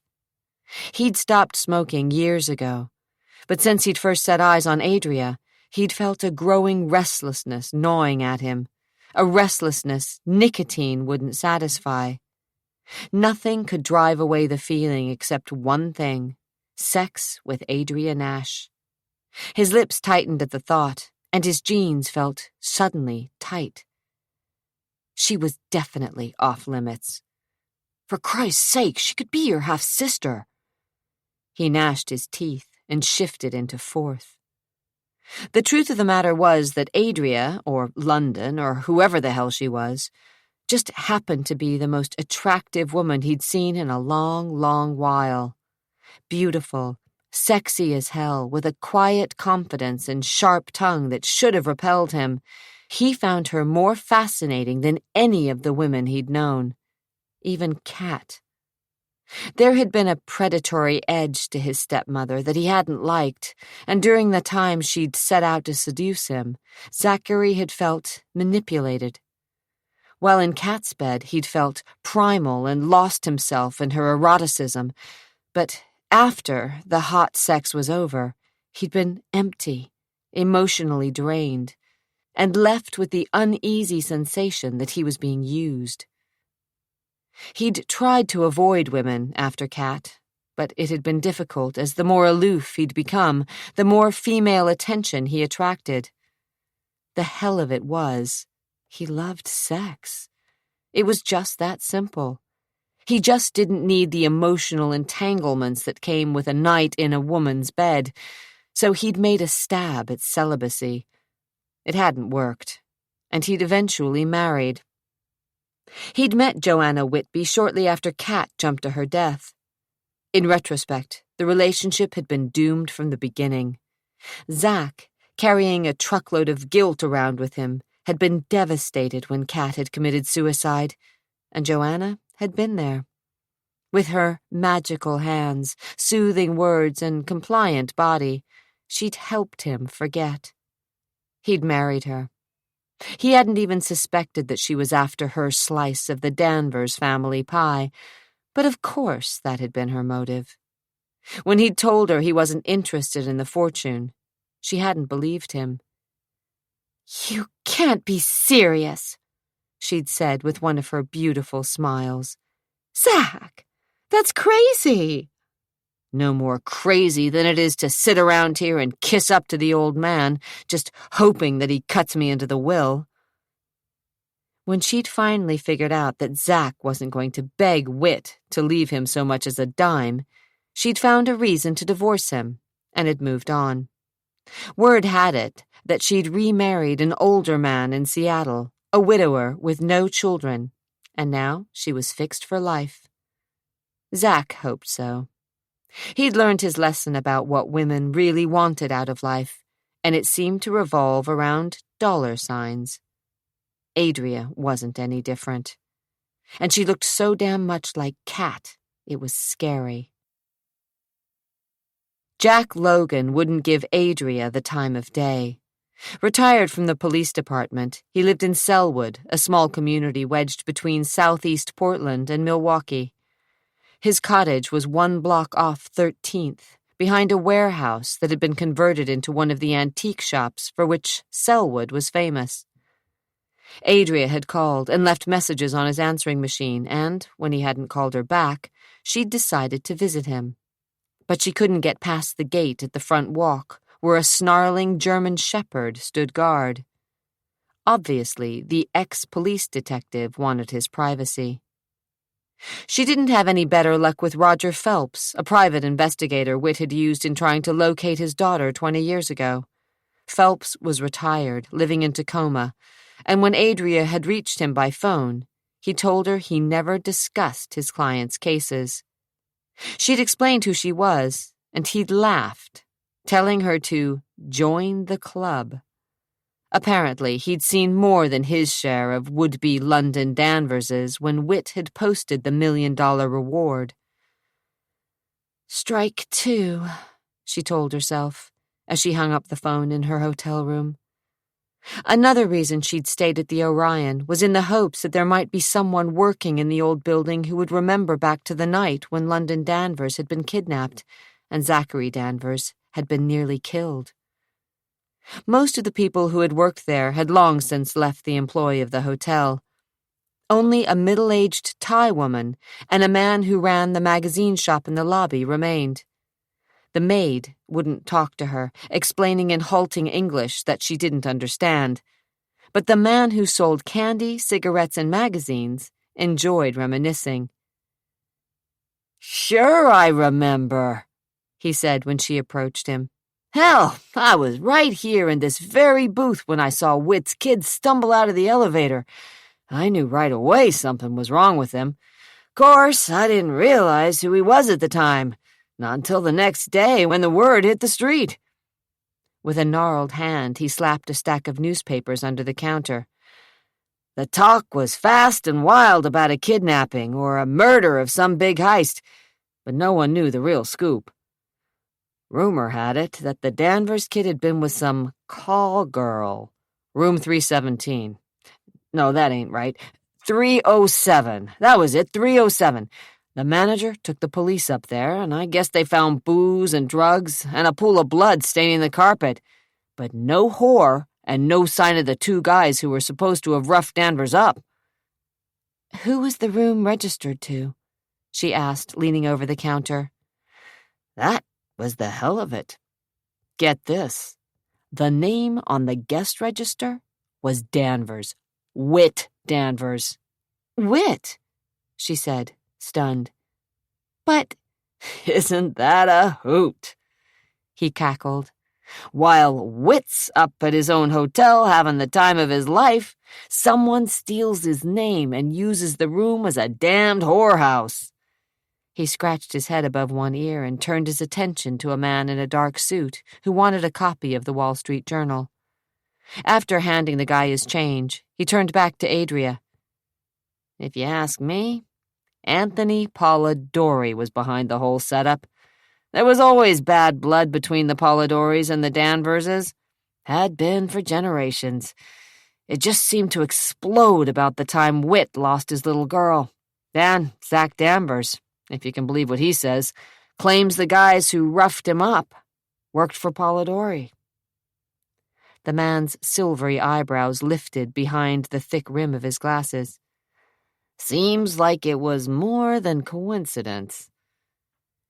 She knew there had been some sort of feud between the wealthy Italian family and the Danvers clan, but didn't understand how the feud affected the kidnapping.